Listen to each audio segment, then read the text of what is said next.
Realtor.com. Driven by our D&M Leasing Studios, this is Sean and RJ on 105.3 The Fan. That is right. Good morning, Metroplex. We did it again. Another year, another PP in the morning. Every year at this time, it seems like. I mean, my goodness, we did it again. Now, look, the reason I'm here isn't because we got Drake Toll canceled, got him off the airwaves. No, it's because another year, I suck at March Madness, guys. I mean, my goodness, I can't believe, I consider myself a sports guy, but I did it again. I cannot believe I got dead last in the morning show bet payoff March Madness bracket once again. Sean got first, Bobby got second, RJ got third, and Peyton Russell, once again, got last place. I can't believe it. I mean, look, I consider myself a sports guy. March Madness seems to be my sport. Some years, I win some money, but, I didn't this year. Didn't do anything this year. And so I'm once again hosting from 5:30 to 6 o'clock. A couple breaks in between. We get some breathing room here. But look, no Drake Toll. I think that's a win for everyone here. But yeah, so we got Drake Toll off. He'll be back tomorrow. But look, regarding Drake Toll and the snacks, we see your texts, we see your tweets and all that. And, we appreciate the back and forth you have with us. We see all of it, but, we're going to have some different formats here leading up to, the next coming months. So that's why we've taken snacks away. We're trying out something different. Maybe, the ratings don't reflect off that. And we bring back snacks. I love snacks. I love doing snacks. I mean, that's why I took this morning show job, is to put together snacks for you guys, 5:30 to 6 o'clock, leading up to Sean, RJ, Bobby at 6. But let's get to it. Look, you're not going to have any sports takes from me in this segment, this show. I'm going to talk a little about the tournament because I got 3 teams that really screwed me, and I hate them for that, including you, Houston. You suck. But I want to start things off with, prayer here, just to bring us all together. So if you would bow your heads. Dear Lord, thank you for giving me the opportunity for this moment to host by myself. Please just make sure I continue to think of things that to say that don't get me fired or expose me for my past mistakes. Amen. So thank you for that. We're gonna have a lot in this show. We're gonna promote things from the show, from the station. Cross promote. We're gonna do some segments that other shows do as well. We might have a little top 10 list later on the show. I know I talk a lot of crap about Alec Medford, but he does a great segment, AM on the FM. So I'll do some of that later on. Maybe a question of the day, and then we'll get to the best segment in the station, G-Bag of the Day. We'll do some audio, grab some audio from the show since I've been here, maybe since before I was here. Some audio to give you some laughs, because that's what I want out of this. I just want some laughs. But yeah, so starting with the tournament, some 3 teams that really screwed me. Gonzaga, I hate you guys. I mean, look, I consider myself a Texas fan. Was I rooting for Gonzaga? No, not really, because I was like, okay, if Texas just, continues to win, I'll be happy. But Gonzaga really screwed me there in the bracket. Iowa State, I mean, who gives a damn about Iowa? It's probably the 50th worst state in the United States is Iowa. Nothing to do there. No one lives in Iowa. Go Hawkeyes, by the way. Screw you, Cyclones. And then Houston. My goodness, the armpit man. I mean, you killed me last year in the tournament by knocking off Duke. That's who I had winning it. And then I pick you to go to the Final Four. Kelvin Sampson. Come on, dude. Come on, just armpit. You guys disgust me. I hope it's so humid there this summer and throughout the rest of the year that it's a catastrophe for you guys. All right, moving on here. Let's see how long we got. Oh, look, we're already 6 minutes into this. We got only like 23 and a half minutes. I can drag this out. This will be easy. Look, we got a year of experience. We had last year at this time, I sucked. I was really bad. I was giving away things that I didn't want to give away on air, but Bobby made me. Bobby mooned me in studio. So maybe we'll get some Bobby butt crack later on in the show here. If he shows up, if he's awake right now, I have no idea. But I wanted to promote a few things here. Obviously, Spits and Suds podcast. Go listen to that. Best hockey knowledge in the game, in the sport, with Gavin Spittle, the boss man. And the fan Reddit page. Bobby does such a great job of putting out content out there on the Sean and RJ Instagram page. Go give that a follow. But the fan Reddit page, I absolutely love. It's just a big discussion board. That's all it is for all the Tolos to communicate with each other. Whether you like us or you don't, you can get a lot out. Just say whatever you want. on the fan Reddit page. So I want to promote that because Bobby puts a ton of content out there for everyone. And he communicates back and forth with you, whether you like Bobby or not. I try and dabble sometimes into it. Sean's a big fan of the fan Reddit page. So is RJ. He likes to send the link to us from time to time when they rank hosts. So the fan Reddit page, go give that a follow. Go start a discussion there and talk all things 105.3. And then this Friday, the guys will be out once again to DeSoto Firehouse. They'll be giving away golf balls. You can get golf balls at 261 East Wintergreen Road, Fire Station 261 in DeSoto. They'll be there early, bright and early. Maybe we'll have some food for you guys. I'm not sure yet. I will not be there, though. Once again, I will be back in the doghouse right here at the station, right here in Dallas. So, but the guys will be out there. Go see their beautiful faces.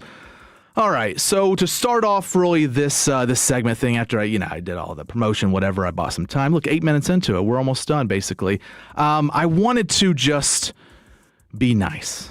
We live in a world where just so many people are hateful nowadays, and I just want to be nice to the boys that make my day every day, and that would be Sean, RJ, and Bobby.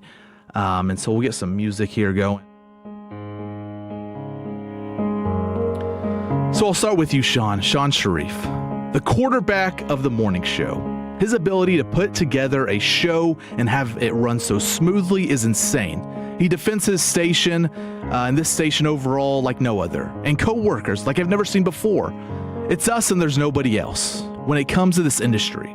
The most loyal guy at the fan, and I respect that. Sean has also helped me out so much in my life. When it came to my engagement ring, he got me hooked up with that. Thank you, Sean Sharif, and gave me a portion of his freaking bonus. He gave me a portion of his bonus. It brings tears to my eyes, man. It really does. The guy, he could take that bonus and bought a boat for his kids. He could have done whatever he wanted with it. He gave me a portion of his bonus. And so, look, I know we make jokes of him, always asking, where are we with the guest? But deep down, he's a really, really nice guy. And I respect that, Sean. Thank you for being you. Now we move on to RJ Choppy. God, the most likable guy at the station, in my opinion. If anyone hates this man, it's a you problem, not his problem. RJ is a man of the people, and he's willing to help anyone out. Just go ask former employees here. He's willing to help anyone out. He's always in a good mood and has the best lawn advice and the best political advice, obviously. A true team player, RJ is. The world would be a better place if everyone could be like RJ Choppy. Now we got to move on. My guy, Bobby Montgomery Belt. I have to admit this because it's true.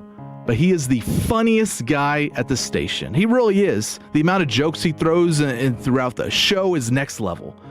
He doesn't miss, as the kids would say. He does not miss. The Diana Rossini jokes were top tier last week from him.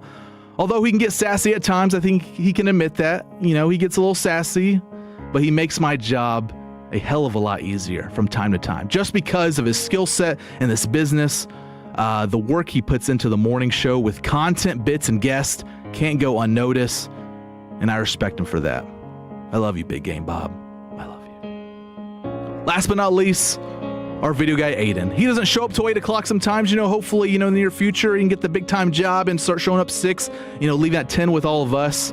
But Aiden, a solid addition to the station, who has grown so much since he was hired. I remember the days of Bobby's best friend, Carter Freeman, would chew him out after something he did wrong. And who knows, maybe that made Aiden just a better person and better at his job. He's a Packers fan, though, so I hate him for that. Screw you, Packers. But I'm a fan of his, and I hope he's around for a long time. So there it is. I had to do it. Look, again, like I said, we live in a world where we're just so mean and just ugly to each other. Sometimes you just got to be nice. The world would be a better place if people were nice. So text in your favorite morning show person or favorite guy at the station. Maybe you love all of us morning show guys. Rank them. Maybe, I don't know, on the fan text 877-881-1053. We'll see if we can get to some of those. But yeah, so man, there it is. Wow, we're 12 minutes in. I like this. I kind of like this thing. Maybe this is something we can do in the future. Have me host from 5:30 to 6. Look, if there's some compensation later on, I'd be one to do that. I'm already up here freaking early. I woke up, I think, 15, 20 minutes early today trying to get past, whatever construction they have on 635. But yeah, so, maybe this is something I do in the near future, but, we'll see how the bosses like this one.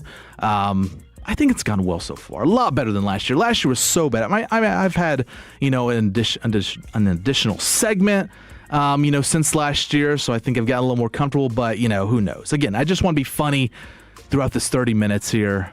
And so there it is. Now, look, coming up next, I'll give you a little tease here. We're going to get to some AIM on the FM. Alec Medford, I hate him, love him.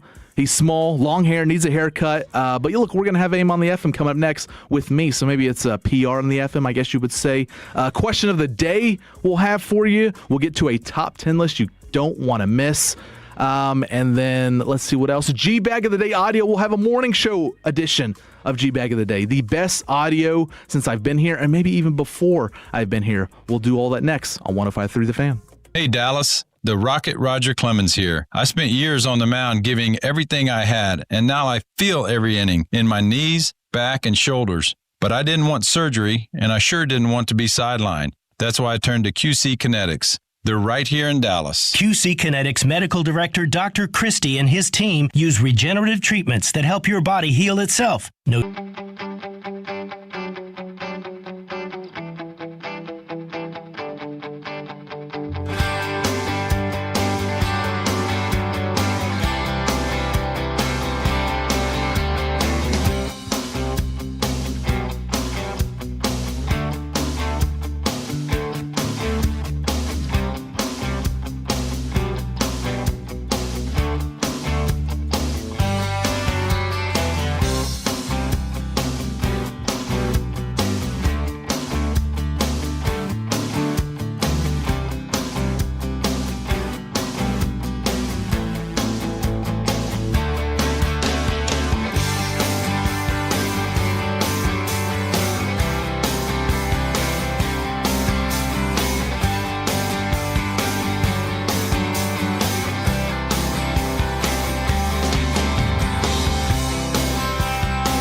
PlatinumChevyTexas.com. Drive a little further to save a lot more. Chevrolet, together let's drive. And it's back to Sean and RJ right here on 105.3 The Fan segment here, brought to you by no one, because it's before 6 o'clock. And look, I'm just a robot at this point. I was getting ready for a live read. No live reads before 6 o'clock. That's the rules right now. But look, like I said, maybe if you guys vote me, you really like this segment, like what I'm doing 5:30 to 6, maybe we do get sponsored later on, because I'd be down to do this. I think this is pretty fun. I really do. All right, let's get back to a PP in the morning, leading you up to 6 o'clock. Sean, RJ, and Bobby, they're almost here. They're texting. I think they like it. There's nothing mean so far. Sean hasn't texted, though, so I don't know if he's on the phone with Gavin Spittle, Tim Collins, wanting to get me canceled already. But look, we got 12 more minutes, 13 more minutes till we're out of here, so let's get to it. All right, let's start things off here. You know, I teased AM on the FM. We'll do some of that. Top 10 list. Zach Walchuk does a top 10 list every day, and so we did top 10 presidents. So how about that? Get those in on the fan text, 877-881-1053. The top 10 presidents. I didn't do the current president now. I didn't do Donald Trump. He could still go up and down the list. You never know. So I didn't do a current president. But if he's on your list, text in 877-881-1053. The Frankel and Frankel injury attorney fan text. But let's do it. G-Bag of the Day morning show edition. Lucius does an incredible job. 5:30 every single day. The best audio from the world of sports, pop culture, whatever. Let's get to it here. The first clip is of last year's Cowboys training camp in Oxnard, where Eric Chiafalo joined the show and gave his best bathroom strategy at the old station. This is what Eric said on the morning show last year. But there's less differently abled human beings in the morning. In the afternoon, it's rampant over here, man. Oh, yeah. And the thing to do, like, early on as well, if, like, a choppy situation is taking place in the guys, is just go to the girls. There's no. Oh, wow. Early enough in the You morning. used to do that at nights, didn't you? I may still do that in the afternoon from time to time at the station. Wow. After 5 o'clock, That's risky. it's clear out. It's kind of risky. Once we hit the Risky. expressway in the G-Bag Nation, there is no risk involved. There is not a female soul to be found on floor 11. So you may or may not find me on Nancy's throne from time to time. Nancy. Le Grande shout out right there. Nance, which one did you use today? Okay, great. Oh, and then you go on her? You go to her? What did you just say? My goodness, Eric. God, it's radio gold every time that man speaks. You know, what would Eric do? Sometimes I think to myself, what would Eric do? Apparently he goes on Nancy's throne. So, ask Bobby Bell about Nancy. You know, he could have a thing or two to share about her. But, yeah, there's Eric Chiafalo. Again, you can vote for these. We're going to play 3 clips here. That was clip number 1, Eric on Nancy's throne. He said that last year in Oxnard. And now let's get to some of me audio. I got to, be selfish here. Next clip here is of me. This took place during our famous Ask Reddit segment where Bobby asked the question, if you passed away and could be reborn as anything but not as a human, what would it be? And here is my answer as Bobby Bell comes in the studio right now. I'd rather just be like a sports bra. Just let me be a sports bra. Oh, shoot, man. Very close. Ladies Okay. on a woman's bicycle seat then. So that's what I was going to go with. I was going to say I wanted to be the Sports bra. the breast pump in one of those villages that Selma Hayek visits. Was that the question? It'd be an animal? No, you passed away and are allowed to be reborn, but not as a human. Oh, yeah. A shower head or something, you know? A shower God! Hey, no, okay, we're done. We're done. We're done. All right, that's Eric enough. Chiafalo, All right, thanks, thank Eric. you so much. Holy cow. Oh, my God. Peyton's, with his luck, he's going to be Kelsey Plum's sports bra. Oh, my. I thought it was a good answer. I really did. Bobby Belton. Here's Sean Sharif walking in. Next we got RJ. But yeah, let's see. What we see here? Oh my goodness, Bobby. Don't get too close to the camera. That we're on the fan cam here. That's right. We're on the Twitch, YouTube, Dallas fan cam, everything. Bobby's showing me inappropriate videos on his phone. Maybe his TikTok will go off like it did a couple weeks ago. But all right, next up here, this final clip is an all-timer here on the morning show. You might hear the reference from time to time, and maybe you've never heard the actual audio way back in the day. This back and forth argument took place between Sean and RJ, who watches more football. Enjoy this last clip. Look, RJ, I'm not here to keep fighting with you. I've watched the damn games. I watch more football than you do, so I don't really want to hear It's it. impossible. You're doing I go home and still watch more. No, you don't. After 3 hours, yes, I do. No, you don't. Tell me what I do and what I don't Well, do. don't tell me. I watch the damn games. You're reading I'm at a freaking sports stats. bar. I'm at a sports you're bar looking watching at these games. You're looking at formulas that you don't understand. So don't tell me about But don't what tell I me see to and watch what the I don't. games. I'm watching the You games. ain't watching more than I am. You're not watching It's more than I physically am. impossible for you to be gone for 3 hours and not. Okay, we'll go through your schedule in the commercial break because I can tell you what you did on the Sundays. Boom. I think Lucius plays the K-bomb drop there at the end. I don't have that. We don't have the instant replay here anymore. Bobby Bell is touching me now. Yeah, he's derailed this whole segment. Vote in 877-881-1053. G-Bag of the Day Morning Show Edition, your favorite clip. We have Eric on Nancy's throne. Peyton asked Reddit his answer, and then who watches more football, an argument that took place long before I got here. I mean, this was over a decade ago, I believe. Maybe it's been a 10-year anniversary. I don't know. Sean Sharif and RJ Choppy just had their 15-year anniversary there. But next up, we have my favorite, the top 10 presidents. I hope you have your answers on the fan text, 877-881-1053. I'll go 10 to 1. I'll start with 10, go to 1. I know something about all these presidents, obviously. I've done my research. But number 10, I have Mr. number 42. Bill Clinton is my number 10 president. That doesn't mean he's the worst. He's just in my top 10. What we've had, 44 presidents, I believe. We have 45, 47 in office right now. As Bobby continues to get naked here in studio. Aiden, are you in here? Can we get this on the fan cam, Twitch and YouTube? I think they would love that. Number 9 on my list, I have George W. Bush. Number 43, the 43rd president of the United States. I have George Bush. I think he was the first president when I was born, as Bobby did not shave yesterday, for those wondering. Bobby Bell did not shave. He's in studio. Bobby, who's your favorite president? He can't talk. That's right. Shut up, Bobby. Don't want your voice on here because you got to talk for the next 4 hours when we're done with this. Number 8. Mr. 635. Lyndon B. Johnson, the highway here through DFW Metroplex. Lyndon B. Johnson is number 8. So to recap, I have Bill Clinton, number 42, the 42nd president. He's number 10 on my list. Number 9 on my list, George W. Bush. Number 8, Lyndon B. Johnson. And text in or tweet at me at Peyton_Russell1 on Twitter, Instagram, wherever you can find me. Who is your top 10 presidents? Number 7, Thomas Jefferson. He's the 3rd overall president. 3rd president, and Bobby continues to touch me. 7 on my list. Number 6, R.I.P. John F. Kennedy. Well, I guess you could say R.I.P. to a lot of these guys. But number 6 is John F. Kennedy. That's probably RJ's favorite there. Maybe Trump, you can put 1 or 2 there. But number 5, Ronald Reagan, the 40th president. Had to put Ron in there. Had to put Ron in my top 5. He just sneaks into the list.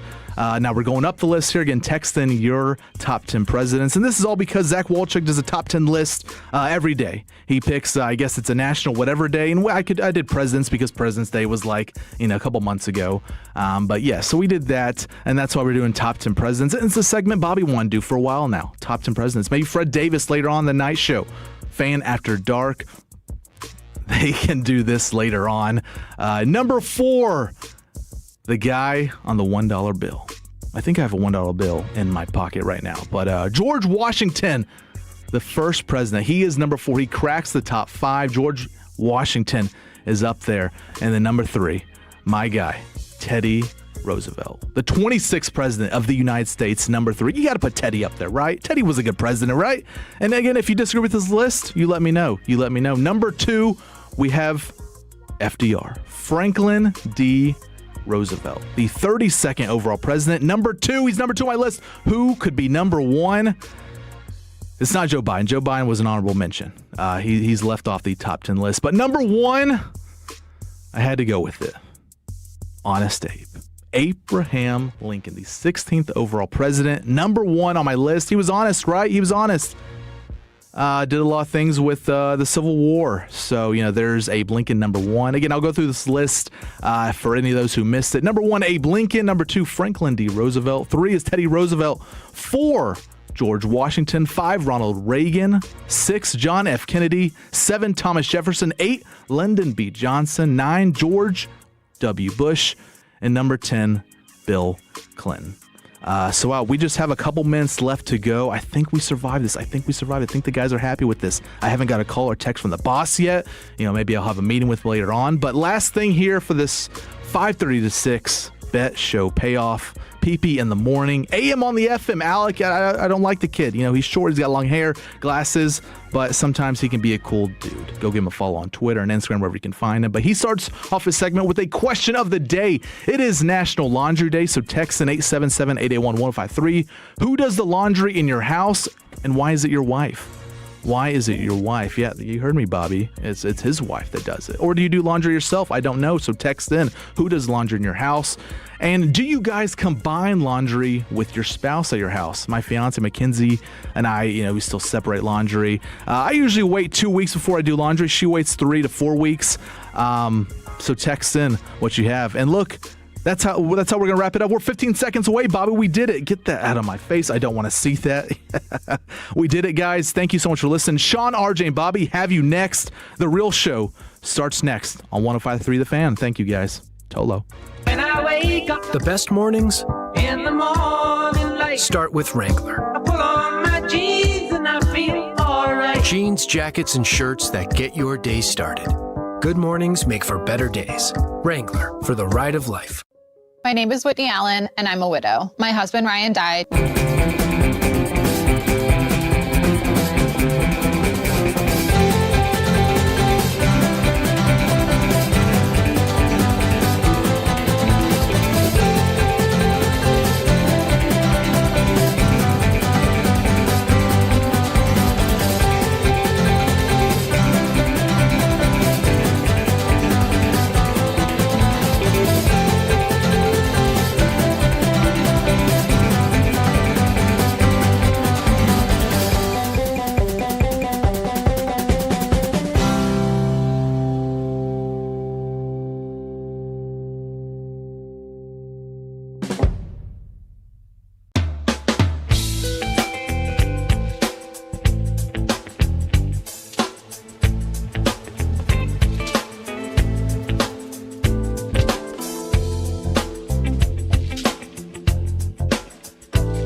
Leasing Studios, this is Sean and RJ on 105.3 The Fan. Good morning, Metroplex. We welcome you to the live Hump Day edition of Sean and RJ here on DFW Sports Station. Got the entire morning crew, as you just heard, for the past 30 minutes as Peyton Phillip Russell took over the pregame snacks. Man, that was a treat.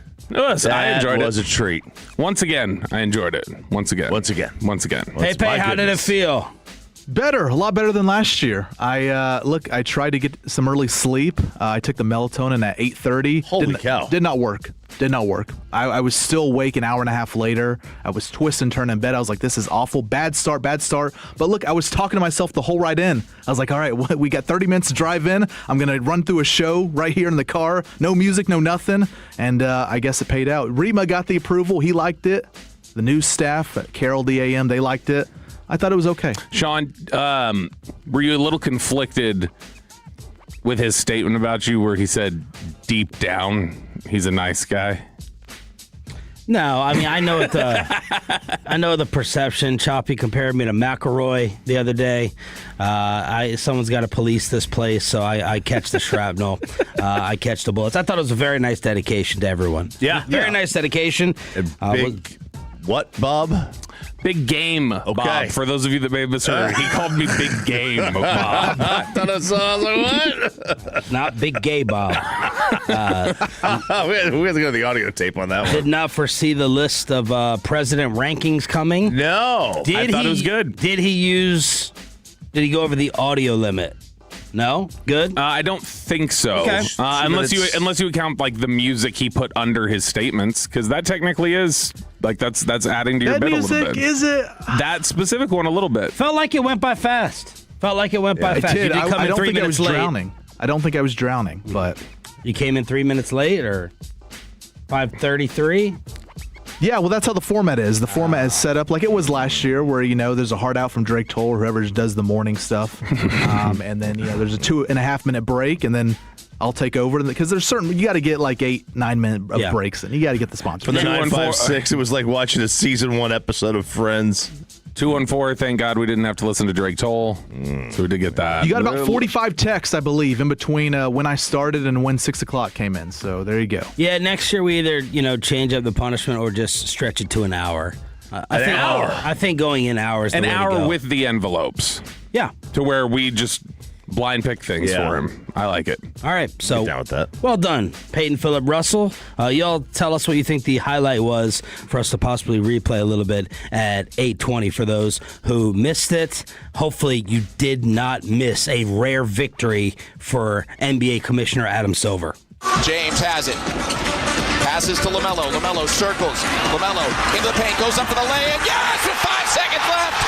No timeouts for Miami. They get it to Mitchell. Mitchell racing into the front court. Mitchell up for the lay-in. No! It's over! It's over! It's over! The Hornets win! LaMelo Ball's the hero. And Charlotte is going to play for the 8th seed on Friday. An absolute thriller last night in the Eastern Conference play-in as LaMelo Ball looked like he was going to be the one that gave it all away. He had a crucial turnover. He fouls Hero in the corner on a 3. Miami somehow takes the lead, and then LaMelo Ball, as you just heard on Hornets Radio, with the game winner, Charlotte survives. Wow. People love Game 7s. People love Game 7s, especially when they're competitive. I would love to have seen the NBA tell me where this game was going to be.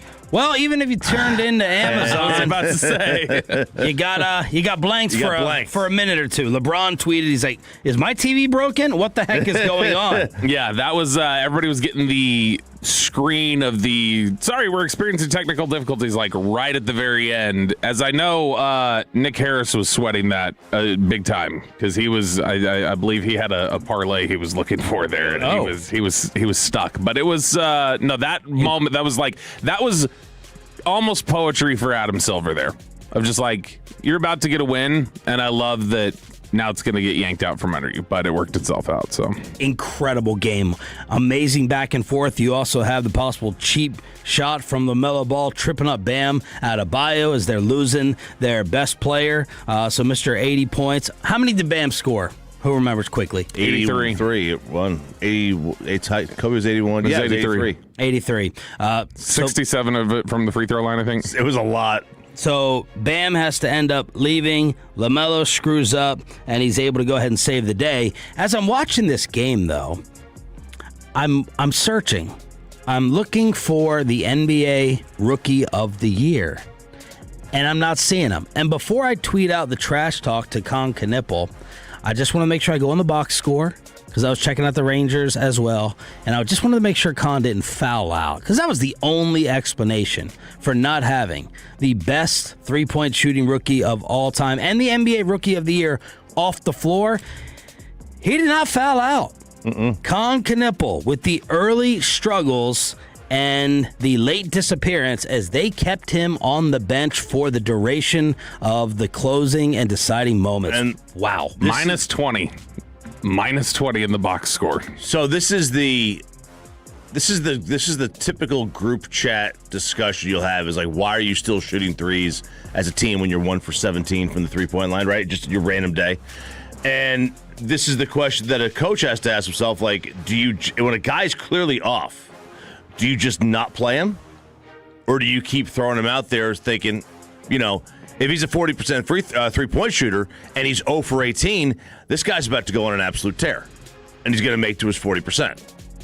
It's a shame that we have to do this, but at least I do here in DFW because we're the home of Cooper Flag, and it's a regular season game anyway. It's really that's what Tim Bontemps, I think NBA voter, said. He goes, this game is going to count in a lot of people's minds because the ballots get submitted on Friday, and it's going to be unfair if people sit there and make a humongous decision on it. But that's the way we are. Let's take one game out of the 82 game schedule and let it sway our vote as the poly markets and the gambling markets went up and down, because yesterday before this game, Con Knipple retook the lead. Pepe sent that to us, and then early this morning, I got a Tolo sending me Cooper Flag is back on top after Con ended up getting benched at the end of the fourth, did not play the entire overtime, and finished with 6 points on 2 of 12 shooting. I don't think Cooper Flag, I can say confidently, I don't think Cooper Flag, well, his team is not even there. They weren't even in that situation. I don't think Cooper Flag is being benched for that long in the same instance. Yeah, probably not. It's also because I would guess that Dallas has no players better than him, and the Hornets do have players better than Con Knipple. Yeah. But to that point of, like, do you let somebody shoot through it, or do you just go ahead and bench him? Like, that's just a total factor of he's a rookie, right? Like, if that's a guy in his 5th year, you are just going to say, I'm going to trust the veteran, he'll figure it out. Shoot through Whereas if you're seeing that from a rookie, you're like, I've never seen you in this position before. This very well could be you crumbling, and I got to take you out. And look, I mean, he'll have one more opportunity. I mean, that is how Duke generally plays in big games, is the way that Con Knipple played last night. Con goes out there in their next play-in game, right, to get the 8 seed, and he goes out there and he goes 6 of 9 from 3. Nice. It'll just completely will it erase in many minds? Some, it gives you a second chance. For He's that shooting rookie of the year. 28% from 3 over his last 70 attempts. So let's see if last night sways a lot of the votes, but the Metroplex was on one. They were high off of Con Knipple being benched last night in support of Coop. This is a hell of a run, though, for the Hornets now. Because with this, they are now in their last 39 games. They're 29-10. They are on a just ridiculous run. They were in such a hole in January. In the Western Conference game, the Portland Trailblazers, the Portland Trailblazers take out the Phoenix Suns 114-110. I have zero interest in that game. I was watching the Trailblazers yesterday afternoon, so that's my Portland connection. Was it good? It was good. Did you get all the way through it, or did you start it? I got all the way through. It's like an hour. I think it's like an hour plus. That team. That Jailblazers team was. I'm glad they did something on it, because that is still, like, when you start thinking back on how just stacked with felons that team was, it's ridiculous. But this game, actually, I mean, this one ended out also being a good game. Other than the Suns not being able to, like, execute a final possession and win that game, but it was at least another entertaining late game. That one was a 112-110 game with the Phoenix and a chance to win it. It led up SportsCenter over the Hornets Heat. To be fair, SportsCenter does lead with, like, the WNBA sometimes. I mean, it also could have led with the most current, recent game that just took place. Well, the least people saw, because it was late at night. It was late at night. But I mean, look, I'm with you. I mean, I've got nothing for the Phoenix Suns. They are the moment. First of all, what is the Valley? Nobody's ever called it the Valley. It's a show now on Bravo, a little spinoff. Really? Yeah. When you hear Valley, though, don't you think of, like, Valley Girl, like California or something? I think of California, Valley Girl, yeah. I would never think of Arizona. No, I don't. Maybe you were too invested in baseball instead, as I lost money on the Texas Rangers. Here's the pitch. Swung on and a high drive hit to right field. Not very deep. In comes Butler. He makes the catch. And the side's retired. The ball game's over. The A's win it by the score of 2-1. Made a little $50 bet on the Texas Rangers to win with Mackenzie Gore on the mound. As soon as I tweeted it out, I got a message from someone in the know saying, we can't hit left-handers. And I was like, no, offense warming up, Mackenzie Gore, Rangers pitcher of the year so far, and the message came back. I would have advised you against that. We can't hit left-handers. And the Texas Rangers, along with the Athletics, end up with 4 hits apiece. Texas scores 1 One in the first inning, thanks to Jake Berger. Nothing else the rest of the way. Nope. Rangers do issue 8 walks on the night. 6 of them from Mackenzie Gore. Oh, that is that's bad Mackenzie Gore. That's the you will get a little bit of, as much as you've talked about him being better than Dylan Cease. There is some Cease to him at times. Of just like, it can go out there, it can be 11 strikeouts and 2 hits given up, and then there are other times that he can't find the strike zone, and it's just part of the consistency that they're still trying to find with him that he's had for the most part this season. Yeah, and look, I mean, the offense has been generally great away from home. It was not yesterday, and as you say, the lefties, and then of course, at the very end of the game, you get a brutal injury from Crivello, who goes out there and on his second pitch throws one to the backstop, throws his glove down, and is like waving the trainer and Skip to come on out. And I hope he's all right. I thought the first thing you think of is he blew his elbow out, and then I was like, wait a second, he's like grabbing the bicep, and I was like, this dude just Ray Lewis ripped that bicep off the bone, and I'm like, surely not. He's talking very calm, and I've heard that is just the most painful of thing. I have no idea. I haven't seen an update on this. As to what they're speculating on or anything on this. You know what it kind of, and it obviously it's definitely not Dave Trevecki breaking his arm. Or Tony Saunders. And honestly, remember Tony Saunders in Tampa where he threw that pitch and immediately just grabbed his arm? That's what it reminded me of. Saunders was, though, I mean, he like broke his arm throwing the pitch. I was playing old man baseball, and this guy that was pitching on our team, he broke off a curveball. And you heard a shotgun. Oh no! And it was the humerus just snapping. Oh! It was a spiral fracture. That was what Saunders broke, the humerus. You could hear it. I mean, you could hear it. I was in center field. I could hear it in center. Oh, it was so. Oh my God! Bad. Rangers A's again tonight. 8 o'clock pregame, 8:40 first pitch with Rocker on the mound against Ginn. Thanks for being a Tolo. Waking up with us as part of the 6 a.m. club. Fresh off a 5:30 edition of PP in the Morning. Stephen Jones yesterday on the KNC Masterpiece. Would they draft? Are they looking at older prospects? What's the latest and how are they viewing Jermod McCoy, Choppy's boy from Tennessee? And has anyone called about George Pickens? Stephen actually answered it. Inside the Star with the draft about a week away. Next on Sean and RJ 105.3 The Fan. But I love when sports. Look, Peyton. He fired all his good stuff off in the first 30 minutes of the show. Already sending me to break. I love the motto over at the Tolo team of attorneys at Franco and Franco. It is don't get hurt.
empowers you on your health and wellness journey. And it's back to Sean and RJ right here on 105.3 The Fan segment here, brought to you by the personal injury lawyers Frankel and Frankel. If you've been injured in a car or truck wreck, call Frankel first, 214-817-333-3333. With Frankel and Frankel, there's never an out-of-pocket cost. They only get paid when you win. Frankel and Frankel, the go-to car and truck wreck attorneys in Dallas. From news and notes to the coaches and players for America's team, let us go inside the star on 105.3 The Fan. Before we get to Stephen Jones exclusively on the KNC Masterpiece yesterday leading up to the NFL Draft, it is 8 days away. Packed to the Draft brought to you by Pluckers. We're going to have Brian Broaddus, Bobby Belt, Zach Wolchuk anchoring our coverage along with the crew at DallasCowboys.com. I don't know what is wrong. You're just choked up from Peyton's letter to you. You got a cough drop over there? Yeah, I got one for you somewhere. Need a lozenger. Before we get to Steven, I want to throw out this little note from Jordan Schultz, NFL insider, that a lot of times goes on the G-Bag Nation. See what y'all make of this. There's a belief among teams at the top of the draft that the Cowboys are a team to watch in trade-up scenarios. Nothing new there. Several teams have said they believe Dallas is targeting a player the Giants also covet, and getting ahead of them would be ideal if the price makes sense. Several teams in the top 10 are interested in trading down. The issue they've run into and believe will persist is a lack of interest from teams in moving high 2027 picks. Things will intensify this week, but that element could make trades more difficult than usual. So 2 new things in there from Jordan Schultz. 1, the Cowboys may be trying to get ahead of the Giants for a player they covet. And 2, teams hesitant to give up 2027 capital. I don't know what to make of the 2027. Like, is there, like, I get it, like in the NBA. 27's considered a better draft. 27's considered to be full. That's why the Jets have shifted a lot of capital forward to then. Oh, okay. Well, let's get to the Giants aspect. Because the player most commonly mocked... Don't have one. Don't have one? Okay. Here. It's an emergency. It's like a vitamin C overload. You feel like $1 million. I feel fine. It's just some vitamin C overload. He may be running to the bathroom too, though. To pee? Nope. Other one. Really? Vitamin C will do that to you. Never had that. Mm-hmm. Who has been the player most commonly mocked to the Giants? Sonny Styles. That would be the one that I would assume. Like, I mean, if you're making a big show of things and saying like, all right, there's a move to be made here to get ahead of them for the guy that they like, that would be the one that would seem to be who they're talking about. Would be Sonny Styles.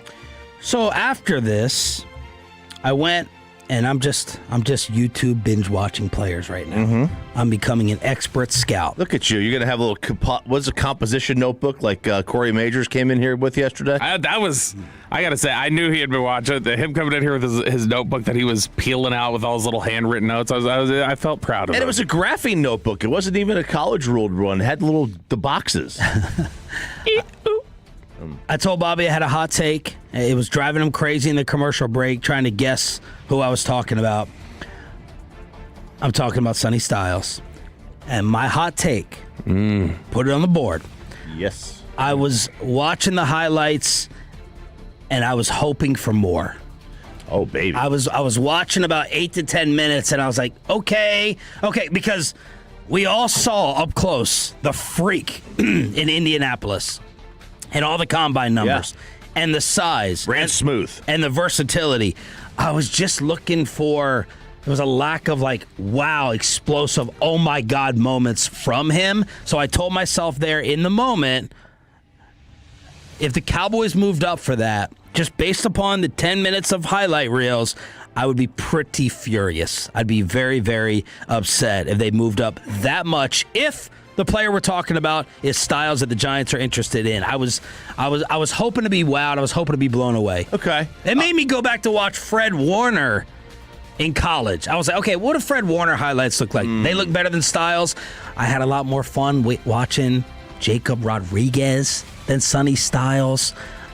That was just 10 minutes of his YouTube clips, I'm being honest. Yeah, now I'm going to do the I'm going to be the scout that drops down from space. I'm walking out of Artemis, and I'm just watching 10-minute YouTube highlight reels, and all my opinions will be based off that. Okay. I'm 10-minute YouTuber. I'll have to go find like a handful of plays that'll show, because he's asked to do things like he's new to the position. He had played safety up until 2 years ago, so there's still a little bit of him that you're talking about, like, oh, there's upside here. Like, it's not necessarily just, oh, he's a finished product. He's played linebacker his whole life. So some of it is just upside of the skills and what he's already done. But I think there are instances of when you watch him, especially like moving laterally and through traffic and going after, run blocking schemes and stuff like that. I think he's really, really good. I don't think he's as like impressive in coverage as I would expect maybe a former safety to be. Like, there's not moments. There are times when I watch Reese on tape where I think Reese looks more impressive covering people. Yes. And like, so to me, that's the one thing that I'm a little bit like leery of is like, is he going to get exposed on some of the coverage stuff? But I mean, he is a physical freak who has improved every year that he's played at the position and looks to be getting better. Still very young and is considered like a top tier captain type. So I'll just put the final sentence on my hot take from last week too, where I was like, why are we all of a sudden changing the linebacker pattern? And we're going to draft a linebacker like this. Not going to be an edge, the linebacker at 5. My hot take is Sonny Styles could be the dropper. He could be the one. He could be the one that possibly drops. Well, if he drops, then he falls in your lap at 12. If he doesn't go to the Giants, like if the Giants for some reason take somebody else, if like he gets past the Titans, gets past the Giants who've been most connected to him, I don't know that there's like an obvious like, oh, he's going to go their spot. So I mean, it could be if they pass on him. And I haven't watched the highlight tapes. Or any of the tapes. Be real there. We just found out Dilla Thiedemann was white. I heard about that while we were out. Yeah, while I was out. You found out he was Caucasian. Yep, off the board. But so let me ask you this, and just philosophically, if and what the type of player you would take at 5 is probably different than the type of player you would take at 12, right? If you watched the highlight tapes and you weren't blown away by the highlights, but you watched all this film and you were like, man, this guy never makes a mistake. He's basically Sean Lee. Right. And I don't know what Sean Lee's highlight tapes would look like coming out of college. Right. Really strong. He was like electric. Yeah, he was. You saw all the mental processing stuff. Okay. It's just his big thing was injury concern. Am I you can say it. Am I crazy in saying that he feels like he should be? It's not electric. I'm like based upon his size and the measurables, and a lot of this is influenced by what you hear, what you think, and what you're supposed to think. I was looking for a LeVar Arrington play. I was looking for I see it from Bailey exploding to chase people down. You're looking for Roy Williams jumping over the deep. I'm looking for a freakish type play, and I just see a lot of solid he stopped the run here. Yeah, and sometimes or ripping around the corner and strip sack. And I would say sometimes when you're watching. Like high level execution can look boring sometimes. Yeah. And so I mean that can be part of it as well. But no, I understand. I can get that if somebody is watching the highlights of Downs, if somebody's watching the highlights of Reese, Styles off of that defense, that they would be the least juiced up about seeing Styles. I understand the excitement factor. I also think it's just, again, a lot of projection, and that sometimes, like I said, high-level execution can look really boring at times. And to finish up the question I think you were going to, Choppy, if you're telling me that he's going to coordinate, I don't know the answer to this, Bobby, whether he is the Sean Lee-type quarterback for your defense. If you're telling me he's seeing things like Downs does and coordinating everything, okay, I'll take him at 12. Yeah, because if you were to go back and Sean Lee was awesome. He was awesome. If he was here in Dallas, he would be Dallas's green dot. But okay, that's fine that he's the green dot, but is he going to be the green dot by default, or is he thought to be Mr. Chess out there? Chess over checkers. So it gets overshadowed a little bit because Downs is Downs, and everybody talks about him the same way. But if Downs was not on there, I think people would generally talk about Sonny Styles as the smartest defender on the defense. Was Downs there? I mean, I know the green. They don't do the green dots in college because they just decided they were going to use headsets last year. But was Downs the guy that was the one that was making every every call on so their defense. They do a ton. Like the two guys you see most coordinating things on the defense are Styles and Downs. Like the guys you see getting everybody lined up and do different things. They are usually the ones directing traffic. So yesterday we played Dane Brugler talking about the Cowboys maybe not minding taking an older player. And I was like, oh, Steven is on KNC today. And I texted the guys. I said, will you ask Steven that question? Because that threw my draft brain upside down. Because I'm like, no, I don't want the 25-year-old. I don't want Messidor. I don't want the 25-year-old corner. They asked Steven, would you take an older player knowing there's a lower chance maybe of a second contract? Well, it's interesting you bring that up. I think these players that are older, I think it's a two-edged sword. One is really good. Certainly you're seeing it with quarterbacks. We were just talking about offensive linemen, how important it is as well. But some of these guys coming out are 24, 25 years old. But the flip side of that is they have a tremendous amount of experience, and which really helps them transition right into the professional game. The more and more you look at these things, these players who only have started, 12 games in college, 24 is obviously a lot better, and 36 is better than that, and a 4-year starter is better than that. But, that really enables them to transition usually at a faster rate if they have you still got to have the skill set and the things that come with being a professional football player, but that helps. Now, the downside of that is some of them are going to be then 28, 29, 30 years old when they come up on their second contract. And he said, look, quarterback, offensive line, experience, thumbs up. We can get away with a lack of experience at the more athletic positions of corner, running back, wide receiver. So he didn't rule it out, but it brings up your great, NIL question and point. Like in college, there's no real downside, I guess, to going after the older player because you're going to have the same years and same amount of eligibility. Right. In the pros, as Steven later told KNC, we could be done by the time of the second contract. Yeah, in college, you never have to worry about them aging out of the position. Yeah. Right. You have to worry about them aging into the position. Yeah. I mean, let's be fair. Like if we saw this with and even Arch who redshirted, he had struggles. Underwood at Michigan, super high touted quarterback. He had struggles. Find me the quarterback, and you're going to see freshman quarterbacks this year in college football. They're going to struggle.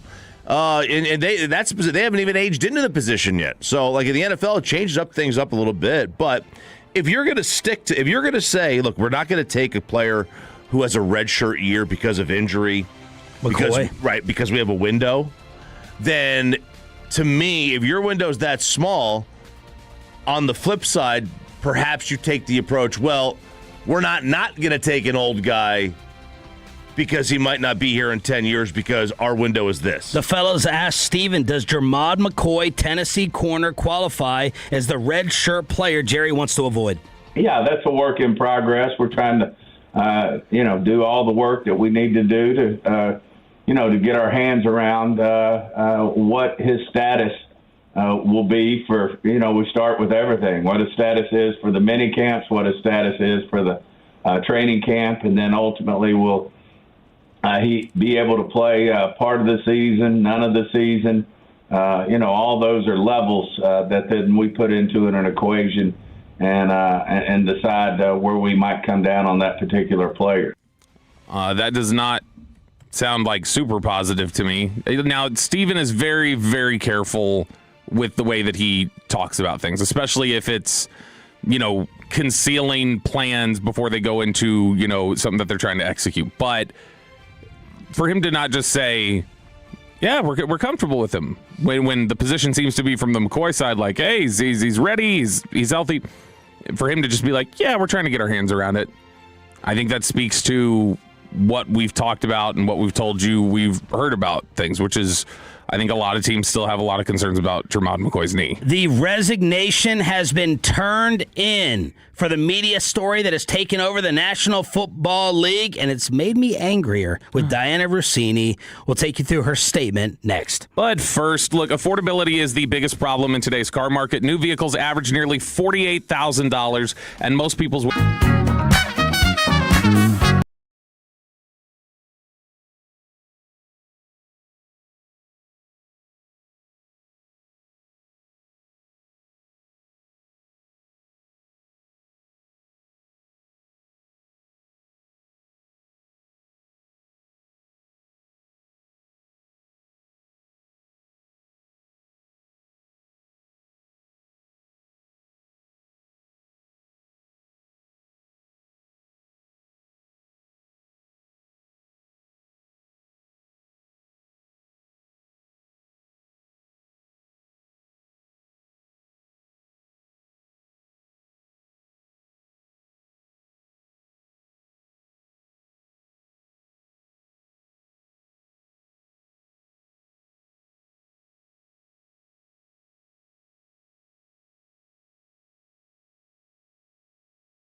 Dell with Matt Hicks and Jared Sandler. Our broadcast begins tonight at 8 right here on 105.3 The Fan and the Odyssey app.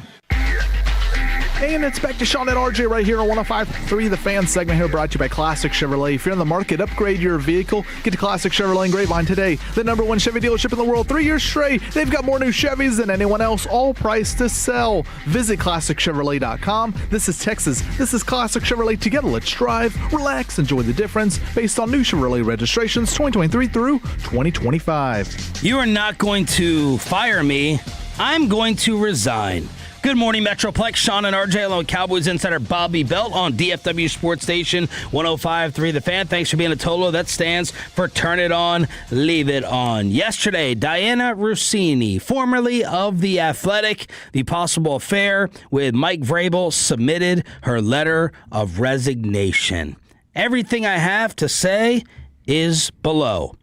Here we go. And Florio says it's clear that she got an attorney to write this because at the top it said via electronic mail. I guess that's some type of legalese and jargon.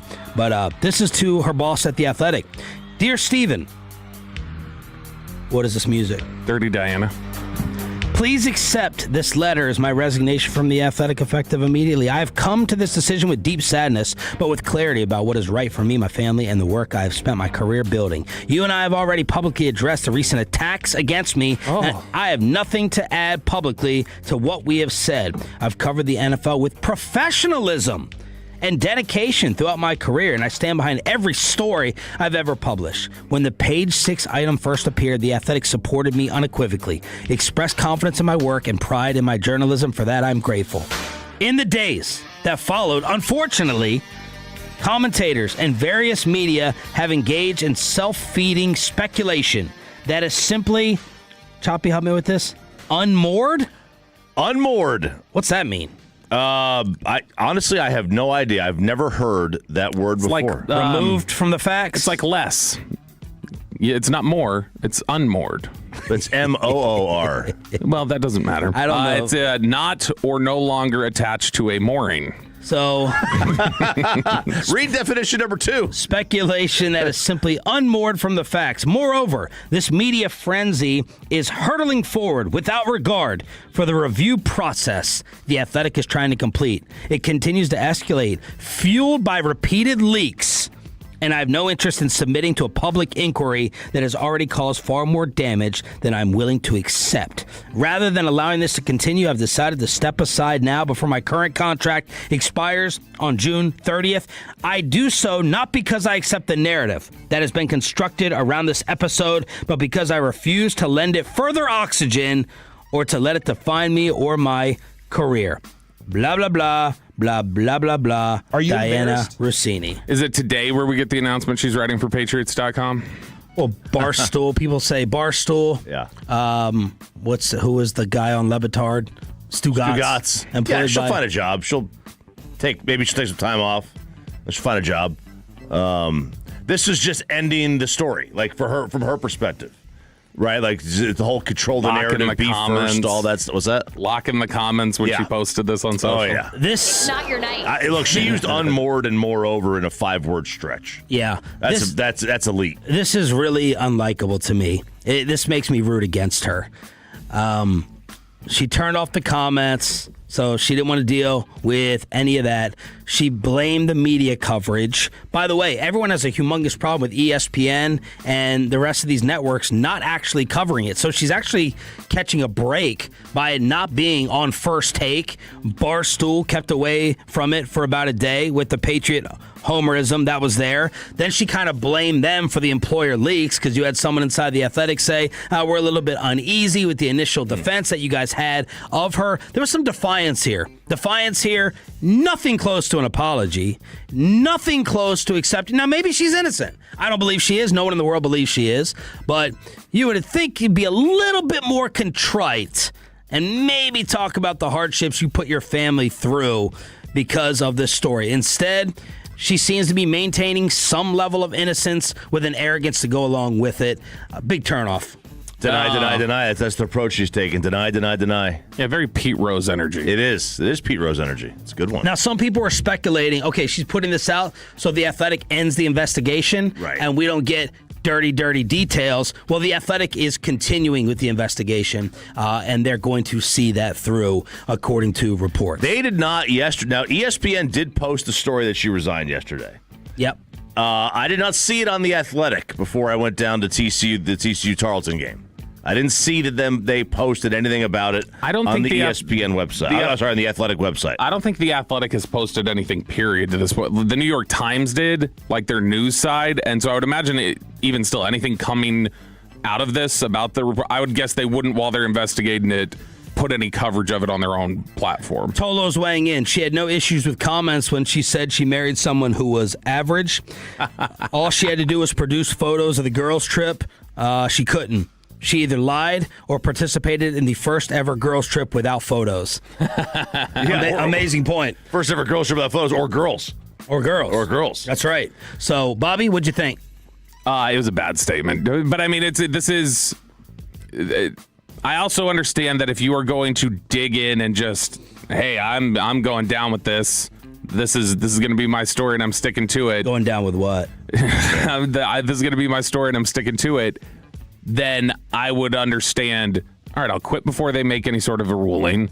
I'll get ahead of it with my own statement, which sounds like it was written by a lawyer. And I'll have all these different things and then I'll just go quiet for a little bit and then we'll be able to bounce back in the future. But it was very dismissive of any possibility that, even if she didn't, let's say her story's correct, it's very dismissive of, like, okay, but even still, the optics. Could you have apologized for the optics? And, like, where I should have done better is I should have been more aware of how that looks, sort of. But a lot of people in those instances, they don't want to give up. They don't want to give an inch even. Yep. Or take one. From the let's see, for the 214 means without foundation. For the 903, women live by deny per my family law attorney. Well, guys do too. Yeah. For the 254, it's none of our business. Why is she expected to apologize? Let's see. Well, it's the Athletics business. Right, it's the Athletics business. Yeah, the Athletic is the one that you would need. They would like, I'm sorry for lying, for dragging y'all through this, for putting you guys into a position. Well, if you were going to be defend me, if you were going to be a journalist covering it and providing that resource, then you need to disclose things like this. Like, if that, you shouldn't be doing that if you're in that position, but if you are, like, that needs to be disclosed. Yeah, personally, like, I'm like, all right, the line to your boss. Her marital problems is not our business, not our really. business, yeah. But this interaction in the realm of wanting to be like the coverage and the resource for the people of what goes on in football and different things like that, then I mean, yeah, we should know if this occurred. She's also possibly influencing some storylines. And dirtying them. Like, she said that Crosby wanted to play for Vrabel. So if I'm the Raiders and I hear this, and I'm not trying to trade him, let's just hypothetically, I'm like, oh, like, you're already talking about going to play somewhere else, going to play for another coach? Like, if I'm Tom Brady or I'm the new head coach there, and I hear and see this report, that may affect the way I feel about Max Crosby and maybe what I do. Philadelphia is very up in arms over her A.J. Brown reporting because A.J. Brown connected to Vrabel in New England. It muddies the waters.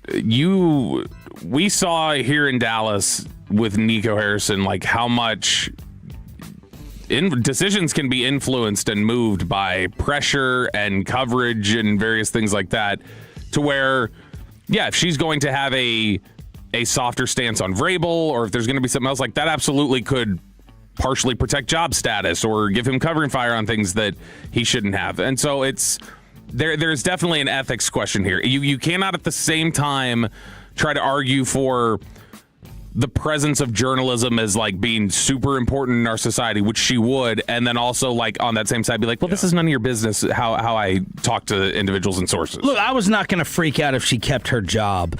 I think the difficult thing here is for her and the employer to decipher how her job is going to be affected moving forward. Right. How do we determine how she many lied to the public? Well, I don't even care about that. And I said, well, I guess so, because she has to live on social media, but I don't even care about that, number one. My number for her next employer, is she going to get the same amount of information? How is this story going to affect who talks to her and what type of information she gets? Is she still going to be a pipeline for a lot of people communicating with her, or are they going to cut her off and say, no, you're going to run to your boyfriend? No, we know that you are compromised. We know that you have the New England Patriots first and foremost in your interests. You're unethical.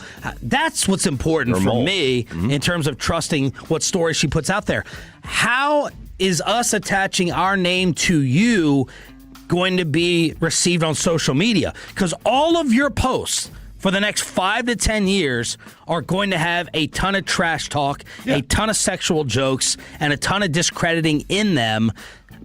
How does that affect us? That to me is what's important. There's no doubt. There's no doubt about that, because it is the byproduct of this is that other teams. I mean, one of y'all said it. Like, she's going to be made fun of as the Monica Lewinsky of the NFL. Right. And listen, for a long time. Yeah, and look, is she the only one that has done this? I don't think so. Of course not. Of course not, right? But she's the only one that got caught. Yeah. I would say that, to your point about like trusting her or whatever, other teams trusting her potentially. Yeah. If this was going on, I have a hard time believing that people in the league wouldn't know she had a really close relationship with Vrabel already. Yeah. So I would imagine if that affects her, it's already affected her. Yeah. Like before this came out, that other, like there would have been people who wouldn't tell her things because it's like, well, no, you're too close to Vrabel. I'm not going to tell you that. Right. Now, a lot of people are like, what about Vrabel? What the heck? We told you there was a double standard. There was going to be a double standard. It's unfair. It's an unfair reality. She was always going to catch more heat because she's a woman. And her job credibility is much more compromised moving forward than Vrabel's. Vrabel's coaching a football team. Diana Rossini is in a league of men and has to live on social media. Mike Vrabel's going to be an a-hole, which he is. I don't care how many females he lets lead off the press conference. He's going to be an a-hole for 2 weeks. So bad. For 2 weeks, and then it's going to be about wins and losses. It's not fair. It's not right.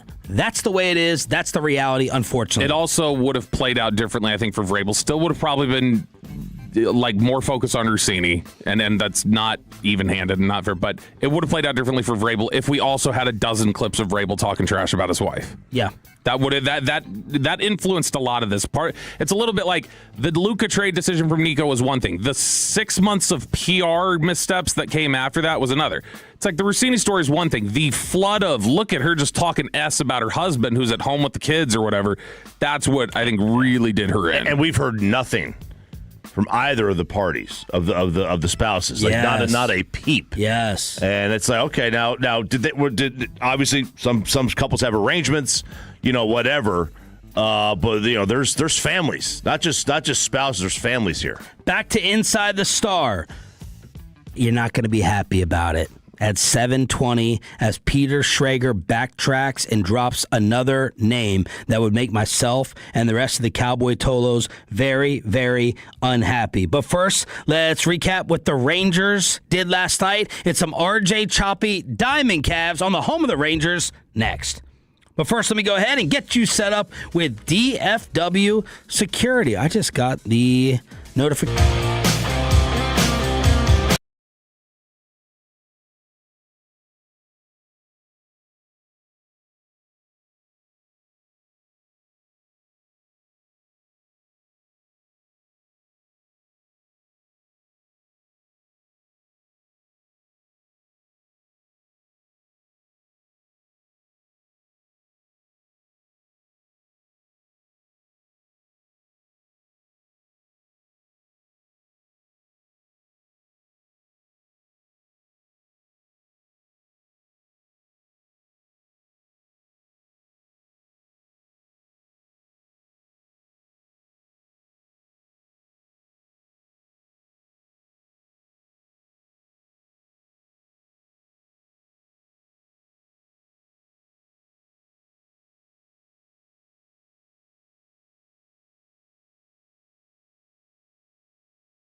D&M Leasing Studio. This is Sean and RJ on 105.3 The Fan.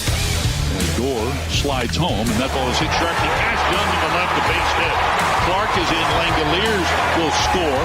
McCutcheon lobs it into third. It's a 2-run single for Jacob Wilson. And that flips the script. A's now lead it 2-1. You're an idiot and you don't know baseball. Ranger fans, you're not dreaming. How can you not be romantic about baseball? How can you not be romantic about scoring in the first inning again? This is like doing a state-run media where you don't really tell. College sports teams will do this where they lose the tournament and they just post a photo of the game and don't give the score because they lost. Yeah. Or they say, we took an early 2-0 lead in this game. 1-0, the Rangers were ahead after the top of the first. Jock Peterson has the highest exit velocity of anybody 0 for 15 in baseball. Things were looking swimming early on as Jake Berger drives a run home and Brandon Nimmo scores to make it a 1-0 game, and that lasted for 2.5 innings. And McCutcheon got screwed twice in this one. He did. He got screwed. An amazing play by the infielder. And then the center fielder robs McCutcheon. Like, that was a catch, like, right on the way up. Yeah. Like, he didn't get to the top of his jump. Like, right. It was impressive. It was a nice play, but Andrew got screwed twice. Did you think that was going out? Do you think that one was? I couldn't tell. It's one of those ones that it looked like it could have maybe like hit the top and like bounced it. Yeah. The angle, it's hard to tell because he definitely looked like he reached it and caught it above the fence line, but he was forward a little, so it's hard to tell what the trajectory was. And then, you mentioned the other day in that stadium with they have a short wall and right, and obviously this was in center field, but they had a short wall and right. It's like, are you really robbing a home run? Do you count it the same as a robbed home run with a short wall? That always reminds me whenever I see anybody rob on a short wall. You remember when Evan Longoria hit the home run to left to send the Rays to the playoffs on the last game of the season years ago? It was over that little cutout in left field, which they had said the Rays owner had grown up seeing them rob home runs in Dodger Stadium up the low wall. So he wanted low cutouts so he could see home runs robbed, and it actually ended up getting the home run. Yeah, four hits on each side, and it feels lucky that the Rangers only allowed the 4 hits and the 2 runs because Mackenzie Gore was off. He was just off. I was studying his pitching like Mike Bassett because I was so invested with my underdog bet. But he was just off. Skip knew it. Got him out of there. Wyatt did return, 0 for 3. Seager was still in there, 0 for 3. But they were facing left-handed pitching. Yeah, and that's their bugaboo right now. But the bullpens and playing at home. Yeah, and playing at home. But the bullpens were both teams really doing a bang-up job. 2 2/3 for the A's. They didn't allow anything, and the Rangers bullpen, this 3 1/3 innings, they allowed 1 hit, no runs, 2 walks, 5 strikeouts. This bullpen has been tremendous.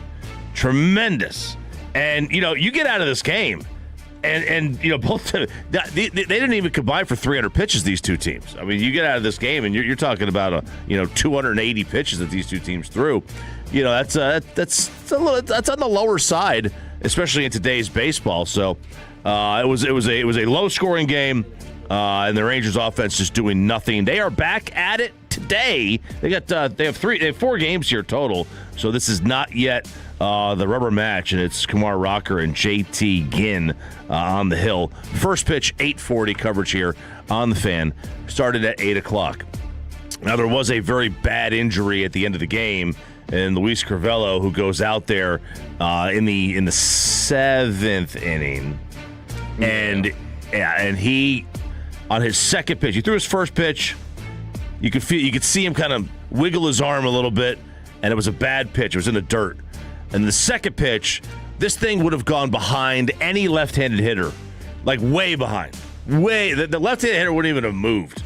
He would have seen this thing go so far behind him, and that goes to the backstop, and the runner advances, and he throws his glove down, and he waves with his left hand because he's a righty. He waves with his left hand, come on out, and he is just holding his right arm. And I have not seen any updates yet. Obviously, it's only 5 o'clock in the morning there. That was scary. And we talked about it earlier. Signs of Dave Dravecki, and was it Saunders? Tony Saunders. Brutal. brutal injury. And, look, I mean, bullpen help.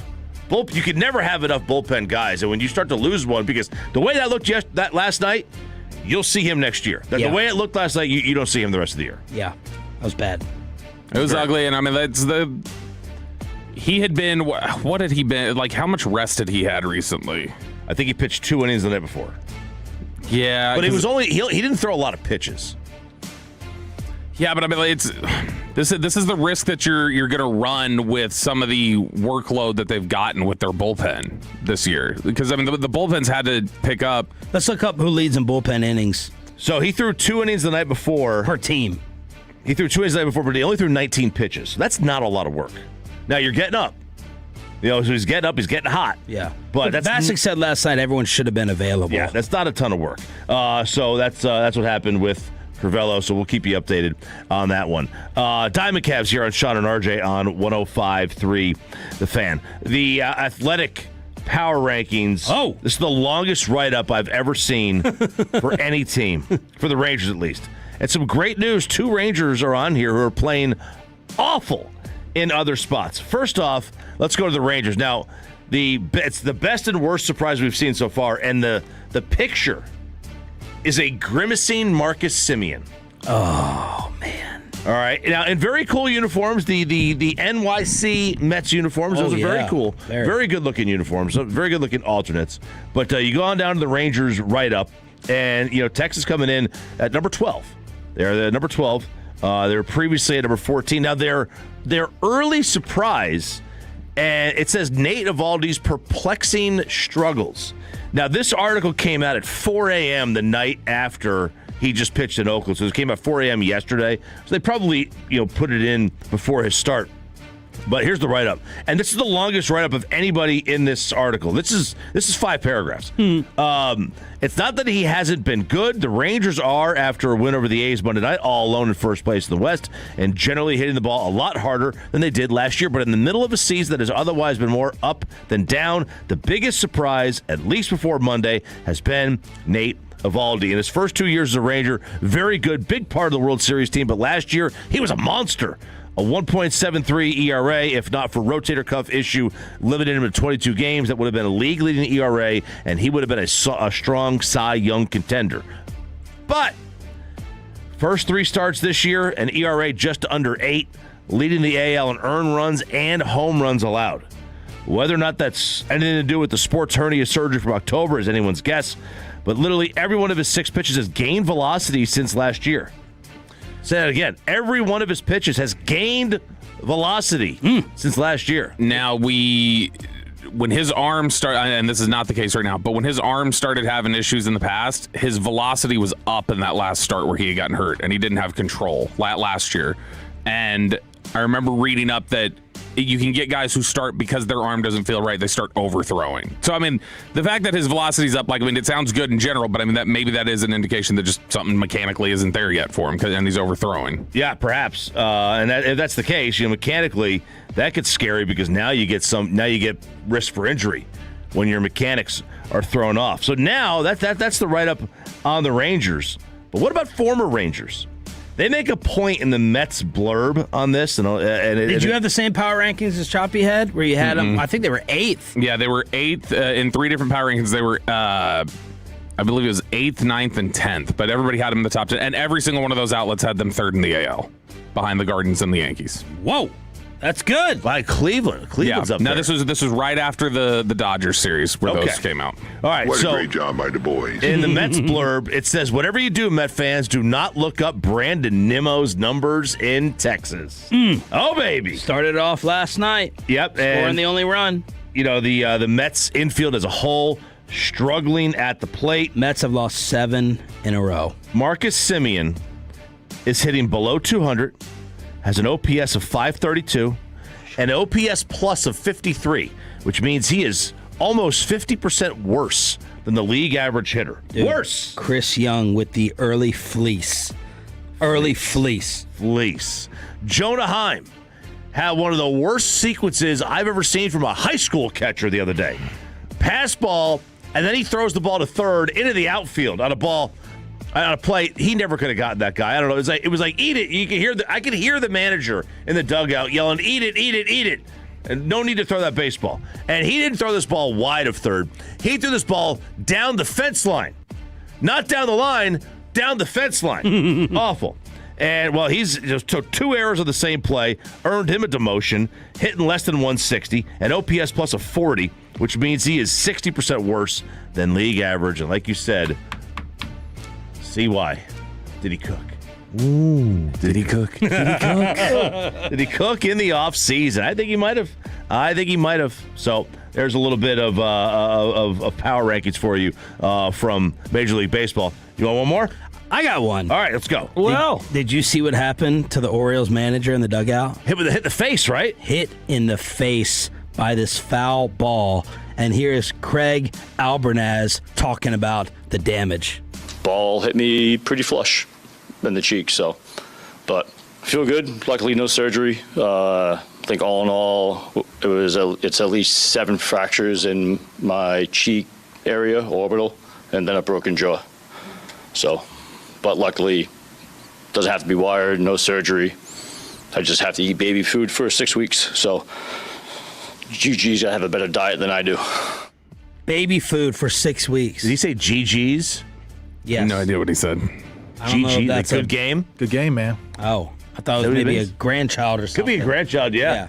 That looked like it was painful. It looked like it hurt. I mean, that thing was flush. That ball stopped. It didn't really ricochet in the cheek, so all that much. He's gonna lose a lot of weight. Oh yeah, he is. Amanda knew girls who, when they were trying to slim down for the summer, they started eating baby food. Oh, yeah. They started eating baby food to slim down. I knew somebody who used to do that. She was like, "Oh yeah, I got a vacation coming up." I was like, "What?" And she's like, "Yeah, the carrot one tastes, the best." But there are people. Why don't you just eat carrots?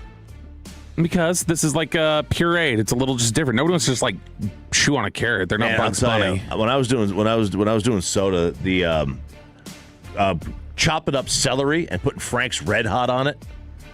Whew. They advise the Red Hot? Yeah, it's like 0 calories. But the sodium? There's hardly any. In Red Hot? Yeah, sodium's okay though because there's hardly any in a hot sauce. It's nothing but sodium. It was okay to eat. It was okay. Bobby thought it was to overload on sodium because you had such little. You weren't eating a ton of food. 200 milligrams of sodium per teaspoon in Frank's Red Hot. That's a significant amount. But they were like, yeah, Frank's Red Hot, man, go for it. I loved it.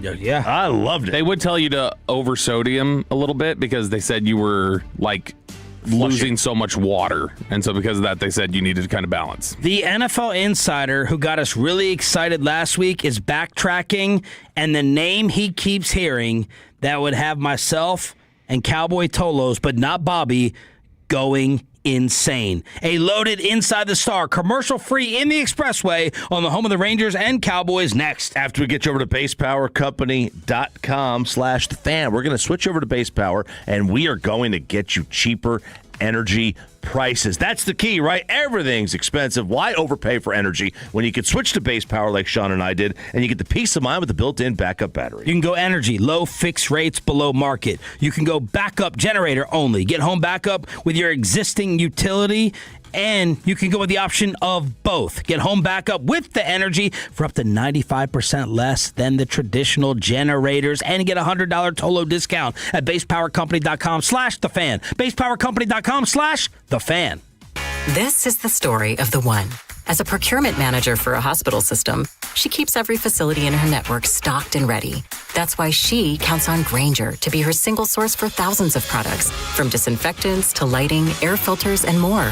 And with fast, dependable delivery, Grainger helps her keep every facility stocked, safe, and running smoothly. Call 1-800-GRAINGER, click Grainger.com, or just stop by. Grainger, for the ones who get it done.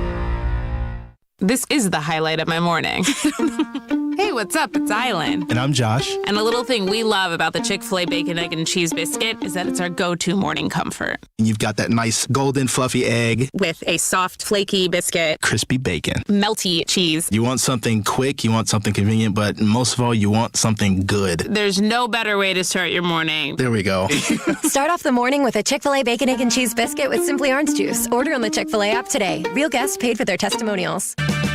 Check engine or ABS light on? Take the guesswork out of your warning lights with O'Reilly Veriscan. It's free. Ask for O'Reilly Veriscan. O'Reilly Auto Parts. Wish your life came with a warning app? That dog does not want to be petted. Well...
On the Fan.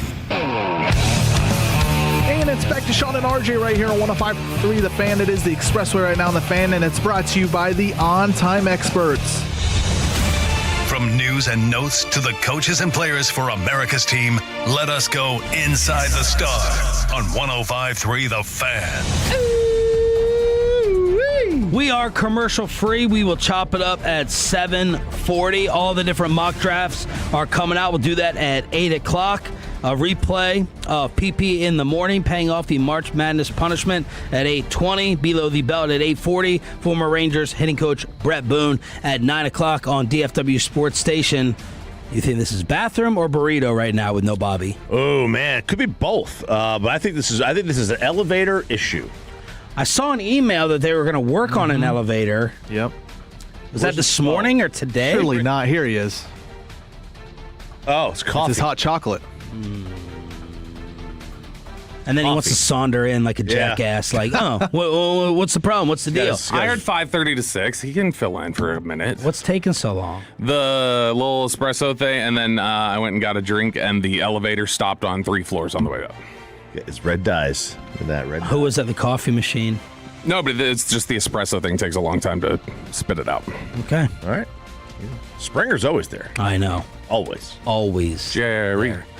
Okay, so Peter Schrager got everyone hyped up last week when he did his one and only mock draft. Well-connected, well-respected. And he put Caleb Downs of the Cowboys at 12. Yesterday, he went on All City and said, you may as well rip that up. I would say me putting Caleb Downs going 12th overall, every piece of feedback I've gotten since I put that pick out there has been, there is no way on God's green earth that Caleb Downs is still available at 12th overall. The chance that he is there, he is a dream for Christian Parker. He's everything I could imagine that the Cowboys would want as far as checking a box. But I had him out there the first time go around, and now I don't know if he's going to be available the next time we do this. So that was the first little jab to the gut, little gut punch right there. Bobby, does that hurt you a little bit and make a ton of sense? So people immediately hit up Peter and said Downs is not getting the 12? Yeah, that's a little concerning that people would see, because whenever you say something, that then you get instant feedback from people going like, you are so off base here. Mm-hmm. That's always a little concerning. I will say I'm surprised that because he's a very connected guy. So I'm surprised that in the course of just conversations he may have had, he hadn't heard that feedback if it was going to be so stark once he then reported it. So that would be new. That would be the NFL changing if they went aggressively after Downs. Now, that doesn't mean that Downs won't go ahead of Dallas. Yeah. But it would just be, for him to go like way long gone by 12, that would be a little surprising, I think. Yeah, I don't expect Downs to be there. That's me personally. So when he said it, it felt like a gift that he would drop down to 12. I would not expect him to get down there. Stephen Jones yesterday with KNC said that they did not have a defensive identity last year. They did not have a defensive culture and that edge that you need. He said they usually have 16 to 22 first rounders. Did not say they had that this year. Still finalizing the board, but normally in the range of 16 to 22 first rounders. He did a mock draft yesterday with he didn't make the selections, but it was a group mock draft that he had on his live stream with Rand Carthon, Dane Brugler, and Field Yates. Who did it? Schrager. And he said, I don't think Downs will be there now. Downs went 7 in this mock to the Commanders. Oh, my. And Dallas ended up with Dylan Thieneman from Oregon at 12. The white guy, Choppy. Yeah, the white guy. Well, Choppy's holding his head in his hands. I did that after the second clip from Schrager, and it caused me to go watch him. 10-minute draft scout expert that I am. The name that Peter Schrager keeps hearing connected to Dallas. The name that I keep hearing, and this might be your social media clip, the name that I keep hearing, I'm not sure if it's 12 or 20, I keep hearing Keldrick Falk and the Cowboys being tied together. And Clarence is laughing. I keep hearing that name. Now, that might be at 12 or that might be at 20. But this is people not in the Cowboys organization, but from others around the league. And you got to understand, when I say that, all these scouts talk. So if there is a scout from the Cowboys that is hot on, or a GM, or it's usually not coming from that team. It's coming from someone who I worked with them for 10 years and da-da-da, and that's who they like. And that's how this stuff comes about. Falk is a name that keeps popping up to the Cowboys, and it's probably more likely at 20 than 12. But if all those defensive players are off the board, maybe they reach and take him at 12. There's smoke. I can't say it's real, but there is definitely smoke to Falk at some place in the Cowboys realm. Ooh. Why would that cause a Metroplex meltdown for the most part, Bob?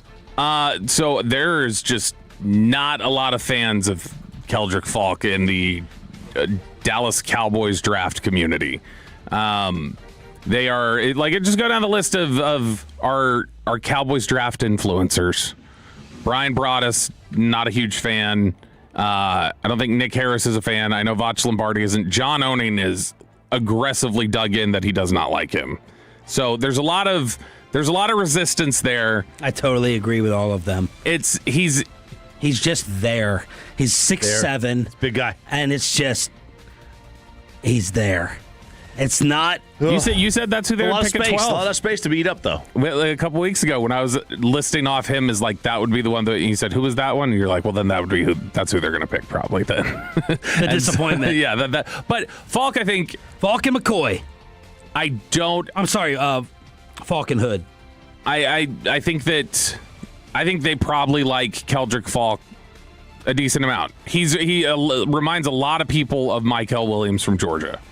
Mykel Williams was somebody they liked a lot last year. He went to San Fran? Yep. Mykel Williams was somebody they liked a lot last year. I don't know if Falk has even shown enough to say that he's got what Mykel Williams put on tape. The impression I get from him, you just stand him there and hope that he stops the run because he's just so big. He's a space But eater. looking at him to come off an edge, I was looking at him to throw people out of the way because he has the size 6'7". I mean, he's a freaking monster. Like John Henderson. He's not. I don't know from a size perspective. Well, not the weight. No, he's just always got to tie it back to a volunteer. Yeah. John Henderson was playing inside, but he's just lumbering out there. He wouldn't. Let's say they did draft him, I don't think he'd be an edge for them. I think he'd play next to Kenny Clark and Quentin Williams. He'd be that edge setter. Need more of that. He'd be that edge setter in the 3-down lineman look. Yeah. Ugh. He can still be good, but there's questions about how hard he plays. I would imagine if they were to take him, that would be more like maybe they trade back from 20 a little bit, and they've already addressed defensive back, and they just if they do that 9 for 29, 12 for 20 swap we've talked about with Kansas City. If he's there at 29, maybe they then go, you know what? This is somebody who can complement what we've already done with the secondary. But taking somebody at 29 or 20 is a lot different than 12. I don't believe they would take him at 12. Yeah, that's which Schrager too is to be fair said he did not know where it would be. He said I don't know if that's 12 or 20. I just know that I've heard connection to them. A lot of commentary on the Franklin injury return is fan text for the 641. He is Tank Lawrence, good player, but he would be hated for lack of sacks. From the 214, David Irving 2.0. From the 214, Taco 2.0. For the 817, the Jones boys can go Falk themselves. Oh! Wow, that's a good one. He has 0 pass rush ability. Yeah. He'll be a bust, calling it now. If people are still writing articles that Downs is making it to 12, it's just clickbait. Welcome to today's media. For the 979, hopefully the Cowboys are Coolio fans because you got to go up to get Downs.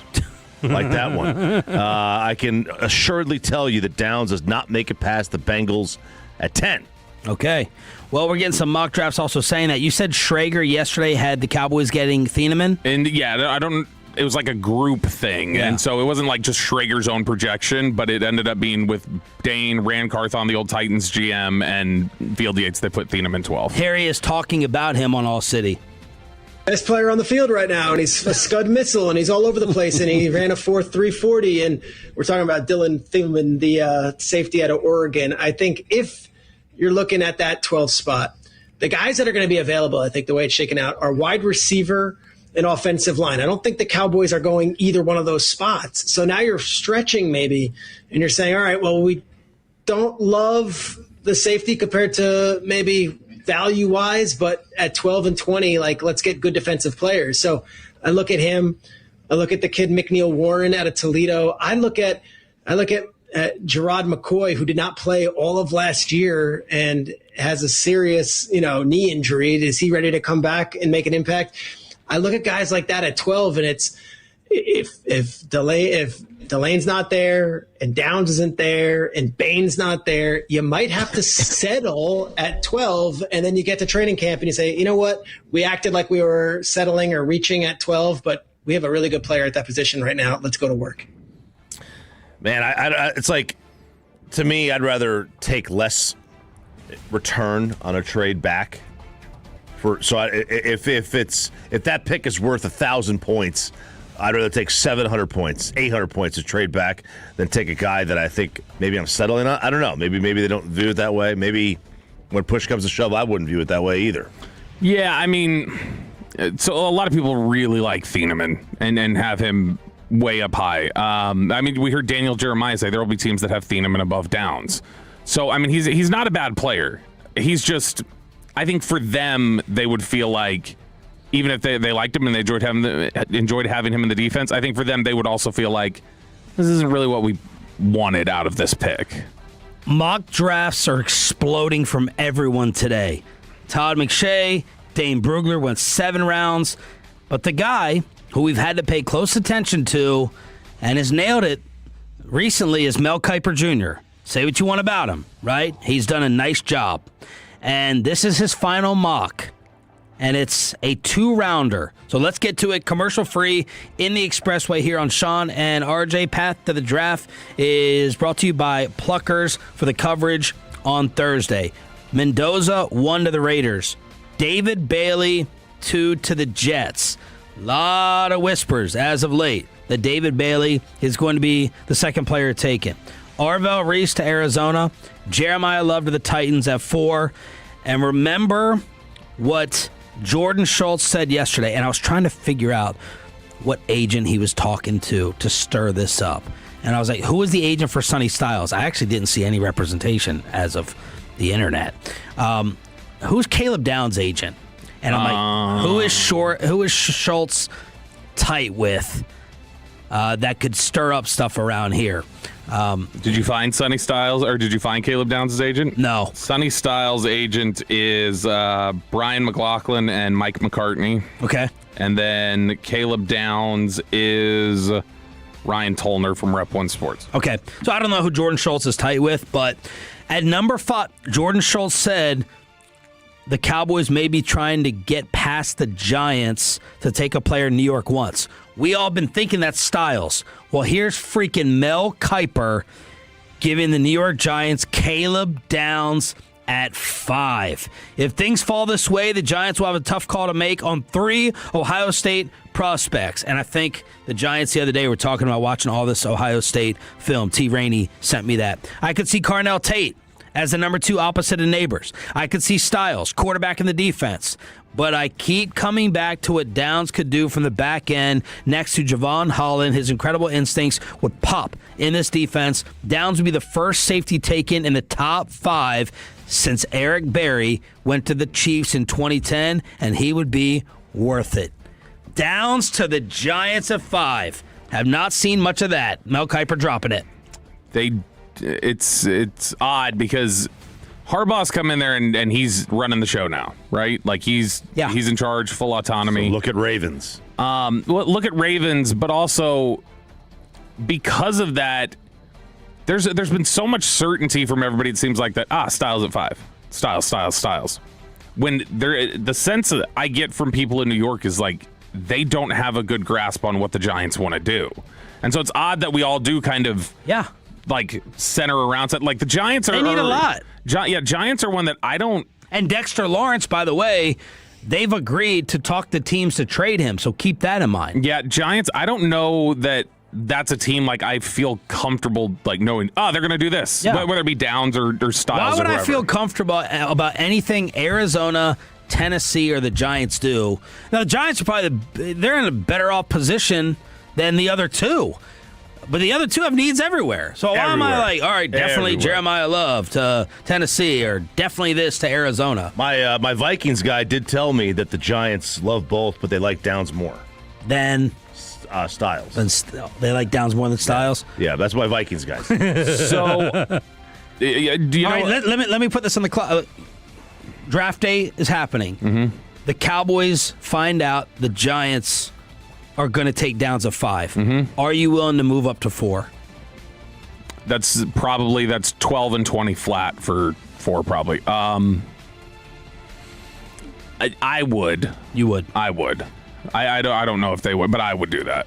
Trading up to 4, so you give up what? 12 and 20. And that would get you there? Mm-hmm. Really? Yep. They're 12 and 20 is like 2050 on the Mike McCoy trade chart. And then it's like that pick is worth 1,800, I think. So let's just put Schultz's scenario in play, that the Cowboys would want to jump the Giants for Caleb Downs. That's a lot. It's a big jump. Okay, so if they think if Downs is a 10 out of 10, what do they think Thieneman is? Probably, and this I don't know. It's more just kind of speculation based on how they've talked about other things. I would imagine Thieneman's probably closer to like 7.5. 7.5. And the likelihood he's there at 20? 20? Dicey. Dicey, huh? For sure they're at 12, dicey at 20. Yeah, because I mean, if you were told me I could get Caleb Downs or I could get Thieneman and Hood. Ooh. So you don't end up getting any linebacker, nothing. I don't know. See, that's the big problem that they run into. Bain and Hood? I mean, you're not getting a linebacker in the first 2 rounds anyway, as things stand right now. Definitely not the second. Right, unless Styles drops. Yeah, I mean, if you were to go up to 4, you could take Styles there. Yeah, in that go instance. up. Yeah, and so like when we're talking about like going up and taking downs, like maybe they go up there and they do take Styles. I mean, it's so this is, I can hear Brian Broaddus being channeled through Field Yates here when we're talking about getting 2 players or getting what they think is an absolute sure thing with a gamble of a move to go up that high. Field Yates says, don't screw around. This draft, I've found an overwhelming majority of people that have said, Field, in a different year, I might tell you otherwise. This is the draft where you don't horse around with it. Take the best players because this just isn't a super deep class with blue chip prospects. Sonny Styles, Caleb Downs, Jeremiah Love are all going to go extremely high. Did you hear that? It's don't screw around. Get your player because of the fall off of the uncertainty. So Brian Broaddus, Field Yates would say, just go and get Downs, even at 4. Remy and Choppy are like, needs, got a lot of chairs to fill, a lot of needs. And you know, the not the replacement cost, but the opportunity cost of getting a linebacker that could service your needs in the 3rd round, as opposed to getting rid of all your first round capital to go up and get somebody who still is going to be, there still is a risk. There still is a chance. You know, it's not 100% Styles is going to be a good player. Of course, yeah. So like, and this is Mel Kiper's mock draft that we're talking about, having the Cowboys or having the Giants take Downs at 6 or 5, and then the Cowboys going to 6.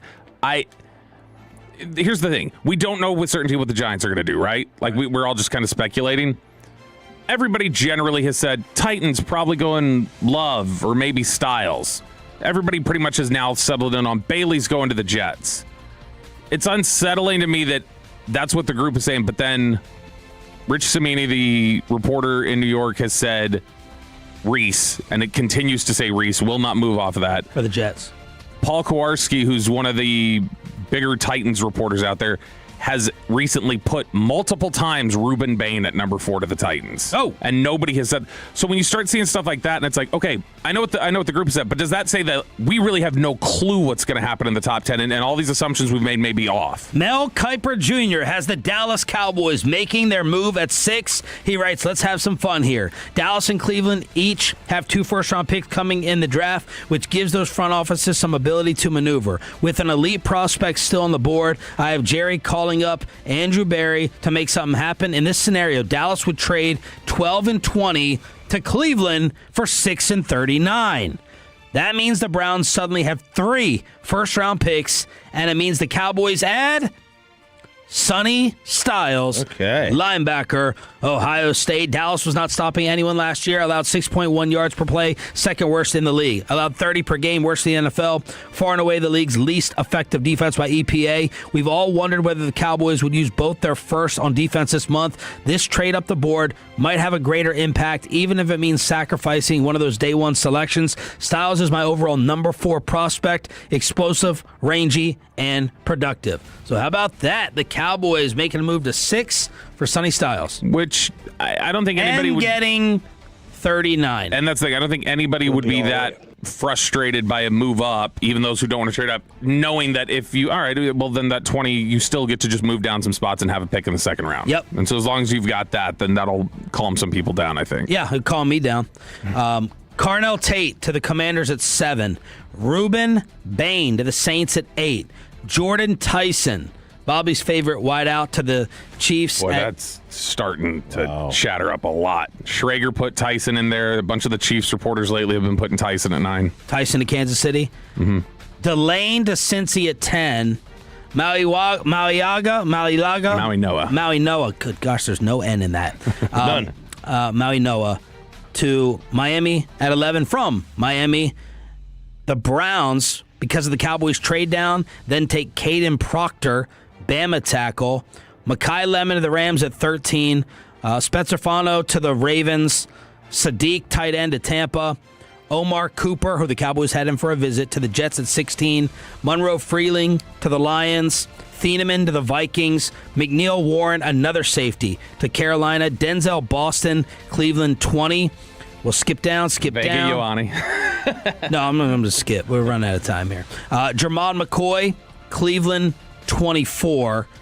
And then because Kuiper did a 2-round mock, he has the Cowboys at number 39 taking a defensive end.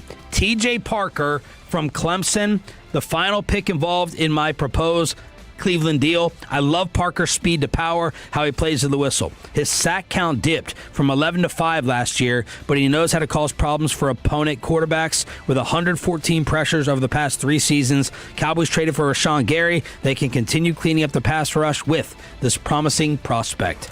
TJ Parker, what's his deal? Yeah, I mean, he's somebody who, like, if you were to put TJ Parker on the Cowboys in the second round, like, that's not bad value. I think Parker's a guy who a lot of people think could go in the first, and so it's fine. He's somebody who's just that to me is just like you're talking about steady edge rusher. Now the production, like his junior season when he had 11 sacks or whatever, a lot of people think that's not quite him. Like that's a little juiced up. That's not quite going to be his production. He would, in all likelihood, I think that's somebody who, when we talk about Brandon Graham or somebody like that, I think that could very well be TJ Parker's career. Like he's 7 sacks a season or something and just kind of a steady, solid player. Let's chop it up. Pew, pew, pew, pew, oh, no. RJ Choppy. Here we go. Chop it up, chop it up, chop it up, chop it up, chop it up, chop it up, chop it up. Come on, chop it. Who will win the battle at Peyton Russell's wedding? Ooh, what battle? Well, it'll be the battle of who hires Hook'em or who hires the Texas Tech Red Raider. The mascots at the wedding. Who's going to have mascots? Well, maybe. Foya Ball, one of my favorite things, Bobby, you said it too. They released the mascots, what they charge per hour to go to your wedding. Oh my God. How much does Rowdy make a year, we said? Dude, we found out Rowdy makes we're talking hundreds of thousands. The one that was really obscene was the Nuggets mascot. Yeah. I think they said the projection every year is he brings in $500,000 or something. Crazy. So Texas Tech's Red Raider made 463 appearances at weddings. Now, it looks like he is making $400 per hour to go to these weddings. Yeah. For a total. Now, some of these were unpaid. So, campus events are unpaid, weddings are paid. So, 227 weddings. He made a total of about $50,000. Did he make that, or the program made that for, putting him out there? Yeah, I'm sure they book it for him. He gets a cut. Why are people not ripping this off? That's all my mind has gone to. Oh, just buy a Rowdy mask. Get one made. Yeah. Get one made and do the same thing. Now the coolest mascot type thing I've seen at any event was my boy Tolo, Jacob and Tasha. They got that electronic robot that came. Oh, yeah. That's cool. Oh, yeah. It was like the Fox robot. The Transformer guy. It was amazing. Awesome. It was so awesome. I was so jealous. I was like, we need that for the next one. Why not just, I'm sure it would cost you a good amount of money, get one of these made and start charging it. Yeah, we looked that up. We were in Cabo, and there was a guy at the foam party or whatever that had one of those things. And the robot? Yeah, it was a robot, and with the lights and everything, and I can't remember if it was the cost or how much it cost for the suit or the cost to book that person. Yeah. It's such a crazy amount of money. No, I'm just saying, get the Red Raider costume Can you made. buy those?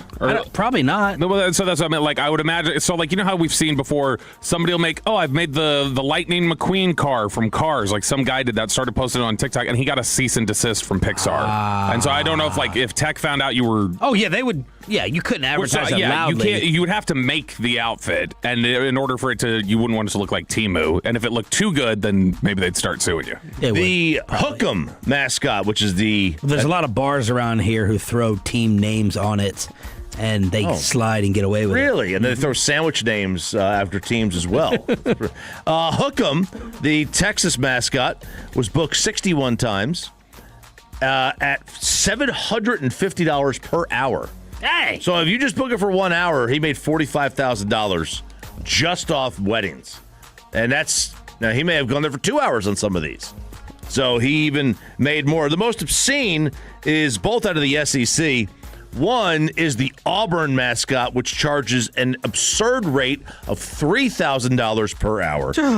And the conference itself had the most appearances, 351 appearances at weddings. So basically, every weekend or every day of the week, they had a wedding. Is that like multiple? Like, are you doing like a Saturday morning wedding, and then you're like a Saturday afternoon, and then a Saturday? Like, you'd have to be doing multiple weddings in a day. I would think so. That's a lot. That is a lot. But I found that interesting. It's one of the great things you get from FOIA Ball, which is Freedom of Information Act. I guess what they actually do is they probably have like 5 suits, and then they send out like 5 different people to go do it. Well, if you thought that's expensive, wait till you head on over to Coachella. Oh my gosh, this is nuts. This is sickening. It is sickening. Like the pizza. It kicked off at the Empire Polo Club in Indio, California, a couple of days back. General admission tickets, started at $549. VIP, $1,200. They sold out within a week. Resale prices, weekend passes were $2,000, single day around $700, and you had some listings reaching $6,000-$7,000. Inside, costs would add up really, really quickly. So let's go and see exactly what they're paying. No, I still don't really know exactly what Coachella is. Is it a music fest? Yeah, it's like Lilith Fair, kind of. Yeah. South by Southwest is movies? What's the difference? South by Southwest is a lot of stuff. So South by Southwest will do movies and music. It's just like basically an arts festival. And Coachella? Same thing. It's like Bonnaroo and Woodstock. Okay. Yeah, it's kind of like that, right? Loaded music and arts festival is how it's defined. Yeah, you got to wear your goofy hats. Loaded fries. Now these look like they're decent fries. They come in a triangular bag. Yeah, they got some truffle. Is that truffle? That's truffle. $28 for loaded fries. Caviar chicken nuggets. That's the new thing. Is it? That's a thing? McDonald's. Yeah, my wife, she was trying to get there. I said, you don't even like caviar. Yes, I do. Wait, McDonald's sells caviar? You better bring your own caviar. No, it was like a caviar chicken nugget to craze. Oh, my God. Yep. $100. $100 for caviar chicken nuggets. If you want to charge your cell phone and keep it in a locker. This locker that they have set up in the middle of the space. Yeah, it looks like there's 25 lockers on each side, so 50 lockers in this one thing. That's the money maker. Yeah, so you put your phone in this locker. You put on the charger cable, put it in the locker. $89. Oh gosh, $89 to charge your phone. And people have to have. People would rather have that than food or drink. 1,000%. I don't remember how much it costs. AAC has like those little walls where you just basically pay and it pops out a portable charger for you, and then you just like return it back or whatever. Oh, house rentals in the area going for upwards of $25,000, and this is like, all right, why have I not? Chiafala rolling in his grave right now. Yeah, why have I not signed up to be an Airbnb during the World Cup? That's what Chiafala was bringing up. Yeah. I think they were saying you got to get all your stuff out.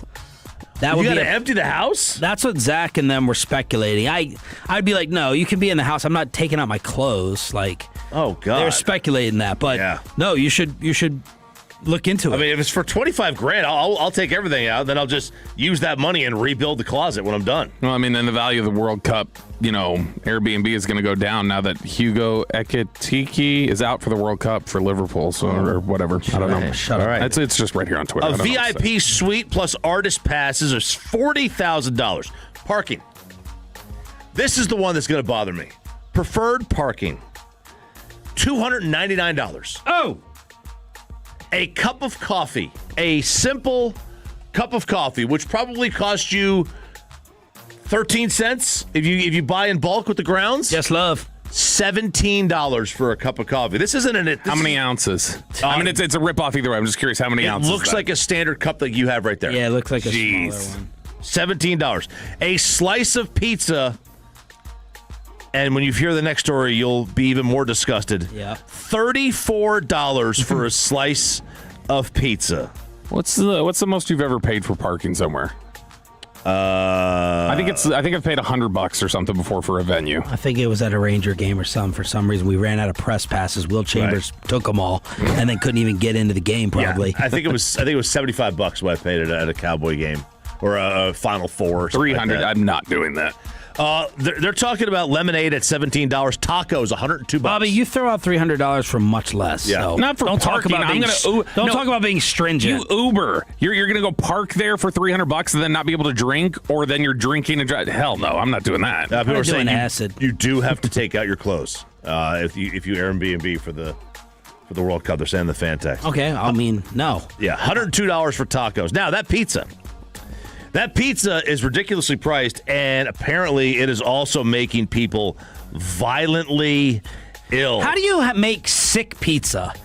Yeah, well, like I'll eat pizza that's been left out on the counter overnight, especially if it's just cheese. I think this is pepperoni. How are you making pizza that makes people sick? It could be processed cheese. It's tomato sauce that sits unrefrigerated. Right. I'm sure you're not using the freshest dough. Yeah. I'm sure they're not sitting there, I'll bet you it's being Lucali. I'll bet you, considering like it's all this open field, there's probably some E. coli or like some fecal matter on it that's making it. But the hashtags Pukecella and Sickcella are making the rounds. People are saying I had the pizza and I had to go use a porta potty. That's really bad when you have to go use I woke up my stomach burning. $25 for a slice at Spicy Pie. Spicy Pie, food poisoning. Ran to the bathroom. I was in there for over an hour. This type of thing for me, and it's not just a sign of age.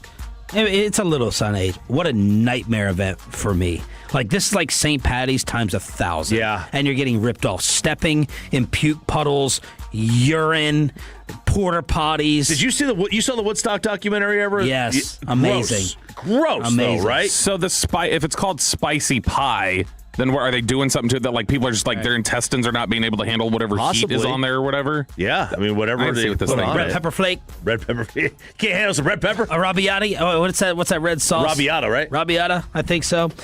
So there it is. Have your fun and get your pictures after charging it in the cell phone locker. It's chopping it up. How was your baseball call? It was good. I think I got some calls. I made Byron uncontrollably laugh at one point. Now, I don't think it was that funny. He just lost his mind. And I had some jokes that I slid in there. I was trying to. So I think we got some audio to play maybe tomorrow or the next day. Why hasn't anyone called about George Pickens? Stephen Jones discusses on 105 through the Fan after this. But after we get you over to Trust and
This is Sean and RJ on 105.3 The Fan. 8 o'clock hour on this Hump Day edition, as we are about 8 days away from the NFL Draft. Path to the Draft brought to you by Pluckers. We'll have Bobby, Broadus, Walchuk, DallasCowboys.com inside the Ford Center at the Star in Frisco as we try to sort out all the possibilities and all the rumors. Pepe, we may go live to the TV here. Let's go to Mel Kiper Jr. mocking Sonny Styles of the Cowboys at number 6 in his final draft. Not existent last year, and you see Sonny Styles flying all over the field, testing off the charts. Here's what we got. We're at 12-20 right now, right? They have no second-round pick. So you move up to 6, you get a immediate impact player, a super blue chipper. At 12-20, you get maybe okay, but there's a big drop-off. Instead of great, then you get a 39th pick, okay? So you're at 6-39 instead of 12-20, but you get one of the elite players, not only on defense, but one of the best players in this draft, and Sonny Styles for a defense last year that couldn't have stopped my high school Calvert Hall. Sonny Styles set the world on fire at the Combine. Yep.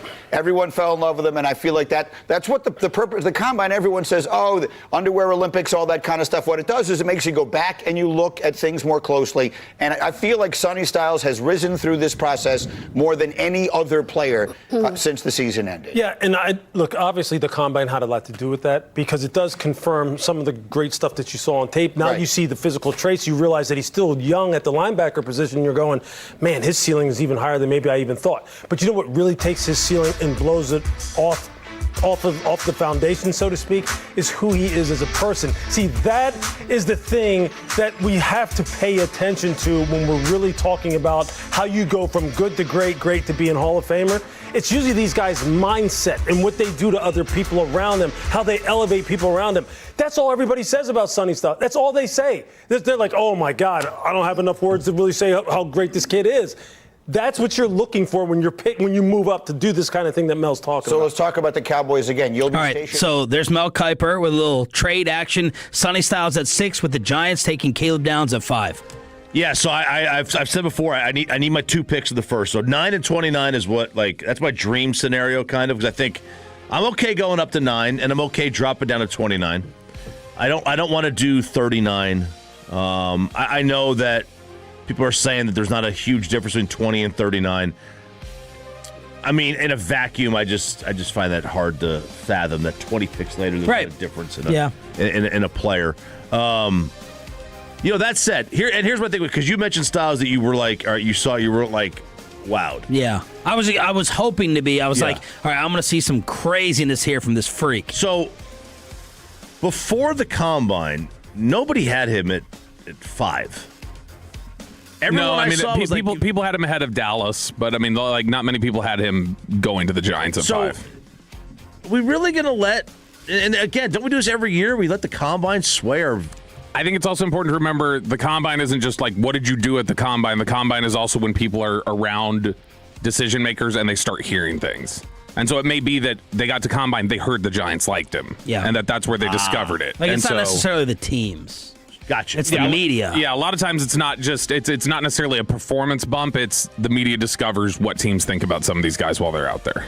Okay. I can understand that. Because, I mean, if all these mocks had him, at the 12 spot, 12 whatever, and then all of a sudden he's popping up at 4. I still can't get over the thing I get, like, whenever I want to make any of these mock drafts or anything else, the thing I cannot get out of my head is that when Bruce Feldman talked to 2 GMs and 2 directors of player personnel and asked them, project the top 10 picks. This is after the Combine, after all the Sonny hype and everything like that. 3 of the 4 had Downs and Styles completely out of the top 10. 3 of them. And these were NFL people? These were NFL. This is 2 GMs and 2 directors of player personnel. That's really hard for me to get out of my head that they had already seen the Combine and they still said Downs and Styles won't go in the top 10, and we've all been pretty certain that they won't get close to Dallas. I know that he's supposed to, green dot, linebacker and all that, but I've become convinced that Caleb Downs can quarterback my defense. If you tell me that Sonny Styles does the same thing, I could be talked into it. I don't love trading up for him. But if you tell me this is going to be my leader, this is going to be, and Louis Riddick was just bragging about his personality. If you tell me he's going to be the database of my defense, not just by default because that's who his position is supposed to be, but he has that mind and he has that intelligence, Okay. And he is also... Is that the case? Yeah. No, he's like I said, when you watch them on defense, it's Downs and Styles are doing all the orchestrating. So, it may be Downs... Because I got a lot of damn intelligence over there to try to separate between Downs, Matt Patricia, make your jokes, he's still Matt Patricia, and then Styles. Yeah, Styles is generally organizing all the linebackers. And then, so he's telling Reese, move over here, do this, and, you see him directing a lot of traffic. Downs will direct a lot of traffic. So they're generally... I think Downs is definitely the primary, but then it's Style. That's not a slight to Styles because Downs is just considered so high level. I want you to put on his YouTube highlights, Chop, and just see if you can understand what I'm talking about in terms of was hoping for a little bit more in terms of the splash. Let's go. See what you think. Just let it run. By the way, they threw up there. They've had the stat up there all this morning when they show Sonny Styles. 98% tackle percent. He does not miss tackles. He is the sure. So a lot of this is just man, there's such strong fundamentals, and he's such a clean player, and I think that's a lot of it for people. All right. So Stephen Jones yesterday on the KNC Masterpiece, we're talking about trades and movement.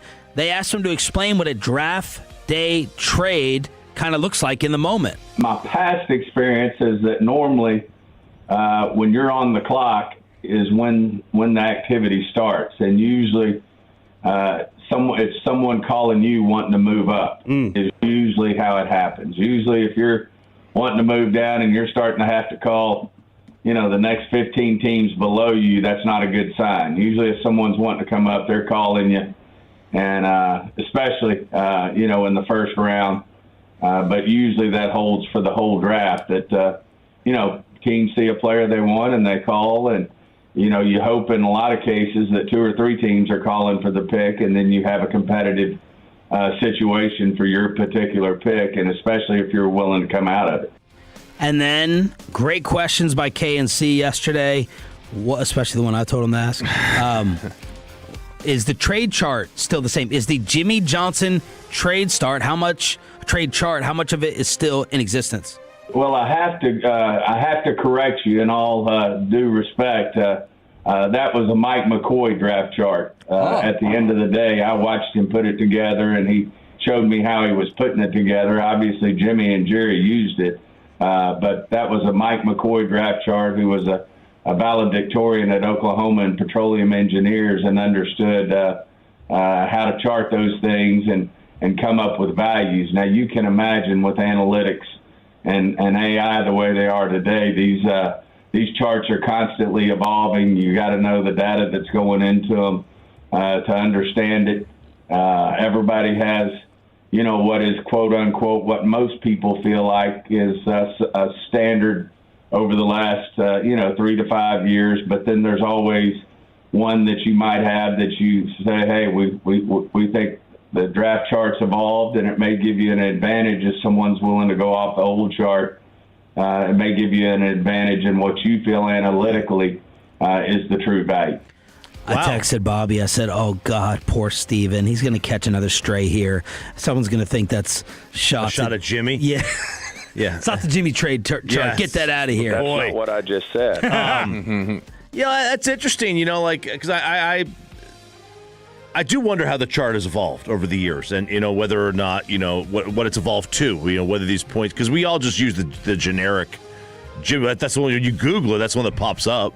Yeah, there's another one. I can't remember which one. There's another one that just is a little bit different on some of the point valuations, but in general, it's the same structure of picks are worth certain points and what does the math add up to. But like he said, with the whole AI evolution and different things like that, they've got a number of tools now that I think that may be like the primary resource, but then underneath that, they've got a lot of other things that, put input data and tell them how to approach things. Bobby was surprised that Steven took a little bit of the bait. Kevin Hagelin went for it and asked, has anyone called with the tag on him about getting George Pickens from you? Yeah, you hate to get into things like that, but no, we've had no one call, with interest in George Pickens. You hate to answer that, but this is the thing. But that's a little message sent. This is what we were talking about 2 weeks ago or whatever it was, where he said, I'm not getting into George Pickens. It's like, yeah, but you do. You pick times where you want to get into it. And then there are other times you go, guys, I've told you, ongoing, we're not going to. Well, when it benefits them to send the message out that, hey, your value, our phone's not burning. Yeah. Our phone's not lighting up. You sure you don't want to take the offer we gave you, or the one that we're thinking about giving you? Because now, as Tolo Chris keeps texting, he says he's not even under contract. So, like, you guys are wasting time even talking about trading him. Now, someone could trade, and then you have to give up the money on top of it. People are like, oh, my God, they gave up all that for Waddle in Denver, and no one's calling about Pickens. You're talking about different salaries, no doubt about it. But it still did get at least a first-round pick. Are you surprised that no one's called, if that's the case? No. I mean, it's Why? because I think that there's a lot of teams that still have the view of, like, we got to see it with Pickens. And then I don't think they think that he was, like, demonstrably different in Dallas last year. I think they looked at it and went, yeah, that's just Dallas tolerates things differently than Pittsburgh does. But a lot of that stuff that we didn't want to deal with is still there. Ooh. Yeah, so is the talent, though. I don't question the mindset, because this has been my approach. My dream scenario is get George to play on it for another year. I want to see the behavior again. But don't tell me he acted the same in Dallas on the field as he did in Pittsburgh. And also, don't tell me that a team that feels that they are up against it with having to win now. Who? Well, let's look. San Francisco. Oh. Detroit, Kansas City, Green Bay, they got to win. They're Buffalo. I mean, those teams are like they're not on borrowed time yet, but some of those can see borrowed time from there. You don't think that if he was on the open market and they had a little bit of cash to throw his way, I think they would do it. I'm watching. They may throw money at it. They just may not want to throw money and picks at it. Yeah, I'm watching the highlights. Sonny Styles. You see what I'm talking about, or no? Well, I see something else. Okay. I don't like the way he wears his towel. Absolutely not. The highlights start off, he had one play against Texas, and then 5 minutes of stuff against Iowa and Illinois and Ohio University, and then one play against Indiana, and then one play against Miami. Oh, man. Bums. Continues. For your linebacker hate continues. His games against Miami and Texas were two of his better games. Well, they had one play against Texas. It was a screen pass where the other defender was the sideline, so the guy had nowhere to go. So I'm gonna have to keep looking. I'm gonna keep digging here because I'm not ready to give up on this guy. I'm not ready to give up on him. But do I want to trade up to 4 for him because he was able to stop Akron? And Bobby, what? You've been regulated perfectly this week. What do you mean? You didn't jump right there. Your irritation. You're just calm and cool, and your regulation is on point. I'm focused on taxes. Thanks, Doc. You're focusing on what? I said I'm focused on taxes. I just know they're waiting for me at the end of the day. So. I thought you were saying text. No, taxes. Tax day is here. I'll be a mess tomorrow. And so was the punishment of Peyton Russell. If you missed 5:30 to 6, we have a couple highlights or lowlights of PP in the morning next on The Fan. Well, let's get you on over to Ownwell because, we used Ownwell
Frankel first, 214-417-333-3333. With Frankel & Frankel, there's never an out-of-pocket cost. They only get paid when you win.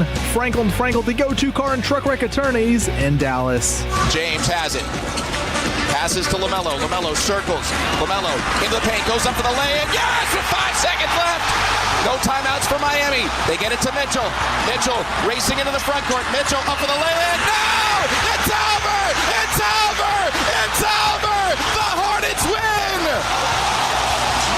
LaMelo Ball's the hero. And Charlotte is going to play for the 8th seed on Friday. A rare victory for Adam Silver as his play-in game produced an absolute thriller last night. Good morning, Metroplex. Entire morning family with you on this cloudy, dark hump day.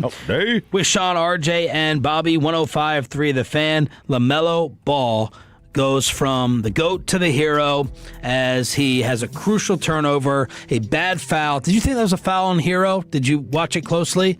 Or no one can comment on this except for me. I was doing the TCU game, Charlton game. And then when I got home, I was all in on the Rangers. I didn't see the specific foul, and you know why I didn't see the specific foul, but...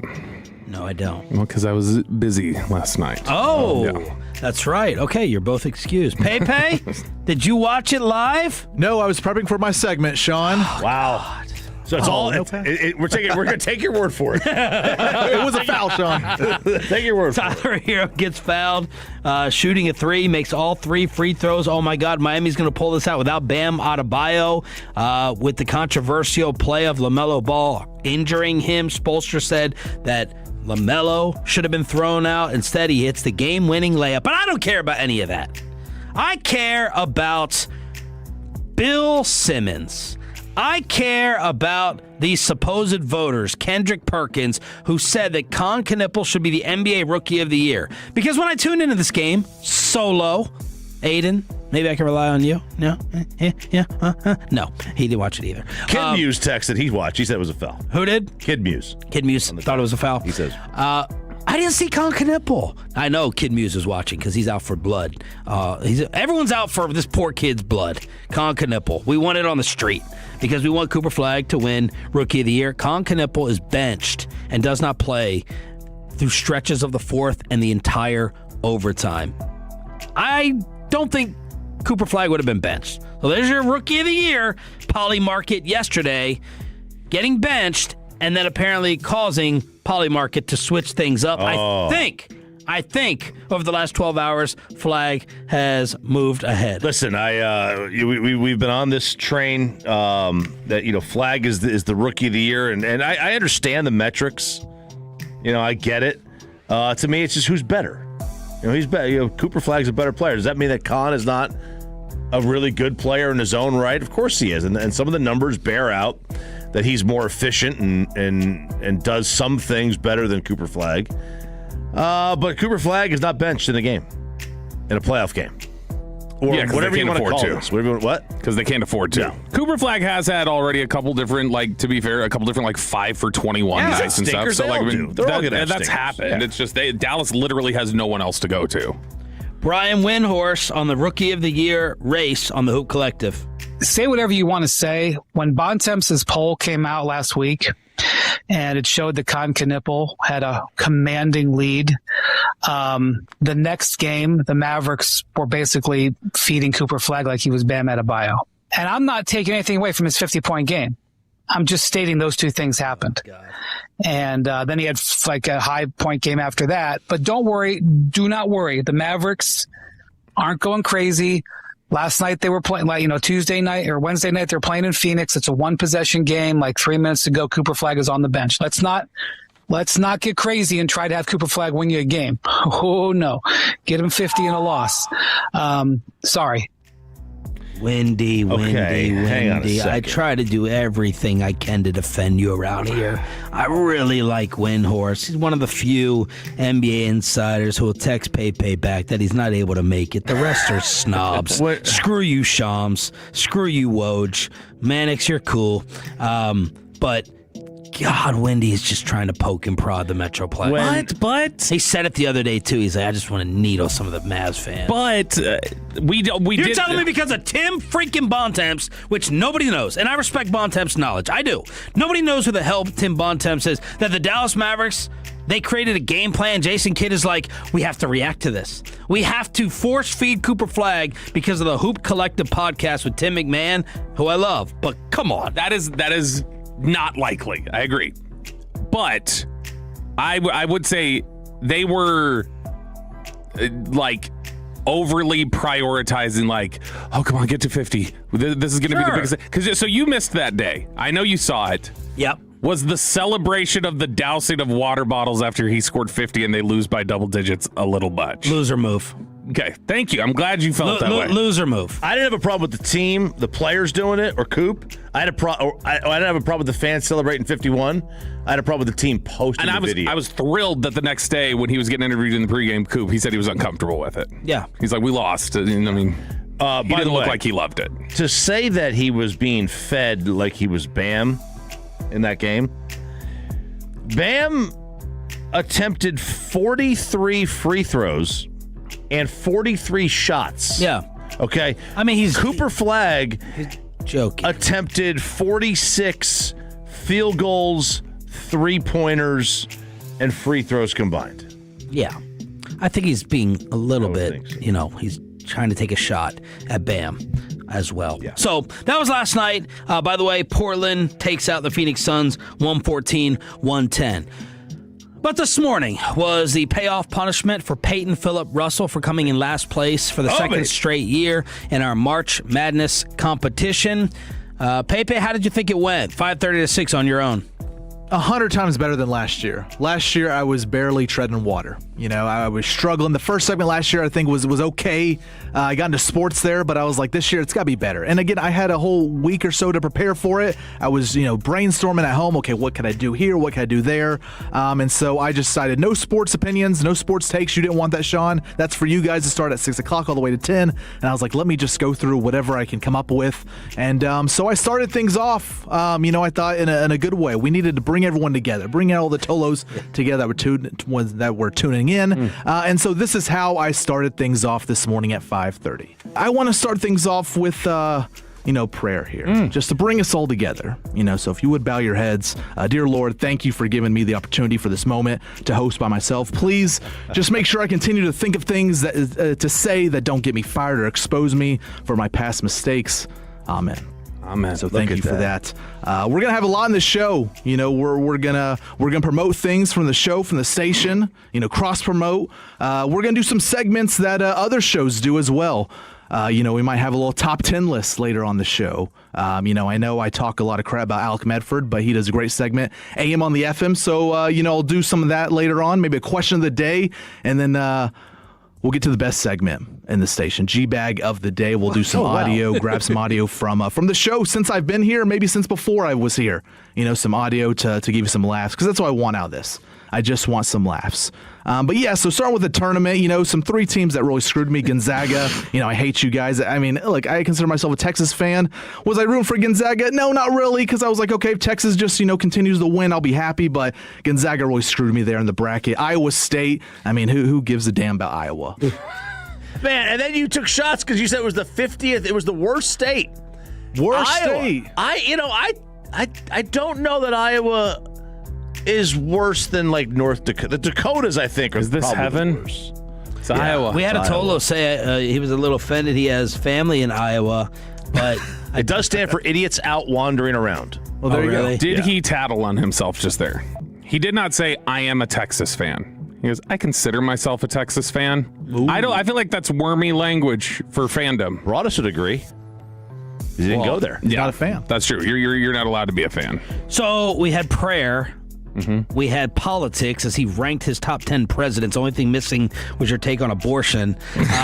And then we did get... I thought that was a very bipartisan list, though. Go ahead. It's a very bipartisan list. No. Oh, He had a good. He did have a mix. He did have a mix. He had a mix of Democrat, Republican. Honestly, nobody was current. I didn't notice any. Were any of them? I didn't think any of them were still He alive. put Biden one. W. No, Biden was not one. Biden was an honorable mention. Honorable mention. And then we did get the nice part of the snacks as Peyton Russell kind of penned a letter to all of us. So I'll start with you, Sean Sharif, the quarterback of the morning show. His ability to put together a show and have it run so smoothly is insane. He defends his station and this station overall like no other, and co-workers like I've never seen before. It's us and there's nobody else when it comes to this industry. The most loyal guy at the fan, and I respect that.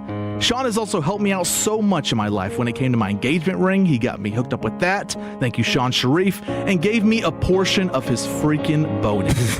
He gave me a portion of his bonus. It brings tears to my eyes, man. It really does. The guy, he could take that bonus and bought a boat for his kids. He could have done whatever he wanted with it. He gave me a portion of his bonus. And so, look, I know we make jokes of him, always asking, where are we with the guest? Where are we with the guest? But deep down, he's a really nice guy. And I respect that, Sean. Stop. Thank you.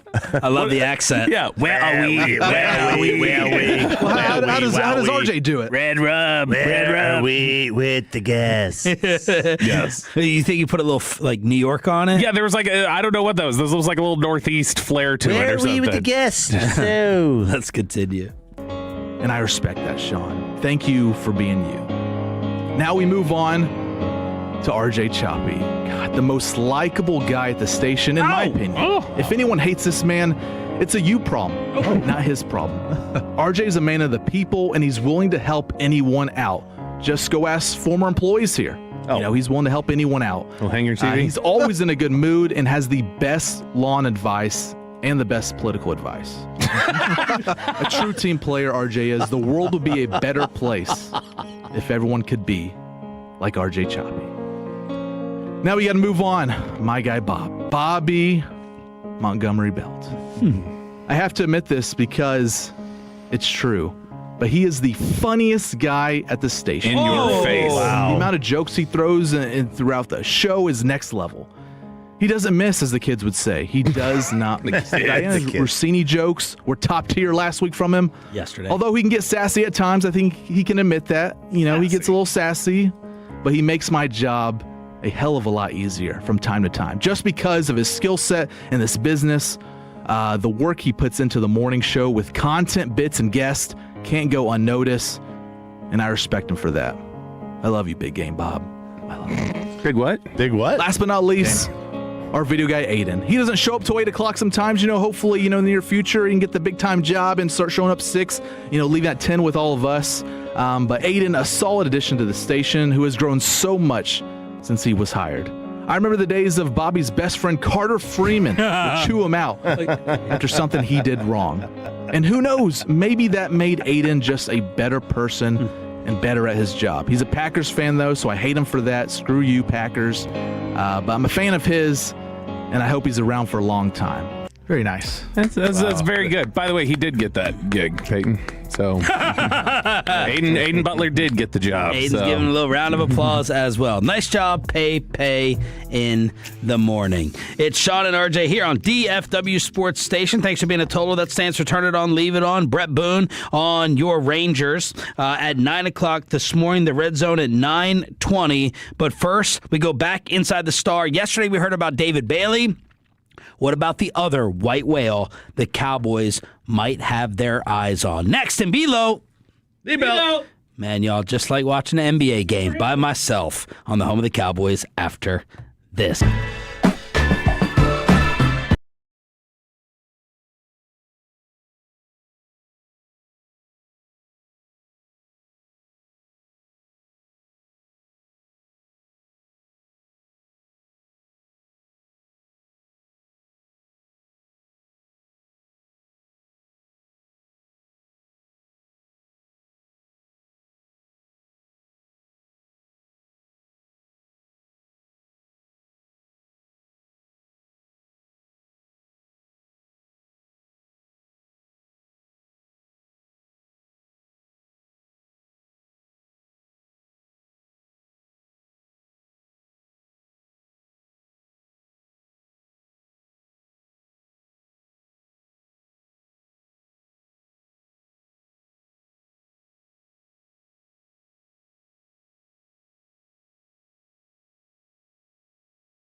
vehicle, get to Classic Chevrolet and Grapevine today. The #1 Chevy dealership in the world 3 years straight. They've got more new Chevys than anyone else, all priced to sell. Visit ClassicChevrolet.com. This is Texas. This is Classic Chevrolet. Together, let's drive, relax, enjoy the difference. Based on new Chevrolet registrations 2023 through 2025. The great Bobby Belt. Bobby knows ball. Hey, let's talk ball. We're the ball knowers and we just talk ball.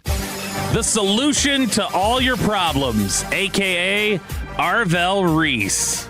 Maybe. Let's talk about it here in Below the Belt, which is sponsored by Window Nation. Yesterday, we've gotten this increasing chatter about how high could the Cowboys go up? How high could they trade up and be aggressive to go snatch somebody that they really want? And the suggestion from a couple different people and then a couple different mock drafts have been go up to 3. They go up to 3 and they take a David Bailey, or they go up there and maybe they get ahead of somebody to take Sonny Styles. But we've seen that there's been some chatter about David Bailey going number 2 to the Jets. In fact, that's become kind of the most common projected pick at this point is Bailey 2. I think Peter Schrager reiterated that yesterday. I think it was him. Jeremiah has been on Bailey to 2. I think most of the NFL insiders that you see talking about things, they're saying Bailey 2. I still think it's fascinating that Rich Cimini in New York, who's like the top Jets reporter, he's just keeps saying Reese. And so that was the odds-on favorite after the Combine, and it had shifted lately. But fascinating nonetheless. But if they take Bailey and the Cowboys were to go up to 3, then there you are staring at Arvell Reese. So I don't know how likely this is that they would go up, just like we said yesterday with Bailey, but we want to make sure you're covered and make sure we've talked about these guys and not just left them off the table. So we'll talk about Arvell Reese. So yesterday I went home and I did the same thing I've done the last couple days, where after we've talked about something, I go, all right, I'm going to go make a cut up real quick and I'll post it on there. So I made the Arvell Reese cut up and I tagged you in it, and you were a big fan of David Bailey. What are your thoughts after seeing Arvell Reese?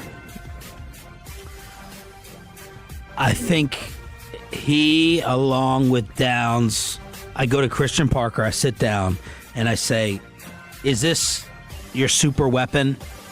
That's what I think of after watching him. I'm like, what couldn't you do with this dude? Yeah. I think he flies around. I don't think he's going to be as good of an athlete as like Micah Parsons in terms of throwing guys while pass rushing that weigh 50, 70, 80 pounds more than him. I think Micah runs a faster 40, but like in watching Arvell Reese in the second level run back and forth and show the athleticism, I'm more impressed with him in the second level than with Micah Parsons. And I would sit down with Christian Parker and I would say, is this your super secret weapon? And if he goes, yes, I can do anything with him, that's who I'm thinking about going to give my defensive coordinator his ultimate weapon and piece. He flies around. Mm-hmm. He can rush the passer. He's explosive. Freak athlete. Now, before I say anything else, Chop, I know you said you have not watched highlights. Did you watch the one I tagged you in yesterday of Arvell Reese? Yes, but not like studying. I didn't blow it up. What are your thoughts in general of him? His eyes went left. I don't believe him. What are your thoughts in general of him as a player when you've just watched college football on Saturdays? Reese. Honestly, when I watched, I wasn't paying attention. I didn't know his name.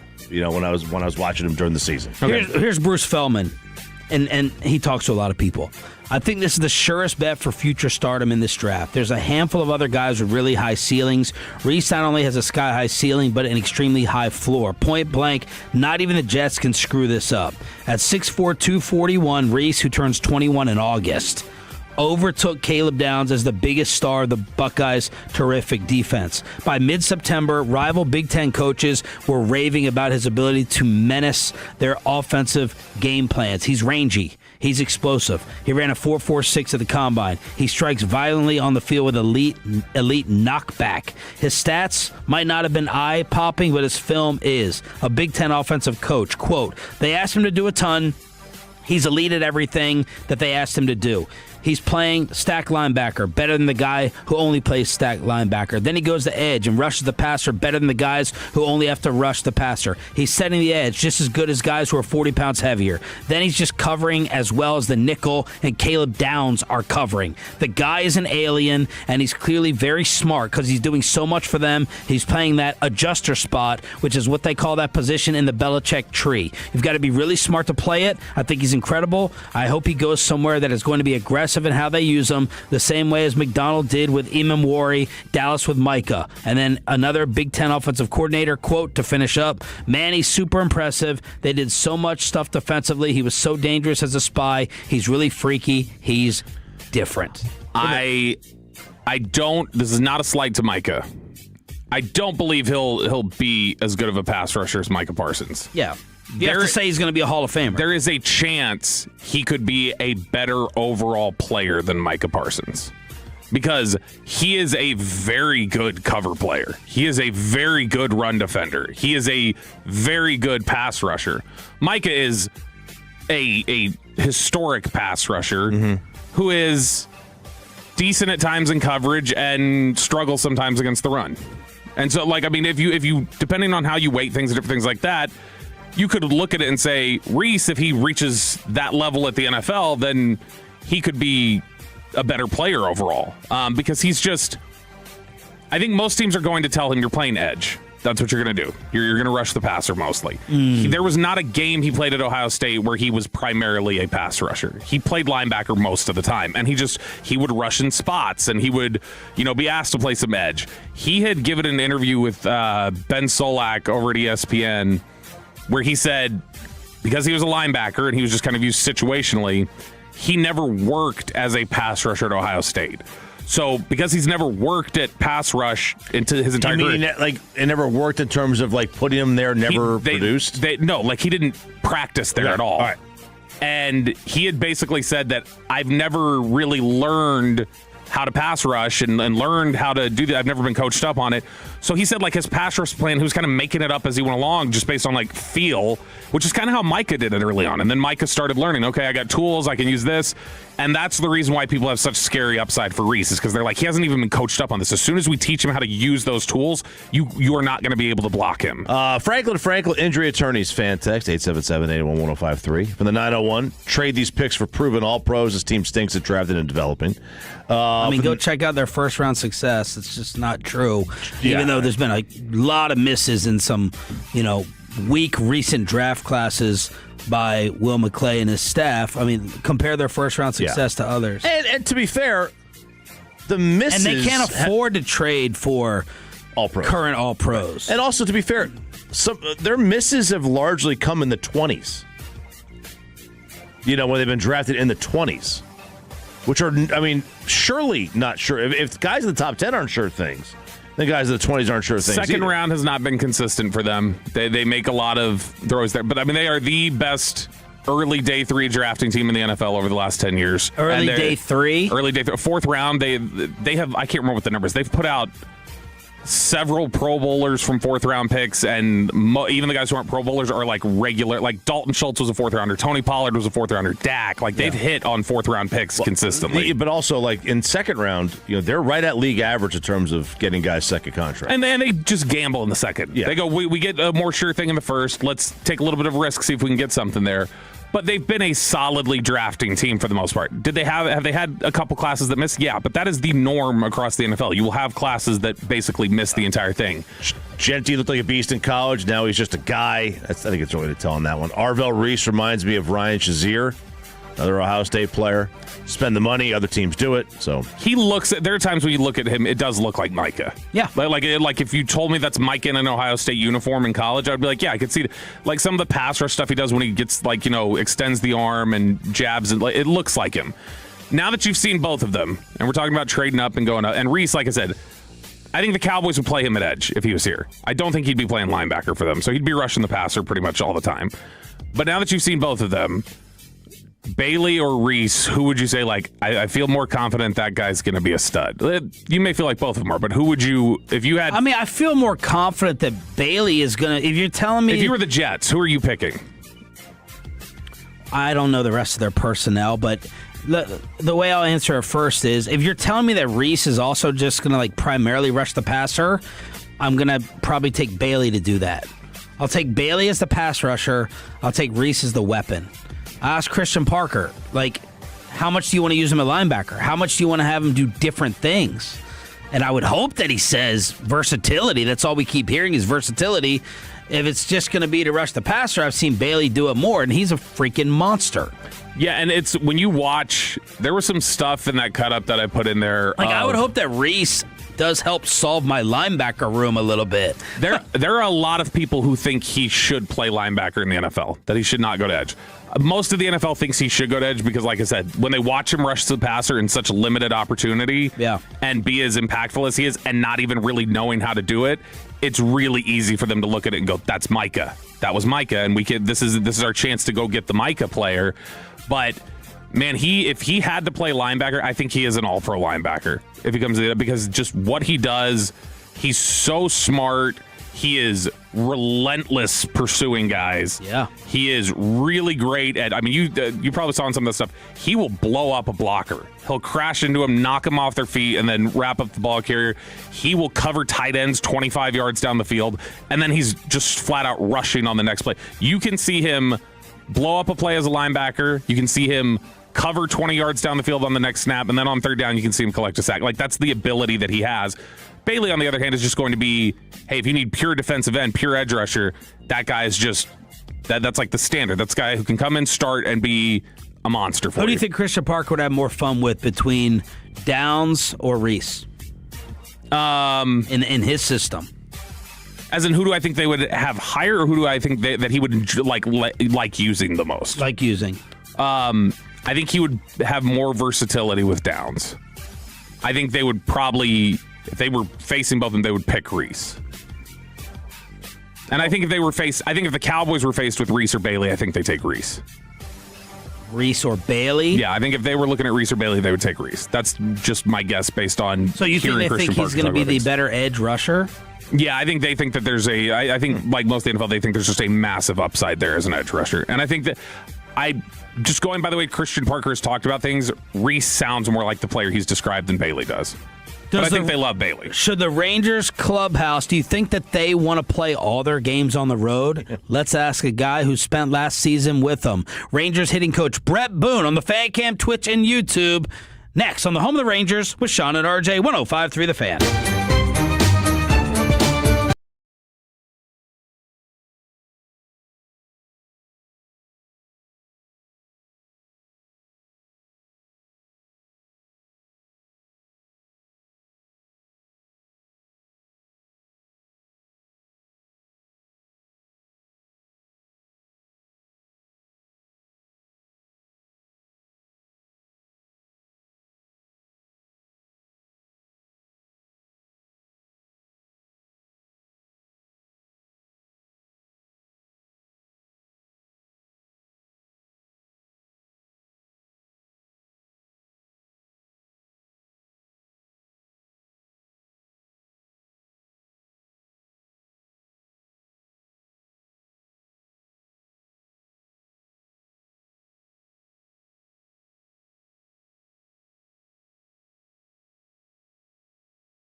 Odyssey Sports Station. Driven by our D&M Leasing Studios, this is Sean and RJ on 105.3 The Fan. Here's the pitch. Swung on and a high drive hit to right field. Not very deep. In comes Butler. He makes the catch.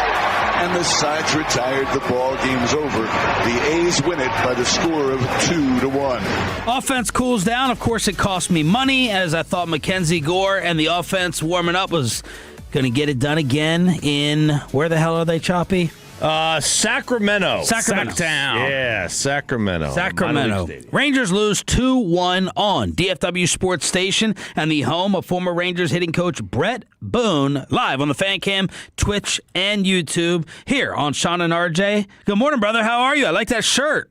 What's happening? Thank you. Is my background white enough? Yes. Yeah, it is. It's very white. Yeah, it is. Well, I'm trying to figure that out. But good morning, guys. How you doing? Doing pretty well. Choppy is convinced that the Rangers should forfeit all of their home games not to hit inside the globe there in Arlington, because he's convinced it's not the talent, it's not the lineup, it is the building that is costing them their offense at home. Did you ever feel that way last year? Where were you? Yeah, where were you defending me last year? You never want to make it an excuse. I played in early 2000s. It was Safeco Field at the time in Seattle, and it was the biggest park in baseball. And it got into some guys' heads, and it becomes mental. Going around the league last year, once I got to pretty much all the cities, there was a distinct difference between playing at home and playing on the road. Now, the pitchers loved it. And that's not to take away from our pitching staff a year ago. They were great.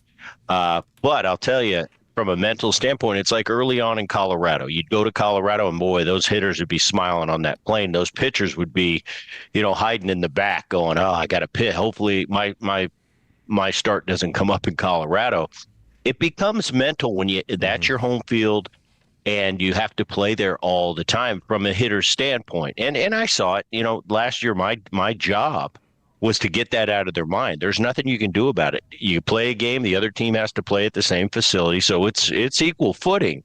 But I'd be I'd be lying if I said I haven't seen teammates that it gets in your head, and it's like, okay, if I hit the ball right of left center, man, I really got to hit my best bolt or it's not going out. And then bad thoughts start to creep in your mind. Like, if I pull the ball a little more, I don't have to hit it as hard. And that just gets away from your stance. There's guys on that team that it doesn't matter. But for the masses, yeah, it's a big ballpark. I haven't been there this year, obviously. I haven't seen if it's carrying the same way. But I remember the veterans a year ago, the Simeons, the Seagers. I'd hear them in discussions that, hey, at 23, this ball was flying out of here, and the ball just isn't going now. With the new metrics, guys, as soon as it's hit, they look at the angle and they look at the exit velocity, and they say that should be a home run. It's almost like a math problem. So it was definitely playing really big last year. I don't know if it's still playing big this year, but from what you're saying, it's you're hearing that early. Yeah, it has to be their head, because it just seems that you would think it's just fly balls that should be home runs that should become outs. It's also like they're not racking up ground ball singles, line drive singles. So it has to be mental. And I would say the same thing and ask you this about Wyatt Langford this year with his start. Like, the mental side of baseball, you're only a handful of games in, but you're hitting 161. Like, how long before you press when you're off to a bad start as an individual? Well, that's why this game, it's so hard, and you fight through. It's trial and error, and we're all young at one point. Wyatt's had these huge expectations ever since he came to the big leagues, and I think people expect a little more out of where he's at in his development. I know I love Wyatt Langford. He's a talent, tons of talent, and he's a young player. And everybody's saying, oh, he's going to be the next MVP. Looks like Mike Trout. Well, that's kind of unfair expectations to put on anybody.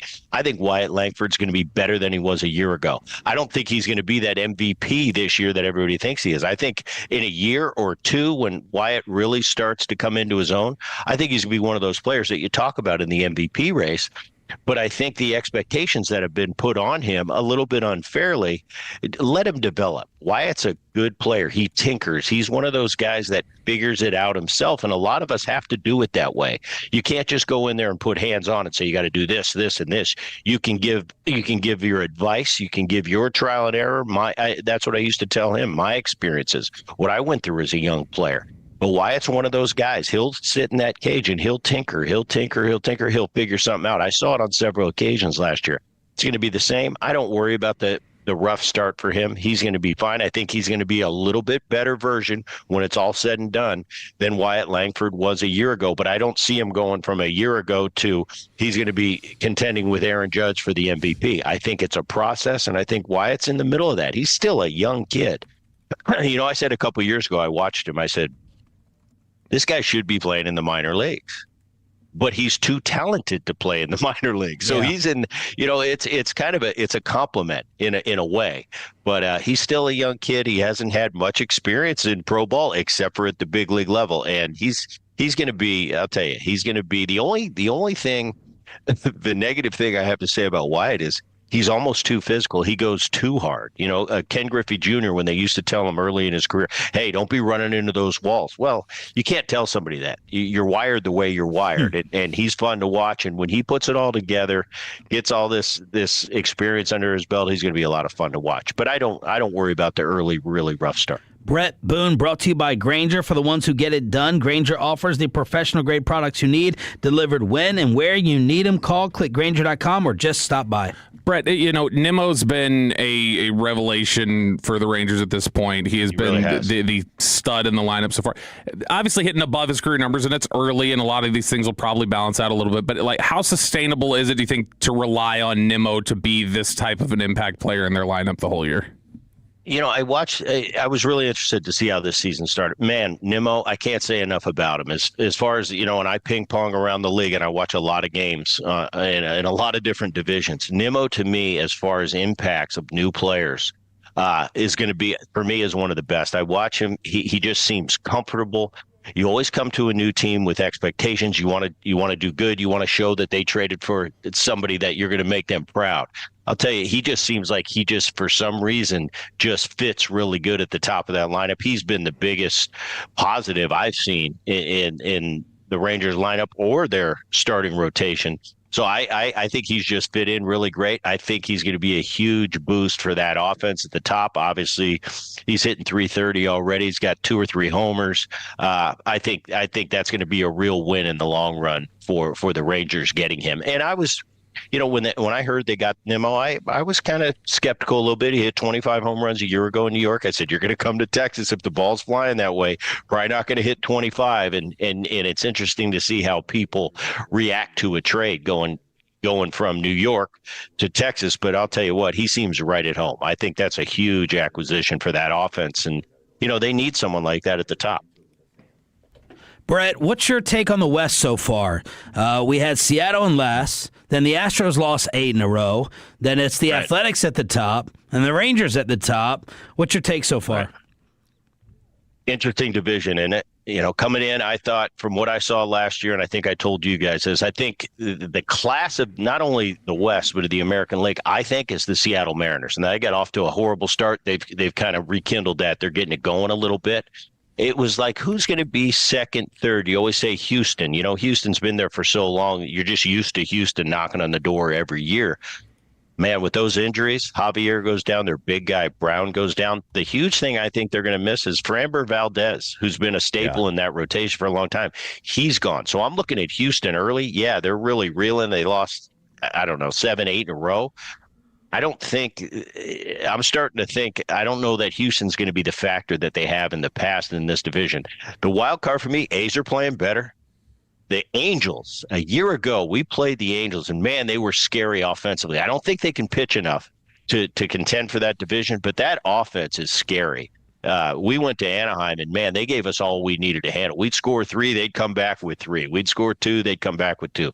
Angels are a juggernaut offensively. Don't think they can pitch enough. A's, nice story, doing better. I don't think they have what it takes. I look at this Rangers, it's all going to come down to health. I think the offense is going to be what it is. You're going to see hopefully some improvements from people. It's good to see Berger off to a good start. He's got 4 home runs already. He was banged up last year a lot.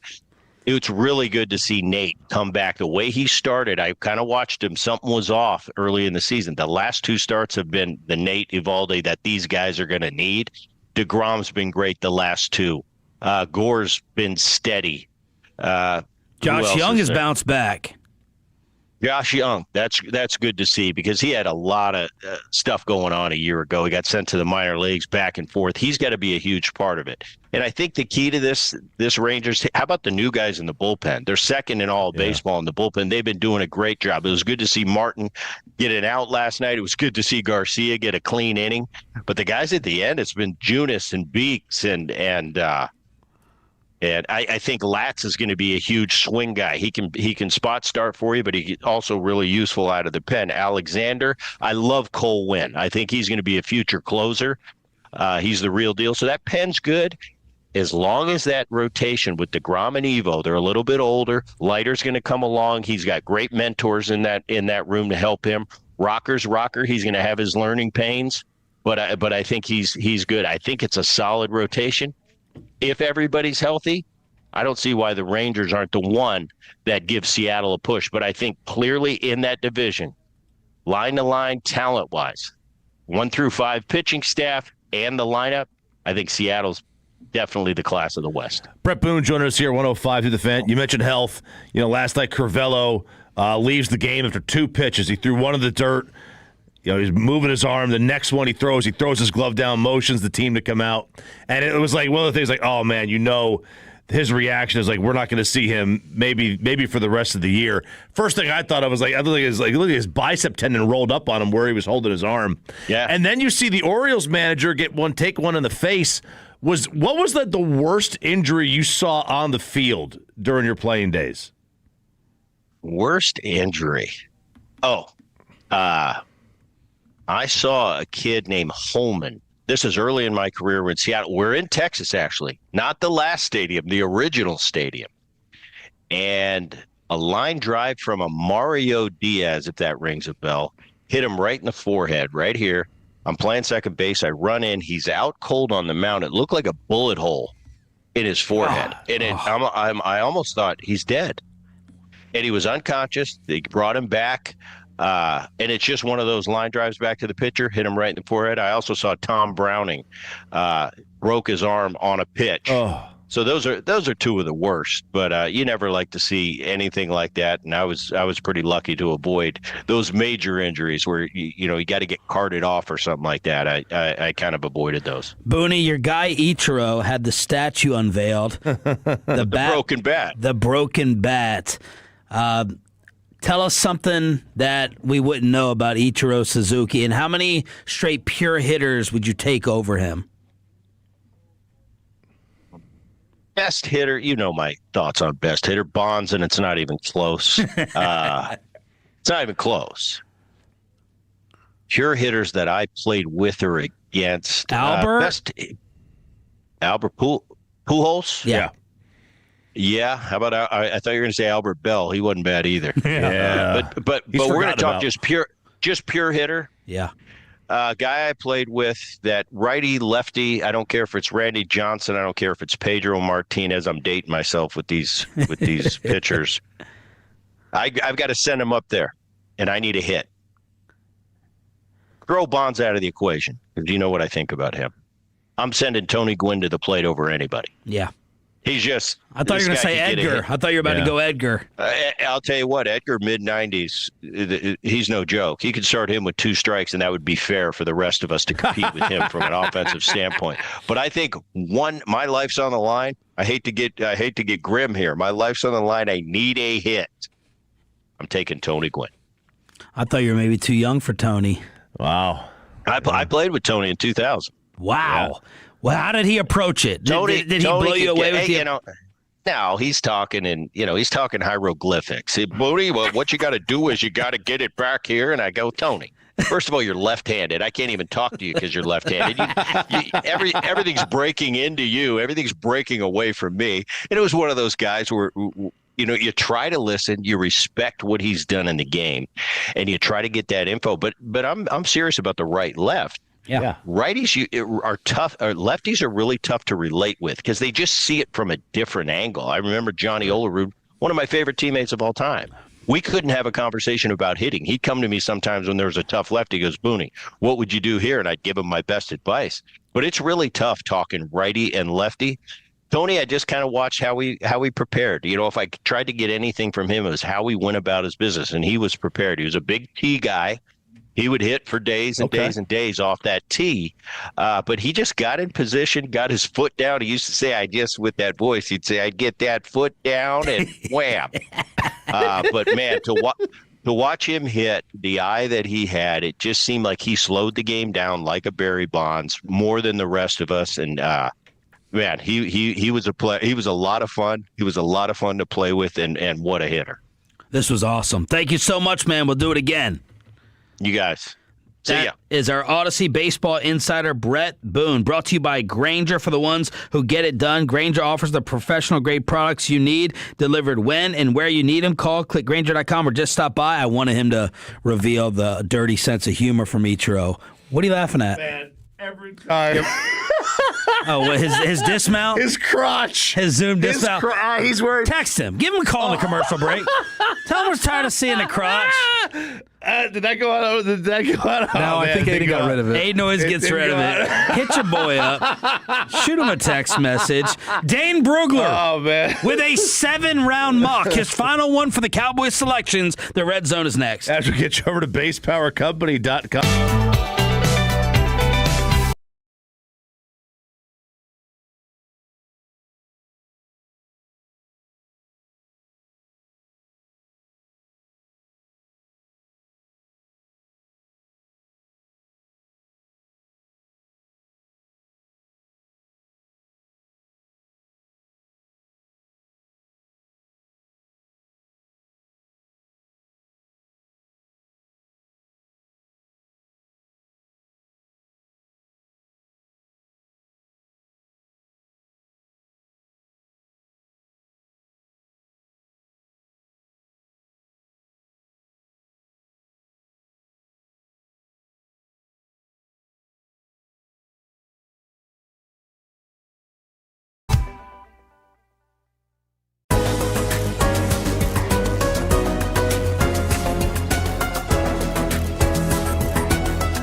105.3 The Fan segment here brought to you by the Personal Injury Lawyers. Frankel and Frankel, if you have been injured in a car or truck wreck, call Frankel first, 214-817-333-3333. With Frankel, there's never an out-of-pocket cost. They only get paid when you win. Frankel and Frankel, the go-to car and truck wreck attorneys in Dallas. How many people want to eat a W tonight? You know what I like about the media? They think you can just dial 1-800 and get a quarterback.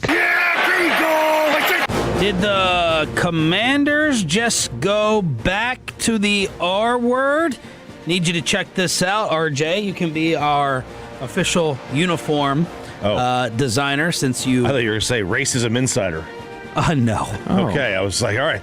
Yeah. Adam Schefter put out the new uniforms that the Commanders unveiled today.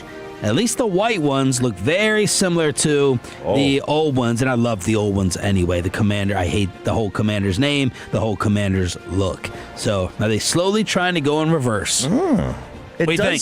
Yeah, I mean, look, that's the old school helmet, the 3 stripes, and then the W obviously on the side instead of what was the logo called?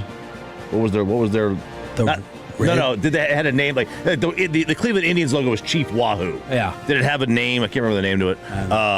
So it's obviously the W there, but it looks very, very similar to the old school uniform. That's a good look. Like to me, I don't think there's it's the worst. It's literally the worst uniform in the sport. If you just bring Washington, I couldn't stand it. These. You like the Browns? What don't you like about it? I don't. I'm not a fan of the yellow. The yellow in it, I don't like. I think color scheme wise, it's one of the cleaner looks. I love it. Now it just looks goofy with that giant W on the helmet, though. Like it doesn't fit the rest of the look. But yeah, if they're bringing back just the uniforms, I'm in favor of this. All right, let's update you on the mock draft talk. Peter Schrager said that his NFL friend shouted him down when last week he had Caleb Downs dropping to the Cowboys at 12. He said, no way that happens. Mel Kiper's final mock has Caleb Downs going to the Giants today at 5. The Cowboys trading up to 6 for Sonny Styles. Schrager also said that the name he keeps hearing around Dallas is Keldrick Falk.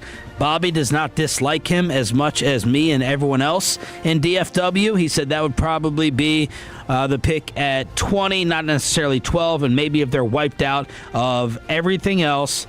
And now we have our boy, Dane Brugler, with 7 rounds. Yes, we do. So Dane Brugler is, and how would you like to tackle this? Would you like to go? Let's go with all the Cowboy picks. And then whatever else is surprise. Maybe we go. Do you want to lead up to the Cowboys pick? Okay. In round 1. All right. Number 1, Las Vegas Raiders, Mendoza. Number 2, New York Jets, Arvell Reese. He does not put David Bailey there. He puts Arvell Reese number 2. Number 3, the Arizona Cardinals, Francis Maui-Noah.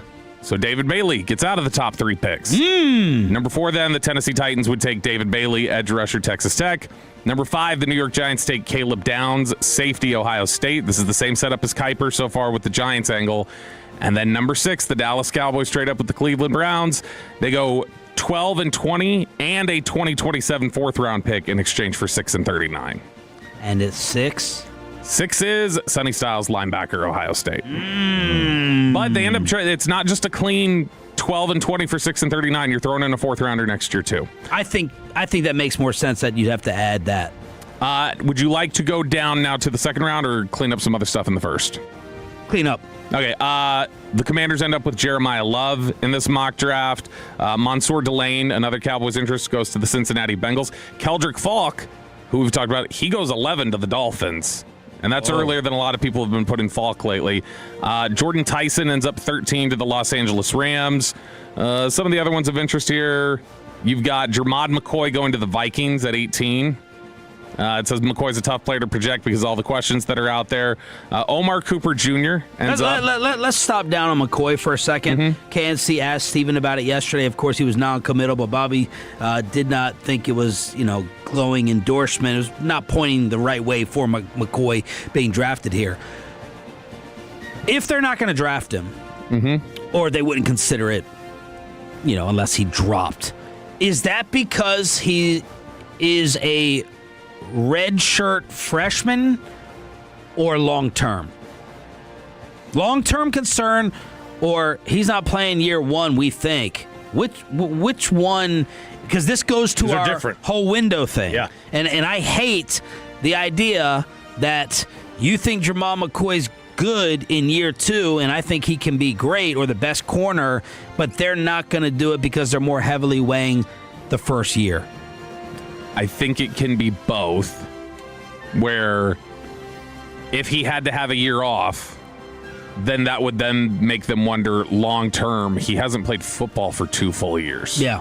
Then I think they're looking at like, okay, that's not good. Like we're having to project out a guy who the last time anybody saw him play, he was a teenager, and now it's been. It's not like he's 30 now. It's but it doesn't matter. You're talking about somebody who was away from football. Yeah. Are you going to feel confident about anybody who, if you decide he can't play this year, are you going to feel confident about anybody that missed 2 full years of football? Well, it would depend on the position. Like quarterback, no, I would not. Right, there's a lot of timing now. Obviously, there's instinct and everything. But if you're football is the sport. If you had an injury so bad that it kept you off the field for 24 months, I mean that's a risk. There's no doubt. That to me, I think they just look at it and go like, we can't comfortably project. If they would look at him and say he maybe misses time this year or misses the whole year, if they're one of the teams that comes down on that opinion, then I think they look at it and go, 2024 is the last time he played. He's going to take the field again in September of 27. But is this a degenerative? Right. He's going to be done Miles like Jack? Crosby. Yeah. I don't know. I don't know that. All right. Because like if you're to me, and I think I know where you're going with this, and I'm with you. If you think that he is going to return to be healthy, right, eventually, and it's not a debilitating, degenerative, nerve damage, Jalen Smith, then you're getting the top corner. Arguably, to some, at least the second best corner. Yes, and you still need to fill a roster in 2028. I know this is the whole win now window thing. That's why I want to know: is it the front end or the back end that would have them stand away from McCoy? If it's the back end, I'm fine with ignoring him. If it's the front end, I would want them to seriously consider taking him. Right, because what happens 2 years from now? And I get all the concerns. Yeah, and you've got Dak's window is what it is, but you have no idea. I mean, he might get a catastrophic injury. Is it the opposite of Crosby? That's basically what this boils down to. The Cowboys and many may believe Crosby's fined for 2 to 3, then he'll be done. It'll be done. Is it the opposite? Right, where he's not fined for 2, and then he'll one. He can't not be fined for 2. Which would be he 2, hasn't been fined for. Which would be 2 if you factor in the rookie year. The time already served, if you will. And then he'll be on a normal trajectory, and he'll turn into Patrick Peterson. Yeah, I mean, right. Sure, I can wait, but again, it's a risk, but we also have no idea what happens in 2 years from now. Dak may retire on his own, right? He may get hurt. You may fall into a top 5 pick and then luck into some quarterback that resets everything, and now all of a sudden you've got Josh Allen. I would just say, think of a handful of players who have occurred in the history of the NFL who missed 2 full years to injury, and if they ever were anything. And the answer is no. So, I mean, that to me is... Give me a prediction on where you think... What round do you think he'll be drafted? Second. I think he falls out of the first. Okay. All right, let's continue with Dane's mock. All right, so the Cowboys, as they go on, we do end up seeing, who are some of the others? Malachi Lawrence, who we've referenced before, he goes 26 to the Bills, so he does end up in the first round. And then wrapping things up here, you got Colton Hood going 32 to the Seattle Seahawks. Dallas, in this instance, picks early in the second round, and they end up taking the guy that we were talking about a little bit yesterday that Dane had referenced, Traden Stukes from Arizona, who... a lot of teams have listed at cornerback. He can do some safety. He's played safety last year for Arizona, but he had gotten there as a corner. A lot of teams view him as a corner. He's probably the most versatile defensive back in terms of you could play him at strong safety, free safety. You could play him at corner. There are all these different things that you could do with him. So the Cowboys end up with Traden Stukes there. Jump down to the third round, and you get down to pick 92. My God, we got picks in every round. The Dallas Cowboys select Romello Height, edge rusher from Texas Tech, so that would be a good one to add there. Romello Height's a guy who I think definitely, if they had not addressed edge yet, would be roughly in their range in the third or fourth round. I think that's a guy that makes sense. But again, he turned 25 years old on Monday, so that is kind of a common theme here for the Dallas Cowboys in these drafts. Fourth round, they end up taking Chris McClellan, a defensive lineman from Missouri. He'd be more of an edge setter, somebody who would play tackle probably in 4-down lineman situations. Go down to the fifth round in this draft, and they are at Pick 152, they take Charles Demings, cornerback from Stephen F. Austin. When is your draft knowledge starting to putter out? About there. Yeah. You know the guy that he just named? I know the name. I have not done deep dive in Stephen F. Austin film. Yeah. Alex Harkey, guard from Oregon at pick 177. Pick 180, they take Michael Trigg, the tight end from Baylor. That's who we were talking about with Josh the other day. That's the guy he went to dinner with Lundewell. So they've shown interest in Michael Trigg from Baylor. And then their final pick, which comes in the 7th round, is pick 218, and it's Renee Conga, the defensive tackle from Louisville, who was the one that first popped up on their 30 visit list that everybody's like, who? Who's that guy? Nobody's really ever heard of him. So Dallas was doing homework on him, but there they end up collecting. The headline coming out of this would be, though, that you end up with Styles, and then you get Traden Stukes, another corner, safety combo, whatever you want to view him as, in the 2nd round, and then you get Romello Height, the edge rusher. So all 3 levels of the defense addressed with the first 3 picks. There it is. Everyone with the mock drafts as we are 8 days away from the real thing happening. Other notes, I'll go to Jordan Reed, ESPN. For the first time since 2021, it is possible that no defensive tackles could be selected in round 1. I have not found a team that has a true first-round grade on any D tackle. A prospect who is scorching hot in league circles right now is San Diego State corner Chris Johnson. Many executives whom I spoke with said he could be the 3rd corner off the board after Delane and McCoy. Johnson has aced the pre-draft as he had a favorable showing at the Senior Bowl, ran a 4.40 second 40 at the Combine. Steelers and Jets, the only top 30 visits he's had, though many teams believe others are trying to hide their interest. Multiple sources have said his realistic draft range starts with the Cowboys at 20. Chris Johnson, San Diego State, Bob? Maybe under certain circumstances, I don't think he's going to end up going in the 1st. I think he. So definitely McCoy, definitely Hood over Johnson. For you? Would say and I think for them it would be Hood over Johnson. Let's crosstalk with the KNC masterpiece. Who can help Bobby with his taxes? Maybe Kevin Hagelin can save him next.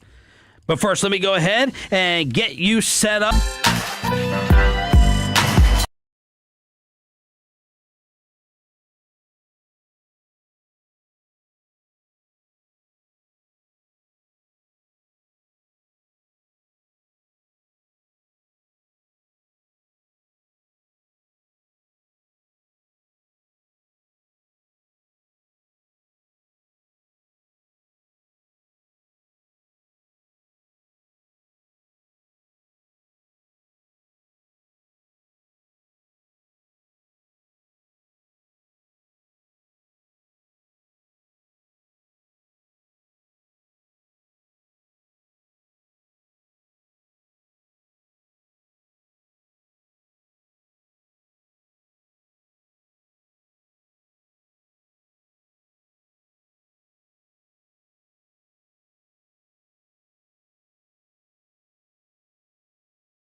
105.3 The Fan segment here brought to you by Classic Chevrolet. If you're in the market, upgrade your vehicle. Get to Classic Chevrolet in Grapevine today. The #1 Chevy dealership in the world, 3 years straight. They've got more new Chevys than anyone else, all priced to sell. Visit ClassicChevrolet.com. This is Texas. This is Classic Chevrolet. Together, let's drive, relax, enjoy the difference based on new Chevrolet registrations 2023 through 2025.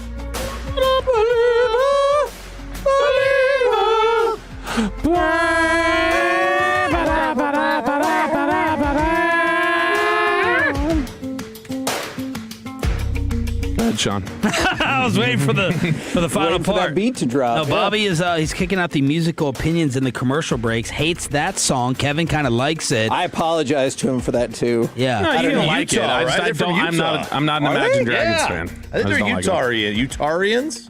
Imagine what's feels Imagine wrong. Dragons' biggest song? I'm breaking out. I'm in my system. Every song sounds like that. Yeah. You know who loves them? This is totally random. I think Victor Rojas. I think they're a good band. Josh Clark. I think they're fine. Josh Clark. Josh Clark loves them. Yeah. I think Thumbs they're up. pretty good. Josh looks like he would love that the band that Donnie loved. Oh, Switchfoot? Switchfoot. You like Switchfoot? Oh, he's great, so. dude. And again, Mental Josh is a also good looks song. like he should listen to the ticket. There's a lot of good songs on So, Oh my! sorry, Josh, What do you mean? He's not 75. but he's white and he has that little button-up Kevin. shirt. Kevin. Oh, that button-up we have shirt. listeners of all backgrounds. Yeah, man. No, I know we do. The other station does not. Kevin, you may have noticed we have a stressed and concentrated Bobby, and He's locked in. both those things are pretty uncommon, especially the concentrated part. He's stressing over the taxes. I'm going to get a return, too. Oh yeah, today's the day. Oh no. How long ago did you do it? How many days? At the beginning of February. No, because I don't have all the info by then. At the When did you beginning of February. receive your return? Did you get a return? Yeah. When did you get it? Like 2 weeks afterwards. That's a great part if you do your taxes early. Nobody did their taxes, and they're like, "All right, we're done." In Government's not going to 10 catch me days. this year.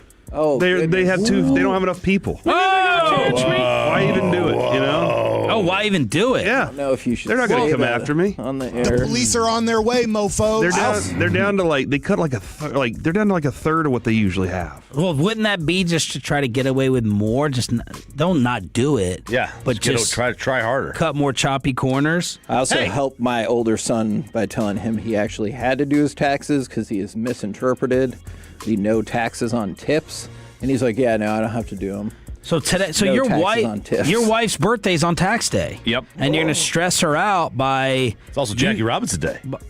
Jackie Robinson Day. You're gonna Rank stress the importance of those three. I have most years. I will get it done in January. The last 2 years have just been slack on it. What's the story? Why? I don't know. He's gotten lazier. Look at his just computer. There's more crap going on. Yeah, look, I haven't even fixed my computer because I get so. Well, last year you did an extension, right? Did that not jumpstart your interest in getting it done this time? No, so that's the thing. Like, I did the extension last year, and that's the thing. I started to try and do. The biggest problem is just the complicating factor of like some of like the 1099 stuff. Yeah. Oh, yeah. And then like waiting for those documents, and then I don't get them right away, and then I forget about it, and then I get stuck, and then it is. What percentage of Tolos listening do you think have not completed them right now?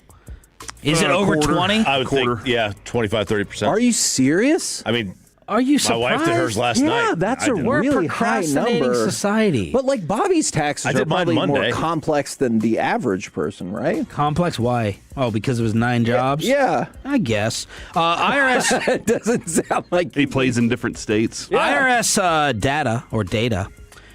The average individual refund, guess, this year. $700. Yeah, I was just An $700. individual, not a family head of household thing. Yeah, we'll say Average individual refund, $1,000. way too low. Whoa.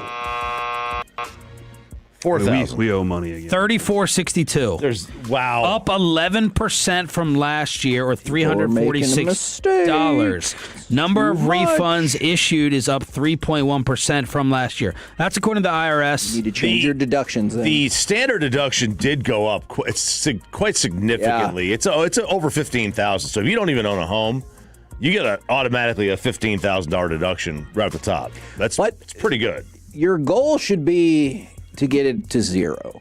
That is what you would love for your. You don't want to give the taxes government be every interest-free year. loans. Exactly. I got stuff I can do with that money. I know. Especially if you owe, then they won't let you get an extension. Yeah, which is really weird, It's right? hilarious. They're Even like, yeah, though you gave them an extension. You get an extension if you want to delay us paying you. We'd like to hold on to that money. So your previous years of getting the extensions is when you were owed, not owed them. You can't get an extension if you cannot. Can't. Yeah, so like the previous years, I just filed for it. My account just files like an extension before we even do them. Yeah. He's just like, just in case you don't get it in time, I'm just going to file an extension for you. So the last couple of years, I've gotten a return. Okay, that's fine. But this year, I did not get it. I did not get a refund. I owed. But was it a manageable amount without? There's a comma in it. Okay. But Sarah got a refund. You do not file together? No. Is that I should not? I don't know. Are we supposed to? Oh, well, you're fine with me supposedly getting left at the altar, but you don't want to. I told you after the show. I apologize. You don't want to for ask that. RJ about his tax return, but me, you make I up. apologize make for up that. Julia Roberts storylines. We probably will, but it's fine for me. Yeah, leukemia great. is on the table, but my 1099's overboard. I've been Sorry. misinformed. We Sean. probably I will in apologize. future years, but since we got married last year, her W-2 was still in her maiden name. It's a mess. It's a mess. So I was like, we'll just wait. We're probably supposed to, and it probably would have offset everything. We probably would have owed Probably nothing. advice you should have gotten from Is her refund higher than what you owe? It's almost identical to what I owe. Oh, neat. Corey, why are you so quiet on this? I feel like you're doing the sketchy things this year with the taxes. Did your wife handle it? I don't mess with it. Yeah. Adrian takes care of it. We've owed money for the last 3 years, 2 years in a row. It was her company's system's fault. They for like 2 years in a row Sandlot Charity? No, the previous. They stopped taking federal income tax out of her check for 6 months. That screwed me the first year I worked here. Yeah. Something had happened. I had ADP system. I had $200 at the end of the year taken out in federal income taxes from here the first year I worked here. she had something like And I that went, too. Oh, crap. Yeah, and then it ended up being like, hey, you owe $11,000. You not track that during the year? Kevin. No, again, do I seem like the type that's going to be like, okay, be a regular American, bro? Yeah. Be a regular lazy accountant. I figured all the other taxes that come out of there for like Social Security and other things because of the way we do things in society, I figured that was part of my federal income tax. I didn't realize they wanted more money. Can I tell you a story about our old newspaper? I wish you would. We've never heard about him before. Go ahead. Oh, man.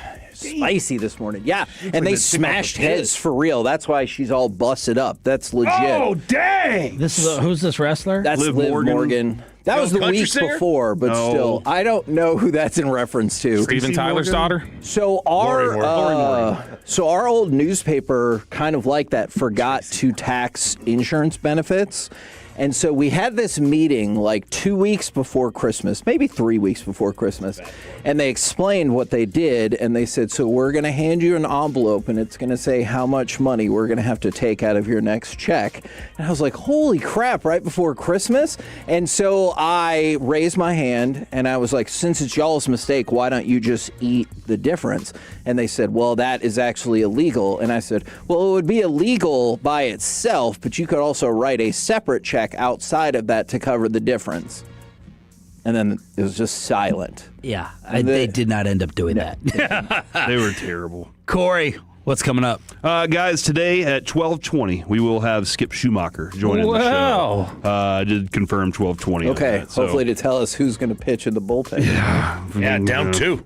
Yeah, that's some problems there. So we'll ask him a little bit about that. And at 1:20 today, 1:30, FC Dallas defender Shaq Moore joins the show. And also at 11, our Cowboys draft scouting breakdown continues. We dive in on some D'Angelo Pons.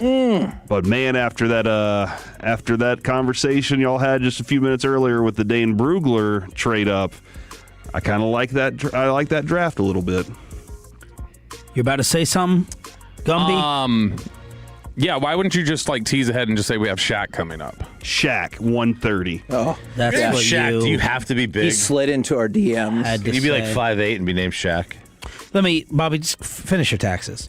Kevin, what did you think of the Diana Rossini resignation? Man, she sure did go on the offensive with that resignation letter, didn't she? Yeah. It's weird. hearing somebody in the media who has thrived off of media culture blame media culture for her exit, which also rings hollow to me because I was like, but The Athletic backed you up and they're doing an investigation. So if everything was good to go and everything was above board, then you should have been fine. She's mad that that little leak story happened. Someone's like, oh, we didn't love the email that was sent out. Which, again, is ironic given that she has progressed her career via leaks from individual sources. Right. But also, I think she resigned at this moment hoping to put the kibosh on that investigation because she knows how the investigation is going to turn out. That's just my theory. I liked your response, Sean, back to somebody last night regarding the double standard that it comes with her and what she's gone with. You disagree with the double standard? I disagree that there's a double standard on this. Oh, you think Vrabel's catching as much heat? No. I don't think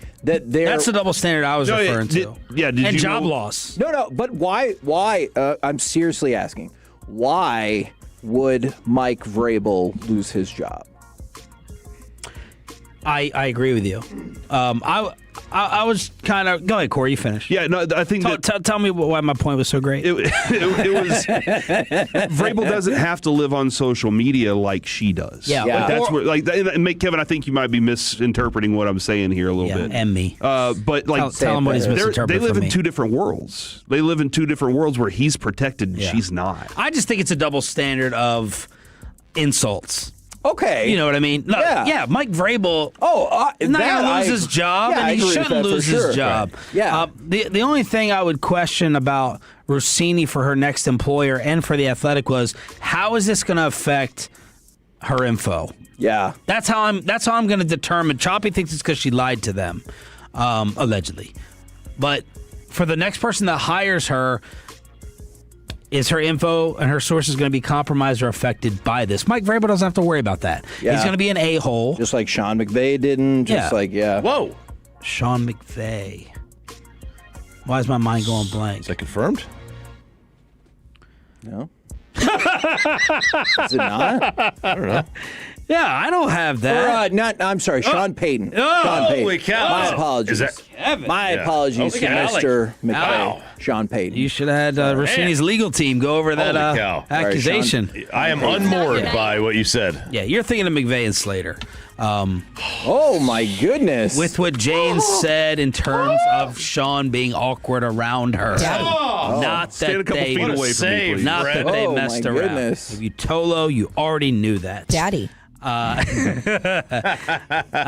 forgot what we were talking about. Who's the first president on Payton's list? Payton, who's president number one? Abe Lincoln. Honest Abe. Give him your One. top 10 and see who they object with the most before we get out of here. All right, let's see. My top 10 list. I had Bill Clinton at number 10. Okay. Bill was 10. George W. Bush, 9. Lyndon B. Johnson, 8. London. Thomas Jefferson, 7. John F. Kennedy, RIP, 6. Number 5, Ronald Reagan. Why did JFK just get the RIP? I don't know. The other. We're all dead. 4 was George Washington. Clinton's alive, Chop. 3 was Teddy Roosevelt. 2 is FDR, Franklin D. Roosevelt. And number 1, Abe Lincoln. And our honorable mention at number 40, Joe Biden. I'm surprised that George Washington barely made the Mount Rushmore of Peyton's. You get one president's swap. list. You get one change. What do you That's really it. do? He burnt the nation, Corey. He was the guy they told to be the probably swap centerpiece. out JFK. Oh, really? man. There's a lot of good. No, you can't have Lyndon in there and JFK. No. Who are you putting in? Who are you putting in? Man, that's tough because LBJ has a really complex legacy. It's very complex. He has some Let's go great down a things that rabbit he hole. did, but then, well, what's up with getting out of Vietnam? Let's let the fellas take over. The KNC masterpiece is next. LBJ. Tolo means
krld-fm Leasing Studios. It's the KNC Masterpiece on 105.3 The Fan.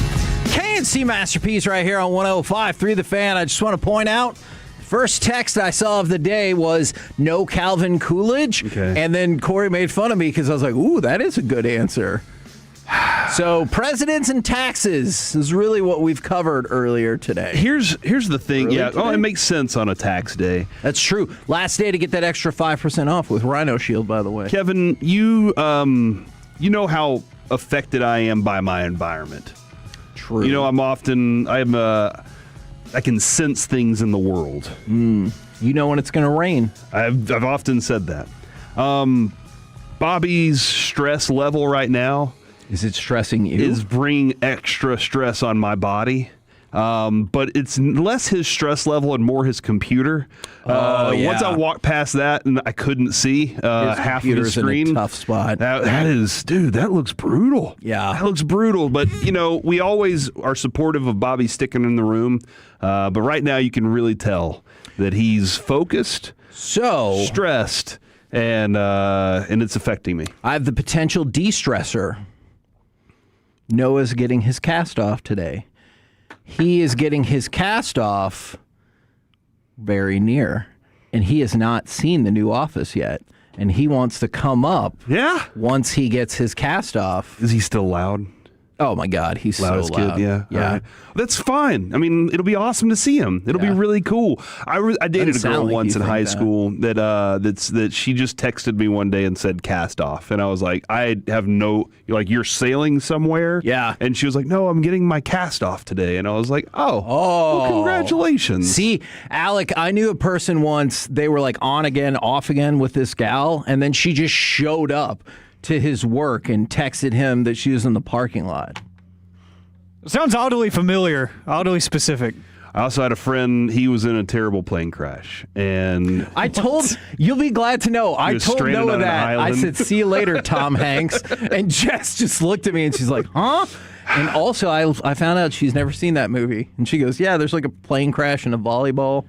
And I was like, yeah, actually, that's pretty much it. That's pretty much great description. You know why they use the volleyball, right? I don't. He was, instead of having a narrator talk during those scenes, they had Tom Hanks talk to the volleyball, so he was narrating without having another voice come in and be part of it. I like that. To really dive in on that. Kevin, something else popped up just moments ago. And that person that they said they got $165 in their return, you're doing a great job. That is pretty impressive. I just got a story from WFAA. Plano ISD is going to use artificial intelligence to announce student names at all high school graduation ceremonies this spring. They said names matter, and we want your big moment to feel personal and accurate. How is AI going to make that feel personal? The district plans to use NameCheck, an AI-powered pronunciation tool that allows students to record and train the system to say their names correctly. No. Some students support the move. Stop shaking your head. Others are petitioning for this not to happen. This is a terrible idea, and I'll tell you why. And it's one specific pronunciation that drives me insane every single time. It's when I'm driving around, and it was like, take a right on Nauman School Road. And I was like, no, you stupid idiot. It's Naaman. And I know we've advanced with technology. There is no way that AI nails this. So I was nodding my head yes, because UTA did that when I graduated back in 2023. How'd it go? It was actually pretty smooth. It was just like a simple little document they had us fill out. You typed in your name and everything, your student ID, and then you recorded your name. You said your name, like phonetically. And then you submitted it, and they printed out a little QR code. And when you got up to the podium, you handed it to the person. They scanned it, and it was this Siri-esque voice that said your name. Sound that much more convenient. The district says the goal is a smooth and memorable and respectful celebration of every member of the class of 2026. And based on what he's saying here, you get to depict it. Kevin, you know humans stink at this, like remembering every name. And like you got one person up there going, Corey Mahors, and Alec Madford, Kevin Hoagland. What if somebody gets into the program and hacks it? And all of a sudden, it's like, next, Joshua Poop Butt. Kyle Yeomans. That is what I would do. He'll join us Friday, by the way. That would be the most amazing bit ever. Is it just every person who comes up to the stage is Kyle Yeomans? I would fall out of my chair laughing at that. Oh, you can't hack stuff like that, Kevin. No? Nah. Okay. Man, nah. Well, it's good to know that we've pushed past hacking. It is kind of weird, though, to be the kid that's walking across the stage and they're like, and they read it wrong. And then you're like, that forever, for the history of my life, graduation, which really doesn't matter much after you're done, was ruined by somebody not knowing how to say my name. Okay, well, I hope it works out for the best. Mm-hmm. I guess. I don't know. I have no clue. I'm just concerned that someone's going to mess with this. Annual cost of the software and service is less than $10,000 for all graduations, according to the district. So yeah, okay, great. That's good. Or I could do it for free with people who already work there and don't get paid extra for this. They might get it wrong. It's fine. Is that worth $10,000? To the district? For the district. They just got a new bond last year, and they built, a new baseball field, a new middle school, and they're working on the indoor facility at Plano Senior. Okay. Leveled it, building a new one. So I think that they're just like, we're going to be fine. You know what? I think we're going to hold off just a minute of tables out there to talk about the Rangers, and instead, can I throw a mock draft at you? Oh, yeah. Let's mock draft it up, dude. It's time. Do you want Kuiper to start or Brugler? Let's roll Brugler out there. I thought this was interesting. Okay. Now, by interesting, I am interested at your take on all of this. So, Dane Brugler has the Dallas Cowboys trading up to pick number 6, which interestingly enough, and then they're going to go in different directions with the other pick, but he has both of them trading up to pick number 6. And does Brugler want them to get Sonny Styles? Brugler does want them to get Sonny Styles. He's moving up to 6. And that would be the trade with Cleveland, which you talked about, 12 and 20 for 6 and 39. Yeah, I think they added a 4th next year to get to 6, Kevin. Oh, so holy overpay. Yeah, there was an additional ad to go ahead and do that. So you don't know what next year's going to look like, but in this instance, that's what they felt the cost. That's what he feels the cost. The Cowboys really would be fascinated with moving out of the better draft, aren't they? And this is wild too. Is yesterday brought us as like people that are that high up are probably begging to get out of the first out of that spot. So adding that extra one doesn't seem like the value. But Kevin, this is what Steven said yesterday with us, right? If you're calling to go back, your value isn't going to be as good. They need to call you. Yeah. If you're calling to go up, you're going to have to offer more because you need them to call you to go back. Yeah, that's interesting. And it's just a 4th-round pick. And if you really love Sonny Styles, I'm sure that is like totally fine with the cost of doing business. But I think you're losing value on that. But historically, as we talked about Bobby's chart or Bobby's research a couple weeks ago. I think it's Mike McCoy's chart. No, yes, I know. But Bobby's research is more often than not, you will overpay if you're going to move up in the first round. All right, so the Cowboys take Sonny Styles.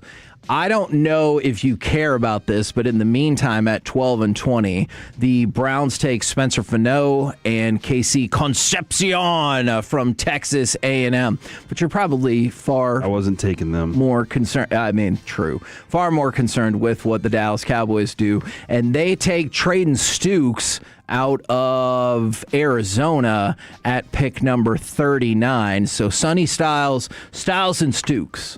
How do you feel about knowing that's the outcome player-wise of that deal? A lot of people might be hearing Stukes' name for the first time. If you watch Stukes play, in my opinion, that's your Darren Woodson.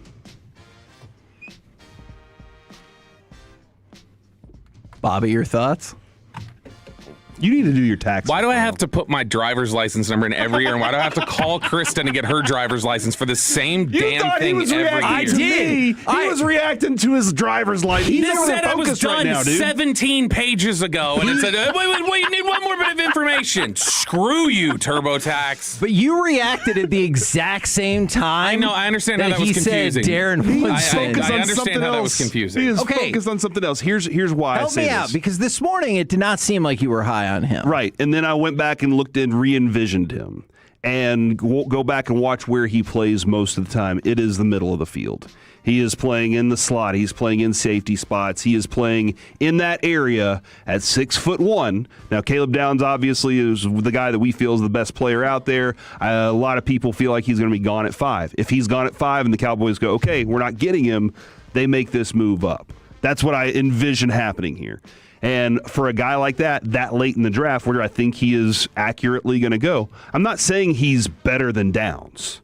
I'm saying he fits what they want. When you watch him play, this is a dude that is physical. He is physical around the football. He is a little handsy, but he covers well, and he plays in this spot that you're looking for, that star position. Now, what I've done here is I've satisfied my linebacker spot, which Kevin, I've told you many, many times. Right. I'm a little more concerned about that than anybody else. And I presented that question wrong yesterday to Broadus after we talked about positional value. I thought about it when I left. I was like, dadgummit. What I really wanted to say was, what spot can they make the biggest impact by drafting one dude? And that was less than the position. What position do they need? What spot can they make the biggest impact by drafting one guy? And Sonny Styles, I think, would be it. And then with this guy, you fulfilled now that other part of the middle of your defense with him. And now you can let Jalen Thompson go be himself, play a center field role or do other things, still be adaptable, where you have the Alec, as we've discussed multiple times, the 3 safety idea, and you never know which one's where because they're always rotating on the pre-snap, after snap, during snap, all of those things. This is a dude that I think fits in this role with the physical size to play to wear multiple hats, and I would be good with this one. When you're looking for that guy that can do multiple things, I feel like that's the guy that can play that kind of role. He turns 25 right when the season starts. There you go. Fits exactly what Steven told us yesterday. You don't even have to sign him to the second contract. Now, you get him at 20 till he's 29 and say see you later. Now, to go along with that, Kuiper has the same trade, just without the 4th-round kicker. Okay. And he also has them taking Sonny Styles. Brugler and Kuiper also both have Caleb Downs going to pick number 5. But at 39, Kuiper has T.J. Parker from Clemson as the pick. Alec is higher on him than I am. Does that sound right, Alec? Sounds about right, especially with the mock I'm cooking up. I feel like it fits a little bit more what I'm trying to do roster-wise. Okay, all right. You, Corey? I'm not in love with the player. I'm just not. But you were not in love with Stooks earlier today either. Yeah, but I'm even trying to reimagine T.J. Parker, and I still don't love it. But if they already have somebody on the team that can do what Stooks can, then I'm okay with it. I don't look at him. I kind of look at him as Keldrick Falk a little bit, where I'm like, where's that production that I'm really looking for? But there are some good qualities about T.J. Parker. It's just he's not my favorite. But I was also at the time when we were discussing T.J. Parker. Now let me think about this. At the time, I was looking at him at 20. Okay. And now at 39, I might change my mind just a little bit. Can I ask you guys one more quick question? I'm surprised he makes it to 39, though. See, and you might be surprised about these other two, though maybe not. Kuiper has picked 40 as R. Mason Thomas and Cassius Howell as 41. Would you sub either one of those in for Parker, and it would make you feel better about that trade? No, I like R. Mason Thomas a lot. I think Parker stops the run a little better. He seals off that edge. I am looking over at Brugler's draft, Kevin. You know who goes right in front of Stooks? Who's that? Jacob Rodriguez at 37. Oh! And Cassius Howell at 38. I just feel like Zach's heart would be broken if we made that trade and J-Rod went off the board like right before that. I will say this. I think Wolchuk's onto something when he talks about Sonny Styles. And I think, and Alec, maybe you agree with me here, Styles is really just scratching the surface of what he's capable of, going from safety to linebacker, having the size to actually play linebacker, unlike Marquise Bell and some of the other guys that Dan Quinn was having to throw there. He can actually go and play that spot. And so I think that you're like really starting to see what his athleticism can become. So that's one of the reasons, Kevin, that I think there's a lot more there for that. That's why I'm willing to do it. Now, here's my other suggestion, Alec. Why not throw in another first for next year and just go ahead and get Myles Garrett and the 6th pick, and we'll work from there. Is that enough? I feel like... Why are you trying to kill this, Kevin? I'm sorry. Seems like you're always trying to say no when I just want you to say be supportive. Okay, so don't say it would be confusing to me that you didn't want to pay that one guy, and then you're like, we'll pay this other guy all the money. Oh, you mean pay the better guy all the money? Whoa! That part's true. We're the KNC Masterpiece right here on 105.3 The Fan. Coming up next, let's talk Rangers A's. Is Evan Carter on the cusp of a breakout? And those damn Stars injury updates. Next on The Fan.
It's brought to you by the personal injury lawyers, Frankel and Frankel. If you've been injured in a car or truck wreck, call Frankel first, 214 or 817-333-3333. With Frankel and Frankel, there's never an out-of-pocket cost. They only get paid when you win. Frankel and Frankel, the go-to car and truck wreck attorneys in Dallas.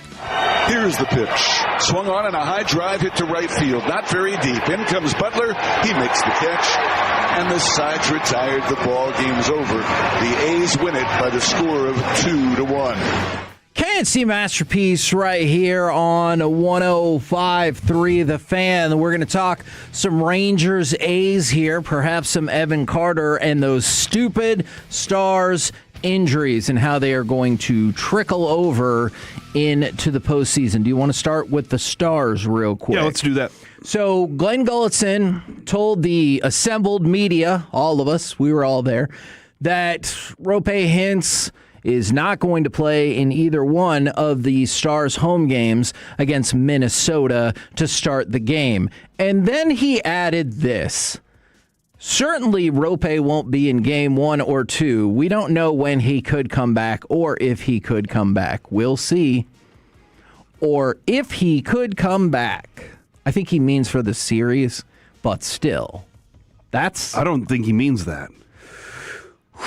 Well, that's alarming. Like, I think they knew that this was going to be a long time to heal, but, I mean, he didn't say this series. Yeah. And the fact that he just left that out completely just means, like, hey, we just got to wait. I hate hearing that because he's a weapon. He really is a great offensive weapon for the team. I think they can still survive this thing without him, but I'd much rather do it and have him with the team. So I'll give you one more injury update and then throw out the betting line for the series. About Miro.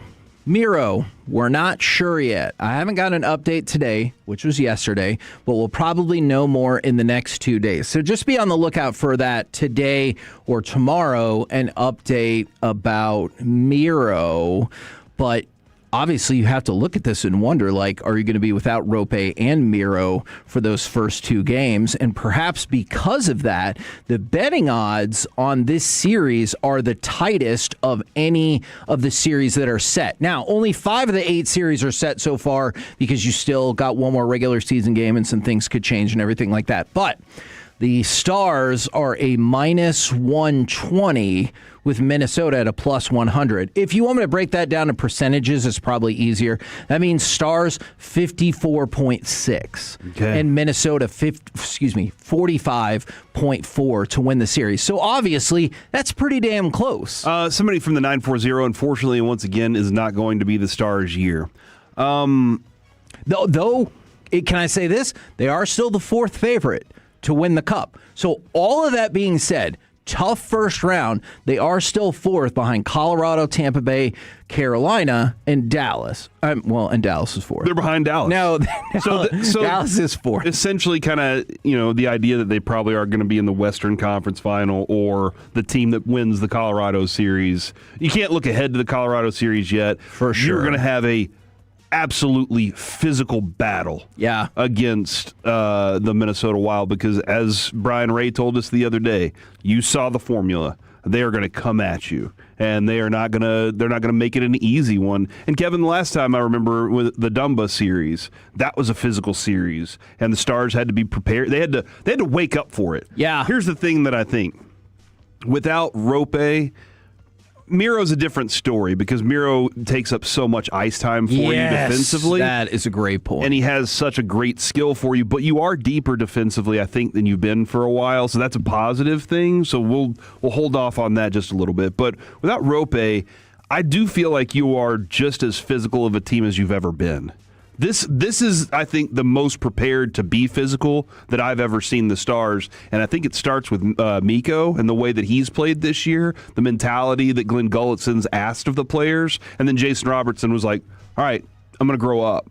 And I think Jason Robertson has grown up, and he's going to just start the playoffs with a little bit of a chip on his shoulder. So that's the one difference in this team is I think they are more playoff ready than we've known them to be for a while.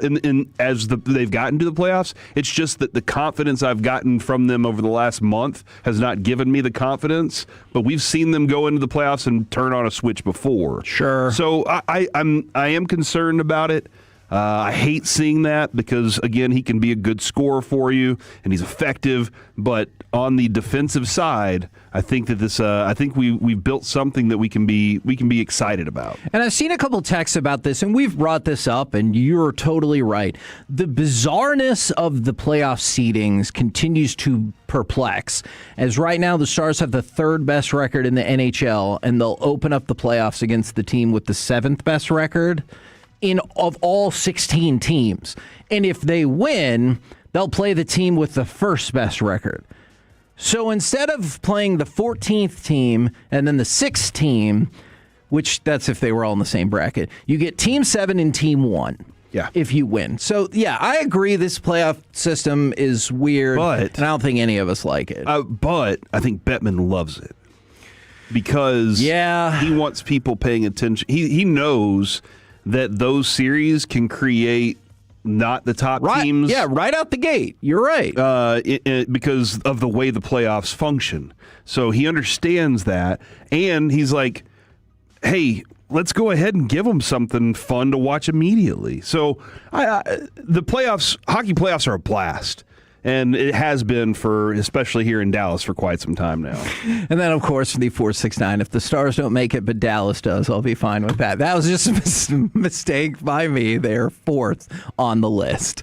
Now, for the Rangers, there is a whole lot to unpack from that game yesterday. So, Mackenzie Gore was rolling along, and you put it in our show text. Probably too soon. Man, that curve just looks nasty. And it was sick. Yeah, and we're rolling along, and then all of a sudden, Walkapalooza begins. And in the span of 6 batters, Mackenzie Gore ends up walking 4. It feels like something's off, and that's not even to start the bullpen issues, because the bullpen actually did really, really well. Mackenzie Gore didn't make it through the 5th inning because of his control issues. His pitch count was crazy. He was up to 94 before he even got out of the 5th inning, which necessitated you go to the bullpen. And the bullpen was tremendous, despite the fact that Chris Martin finished up the 5th, and now he has arm fatigue and couldn't come back out. And then Garcia went out there. Was it like 2 pitches? Yes. It was 5, but still, he goes out there. Robert Garcia is great. Corvello goes out there, throws a wonky first pitch, and then he throws that 50-cent first pitch that you're like, the hell was that? And before he's even done with the pitch, he has his glove off and is waving over to the training staff. It was a crazy run of events, but once again, you only score 1 run in a game that pitching-wise was absolutely there for the taking. Give Springs credit. Dude was on fire last night. Like he was effective to start, but you did get into their bullpen, so that's a positive thing too. And you should be able to take advantage of their bullpen when it comes to left-handed pitching.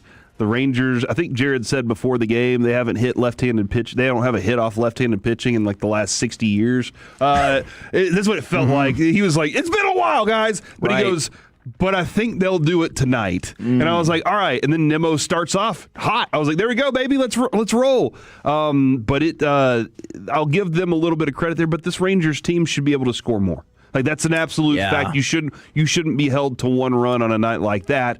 Especially whenever your pitching staff, the entire group, holds them to 2. I will say I feel like McCutchen got robbed a couple times yesterday. That one at shortstop where he tripped over on his way to first base, and I was terrified that he was hurt. I was like, no! And that one to center field was. Nice play. I give credit. Yeah, nice play there, you gotta. dude. But you can't get that many runners on base against you. That can't happen. But they did a good job of limiting the runs last night. Now, Seager, I'd love Seager to be better. right now. You he made an awesome defensive play, saving a run whenever at shortstop last night. He saved a run at home. Great play. That was a smart throw and a quick throw too. But the pitching. So afterwards, we hear that it's just arm fatigue for Chris Martin. Well, I say just arm fatigue. Kind of feels like we were down this road last year, and then he ended up missing like 55 games. For Curvello, man, I thought for sure. I don't have an update yet either. Yeah, and you know what? Hopefully we'll get an update at 12:20 with Skip. But I thought for sure he was done for the year, and probably like that looked hugely problematic. And even Mike was talking about it. You looked at Corey Seager's face in that moment. You looked at Josh Young's face in that moment when they were all like at the mound when the trainer came out and everything. And even Mike's like, it's one of those things where you almost want to cry for that pitcher because it felt like catastrophic injury. Do you remember Dean Palmer's face? I do. When we had Dean Palmer on, I was like, I don't want to bring up old memories, but yeah. And he described it beautifully. Right. And also terrifyingly. Sure. That's what I was feeling, though, whenever I saw the look on Curvello's face was, oh, no, this is a Dean Palmer moment where something very, very bad happened. And so that's what I was thinking. And then, Kevin, you told me this morning. It's crazy, right? Because it looks like it's the end of the world. And then after the game... Derek Holland told us a long time ago his moment where he heard it pop. And that's what I was afraid of because he said, I remember when he was talking about his UCL, he said it felt like the rest of his arm had detached from his body. And when you looked at the way Curvello reacted to that is the exact first thing that I thought. And then he looked upset and people were clearly emotional in the bullpen. But then after the game, Skip said that Curvello came to him and said he felt a lot better. Biceps related.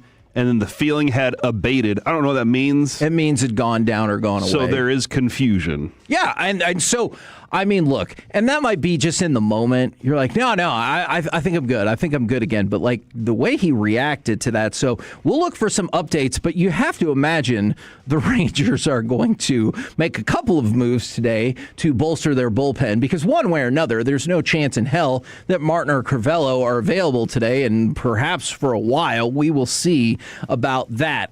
I got a couple of positives. I know you lost, so it doesn't feel like a positive. But the Rangers pitchers, once again, they had 11 strikeouts last night. They have recorded 7 or more strikeouts in all 17 of their games this season. Okay. That is the longest streak to open the season per Jared Sandler, beating out last year, which was 8.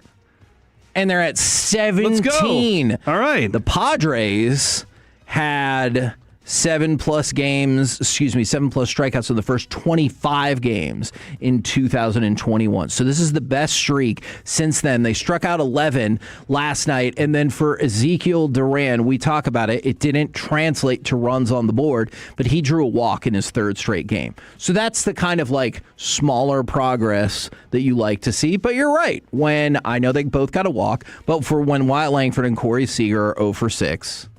Kind of feels like what's the point, dude? Maybe not going to be your night. Yeah. I don't want to say what's the point, but man? We're the KNC Masterpiece right here on 105.3 The Fan. You know what?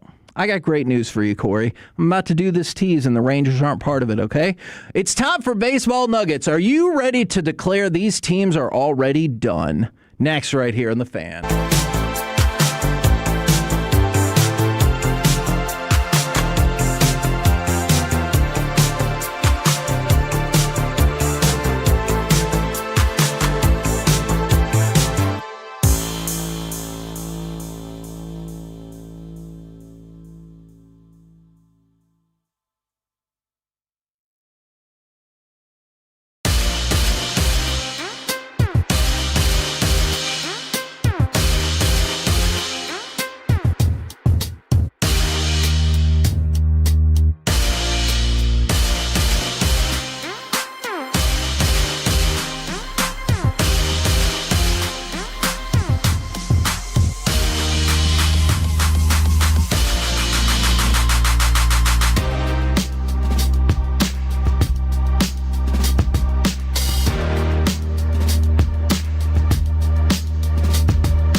vehicle, get the classic Chevrolet in Grapevine. The #1 Chevy dealership in the world 3 years straight. They've got more new Chevys than anyone, all priced to sell. Visit ClassicChevrolet.com. This is Texas. This is Classic Chevrolet. Together, let's drive. Based on new Chevy registrations 2023 through 2025. Trout. And there's a fly ball. Left center field. Trout has launched again as Grisham runs out of room. And the Mike Trout Show continues on Broadway. KNC Masterpiece back here on 105.3 The Fan. And right now, powered by Reliant Air Conditioning, it's time for some baseball nuggets. You know what I like about hearing that song is obviously Edwin Diaz, and we were able to get to him when we played the Dodgers. Yeah, now, he's not that good anymore. I know, and I mean, kind of, and I know we didn't get the win, but still, impressive. You think Alexis Diaz will be up in the bullpen? I could definitely see that, or maybe Collier. That's a good name. I think there's some names they're going to go to that are doing okay down there. Okay, in AAA Round Rock, right? Because you're going to need one. Would think at least one, probably two today. But let's start with Mike Trout. And this is where WAR is kind of confusing to me. That's true, Kevin. Both the abstract concept and the baseball WAR. Mike Trout's on pace for 45 home runs and 117 RBIs with an OPS of 895. Sounds crazy. Also, wouldn't be his best season. No, not actually. No, you're right. But also his batting average is 222, and he's on pace to have a WAR of 10. Like that, it's confusing, which, as you pointed out, would be at best his fourth best season. So it sounds like whenever he does hit, there's runners on, and he's hitting doubles or home runs. Yes, he's hitting for power. Yeah. Because he also has 3 doubles. But every other year, he had a WAR of 10. His batting average was always above 300. And so it's just weird because he already has a WAR of 1.1. Went yard again. And I think part of the reason is I was going after his batting average, but his on-base percentage is also 388. So his on-base percentage is almost at 40%, so I'm sure that helps. I would love for you kind of want to knock that up, though, to about 100. Exactly. I mean, pretty much. Yeah, 1,000. As long as the Angels, aren't good, because once they get too good, then I'm like, all right, buddy, calm it down. And you kind of know, as you were talking about with their pitcher the other day, Mike Maddox can help you with that. Yes. So yes, you don't want them to have close games where they're like, oh yeah, we're close enough that Mike Trout can win it, and our record looks better. Yeah, and I don't want their record to look better. I just want him to be really, really awesome once more, but because you have a set of cards. No, I like seeing him be great. He's non-offensive great, where he's great, but it's with a team that's not good, so I don't have to worry about it. Let me ask you about the Mike Trout cards.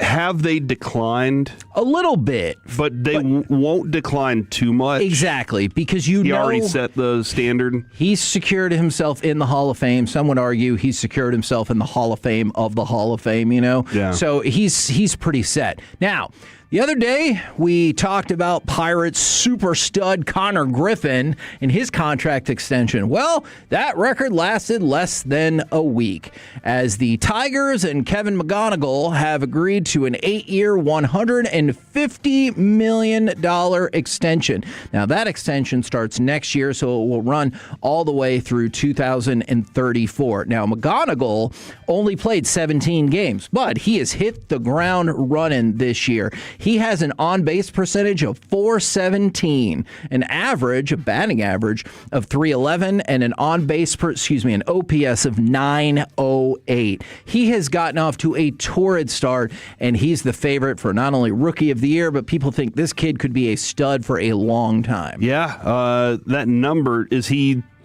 better than Connor Griffin? So far, for sure. Yeah, the future. And I think there are some people who think overall, he could be better than Connor Griffin. I think this just goes along with the conversation we've been having about the young player and the future of these contracts and how it benefits both sides. And at some point, somebody's going to look at it and go, hold on, this isn't fair. We need to go back. We need another system. Sure. But at the moment, both sides feel like they're getting the best out of this, and they're getting good production while performing up to a massive amount of money that they wouldn't be making otherwise. I just want you to think about this, though. Kevin McGonigal has played 17 games. In baseball. In Major League Baseball.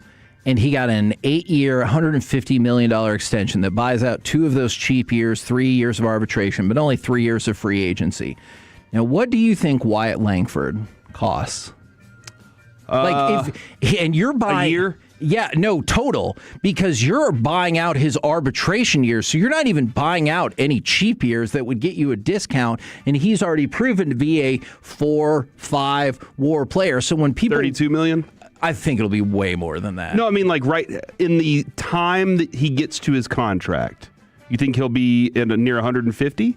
Over the next, like, if you gave him a 9-year extension. If you didn't pay him. Oh, okay. If you just went arbitration every year until his rookie deal was up. Yeah. How little would it be? I think it would probably be $35 million for those next 3 years. Yeah, I was kind of in that range of like, it's not going to, I don't think it's going to be that expensive to the Rangers, but then if you're like, what would he cost the next 5 years? I'm sure Wyatt Langford and his team is like at least $200 million. Yeah. So he would probably want, I would assume, at least an 8-year, $250 million extension, at least, and that is probably low. So whenever people are like, oh, why hasn't that gotten done yet? I think that's one of the reasons. You better now, start hitting a little better. I mean, that is very fair. Unfortunately, the Astros were victorious, so, you know. Look, they can't lose them all. That's true. They tried. But also, nobody will ever lose every game in baseball. I agree. And yet you won't concede that no one will ever win every game. What do you mean?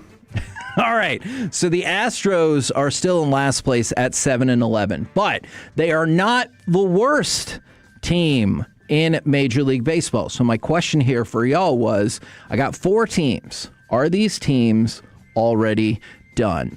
Now, in the power rankings, the Red Sox are 22, the Giants are 23, the Rockies are 28, and the White Sox are 29. They are all 6-11. And do you remember when the Rockies were 6-6 and they lost on a walk-off to go 6-7? It's been the first time they've been above 500 in 3 years.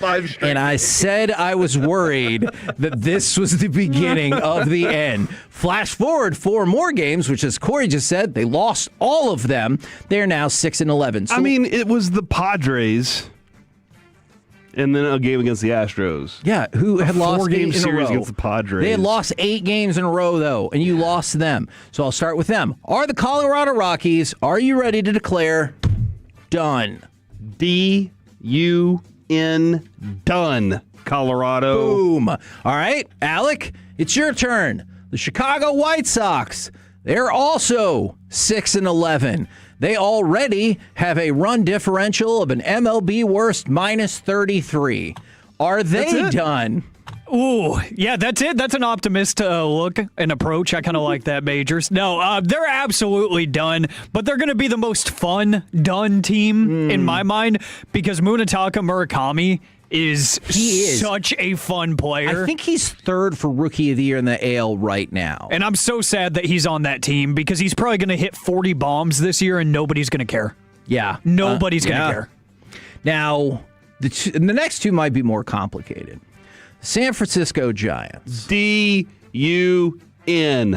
done. He knows. Because about a week or 2 ago, we already went through the historically tough start they were off to and how every single one of those seasons ended poorly. They're at a -22 right now also. That's tough. What about the Boston Red Sox? They're in a theoretically really tough division. They are 6-11. Are they done, or are they the one hope among the dregs of this league? They're in a whirlpool of emotions right now. Right. Because their ownership has been like, this is business. We don't care about anything else. Their fan base is furious about it, which their fan base is always mad about something, I think. But then on top of that, Garrett Crochet goes out and gives up the worst game of his career. He does. He's like, here's the booty. Y'all take it. I think they're going to make a run at some point that's going to look nice. What's interesting is where the Blue Jays are at the moment, it doesn't feel like that's going to be the Blue Jays for the rest of the season. I think the Blue Jays can go on a run too. I think there are too many good teams in that division that are going to stave off Boston from making any sort of positive run no matter what at this point. So, Red Sox are done, Kevin. All the teams. Join! Get them out of here! And you're out the Rangers. See you later. Couple of other quick things for you. Kenley Jansen got his 479th career save. That now puts him third all-time on that list, 8,000 behind the other two, because Mariano Rivera has 652 saves and Trevor Hoffman has 601 saves. So he has got a really long way to go, but still pretty impressive right there. And then Craig Albornoz, the manager for the Orioles, he has a broken jaw, 7 facial fractures after getting hit by a Jeremiah Jackson line drive. I believe he has to eat liquids for the next 2 weeks. But you know what? He said, I'm still out there. I'm still going out there. I wish him. He has to eat soft foods for 6 weeks. Sorry, Corey. I was going to put him into the level of concern yesterday, along with Jared Bednar, who took a flip of a puck off the face. This one, however, a baseball to the jaw like that one, dude, that one's tough. And my level of concern was, should we be concerned about coaches? Yes. But then I was like, I don't want to make a joke about this because that one could turn out to be a little more serious, and it sounds like it is even more serious. Geez, dude, that looks like it hurts. I hope it's better. I really am legitimately surprised this doesn't happen more often. I mean, I'm glad it doesn't, but I am surprised that it doesn't. We're the KNC Masterpiece right here on 105.3 The Fan. I would like to shout out Ben's Discount Tire. Okay. Sean said he pulled up, and they are blasting the KNC Masterpiece, and apparently Dawson is a customer there. So, shop Tolo, baby. Love it. Coming up next, our Cowboys draft scouting breakdown continues with Dallas visitors D'Angelo Pons and Chris Bell next right here on The Fan.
goes. It's the KNC Masterpiece on 105.3 The Fan. KNC Masterpiece right here on 105.3 The Fan. And as we have been doing for the past several months, but the intensity and the focus has been upped because we're 8 days away from the NFL draft. So it's time for a scouting breakdown. And I know that we are going to start with one player. It's possible we'll get to two today. But can you go ahead and give me cut number 5? Because the Dallas Cowboys' future nickel cornerback is right here. Pressure off the edge, and it's intercepted.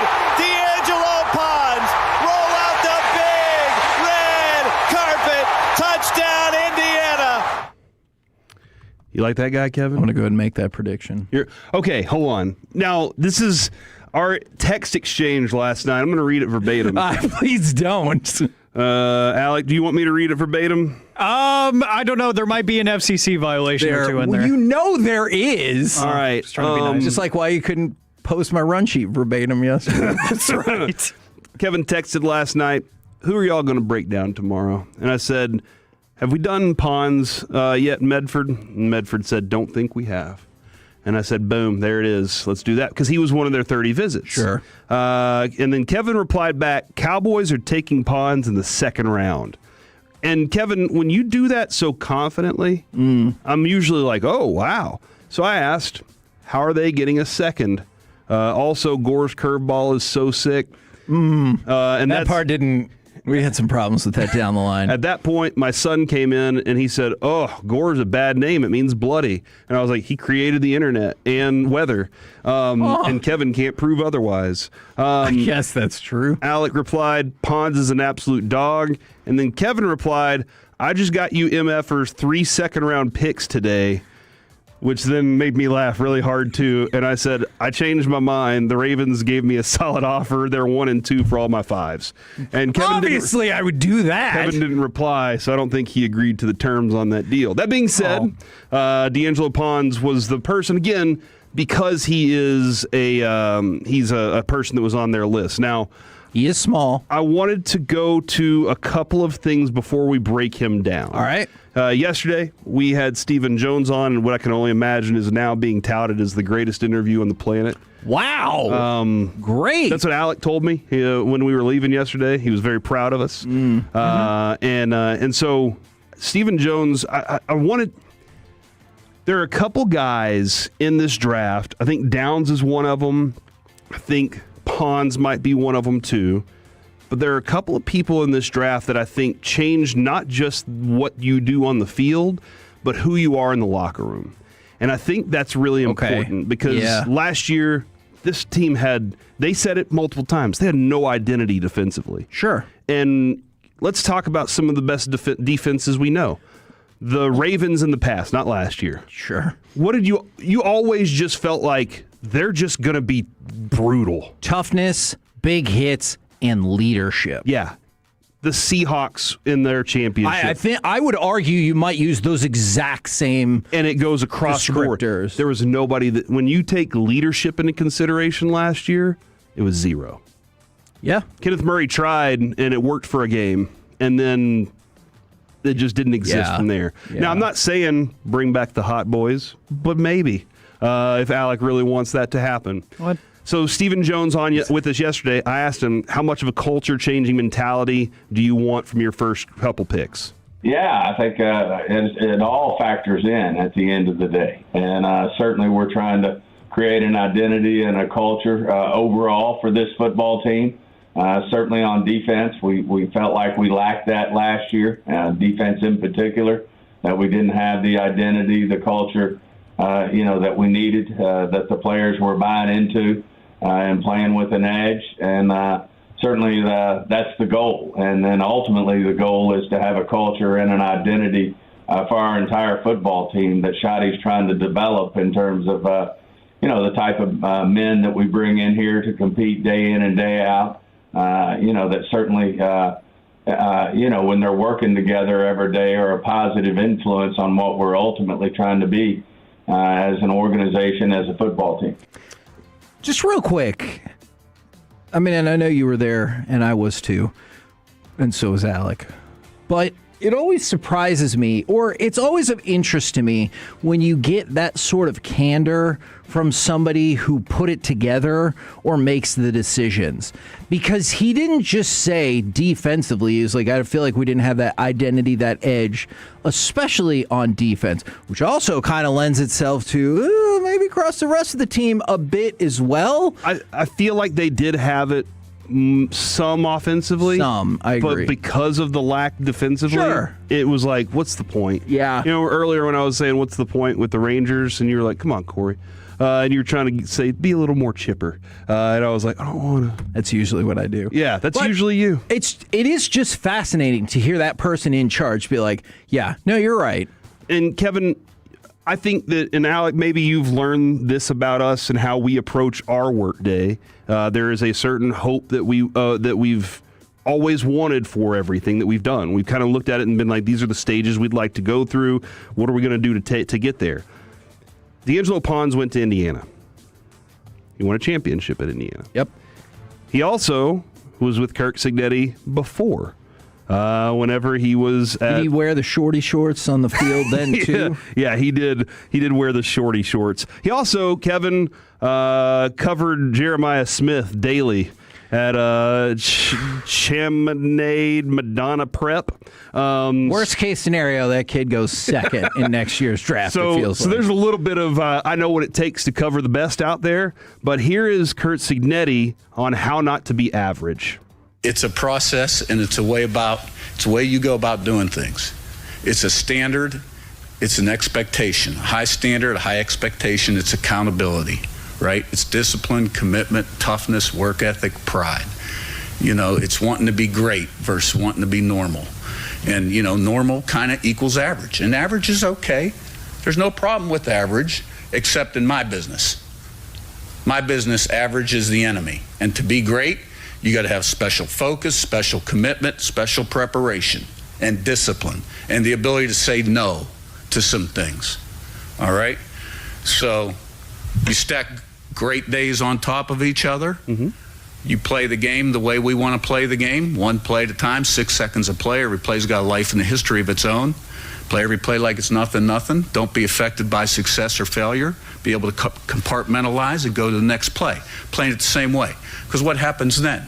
You get to the end of the game, game's on the line. You're used to practicing that way, playing that way, right? You're just doing your thing. That guy's looking at the scoreboard and he's like, tightening up a little bit. You win those games. I love that, dude. I do always you would hear descriptions from some all-time great teams, football or otherwise, where they would be like, our practices were tougher than the game. Yeah. So whenever we got to the game and people were winded or whatever, they were like, I'm fine. Yeah, exactly. And I know the collective bargaining agreement might make that pretty much impossible. But at the same time, as a group of players, you can decide the collective bargaining agreement's given us this, but how can we still be better than everybody else? Yeah. And you can decide what kind of bunch you're going to be. Now, I'm not saying that D'Angelo Pons is just going to walk in here and be like, all right, guys, this is how it's going to be. Yeah. But he knows how to do it. Sure. And that's the difference for me. Whenever I hear a Kurt Cignetti speech like that last line of, that guy, we're out there just doing our thing. We're used to this. We're used to the competition. We're used to the accountability. We're used to high level. That's who we are. And they're a little nervous, and that play is not going to get made because they're a little tighter. Yeah. Where do you think that came from, by the way? That's right there in the butt, I think that's where... I thought he took it from this show. It's a little tight, You're just tight in that area. Yeah. You don't want to be an average husband, Kevin. You want to be a great husband. You want to be above average. I get you. Diana Rossini's husband. So, I get what you're saying. So I said, okay. I took what Cignetti said, and that's why I think he could be a culture changer. Now, here's the problem. Alec, you're absolutely right. This dude jumps off the film, jumps off the screen with his competition. He is going to stick his nose in there and make tackles that you don't expect. His readability, he sees it before anybody else does, and he's behind the line of scrimmage, and he's making a play on the running back. He battles receivers at the point of high points on the football. When it goes up, he can jump 43.5 inches. I do believe on his his jump. That's crazy. His vertical. He is a track caliber star. He was setting records in the 100 and 200 meter also back in high school. This dude has track speed. All right, so he's no catch gout, but he's no gout, but who is? Like honestly, who is? This dude can he reads the game, he sees it well, and he's got amazing speed. He is also 5'8". Yeah, that's why he's a nickel. He's never played nickel. That's a fair point. He is an outside cornerback that we've never seen play nickel. And so that's where my concern is that teams are going to say your height means you can't play against Justin Jefferson. Your size means that you can't defend against Justin Jefferson when he makes a physical move on you and pushes you off the route. That's what teams are going to say. I think this dude's mind and his competitiveness are something that's going to make him go, all right, stop me from doing it. That's the kind. I think he's the kind of dude who's going to tell you every step of the way. And Alec, you mentioned this. I'm bringing it up because you mentioned it. Mm-hmm. He is your height. Do you have a little bit of a chip on your shoulder sometimes because of your height? Absolutely. Even when I play 7-on-7 football and people are like, well, we don't got to put anything important over him in coverage. It's like, well, I'm going to do everything I can to run past you, and then it's not going to matter. And that's what I see when I watch Pons, is the want to is way bigger than any measurable that he has. And some of the measurables, like you mentioned, the 40 time and the vertical, outstanding. He is better than all of that. He really is. Also, couple block punts. This dude is a special teams weapon when it comes to that because of his speed off the edge. So kind of like Concepcion, although I know that's more from a return perspective. Yeah, and you know what? I'd love to see this dude get the ball in his hands offensively and do something with his blazing speed. I'm not saying he's Malachi Tony, but it'd be really fun to see that. Malachi Tony has a specific stutter step that he kills you with. A dead leg is what they call it, that he kills you with. This dude just has blazing speed. But here's what the problem is. His size is going to keep people from saying that he can do other things. If he was 6 foot, this dude would be a legitimate first-round pick.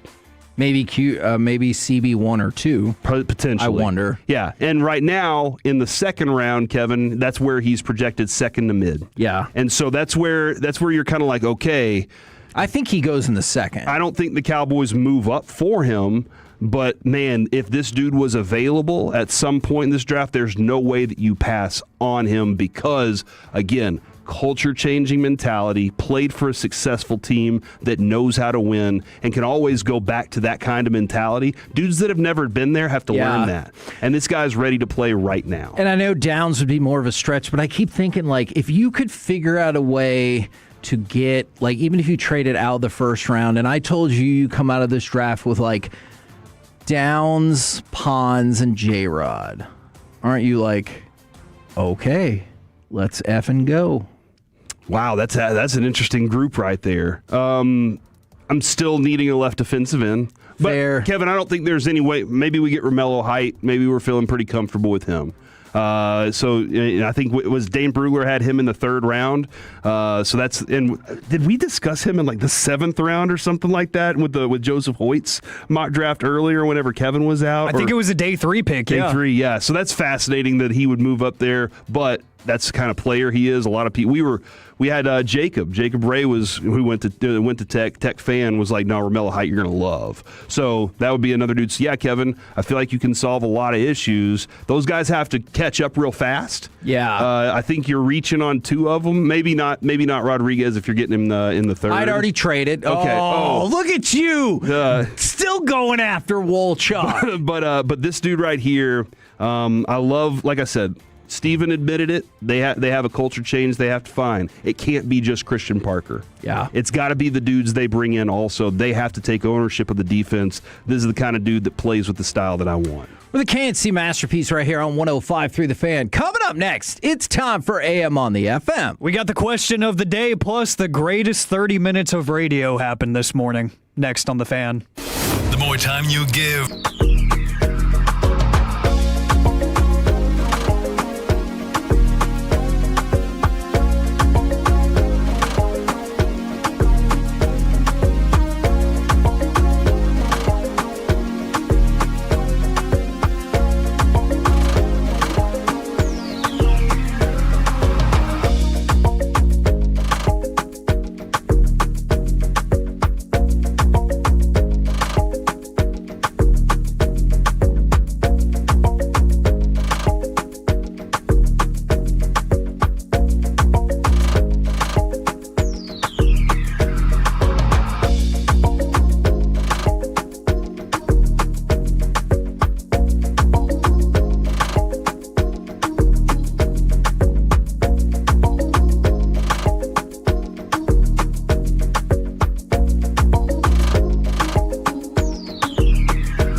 by the personal injury lawyers, Frankel & Frankel. If you've been injured in a car or truck wreck, call Frankel first, 214 or 817-333-3333. With Frankel & Frankel, there's never an out-of-pocket cost. They only get paid when you win.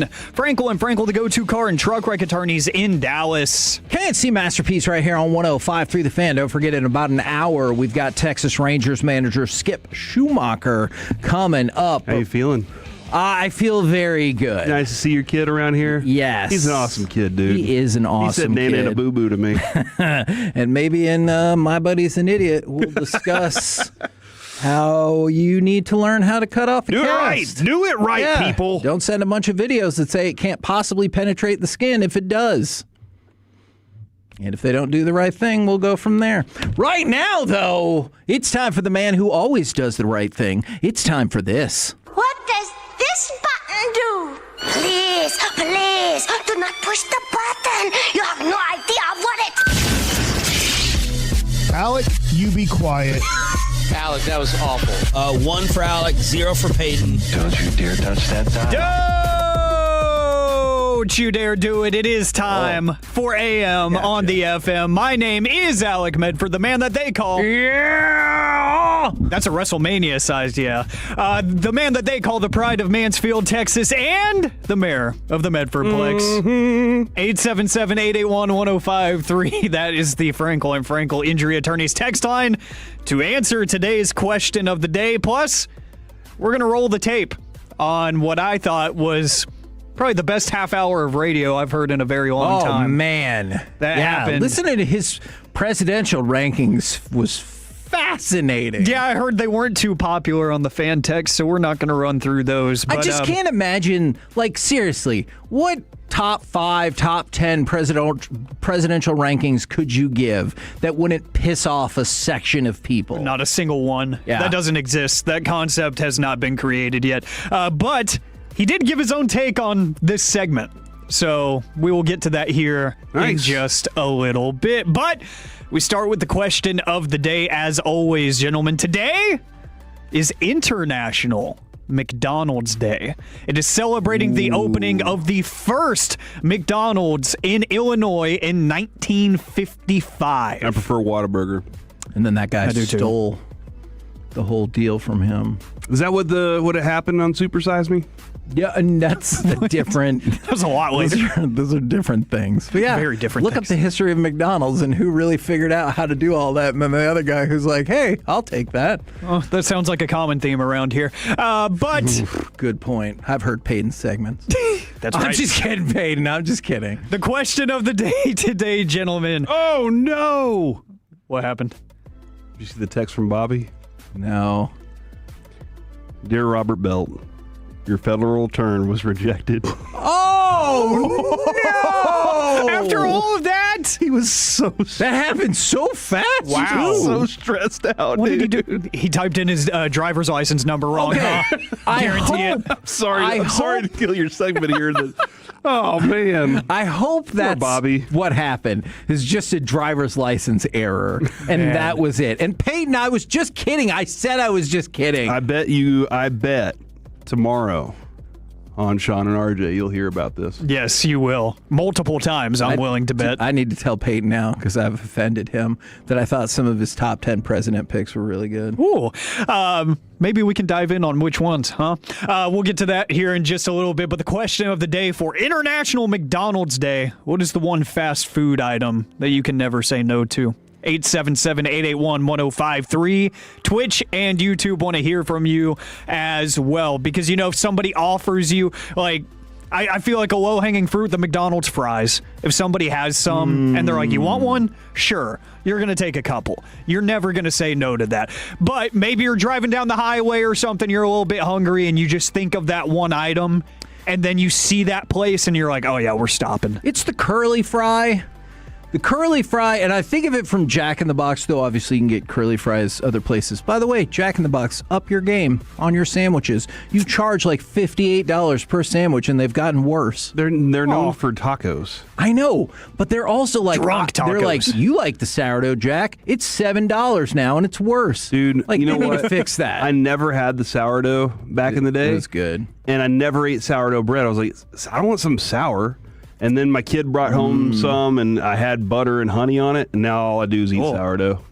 Every morning you see me with a sourdough and a couple boiled eggs. Yeah. Wild stuff there. I think it's the curly fry, though, because that works at so many different places. This is interesting because over the weekend, Lucy was like, she was hungry. Carter was hungry. Carter decided he didn't want to eat anything because his girlfriend came over. And Lucy just looked at me and she goes, I guess we can do Whataburger. That was just such a subtle way of convincing me that Whataburger was the option. Smart. Yeah. And I immediately was like, what time is it? Can I still get a breakfast taquito? Because I can't turn down the breakfast taquito. Bacon, egg, and cheese. I like all the options, but their bacon, egg, and cheese, it always makes me go, okay, that's it's time for whatever time of day, I will eat that. Yeah. Yeah. That is my go-to taquito, but my go-to breakfast item at Whataburger that I can never say no to, the honey butter chicken biscuit. If you have one of those, there's probably not many things that I wouldn't do to obtain just a bite. Can I just say this? I'm scared. I wish every Whataburger employee ever would watch a little 3-minute long video of just people's heartbreaking reactions if they ever don't get the right amount of honey butter. Because every once in a while, you know, I love me some Whataburger, the great supporter of the station. Every once in a while, they don't give you the requisite amount, and you're like, now I'm sad. And so it's always better to go more honey butter than to be too conservative, is it not? It's true, but I don't want to be too strict here because the reason I don't want to be, Kevin, is because the requisite amount that you talk about in my mind is way too much. So that's why, in my mind, it's just broken. That's flawed logic. It's unfair because whenever you get that one that's just like the wrapper is already just evaporating into the biscuit itself because it's drenched, that's when I'm like, you did your job, which is just not fair. That's not fair to the employees. So my requisite amount is more than most people's. So I'm not even going to comment. Also add the party burrito. Ooh. From Taco Bueno. That's right.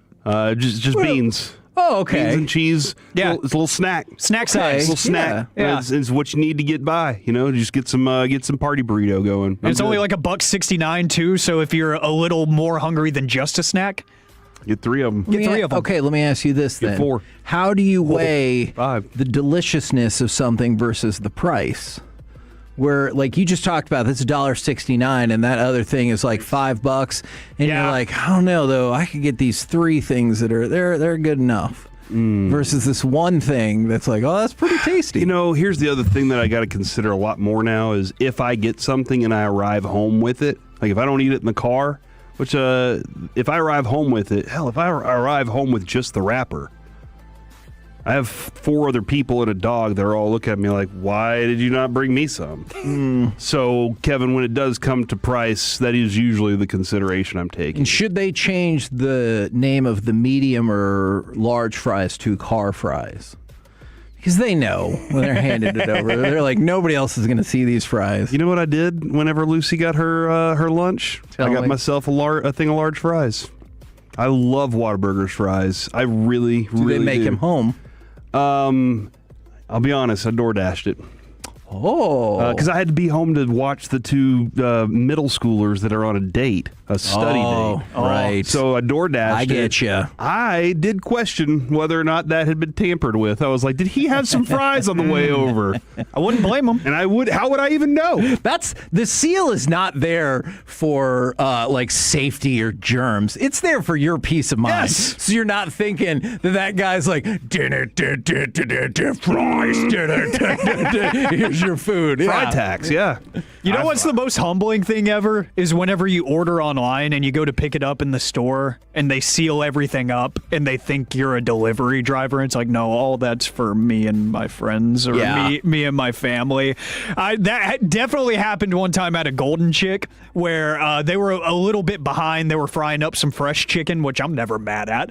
And the manager was like, I'm sorry about the wait. He was like, I'm not trying to stop you from making your money and everything. I'm like, No, I paid my money. This is for me. Okay, is that worse, or is the judginess of the fast food site that tells you how many people it feeds? Yes! And you're like, you let me decide on that, buddy. Yes! They're like, hey, you can order this party pack. Wingstop does that. Yes! And they're like, it's for 3 to 4 people. And you're like, you know what? F you, Wingstop. It's WrestleMania. Why don't you mind your business? Yes, that's all for me. You know what I'm saying. Yes, that's happening this weekend, and I'm going to feel slightly judged. Cheat Saturday, bro. Yeah. Let me decide. I appreciate you. And I realize they should, obviously, for logic and for price reasons, you should undercut it and be like, oh, this feeds 2 people. And you'd be like, so maybe you need more. Ooh. And then you won't feel bad when you dominate that thing and you're like, all right, 2 people, that's you know okay. what? I should order 2 of those. Yeah. Feed 4 people. Exactly. Or still just me.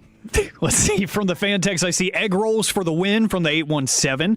Cinnabon from the 901. Ooh, I bet that's a polarizing choice right there. It probably is. I forget it exists a lot of the time, but when I do have it, I'm like, oh yeah, this is cool. So when we go to Oxnard or Surprise, the Holiday Inn has Cinnabon.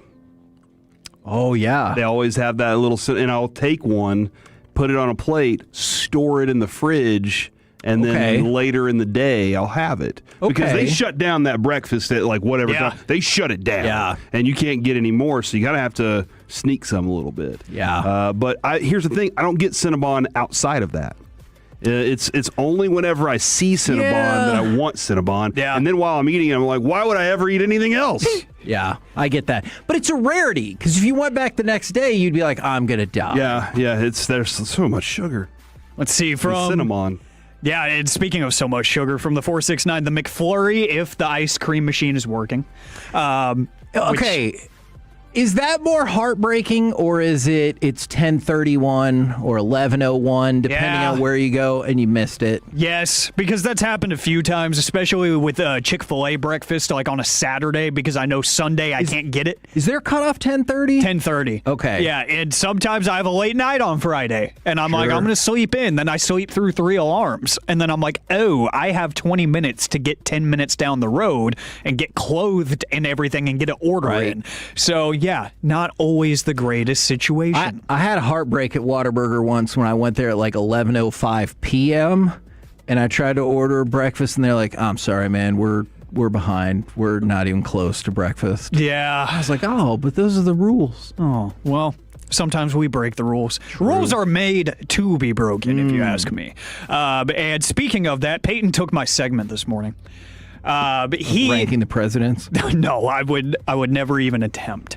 Peyton Russell had to pay off the morning show March Madness tournament bracket challenge, and what he did was he did 30 minutes of radio leading in to Sean and RJ from 5:30 to 6 p.m. And I want to see the ratings for that. I'm sorry, Alec. I do too. I want to see a day-by-day ratings breakdown of, what it looked like if you got the Peyton bump. I do too, because this was appointment listening for me. I listened as it happened, and I was alarmed when I heard AM on the FM was going to happen. I was not informed, and really he didn't inform anybody of anything he was going to do, so it was great. There was a lot of stuff to take in there. Opening the show with a prayer was a choice. And that's nice. Yeah, and then a little bit of a poem, if you will, for his morning show cohorts. Like Tony Romo. Yeah, so make me a bed. It was very sweet. But he said he wanted to do a question of the day, like AM on the FM, and here's how it went. AM on the FM, Alec, I don't like the kid. He's short, he's got long hair, glasses, but sometimes he can be a cool dude. Go Thanks, give him a follow on Twitter and Instagram, wherever you can find him. But he starts off his segment with a question of the day. It is National Laundry Day, so text in 877-881-1053. Who does the laundry in your house, and why is it your wife? Oh, God. Why is it your my wife? goodness. Yeah, heard me, Bobby. It's his wife that does it. Yeah, so wow. Peyton, a couple things there. One, here on the Now I'm KNC kinda surprised by his Masterpiece. president list. Jeez. Here on the KNC Masterpiece, remember, we are the show of records of record, and we are the show of women empowerment. Yeah, that's true. That is true. We would never do such a thing on and this isn't show. he not even married yet? Yeah, he's not even at the finish line yet. He's already trying to suppress his wife. Yeah, so he could screw it all up before June, which really should establish an order before you get into the marriage. Yeah, and I don't want him to. I don't want him to because he invited me to the wedding, and I want to go because open bars are fun. What the hell? Did you get a +1? I gave him the best advice. I said, don't get stuck on the board. And look at it. Well, he didn't listen. Maybe that's why you're not invited. He's like, "That's dumb advice. This is the best decision I ever made." Yeah. We're the KNC Masterpiece right here on 105.3 The Fan. Coming up next, it's time for Gridiron Gravy. Which DBs have the best specific traits in this draft? We'll do it next right here on The Fan. Coming up in the next G-Bag Nation.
#1 Chevy dealership in the world 3 years straight. They've got more new Chevys than anyone, all priced to sell. Visit ClassicChevrolet.com. This is Texas. This is Classic Chevrolet. Together, let's drive. Based on new Chevy registrations 2023 through 2025. Pocket collapse. Pass is picked off.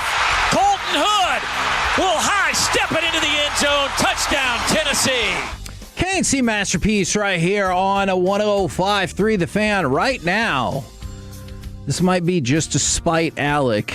It might be time for a hybrid edition of Gridiron Gravy. We'll see. We might work some Rangers in there as well. But we will start, powered by Men's Tea Clinic, with some Gridiron Gravy. I don't know what this means. Dip it and rip it. All right. Let's start with politics. But don't worry. It's nonpartisan. Dude, hold on. I'm sorry. Did you hear Mike last night with his political comment of the night? No. He goes, "All right, Dave, are you ready for my political commentary of the night?" And I was like, "What direction is this going to go?" And it was very from our show, like how we do things. And Dave was like, "Yeah, let's hear it." And Mike goes, "Have you ever been into a Capitol building?" And I was like, "That's good job, Mike. Very good job." And he was like, "I've never been." And Dave was like, "Austin?" And he goes, "Well, I'm from Duncanville. It's like a 3-hour drive." All right. No field trips. And so anyway, I've never been in a Capitol building either, I don't think. Really? I've been around them, but I don't think I've ever been inside. Did you know I have been part of numerous mock trials in the Capitol building? Really? Yeah. Have you ever got to say yay or nay regarding like a bill being passed? No, but I was the judge. In a lot of these, so Lord knows that fits my person. If I want to go to a Capitol building, do I just kick the door open and walk in, or do I have to have how does that work? I think you are allowed I can to just storm walk. inside. No, there is a certain part you're allowed to walk in. You are not allowed to just freely walk into the offices. That is how some people got in trouble a while back. It doesn't matter. Okay. They're all right now, I'm sure. Well, for your own safety and security, I would recommend following those rules. Tammy Baldwin out of Wisconsin has introduced a bill. It's the For the Fans Act, which would require nationally televised games involving a team from any given state, so let's just say Texas, to be available in the state for free through broadcasting or a consistent channel or service. And so, obviously, if you moved into a different state, this would not necessarily help you follow your hometown team. But if you want to watch the Cowboys, or maybe I should say the Rangers or the Mavericks, because that would be more, and you live in the state, you would be able to watch it for free. So I'm interested to see how far that goes down the legislative way and if it gets passed. Yeah, how big is the NFL lobby? Yeah, I wonder if they would concede this to not concede to the other things about you shouldn't have your games on all these streaming services and everything like that. I wonder if they're like, all right, fine. We will carve out an exemption for in-state stuff. Yeah, and I just like the Rangers. So you're saying now the Rangers, their Victory Plus app, the Ranger Sports Network is going to be free instead of $120 for everybody. I bet the Rangers would not like that. So they're going to basically tell the government, you figure a way out to perform getting us this for free. Yeah. So that we have to pay for it so that the consumer can get it for free. Yeah. And I wonder how many Oklahoma and Louisiana out-of-market fans that are there that would still feed into that. And maybe, I always think the government could subsidize some of that stuff if they wanted. They could subsidize Victory Plus. That's probably not higher on their priority list. Let's go from that to, I wanted to talk some more about some of the defensive backs, because I was intrigued by the top traits for different prospects in this draft. And we're not going to go through the entire list, but I wanted to hit a couple of these. Okay. Fastest in-phase runner, D'Angelo Pons. So we were just talking about that. So it's so fast. Yes, absolutely. Best closing speed, obviously a vitally important skill, Jermod McCoy. Most physical. Which is interesting because you didn't see that this year. Exactly. That's 2 years ago that you saw that. Man, and he does. Dude, he does. You go back to what Steven said yesterday. It's a work in progress on that evaluation for that specific player. Most physical in coverage, Colton Hood. And then... That's true. Yes. You agree, Alec? 100% agree. Best pedal transition. So... essentially, when you guys talk about your oily hips, most fluid movement out there, and best defensive back technique, both go to Chris Johnson from San Diego State. As a primary defender last year, you know what the QBR was that he allowed? 6.8. That's the number, huh? 6.8. So you'd have been better off just throwing the ball into the dirt. I mean, I think Pons was 55. So, that just shows you, you'd have been better off just throwing it into the dirt. Yeah. Like Nathan Peterman. That time where he should have just thrown it into the dirt. Yes, he would have had. There was a game that Nathan Peterman had where he would have had a better rating if he threw the ball into the ground on every single throw than what he actually did. But this is the one that was really intriguing to me. Best cornerback and run support, Colton Hood.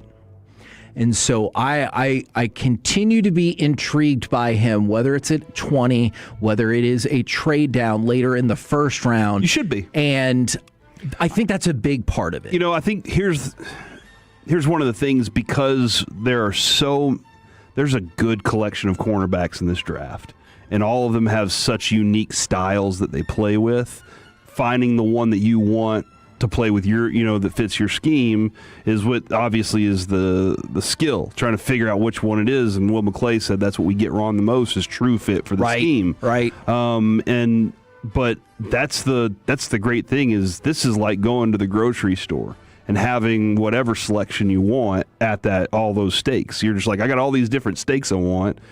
Which one is it that I like the most right now? And that's what's going to. I think Hood fits perfectly in it. You should absolutely keep your eyes open and your options open whenever deciding on cornerback here. You don't have to take the first one because there's a bunch of good ones. Yes. No, I'm with you on that. By the way, let's go over to the Raiders. Their GM has said teams have inquired about pick number 1, and he said we've let them know where they stand, so feels very unlikely on the trade. But then also he added they're going to play the best guy to start between the presumptive pick of Fernando Mendoza and Kirk Cousins. They said they'll play the best guy to start. We all know long-term it's Mendoza, but I go back to this. I asked this a few weeks ago. Could you see Kirk Cousins starting the season as the starter? And I said no. And I say good day. Okay. All right. I said good day. Okay, let's go from that then. I just don't like Kirk Cousins too. I know that is true. I have 3 guys I want to ask if you could see them sliding. They're first rounders, I would assume, for all of them. Could you see them sliding and maybe sliding entirely out of the first round? Ty Simpson, Akeem Messidor, and Peter Woods. Because I know we've talked about all 3 of these. I just don't think Messidor will. Okay. I understand where he is age-wise. Sure. I just think that, why would you pass up on him? Sorry I stopped listening after you said Messidor. Who was the third one? Ty Simpson and Peter Woods. Peter Woods. Alec does not think Peter Woods will either, I bet. I think that he's right. Peter Woods has some really good skills. And does a lot of different things. I might like him more than Keldrick Falk because I think I know what I get out of Peter Woods. Huh. And I don't know exactly what I have with Falk. So I think I might prefer Peter Woods in this instance because I can move him across the defensive front a variety of places. I think I can do the same thing with Falk. I just think there's a possibility that I have a more defined idea of what Woods is. Ty Simpson I could see just because quarterback value in this draft is miserable. Yeah. If you had to rank them most likely to least likely drop out of the first round. Simpson 1. Okay. Most likely to drop out? Yes. Okay. Woods 3, Messidor 2. Oh, okay. Alec? Flip Woods and Messidor. Okay. I don't think Mesidor makes it out of the first at all. I really don't. But I think Simpson, I keep changing my mind on every day. Okay. I don't know. Yeah, well, that kind of sounds like the Giants and Dexter Lawrence. Yesterday, word was they were making progress yesterday afternoon. Late last night, early this morning, word is that they've now broken off talks. No! So, yeah. You want them to overpay him and be like, hey, you're in decline. Here's some money. We're the KNC Masterpiece right here on 105.3 The Fan. Coming up next, let's do some NFL draft overreaction or reality right here on The Fan. Take us with you wherever you go. Now heard on...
masterpiece right here on 105.3 The Fan. Got Skip Schumacher coming up in about 20 minutes right now. It's time for NFL Overreaction or Reality Draft Edition, and I'm going to start with this. Overreaction. This is your new favorite Dallas Cowboys mock draft. Adam Rank did a mock draft based on what every team should do in round one. And this one's pretty wild because, for example, he has Carnell Tate going number 2 to the Jets. And so this is just based off of what every team should do. And in this scenario, at pick 12, the Dallas Cowboys get Sonny Styles, and at pick 20, they get Jermod McCoy. Overreaction or reality, this is your favorite mock draft that doesn't include a trade that you've heard so far. If they take Jermod McCoy at 20, that's great value for a player. But could be a red shirt. They are, yeah. That's what they're telling me is that he's not. Okay? I think there's other cornerbacks that are ready to go right now that I know of. But if they're telling me that this dude is ready right now, and I know he brought up Revel, he was having that discussion yesterday as well. But Revel had to wait too long. So, Kevin, I'm just telling me if they do that at 20, they have told me. Now, somebody said they'd rather have J-Rod at 20. You got Styles. I don't necessarily feel like you're putting both of those in that specific moment. It was almost your perfect mock draft because they had Thieneman at 19. Dang. And I was like, man, if you walked away, I'd love it with Styles and Thieneman. You got some, be like, holy crap. Would you agree, like, Alec, did it! Like you're covering a lot of field with those two players? You're covering the entire field with those two players. You're not covering a lot. You are covering sideline to sideline. NFL overreaction or reality. If for some reason the deal was real, you would trade George Pickens to the Ravens for pick 14. We talked about the dubious... for 14 only. For pick 14 only. Dang, you can do a lot there. Yeah, like draft Jordan Tyson. Or an offensive lineman. Jordan Tyson. You really want Jordan Tyson, it feels like. Want or think? Desire? Or think. Lust for? Not that one. Is that not the... I just wouldn't rule it out. That's for the idea. Wouldn't rule it out. Okay. You're doing the deal? It's expensive to pay him. True. And so if you are trying to make a deal like that, now you're giving up what I think is a very special player. It looks like it, yeah. Very well with CeeDee Lamb. And while we were in San Francisco, CeeDee Lamb was on with Kay Adams, and he said, why are they trying to take my mans? A question that so many of people have asked over the years. Because somebody was trying to recruit Pickens, and he was like, why are they out here trying to take my mans? It'd be interesting to have 3 picks that high in the draft. That would be awesome. It would be super fun. You could do a lot with it. And Pluckers would be even more bananas than usual. Would you trade 14 and 20 to move up to 6 and stay at 12? Yeah. Now, Downs isn't coming to you. Yeah. I think at this point I'm convincing myself that Downs is going at 5 to the Giants. I could see that. As soon as you that's why I'm moving up to 6 to get Styles. Yeah, and as soon as you heard, like, maybe the Giants and Cowboys covet the same player, I think a lot of people were like, I bet it's Caleb Downs. Yeah, that'd be fascinating. That would be fascinating, but I probably would do it. Alec, overreaction or reality? If the deal were real, and Stephen Jones told us yesterday that nobody's called, and then he also kind of botched the saying. What he was trying to say was, when the phone's not ringing, that's me not calling. Yeah. But I appreciated he gave it a shot. If the deal were real, you would trade George Pickens for pick 14.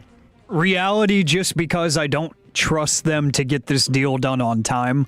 In terms of the contract, I feel like at this rate, he's going to have to play on the tag, which I hate.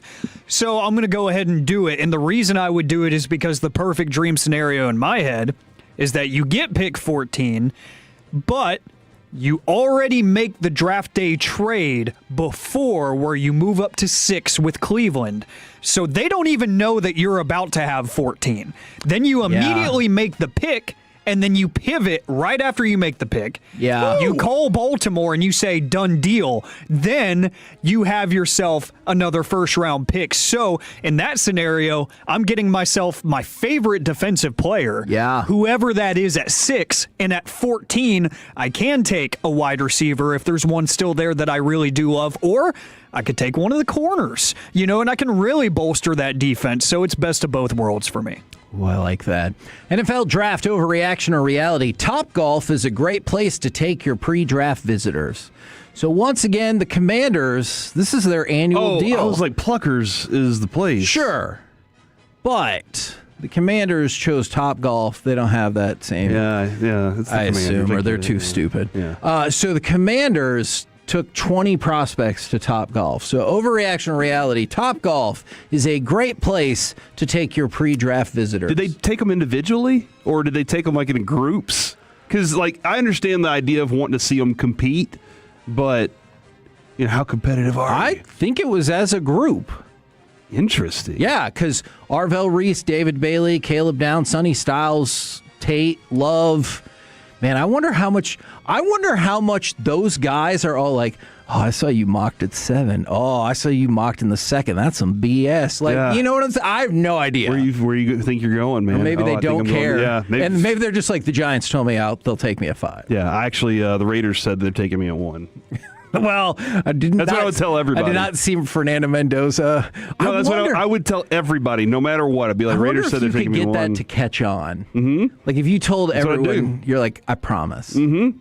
That's all I would do. Just tell everybody. It would make you a liar, but haven't we all? Alec, overreaction or reality. Topgolf is a great place to take your pre-draft visitors. Oh, reality, because you're killing multiple birds with one stone. You're seeing the level of competitiveness, but not only that, you are seeing how they interact with other people and work with other athletes and other egos and everything. And then I just kind of like the idea that if you kind of have your mindset on a position group, you're like, you know what? We're going to take a linebacker. We're going to take a corner. Right. We're going to do whatever. Or we're going to take offense. We're going to take defense. I like the idea of just saying, whoever can drive the ball the furthest is the pick. Yeah. I just like that. We're overcomplicating things. Whoever can just smash this golf ball over that back net, which not many people can do. If you can do that, you're the pick. I don't care. I like it. Just simplify the process. I always loved when we were playing. Bubba Franks was our guy, and we'd get up and he'd go, Corey, here's my driver. Just hit it as far as you can. And I was like, deal. Yeah. I didn't have to worry about anything else other than hit it as far as you can. I was like, awesome. NFL draft overreaction or reality, and this is based at least partially on the mock draft released by one Bobbert Belt. There is at least a part of you that would rather have the Cowboys take Colton Hood than Jermod McCoy. Yes. Ooh, that's maybe a big part of you, then. Yeah, no, because I know that Colton Hood's healthy right now. Yeah. I seriously think when given the options between them, if both healthy, McCoy's the dude. Okay. And I don't really... He might be CB1. But I just have this big question mark regarding what the Cowboys are specifically saying, and that is that they need dudes that are ready to hit the ground running right now. Because this year is that important to them, and the embarrassment that was last year. They just don't want that to happen again. But that being said, they're two really talented players. But yeah, no, right now I would take Hood, knowing what I know. But they know more than I do at this point. Alec, what say you? Reality. I would rather take Colton Hood at 20 than McCoy at 12 for sure. But in general, I'm with Corey. I know one's healthy, but two, I think Colton Hood fits exactly what Christian Parker is going to want. Not to say that McCoy doesn't, because he absolutely does. I think Colton Hood is too much of an afterthought. I think people aren't talking about him enough because he's not Mansour Delane, because he's not technically the best corner on his team in college. Right. But he's not getting enough love for what he does very well, which is stay physical. He's a sure tackler. He's going to force some fumbles for you. He seems like he's always in the right spot. There's not many knocks on him whenever I think about him, and I think people are underrating him just because The whole positional value thing is one thing, but the value overall in this draft, everybody's so addicted to the back end of the first round and early day 2. So I think people just aren't really giving him his credit. I really like the player, and I think that the Cowboys do too. NFL draft overreaction or reality. If Travis Hunter is primarily going to be a cornerback, taking him at number 2 last year was a mistake. Now, I know he has kind of sort of already disputed this when he saw that report. He goes, oh, really? Who told you that? But let's stick with that is going to be, he's going to be a cornerback, occasional wide receiver. Overreaction or reality, then taking him at pick number 2 was a mistake. Abdul Carter was right behind him. Ted McMillan was 8. Genty was fine. Yeah. I blame a lot of Genty's problems on the Raiders. Fair. Man, taking Cam Ward looks like a mistake. You just wait. I don't know, dude. You just wait. I didn't. There's still things I don't love about last year's draft. Okay. And so he was, in my mind, one of the most talented players out there. Hopefully he can be that talented of a cornerback where he's shut down. He hasn't proven it yet, though. Okay. So maybe reality. Alec? Should have taken Tyler Booker is what they should have done. I mean, maybe so. What say you? Overreaction. Corey kind of said it for me. I still think they took one of the most talented players in that draft. And even if he is a part-time receiver, I still see him having a level of success there. And I think he's a better corner anyways. So telling him to allocate most of his time and most of his attention to what he's best at is not a mistake. I think they're doing the right thing, and I think he's going to be better off because of it. So I do understand that a lot of the intrigue for us specifically was two-way player. Yeah. But I think they're making the long-term correct decision, so I'm indifferent. I'm like, cool, he's still going to be a good player. Now, I think I know y'all's answer to this, but overreaction or reality, Ruben Bain will drop in the draft due to the car crash reports. Because, I mean, team's new, right? Team's known for 2 years. Yeah. A lot, like it came up evidently in every game Miami played, too. Is there a question of whether or not somebody's going to try to expose that beyond that, like later on, be like, okay, now that you've gotten your contract, yeah, we're gonna. I'm sure. Like, let's say you were that lady's the words family. Were, we wish him the best. Yeah, and we dropped the charges. Can you bring those back up in civil court? I believe yes. And that's where you get your damages, correct? Exactly. So maybe that will, because they don't want that distraction when it comes to that. Maybe that'll happen. We've seen distraction be a reason that people aren't drafted all the time. But if it's based on talent alone, overreaction. Alec? Overreaction. I won't spoil exactly where, but I am through 21 picks in my mock draft that will be on the fan website by the end of the week, and he is inside the top 10. I do not have him dropping. I have him actually going further ahead than I thought. I thought he would be there at 12 for the Cowboys. I don't think he makes it there. I think there's one team that really, really likes him. Okay. You know what? I'm actually going to have more questions about that. Ask your questions. Probably tomorrow. Whenever you want to ask them. Because coming up next, we're going to start the Expressway by talking with Texas Rangers manager Skip Schumacher. We will do that next right here on The Fan.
presented by the On Time Experts. KNC Masterpiece right here on 105 through the Fan. Right now, brought to you by Trajan Wealth, and Tropical Smoothie Cafe. It is time to talk with the Texas Rangers manager, Skip Schumacher. Good afternoon, sir.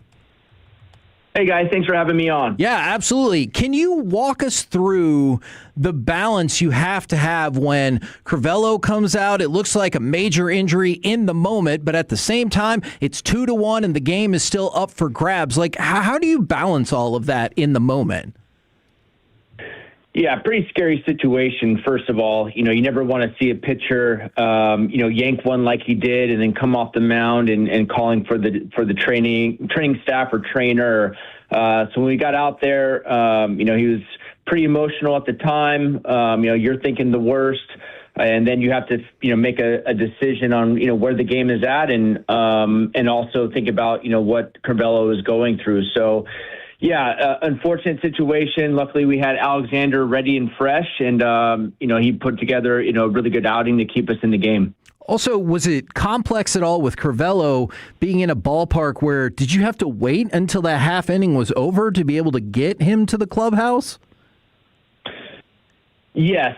So at the end of the inning is when he walked it down, but he was, talking with the training staff inside the dugout and just walking him through what he felt. We didn't really know if it was, bicep or elbow or shoulder. You're obviously thinking the worst of the worst, when you see him come off the mound like that. Luckily it was, something in the bicep. We'll see what the imaging suggests this morning once the doctors look at it. But yeah, he had to wait a half inning to go out there, and our training staff actually felt, pretty good about, where he was at, towards the end of the night. So fingers crossed, we'll see what happens today. And then for Martin, is it arm fatigue or is there something else at play here? Yeah, we'll see what happens when he comes into the field today, to the stadium today. It was something kind of, in his, bicep shoulder area. So we're just trying to figure out exactly, what that is. And, he came off the mound after getting the strikeout, and kind of felt a little something. And I didn't want to push it any further. And hopefully we got it before, something major happened. Can you, with all of that in mind, obviously that is a lot to deconstruct while the game is still going on and y'all are trying to win it and it's a one-run game. Can you tell us anything about what the plan might be in terms of bringing folks up for today's game to bolster the bullpen? Yeah, I think we're having conversations. We had conversations last night with the front office, and kind of getting guys in motion. Either pulling guys out of games or making sure they're ready to go today if needed. Depending on the imaging and how guys felt this morning to get them on a flight out here. So yeah, there could be one or two moves just depending on what the status is of both of them. We talked with them this morning and the imaging comes back. Have those flights ever already been booked for anybody? There's a couple guys that have been booked, but we just don't know if it's one or two. Yeah. Is my co-host prodding a lot here? Came out strong. Yeah, sorry. Well, and I'll tell you by comparison, my co-host wanted to be like, I want to know what Skip's day is like. Sorry, I just felt like there was a lot of info there we needed to get into. No, I totally get it. It was a frustrating night on so many ends. Not only health wise, that's first and foremost, but losing a one-run game after scoring first and then not really adding on to that, and then coupled with a couple moves towards the end. So yeah, I totally understand where you guys are at. Well, and also watching that last night, I texted the guys at one point and I was like, man, Gore's curveball is just sick. It's just nasty. Mm-hmm. And then he had it. He was in a groove, and all of a sudden he kind of lost it and couldn't find it throughout the night. How frustrating is that for a pitcher? And I mean, obviously overall for a team, but was he pretty frustrated that he couldn't find that control again? Yeah, he was. I mean, because, from our angle and just watching, in between innings kind of, via the iPad, his stuff was really good. Yes. It's just the command was just obviously not there. You're hoping, to your point, that the curveball was almost like the reset pitch to get him back into the zone and to counts. but just couldn't really find the fastball, towards the third, fourth inning there, and the pitch count got up. The walks kind of, crept up, and, unfortunately couldn't get him out of the fifth inning. But, yeah, definitely frustrating for him because his stuff was so good. He was, 97, struck out, the first hitter of the game, and we thought, we're going to look up and he's going to go 7 innings just like Evo. So, every now and then guys are going to have these starts. Unfortunately, is one of those for him. But, when you walk 6 to 8 guys and still only give up 2 runs, last night, you still have a really good chance to win. Our bullpen did a good job, and, we just couldn't get another run across. Yeah, speaking of another run-saving moment last night, we talked about it a couple times. I know they talked about it on the broadcast. Seager's play at short where he throws the guy out at home. How fast are that dude's hands? Analytically, second and third, less than 2 outs, that point of the game, it's, usually you don't want to go infield in. But, with McNeil left on left, he's going to put the ball in play, doesn't strike out much, actually had some really good numbers against McKenzie. We just felt like infield in was the play. Credit to Corey Ragsdale of, the positioning, because it looked like the 6 hole was wide open. Yeah. And so I was a little concerned on, where we were at, but, he does his homework, did a really good job. And yeah, Corey is, he's a big shortstop. Yeah. You just don't see, it's just, and for how big he is, the jumps he gets and the glove work is as good as anybody's. And for him to make that play with a good runner on third base was impressive. And there's a reason why his metrics are where they are, and usually a top 5, defensive shortstop, which is, really impressive to me when you see the size of Corey and how he goes about it. It's impressive to watch. Skip, I'm gonna ask you to go back with me to Friday night, because Friday night we're in the moment of, you got Kumar Rocker up against Ohtani in that first at bat, and in my mind I felt like I was watching 2 monsters going at it, and of course I got the immediate outcome that I wanted. Can you kind of tell me a little bit about how the emotion of watching Rocker go up against Ohtani to start that thing off? Yeah, Rock did an amazing job. I actually think Rock does better in those type of environments, where it's 40,000 fans, where maybe even more that night, with the third deck and filled up stands. I think he just does.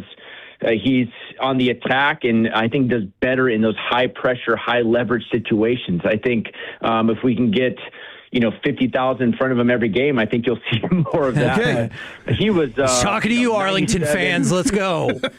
Yeah, I mean, well, we, luckily we get a lot of fans. We're fortunate to have that, but I do feel like he's better in those spots. And, he's built for those moments. I've always said that, watching him, in Vandy in the College World Series. I mean, if you watch some of those starts and the emotion that he has, and I just feel like that's who he is. And I think that's what you'll see more often, especially in big moments. So it was a big start for him. You got to, remember he's still young in his career and how many starts he has at this level. But to see him grow not only from last year to spring training this year, but in that start against Dodger Stadium was huge for us, and hopefully we get another one tonight. And that was something I noticed throughout that weekend, and obviously I'd seen it a little more, I guess, because it was the Dodgers and all of that. There was just, it was a little more prevalent to me. I love how your pitching staff attacks the zone. They don't nibble. It seems like their philosophy is, if we're going to miss, we're going to miss in the zone, but we're throwing strikes. Yeah, when we get in troubles, when we walk guys and then the crooked number happens with the home run. There's just, the league is, you win and lose games right now via the home run. And we gave up some solo shots, which I'm okay with. It's when you walk the guys and then give up a home run is when, I think everybody has a hard time with that, not only me, but just the pitchers. So, it is a credit to our pitching staff and our coaching staff. Jordan Tiggs has been great. Emphasizing, throw it into the strike zone. You have good stuff. Rely on your defense. We just don't want to get bit by the walk. And it's been good so far. Now, y'all were just talking about Friday night's game against the Dodgers. I know you don't get the win, but you do put up a 3 spot in the 9th. And then Monday against the A's, you get 4 runs in the 8th. It looks like this team has already been way more competitive offensively or able to put up numbers in the late innings compared to, let's just say, last year. Anything in particular that you might attribute that to? I just feel like we've been in the fight in every single loss. And, I don't like losing. Don't get me wrong. You're going to lose some games at the big league level with this, however long this season, 162. I mean, it's a long year. But I do feel like, if you do lose, you want to, make the other team, feel you and earn it. And in all those losses that we've had so far, we've either had to have their closer come into the game, or it's been a high leverage situation where it helps the next day, where they maybe have burned their leverage guys, and so it gives us a better chance in the next game, or they can't use their closer, whatever it is, if they had 25, 30 pitches. So that part has been really fun to watch and to see and to feel inside the dugout that we're never out of it. Doesn't feel like we're out of it.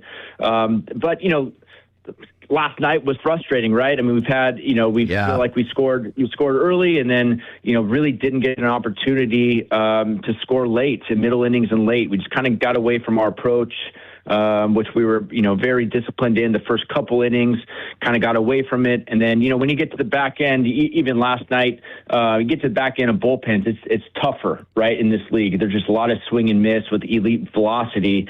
So we feel like we had a chance to beat the starter, just couldn't get anything going in the middle innings. Now, these two questions might kind of be connected. I think it was after the win over Oakland, but it might have been the Dodgers the day before. You talked about slowing the game down. What does slowing the game down mean to you, and why is it so important? Well, I don't want to get in trouble for this, but the really good teams play kind of boring baseball. And what I mean by that is it's very fundamental. You see Jacob deGrom go around the mound in between pitches. It's very slow. He has a rhythm to it. Evo, very slow, grabs the ball, has a rhythm to it, thinks about what he just did with that pitch, and he's already geared up, setting up the next pitch. And then you see some younger guys that are, kind of walking around the mound fast, grabbing the rosin bag, flipping it up 10 times, grabbing the pitch comb, shaking.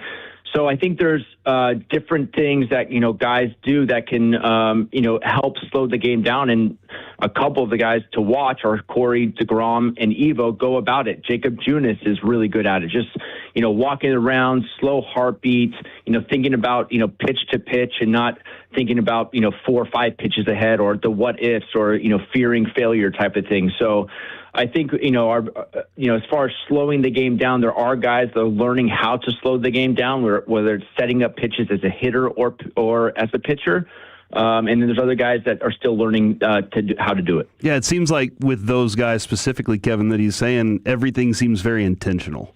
Every movement they make seems very intentional. That's the feel I get from that. One of our listeners, Skip, the other day said that Young is so much better when he's trying not to pull the ball and he just goes with it. What is your philosophy on pulling the ball and going with what the pitch is? Well, I think in order to be a complete hitter, you got to use the whole field. There are certain guys that have the ability just to hit pull side home runs and then don't really use the other side of the field. Those guys are rare, and they also have a lot of swing and miss. And there's a lot of ways to get you out if you can only do, pull side home run. So in order to be a complete hitter and to do pull side home runs at times is you got to be able to force them into your zone, which if you like it middle in, you got to be able to hit it the other way at times to force them back into where you want it. And I think, JJ's, made an adjustment this offseason using the more of the middle of the field approach, runners in scoring position. He's gone the other way as well. And he still has a lot of slug pull side. But if you watch him, in his college days, he was, middle the other way a lot. And then, every now and then he'll pull side click one. And so I think that's where he wants to be more often. And I think he is a much more complete hitter, a lot less swing and miss, He's gotten into a lot more 3-2 counts so far this year, and I think he'll end up walking more as the season progresses. Yeah, I think that's what I was texting Kevin about on Friday also regarding Evan Carter. I was like, I think he's 30 at-bats away from going on a heater because it just looks like these guys really have a good understanding of what the strike zone is, and they're not very willing to go outside of it right now. Yeah, and you know what? We haven't gotten hot yet on the offensive side. And right. There's a credit to, some of the pitchers that we have faced early on where it feels like we're facing a guy that has a 1 each night, and then coupled with a couple guys that just haven't got off to hot starts yet. Obviously Nimmo has gotten off to an incredible start. And we've had some guys, below him that, are feeling good. Berger has 11, 12 RBIs, 4 or 5 home runs already. But, we have other guys that, just it hasn't clicked. You've had 1 good game, 2 bad ones, 1 good game, 2 bad ones. So, hopefully we can get some consistency up and down the lineup and be more of a threat. But because when we are, like, what we did in Oakland against the A's, I keep saying Oakland, but the A's. We got it, yeah. 2 nights ago is, I feel like, more like us than what it was last night. That's $1 in the cup, according to Sandler and Dave Raymond. Correct me if I'm wrong, but is today one of at least the first deadline for Josh Spores to be added back up to the big team? And if so, where are you guys at with that? Yeah, Spores is doing really well down in AAA. We've been watching him. I watch every single AAA, AA game the next morning to see, how guys are doing. We have constant communication with our scouts and AAA staff, AA staff, and seeing how guys are doing. And yeah, Spores, he's been, 93 to 95. He's always been able to spin the ball. He's doing that once again down there. So as far as him being, recalled or called up, one of the options, he's still one of the options, but, I don't know if that's today or not. We haven't made, a decision on, what we're doing as far as the IL and, who's getting called up, but he's definitely an option moving forward. And you would not anticipate him leaving the organization? Yeah, I don't listen. I have no idea about the contract stuff. I leave that up to CY and Ross. He is coaching a team right now. Well, I don't know what the language is on a lot of these things, on where that is and where his head's at, where our group's head is at. I know what he means to this organization and what he's done. I love the player. I love the person. As far as the contract language, I leave that up to the front office. I gotcha. And then last thing, I would be remiss if I didn't ask what it means to you and the importance for the players across the league for Jackie Robinson Day today. Yeah, one of my favorite quotes is by Jackie Robinson. So Roberto Clemente and then Jackie Robinson. And Jackie Robinson, one of my favorite quotes is, "A life is not important except in the impact it has on other lives."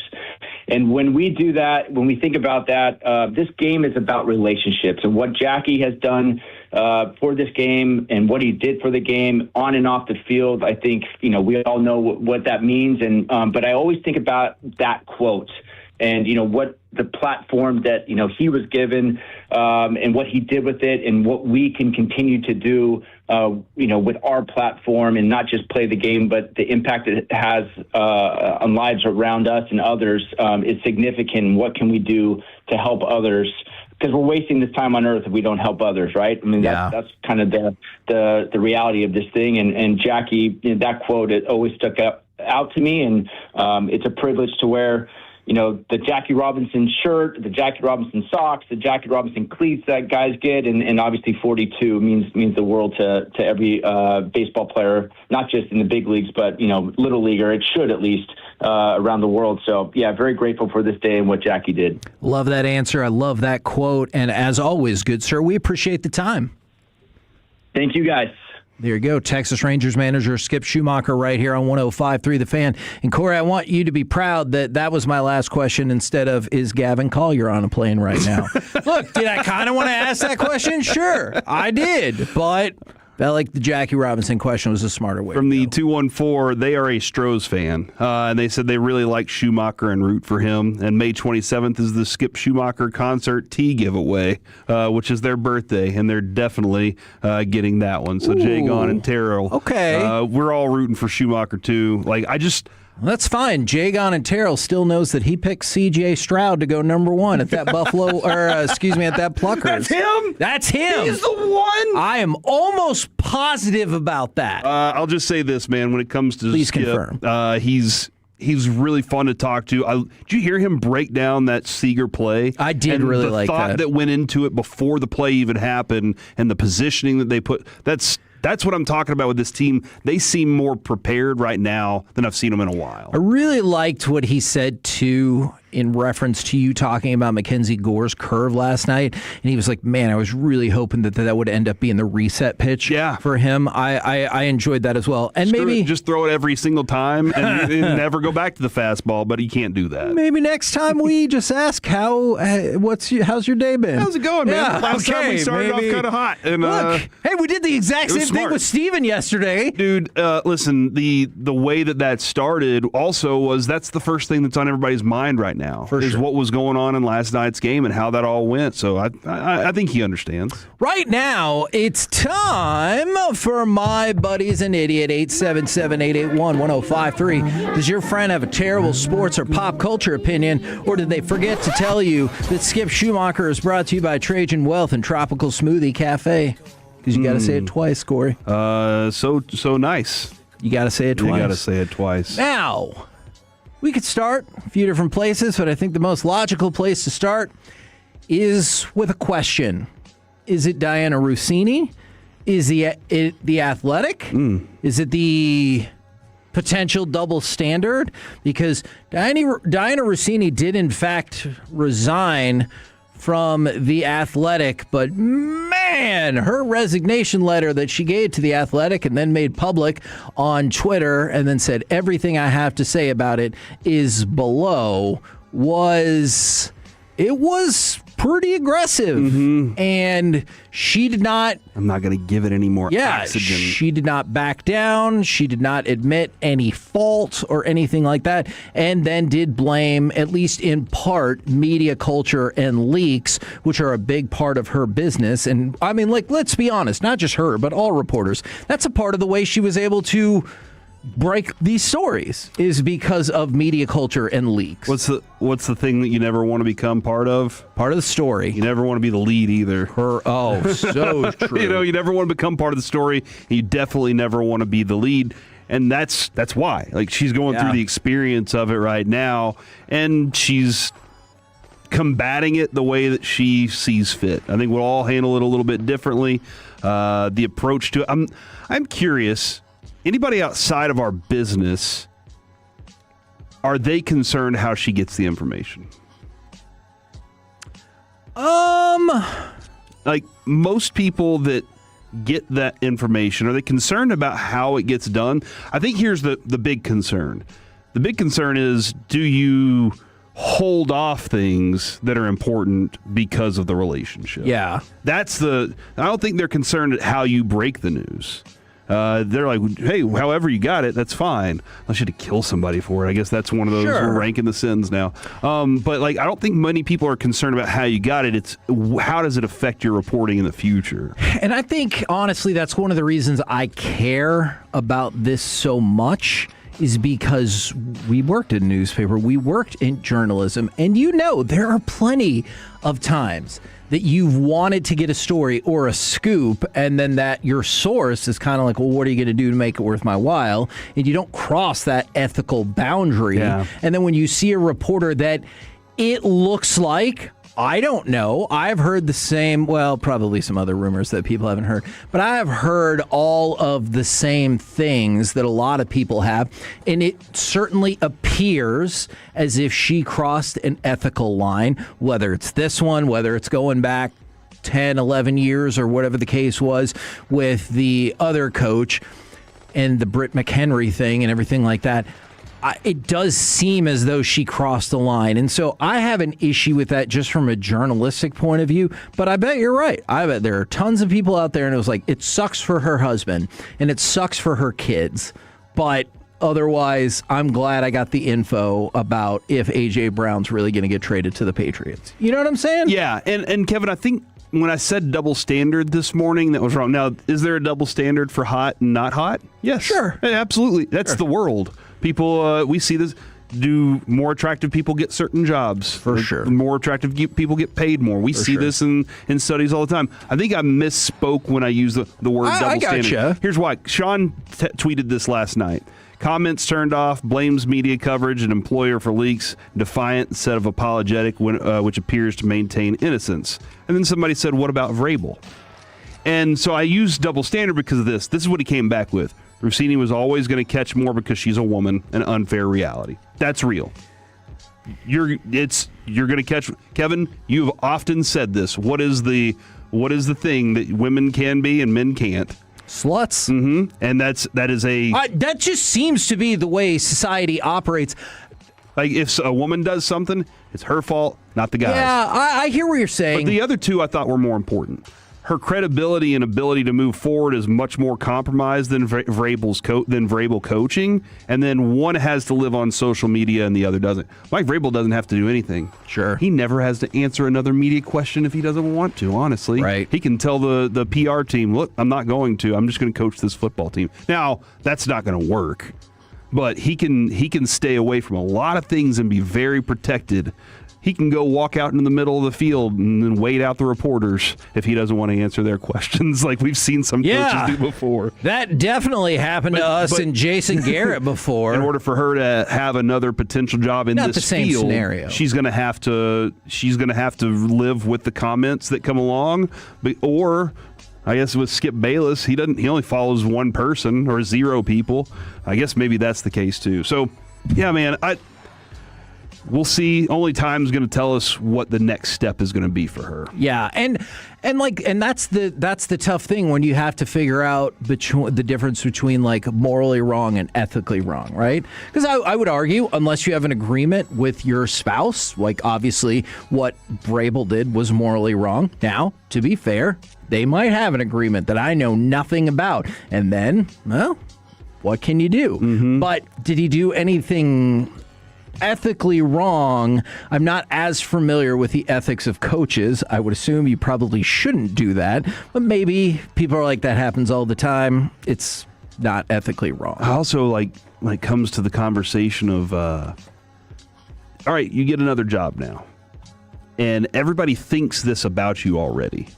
We see these movies and stories where girls are called that, and then everybody thinks that, and now a guy assumes that. Sure. And so now, just like you pointed out earlier, well, what are you going to do for me if you want this report? Yeah, and that's going to be something that she's going to have to deal with or overcome or shut down quickly. It is such a weird dynamic across the board about any number of things. Like, I think that all the time is whenever you hear, like, sorry if I'm going to take this in a weird place, but whenever you hear, like, there's a male teacher sex offender, it's like, this is the biggest monster on the face of planet Earth. But what do you hear when it's a female or they post that picture? They're like, oh, I wish I had a teacher like that when I was a kid. And it's still wrong, but in that instance, you're like, well, you know. So it is a confusing, you know, as you said, potential double standard. Social media, the fake news world, a lot of things have really blurred the lines of 100%. Entertainment, news, and all the way that it all works. Infotainment, where we go to college. I got a degree in journalism. I went to my ethics classes. You hope that everybody's playing by the same rules, but it's not necessarily the case out there. By the way, The Athletic said it's going to continue its investigation despite that resignation. I said it in crosstalk. I think that's part of the reason she resigned. I'm not discounting the other reason she listed. Because they were going to find some. She was, yes. Maybe. And I think that's why she was like, hey, I'll resign and they'll shut it down. All right. Next up are the Vancouver Canucks and Anaheim Ducks idiots. Because we go to the anonymous. Yeah, they took Mighty out of it. I mean, I agree with that. But we go to the anonymous athletic poll. Who is the worst run franchise in the NHL? Getting more votes than second and third place combined, it's the Vancouver Canucks. So I thought maybe they would be the only one who would catch a stray on this. But they're only second in who is the hardest front office to deal with. That is the Anaheim Ducks. So are the Ducks and the Canucks out of luck? I did my best. As in, like, difficult to deal with the players, you say? For the front office. Oh, the front office. The front office is difficult to deal with. Yeah, probably because they have unreasonable expectations for every deal they want to be involved with. Like, why don't you just play for $20 and some popcorn? Yeah, or why would you not make this trade for this guy that's not that great anymore? Looking at you, Dexter. Yeah, don't be idiots. Yeah, agreed. Yeah, I think we can... we need a sound effect for don't be idiots. We need to bring that back. I do like that sound Alec, effect. you get to choose the sound effect. Oh, that's dangerous. Bring the hammer, bro.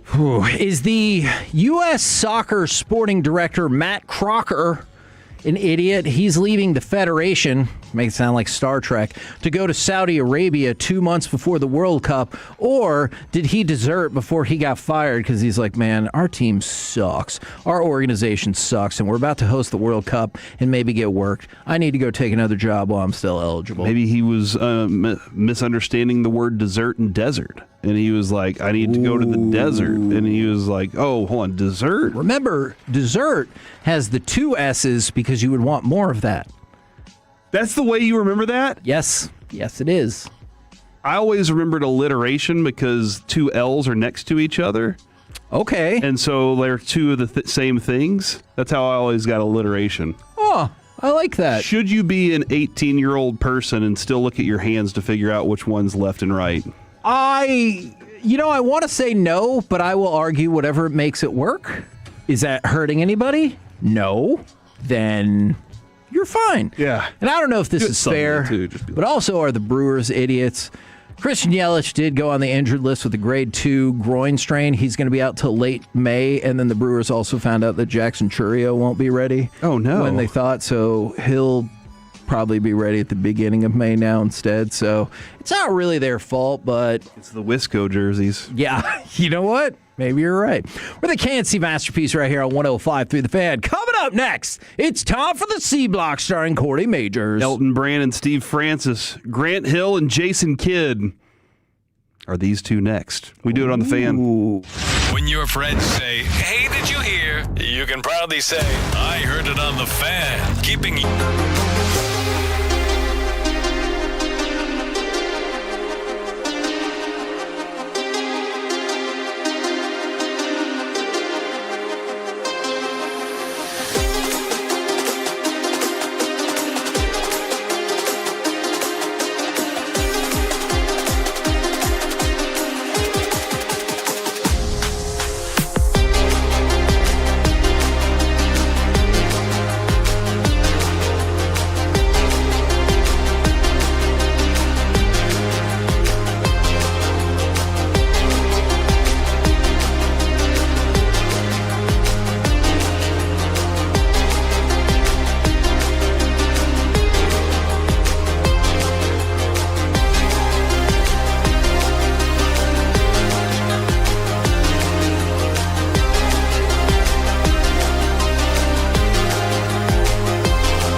Dallas-Fort Worth. Let's go, Cowboys. An Odyssey sports station.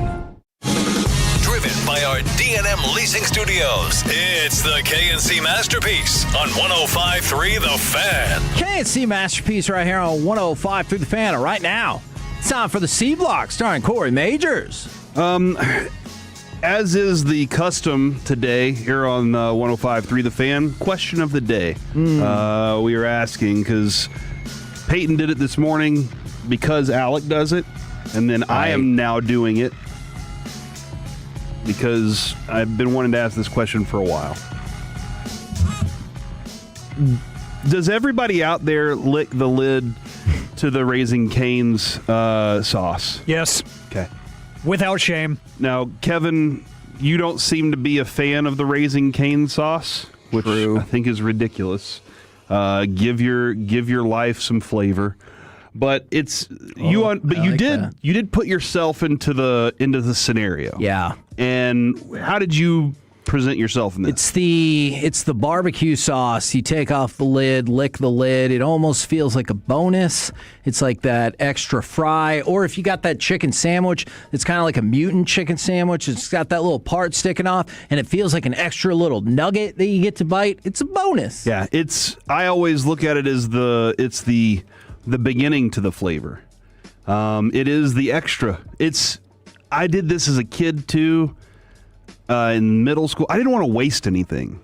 I didn't want to just let that, like with the ketchup packet, I would always be like, to get the little extra ketchup out of it, just because I didn't want to waste. Popsicle, is what I was always thinking. Yeah, that frozen popsicle tube. I didn't want to. Yes, you know what I'm talking about. Yes, the little plastic ones. Nobody knows the name of them. We just know what they are. Yeah, Easy Freeze, something like that. I don't know. You do. Somebody does know the name. Kevin absolutely knew the name. And once you said it, I remembered it. That sounds right. And so, that's you take the lid off, and the first thing I do, and then, so over the weekend, Carter was like, I want Cane's. And he ordered 27 of them suckers. Whoa, 27 tenders? Yeah. What? Who paid for that? Who do you think? You. Now, that being said, that turned into dinner, so that was fine. Okay. That was fine. It was dinner time. And remember, he had denied lunch earlier because his girlfriend was around, so he was very hungry. That's right. But there was this cane sauce, and I opened the lid, and then grabbed one. I think I use 1 1/4 tender per cane sauce dip.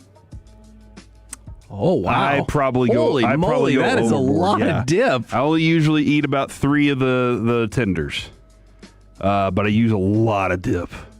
Sorry if anybody's offended by that. But then, here's the other thing. This might be going too far. So I licked the lid. I don't think you can use a tender for the entire bottom part of the sauce.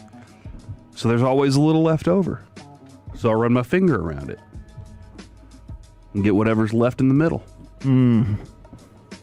Is that too much? Am I going too far? Is that like getting to the bottom of the ice cream bowl or getting done with your plate and licking the plate? Yeah, no, I think that's fine. And I will tell you this. If you're a waiter, waitress, don't ever go up to somebody and you're like, oh, did you like that? That feels like that should be an automatic deduction on your tip. You didn't like that, did you? I'm like, shut up. Just shut up. Somebody said, does everyone lick the lid after they open a pint of ice cream? And I don't, because I don't usually eat the whole pint. Because that's community ice cream, right? That's that's a gallon. That sauce is just yours. Yeah, that sauce is mine. And if you want some of it, you better know. Somebody said, wipe that on the toast. Oh, yes. It's only good as dip, not a lick. Who goes to tasteless chicken? I mean, sorry, Canes. So they don't want. Dang. I think that's why I love the sauce. I love the sauce to go with it. I think it's a great addition to it. So yeah, some people saying yes, some people saying no. Flavor ice is also an option there, Kevin. Oh, that does sound right. Flavor ice. Last night, what a wild world we lived in with sports. As the Charlotte Bobcats, still wrong, who have now turned into the Hornets. That happened like a decade ago. Actually, the Hornet, didn't they move to Oklahoma City for a little bit and then move back? Anyway, It's Charlotte. We'll call them just Charlotte for now. They played a basketball game last night. And they won. They did. But in the fourth quarter and in overtime, one Rookie of the Year saw very limited minutes. Yeah, because he sucked last night. Potential Rookie of the Year, you say. Yeah. And Kevin, I saw a reporter before the night say that he had one more chance to take it away from Cooper Flagg with last night's game. Yeah. And this became an interesting conversation because Kevin goes, no, that's a regular season award. But last night's game is not a playoff game. Ooh. It's not a regular season game either. It's in a weird world that exists only in its own place. And I don't think these stats count either. They're in this weird area where, like, it's... I don't know. They're stuck in this no man's land or whatever. But then another thing that I just heard was that, you know how they like, hey, these people are voted for Con Kneppel for Rookie of the Year, and these people voted for Cooper Flagg. I saw something earlier today that said one of the reasons Kneppel's percentage dropped is because they haven't sent out the ballots yet because of the catastrophic Lucas situation where he just needed to play that one more game and then he got hurt. So I didn't have the time to fact check that, but if that's true, did some people get ballots? Were they just telling people ahead of time, this is where I'm gonna vote? Interesting. So it's like this weird NBA limbo. So the NBA has had co-Rookie of the Year 3 times in its history. I only know one of them. Can you name one of them? Grant Hill and Jason Kidd. Good job, Kevin. Purgatory, that's what Can you name 2 of them? I cannot. Grant, by the way, Grant Hill and Jason Kidd was 1994 and 1995. In 1999-2000, which I believe, was that my graduation? No, it was a 98-99 graduation. Elton Brand and Steve Francis. Oh. And in 1970-1971, Kevin. No clue. Dave Cowens and Jeff Petrie. I do not think I know who Jeff Petrie is. He created the dish. So he was also a scientist. Look at you. I do not believe that is factually accurate. I'm going to assume that it's not. But like Dave Cowens is at least a Hall of Famer. Maybe the other guy. I'm sorry, I don't know who that is. You don't know who he is, huh? Me either. Neither nor do I know who Jeff Petrie or neither one of them. Okay. Matt Miller, who I do believe will be a guest on the G-Bag Nation later on today. Interesting. Asked if this would be a home run. The Cowboys do not trade. Now, this is football. Hold on. Time out. What? Do you think there's going to be a tie for Rookie of the Year? Is that what we were getting at? Oh, I'm sorry. Yeah, let me go back to this real quick, I just Kevin. felt like that was the outcome of the story we were doing. Polymarket has it as a 5% chance. And that is $100 to win $2,000. Would you be willing to place a bet on Rookie of the Year? I think that's not a bad bet. I think it's at 20 to 1 bet right now. Especially again, I think Kneppel was fantastic this year. Yeah. Everybody that's a Mavericks fan or in the Cooper Flagg corner right now is making the case of, you saw last night how unimportant he was to winning. I hear that. My argument would be... takes away everything else he did this year. I agree. They don't get there without him, and so I don't like that. But then the other thing that confuses me is when the regular season closed, Cooper Flagg was the favorite. Then a day or two passed, and then Con Kneppel was the favorite. And I was like, well, hold on. They didn't play any games, but it was because they revealed the ballots. And then he had a really terrible game in a game that I do not think should count towards this award. Mm-hmm. And now he's the underdog again. This has been a really weird Rookie of the Year cycle. So 20 to 1 on a tie? But I do not think that's a bad deal. Is that good for the league? Yes, absolutely. It was this kind of situation. Absolutely. And I don't know that anybody knows this or not. I don't think it's been reported. But Flagg's the first rookie since Michael Jordan that is true. To lead his team in points, rebounds, assists, and steals. Not many people talked about that. We discussed that on Monday. I don't think anybody tweeted it out, though. That's true. I saw it all over Twitter. I don't know what you're talking about. I usually just retweet stuff about our show. So that's the somebody from the 214. It's like the stats in the midseason tourney. Yeah, doesn't matter. That final, it's just those stats exist in the midseason tournament final book. I don't think they keep it anywhere. You keep a book for everything.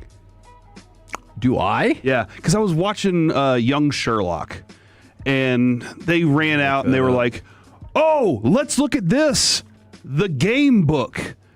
It's a list of everything that was shot and sold on this property. And I mean, that feels like that would be super helpful. Yes, but like, who was keeping track of that stuff? Yeah. I guess people with grounds, and the states. Yeah, because then you could just have the book room. Think about it. They had a room, that was the conversation room. Mm-hmm. They're like, well, they called it the parlor. But like, how fancy as hell do you have to be? You got a conversation room in your house. Mm-hmm. I don't got room for that. That's what we call it, the parlor. I know. I don't have a you game used to have a book, though. chalkboard room. It was a chalkboard room. It was cool. Rich as hell. Not really. Adrian's just thrifty. Chalkboard room. I saw it. Adrian knows how to do things. Yes, hello. Instead of wallpaper, I would like chalkboard. What is it going to cost me? And guess what else? It was magnetic. Oh! What? Yeah. Did you take it to the new house? Did I take the wall? And Yeah, you said it was magnetic, so you could just go pull it off the wall. No, the paint was magnetic. What? That's even fancier. The paint was chalk and magnetic proof. I don't know what the capable chalk and magnetic capable. Mm-hmm. Isn't that awesome? I'm trying to wrap my mind around the science of this. It wasn't all. super great. Like it wasn't like some magnets didn't stick very well. Okay, I gotcha. Sometimes I was like, oh, wow, that is pretty cool. See, but Alec, didn't you kind of think he was saying the wall was a magnet and you could just take the wall off? Yeah, and it sounded really cool in my head. I'm kind of upset. Like Travolta's face and Face Off. I want to take his. Well, no, it was hair. So the paint. Now you couldn't put a piece of paper up and put a magnet up, but you could put a magnet on the wall and it would stick. I gotcha. Because the paint was chalk and magnetic capable. From the 817, a scientist somewhere has a single tear running down their cheek. That's fair. Why? That's fair. Because of the magnet paint? No, they're just so disappointed in our scientific conversation. That's fair. Never claimed to be a scientist. I'm not Batman. That's why we have the scientists. So Batman that they was a can correct scientist. us and we can have the conversation about it later. Fair. I appreciate the science of it all. Tell me the other story. Matt Miller, who will be on with the G-Bag Nation later today, evidently, asked if this would be a home run if you come away with this. You do not trade up, but you walk away from the draft with Downs and Johnson, the cornerback. I mean, I'm going to say yes just because Caleb Downs is probably my most coveted player in this draft. So if you get him at 12 and you don't have to give up any additional assets, I mean, obviously pick 20 is important, but I'm almost like we're good. I really think that. Also, Alec, you sent me this moments ago, and this is fascinating. Colton Hood visited the Chiefs this week. Chiefs have number 9 and 29. Yeah. I think in my mind he's more of a 29 guy, but if they feel comfortable taking him there, don't you think he's kind of more of a 20 guy? Not if I'm getting my cornerback at 12. Okay. Like let's say they don't go with Delane or they don't go with Downs because of this, which I think we're confirming in our minds that Downs is going to the Giants. Here's what's wild: by Monday, our minds are going to change. This is the chaos that I love this part though. This is my favorite part. But yeah, by this, they could say, hey, maybe they take Hood at 9. Maybe they do that. Yeah, or maybe they just wild. don't draft anybody. Maybe they take something else. Maybe they take Sadiq Bey. I think he... Sadiq no.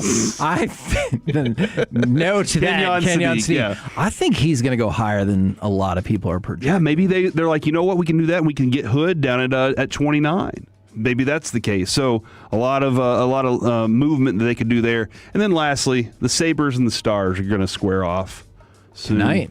Soon, Kevin. Okay. Ryan Whitney of, I do believe it's the Spittin' Chicklets podcast, he said, quote, Buffalo's not making the playoffs, 0.000% chance. Oh. And then the Buffalo Sabres got a billboard, put it up in Buffalo of his face, that quote, and the newspaper that said we're back. Because they're at the top of their division there. And I'm just kind of asking the question, which host of this station and which comment is it do you think that one of our teams would use to be like, we're showing you guys? That is a good question. Side question, what does a billboard cost? Don't know. Like just a regular one. I don't need like the fancy digital billboard. Like I want it for 2 weeks. What does that cost? Somebody help me out. $3,000 a week. I don't think you know that. You can't prove it. That's true. So give me my $3,000. I'm not renting it from you. That's for sure. You know what? I'll take the first week's payment, and then we'll take the second week's payment after it's up. Okay. All right. Well, we'll see how that goes. We're the KNC Masterpiece right here on 105.3 The Fan. Coming up next, man, might need answers to that question. We might pick that up in crosstalk as well. What's the weirdest thing outside the field of play you've seen at a live sporting event? Plus, we will talk with FC Dallas defender Shaq Moore. All of it next right here on The Fan. Sean and RJ, the K.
Frankel, there's never an out-of-pocket cost. They only get paid when you win. Frankel and Frankel, the go-to car and truck wreck attorneys in Dallas. KNC Masterpiece right here on 105 through the Fan, getting a lot of great information about billboards. Sounds like maybe around $1,000 a week, though.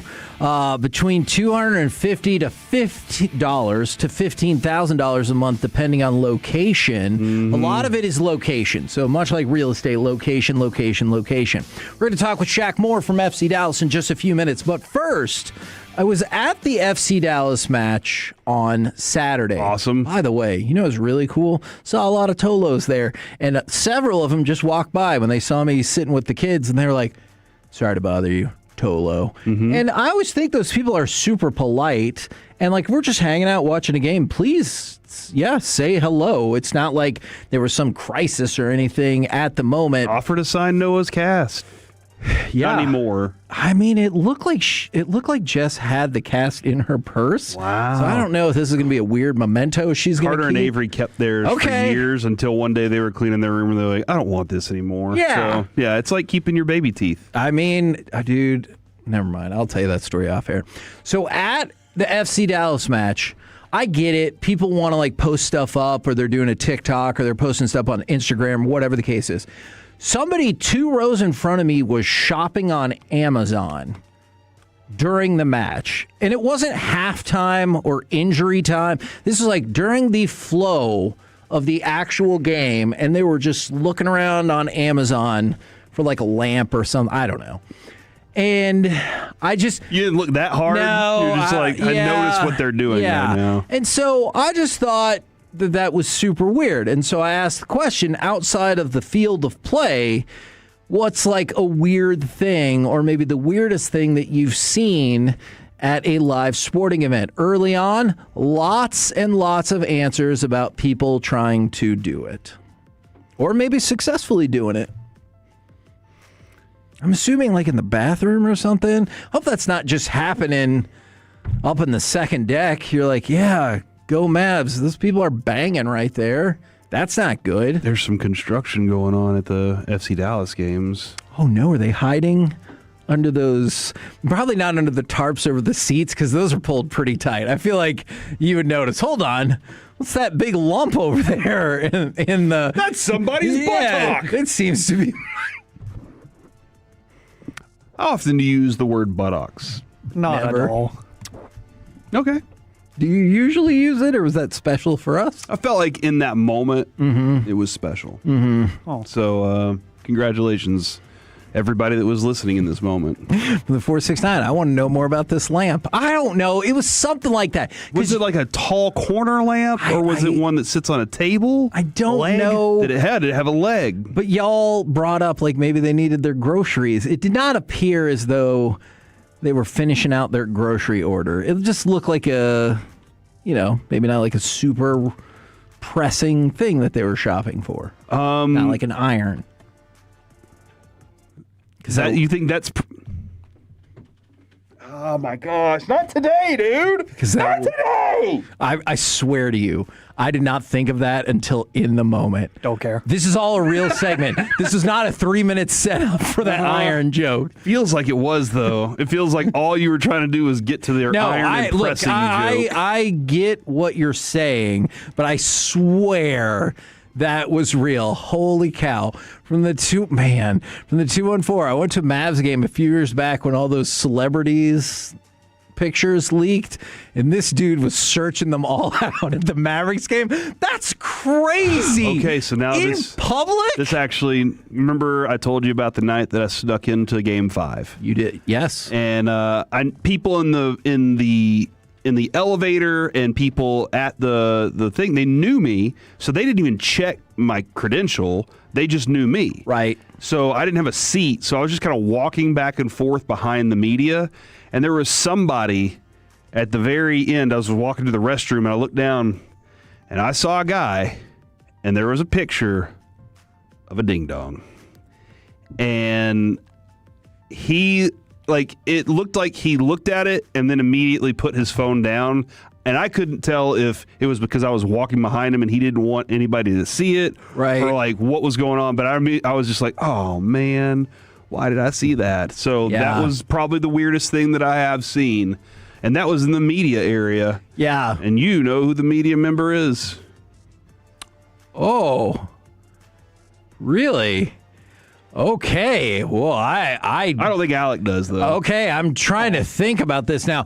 All right, couple of things. Somebody brought up a great point. They're like, if you were really paying attention to the game, how did you notice that lady was on Amazon? Yeah, good point, Kevin. No, he was scanning the area. I'm going to make an argument when making sure it was somebody a safe facility who they think that they've got the shot and they take it and they always shoot it too high, and so the ball flew out of play. So while the keeper's running back to just the wall there where they had the extra ball set up, I'm going to say it was in that moment. And also, I've discovered something today. Never thought about this in my entire life. Obviously, you know the term nosebleed seats. I'm going to read this text exactly how it came in, and this is a terrifying way to put it. In the blood nose seats at the ballpark in Arlington, people were always puffing that flower. That is horrifying. Blood nose. Yeah, not that part. But the nosebleed seats, I get it. The blood nose seats? Yeah. That feels like you pissed off Jimmy Hoffa and his crew. Yeah, probably so. By the way, where is he? Didn't they find him? He's at the old stadium, I think. Yeah. That's my theory. And that's not weird, though. I don't think that's weird, the flower situation. That happens a lot, yeah. I'm sure. Dude, we went to the Dodgers game. Oh, yeah, there was people smoking weed there for sure. We were in San Francisco. You could not go outside without that smell. Yeah. Like permeating through the entire city. Maybe that's what people talked about when they kept saying that.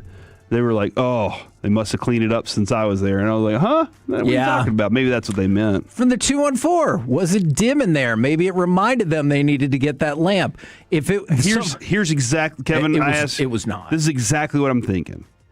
My wife is the type of person who she thinks it and she has to do it now. Because she might forget later, but she needs to do it right now. No matter what's going on, she's going to have to do that. And somebody described that. They were like, it could be an ADHD situation where you've got it in your head and you're like, I have to look at it right now. I have to. It's part of the personality. I'd like to have that lamp by the time I get home tonight, you know? Okay.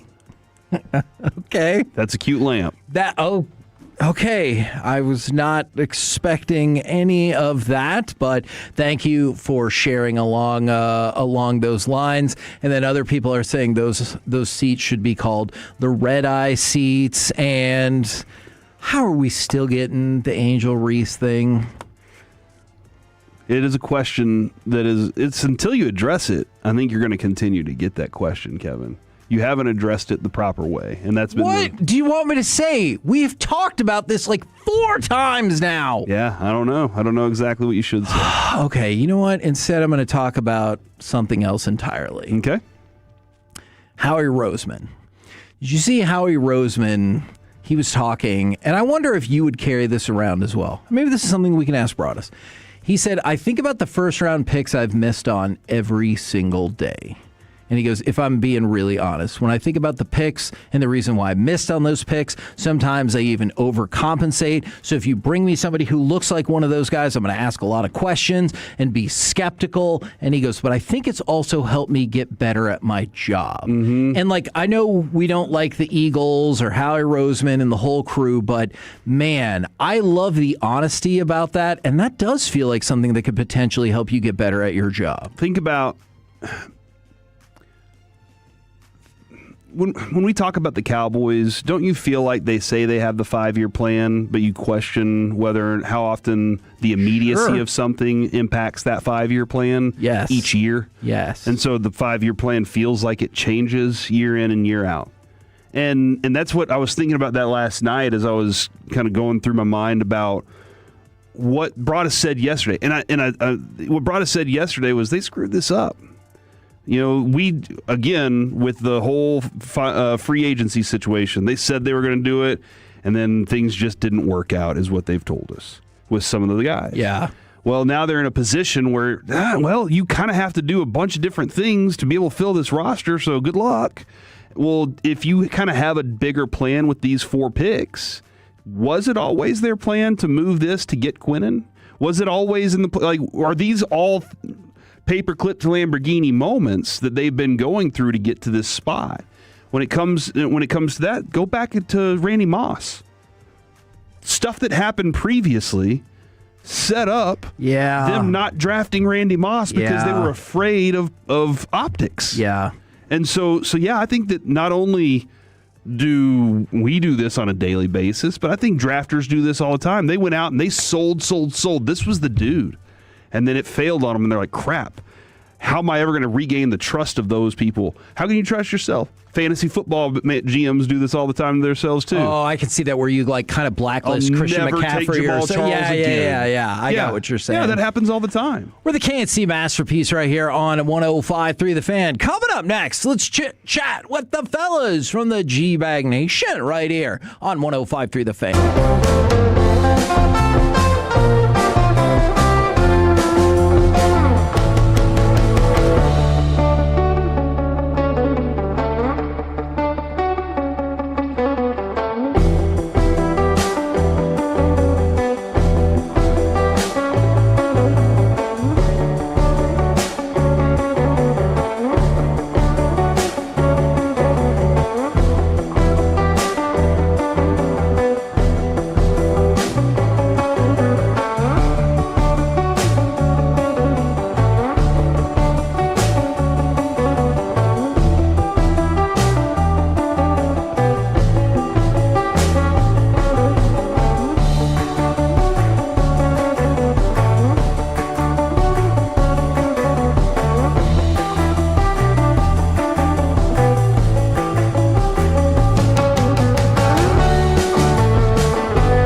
market to upgrade your vehicle, get to Classic Chevrolet in Grapevine. The #1 Chevy dealership in the world 3 years straight. They've got more new Chevys than anyone, all priced to sell. Visit ClassicChevrolet.com. This is Texas. This is Classic Chevrolet. Together, let's drive. Based on new Chevy registrations 2023 through 2025.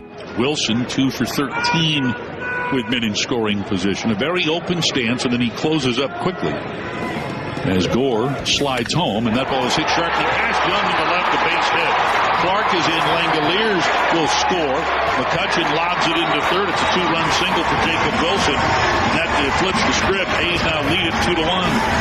KNC Masterpiece back here on 105 through the fan. 2-1 would be the final score as well. Right now, courtesy of D&M Leasing, it is time for our chit-chat with the fellas from the G-Bag Nation. Gentlemen, how is you today? Tough one last night, Hags, but we're doing pretty good. How about you? It was. I'm doing pretty well, and I have a question/suggestion. I went ahead and watched Jailblazers yesterday. Oh, cool. And I thought it was very entertaining. The next Untold on Netflix. But I guess I wanted to know, like, how much you were locked in with that at the time, because you might think it's like, I don't know if you think it's kind of boring, because you're like, I feel like I knew all these things, but they have new interviews with a bunch of the primaries. Yeah, I was actually super dialed in. Those were actually my first 2 years in radio. Okay. And so I covered the second year, the team that lost to the Lakers in the conference finals. But yeah, my first year was 99 when they lost to the Spurs in the conference finals, and they sort of retooled it and brought it back with slightly different pieces. But yeah, totally into it. Excited that they made a show about it, and going to get to it soon. Okay. Yeah, the talking heads were really interesting. Rasheed Wallace does not care what you, I, or anybody else thinks about him. And no. Surprise, surprise. Yeah, I know. I kind of appreciated that. No, he was really the ultimate rebel, at times it was difficult. Like he set the record with 47 techs. Yes, unbelievable. When they kept showing that number go up, I was like, wait, what? The most frustrating thing about that time, though, was that we were wrestling with the idea that power forwards and centers needed to stay in the middle. Yeah, and so you really had this incredibly deep offense that was super talented and a ton of guys that could shoot and attack, and we were spending like all this time trying to get the ball into a 6'10" power forward who couldn't even score 20 points per game. So that was the most frustrating thing about the Rasheed Wallace era, is that we weren't quite ready for the 3-point shooting power forward, because if we had been, then I think his game would have really opened up. Because he should have been more of a slasher and a shooter than an up and under Kevin McHale type of dude. You think he could have changed, kind of then been the face to change it instead of the way Dirk did? Yeah, I mean, he could have been part of it. He should have been part of it. I remember how surprised I was when, as a rookie, he was even shooting threes. Yeah. And I was like, what is going on here? I think that was 97. He was with Washington still. Right. And yeah, I mean, Dirk obviously was so good at it, and since then the league's changed so much. And for better or worse, I think Rasheed Wallace and the GM at the time are the stars of this documentary. Oh, Bob Whitsitt. Sometimes for worse, but it is Trader Bob. It is very fascinating to get his take on everything. Now, we talked earlier today about D'Angelo Pons, and y'all were bringing somebody up off air, and I would love if we could just talk about it here. Chandler Rivers from Duke, and how maybe you compare those two in particular, because obviously the Dallas Cowboys have brought every cornerback in the world in for a visit, and I feel like that is one of the directions we're going to go.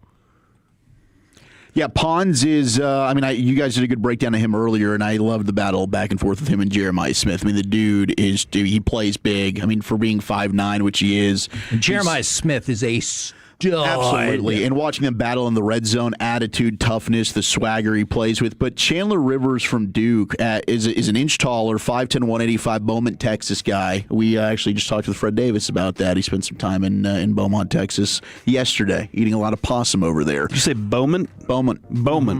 I didn't know it was Beaumont. All right. Beaumont, Texas. It's probably Beaumont. I just kind of went with a little accent there. But he's physical, smart, competitive. I think the awareness that he plays with is incredible. You see him playing with the eyes. He's reading quarterbacks, great feet. I think he can play in zone, off coverage. He makes a lot of plays on the ball. blitz ability. Like if you're looking for a guy that can play that nickel, Chandler Rivers 100% is there. Fluid hips, can excel, mirrors receivers. He's really good when it comes to not allowing receivers to get a free release on him. Now, his safety over the top, Trey Moore, who's a really good player at Duke, he helped him out quite a bit. So he did know, I've got a guy over the top that's going to bail me out if I want to be a little bit eager and over-aggressive. But Chandler Rivers, I have just slightly ahead of D'Angelo Ponce. But those are guys, as Brian would say, touching tags right there. But Rivers is awesome. He was the Birmingham Bowl MVP for Duke back in 2023. You don't see that a lot from a corner. Yeah, this kid's Maxwell Hairston, who the Buffalo Bills took last year. This is who he is. He's he was from Kentucky, if you remember him. He's smart. He's tough. He's got playmaking ability. I think Zach painted a picture great for this player. When you talk about Rivers, his ability to create turnovers, I think, is super impressive. He's one of those guys that's like always hammering at the ball, punching at the ball. He usually plays on the left side of the defense too. Kind of wondered why that was always the case. But you see him in the slot, you see him play safety. When the defense would rotate, he would drop back and kind of play as a free roll. But, man, I think this guy excels at zone coverage. He'll open and he'll run sideways. He'll almost run sideways faster than he can pedal, which is pretty impressive. So he's got a natural feel for where the ball's going to go, and he puts himself in position to make plays. He's a really a unique player in a lot of ways.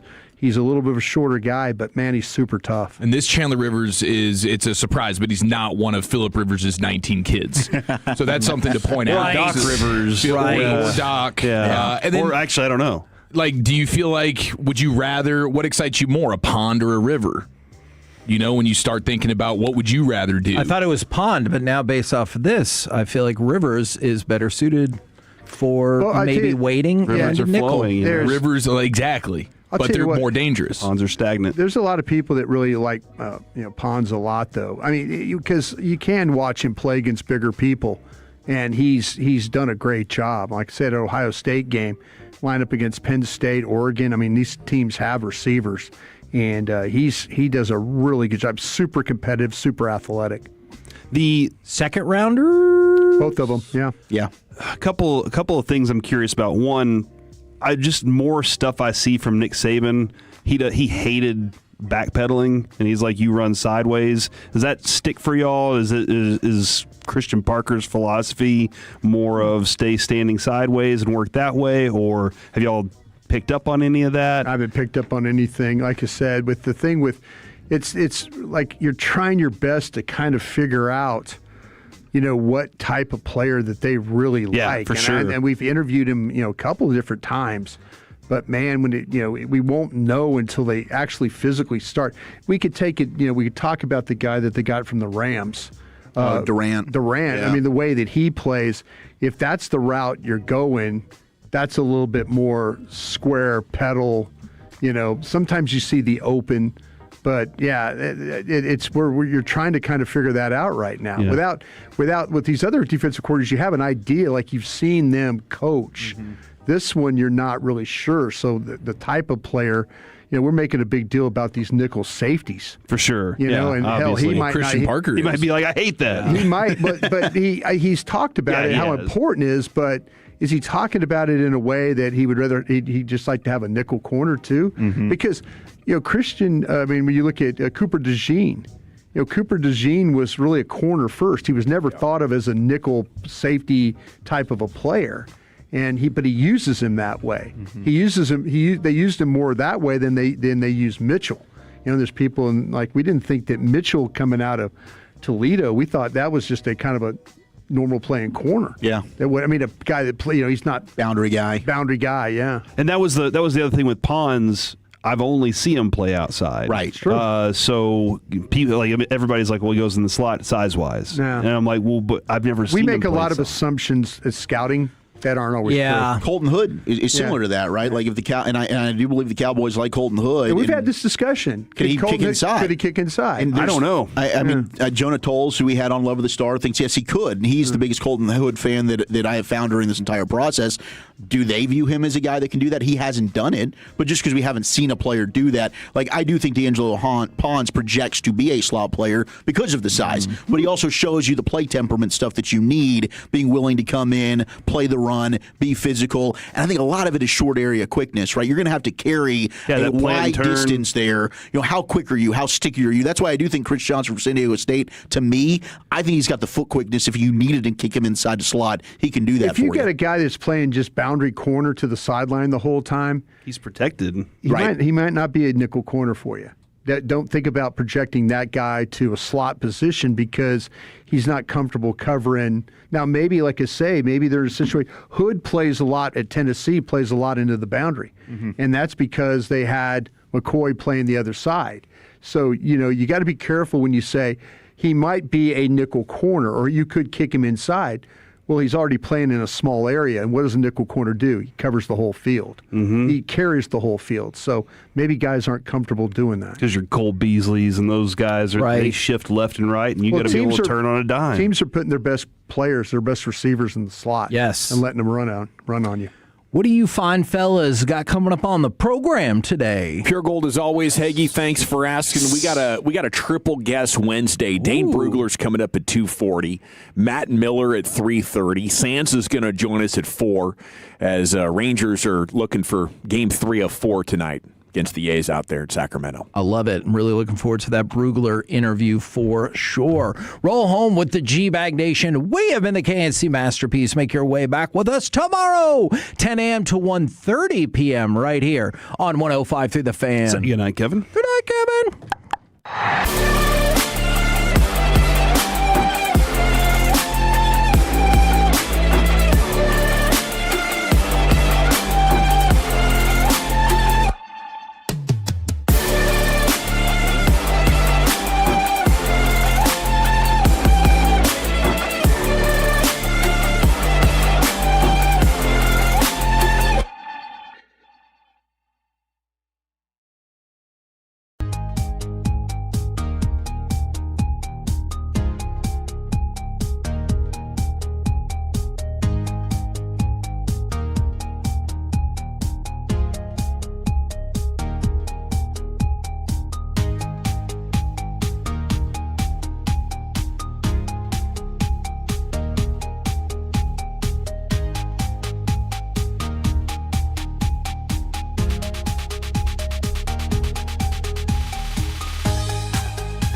go. It's hour one, G-Bag Nation on 105.3. The Fan. Welcome in on a Wednesday. General at your service. If you see me, bear me. And hey, there's Broadus, the former Cowboy Scout, Super Bowl champion. He has Krusty's Corner coming up at 3:40 today. Lucius Alexander is in the Pimp Cup Master Control here, 75 and 635, fixing to go 5 flawless. And of course, Wolchuk and Chia Follower in the house. Aiden Butler is coordinating your video.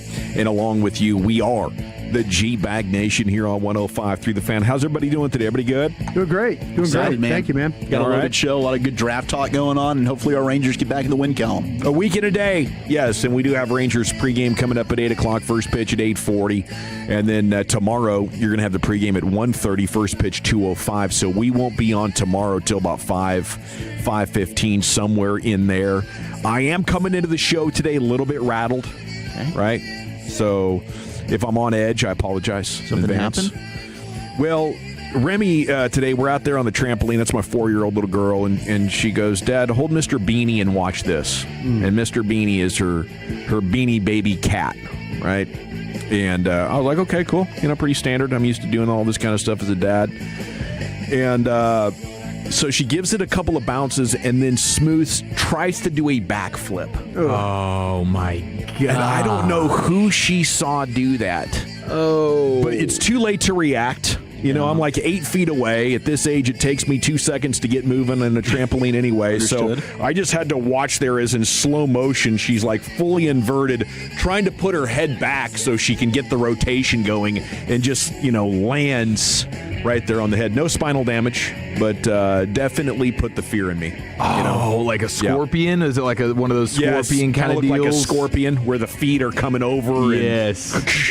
So she lands, and the reaction from me was apparently so panicked that it kind of makes her freeze. Yeah. So for about a split second, I didn't know if she was panic not moving or like spinal not moving. Yeah. But no cry? It wasn't like an instant cry pain? No, she's tough. She doesn't cry.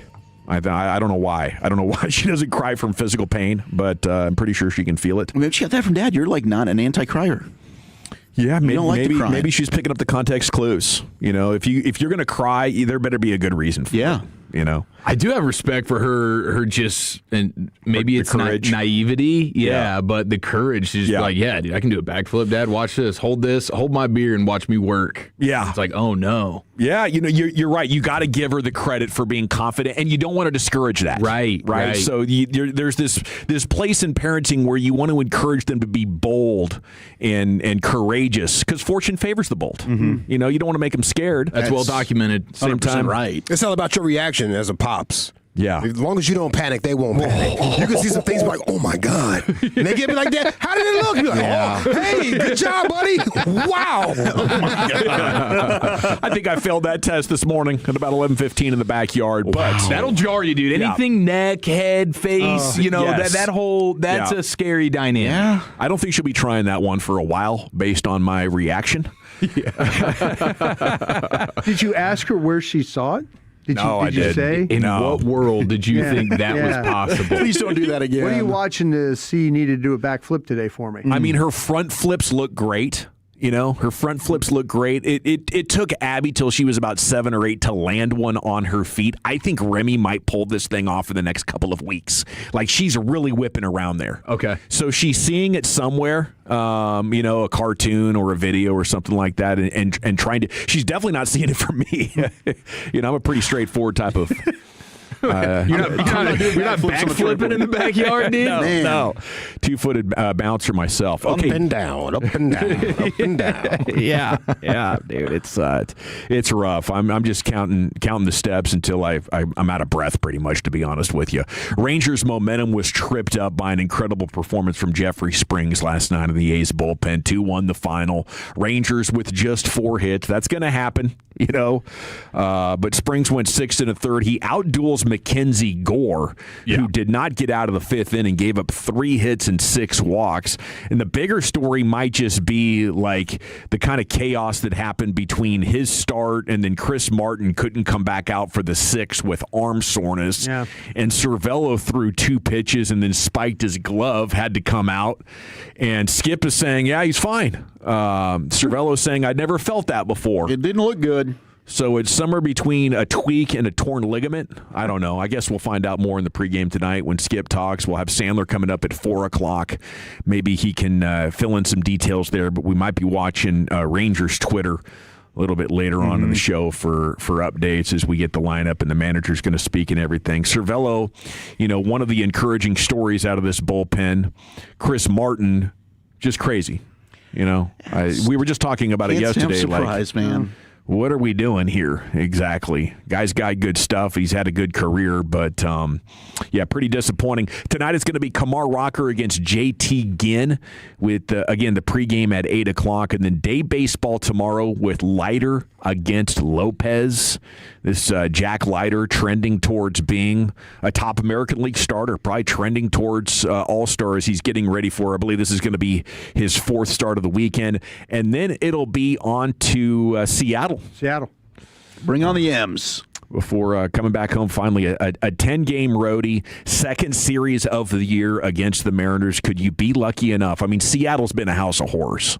Yeah, it really has. It has. It's been horrible for the Rangers in Seattle. Just the Mariners in general. You hadn't won a series since September of 2023. You get that monkey off your back. Now you try to go up there to the Emerald City and take it one step further.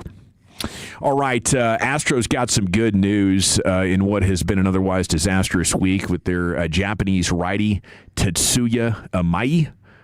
Placed on the injured list with arm fatigue, does not have a significant injury. He told reporters, though, that tests came back positive and he'll work to build his arm strength before returning, but he added that he's had trouble adjusting to the American lifestyle outside baseball, and that's probably the reason for his arm fatigue.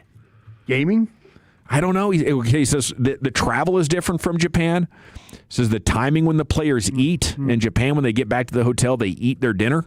Here, the players eat at the stadium. He thought it would be the same as in Japan, for example, eating dinner at the hotel. He thinks even though that he's on the IL right now, he thinks it's a positive thing to try and adjust and try to become better.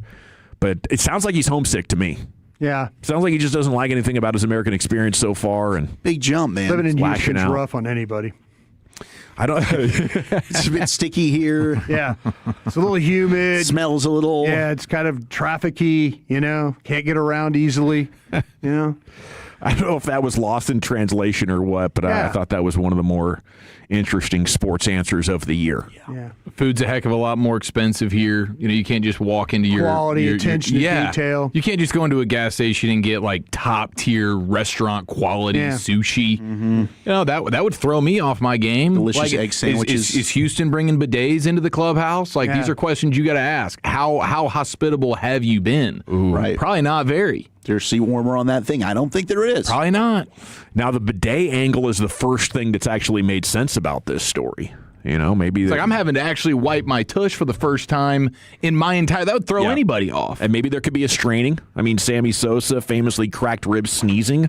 Like weird sports injuries happen.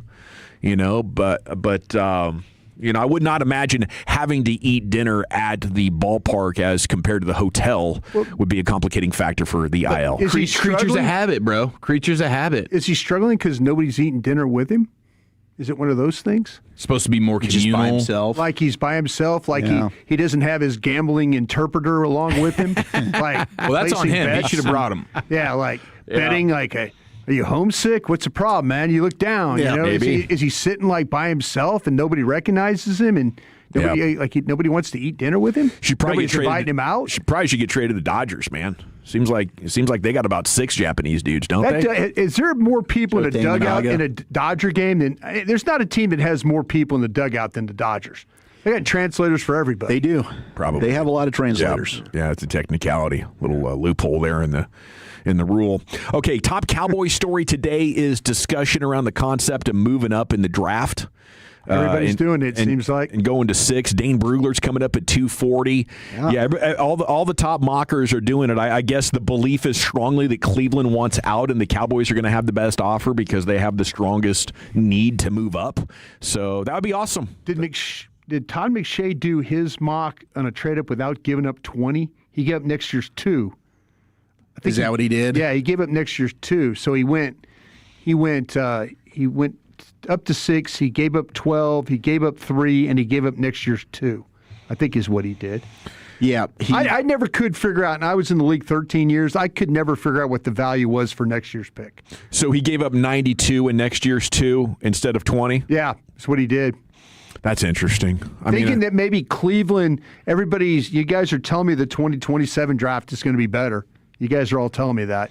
Well, that's what they've been saying, right? Is that maybe teams want draft capital for 2027 because they could move up for a quarterback. Sure. And Cleveland needs to move up for a quarterback. They sure do. So that would be a lot of fun to get Caleb Downs and or Sonny Styles. Hell, maybe they want to move up for an edge, but to get an impact defensive player at 6 and still hang on to 20, man, that would be about as good as night 1 of the draft could possibly get. But again, Dane Brugler's coming up at 240. Matt Miller, ESPN mock drafter, he's coming up at 3:30 with you here on your home of the Cowboys as we continue our path to the draft coverage. Brought to you by Pluckers. Join us at one of the DFW Pluckers locations for the ultimate draft night party coming up on the 23rd. Make sure you go up and see Dawson. Get really close to him and ask him a bunch of draft questions. We're going to be in Addison, drafting him up. Can't wait to see you there. We're going to have a fried Oreo party. The other story is C.J. Allen, the linebacker from Georgia. Pro Day a couple of weeks ago, he looked kind of awkward going through drills, didn't run a 40.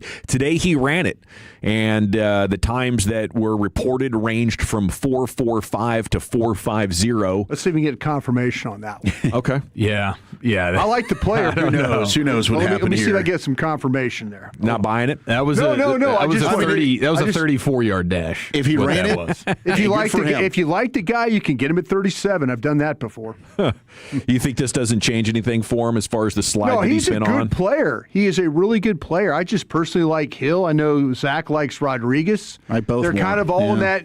If you traded back to if you took the Browns pick, maybe that's where you grab the guy. I know when I was on with the Giants the other day, they asked me to pick a guy at 37. I picked C.J. Allen for him at 37. Is who I picked.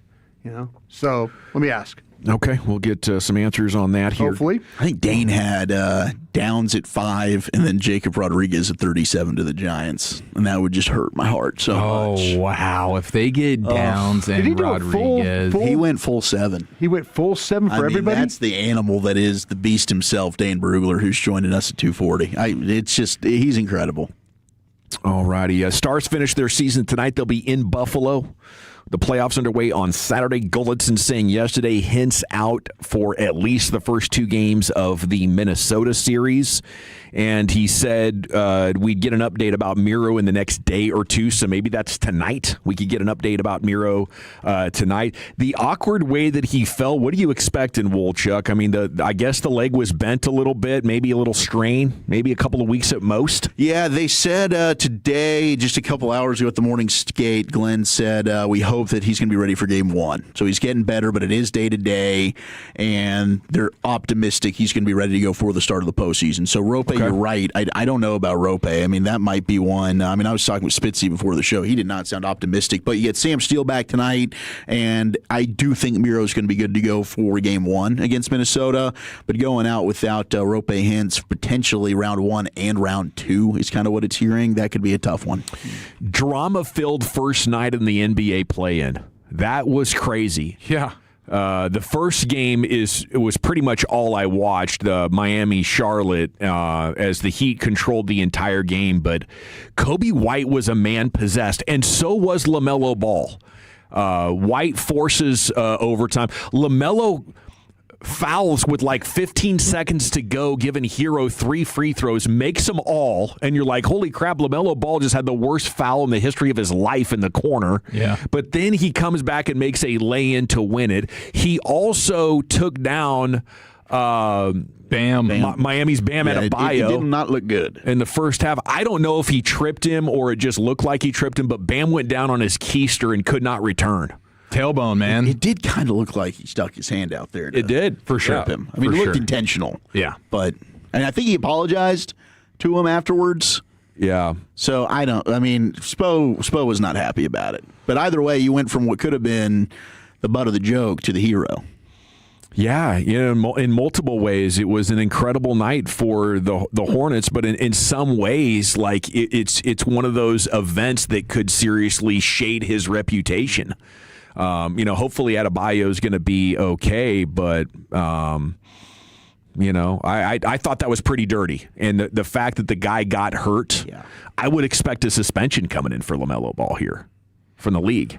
Ooh, that'd be tough sledding for a league right now that needs to have the best play-in playoff possible. To have LaMelo Ball being suspended for the next game, that would ordered for the NBA as they tried to wash the bad taste out of our mouths from this regular season. And how about Con Knipple just not getting any run when the game was in the balance at the end? Like Rookie of the year in my rear. The last of the fourth quarter and all of overtime, Con Knipple not getting to see the floor because he was 0 of 6 from 0 of 6 from downtown, 2 of 12 from the field. For him. It was all about the team in that moment. Didn't even need him. Didn't care about the Rookie of the Year award right there. But what an intoxicating night if you're Charlotte fans, as you're really sweating that thing out. You're like, I can't believe we're going to lose this at home. And you need things to go a certain way with making threes, fouling, getting the ball back, and then it all comes together and you win the damn thing in overtime. That's something that can birth a whole new generation of basketball fans. You know the thing that sucks the most, Lucius, is we don't get, because of the playoff broadcasts,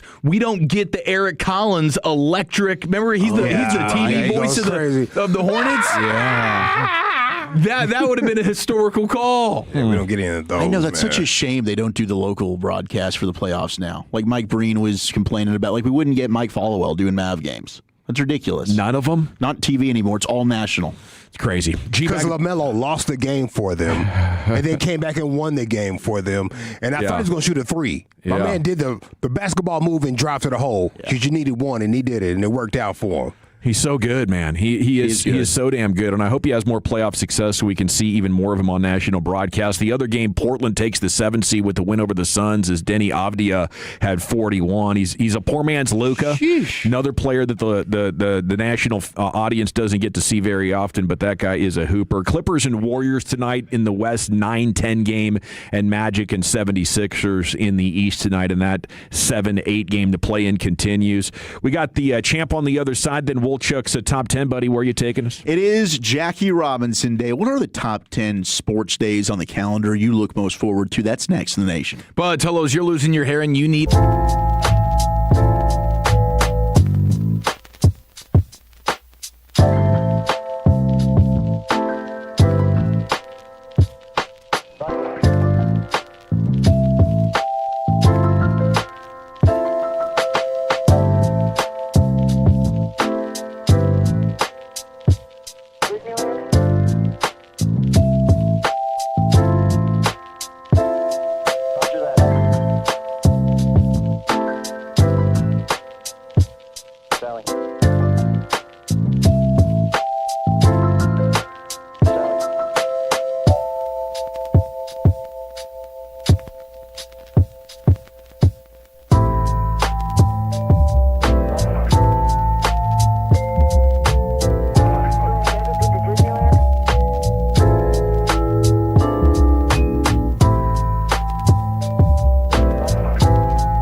Roger that, Sally.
coming up in 15 minutes.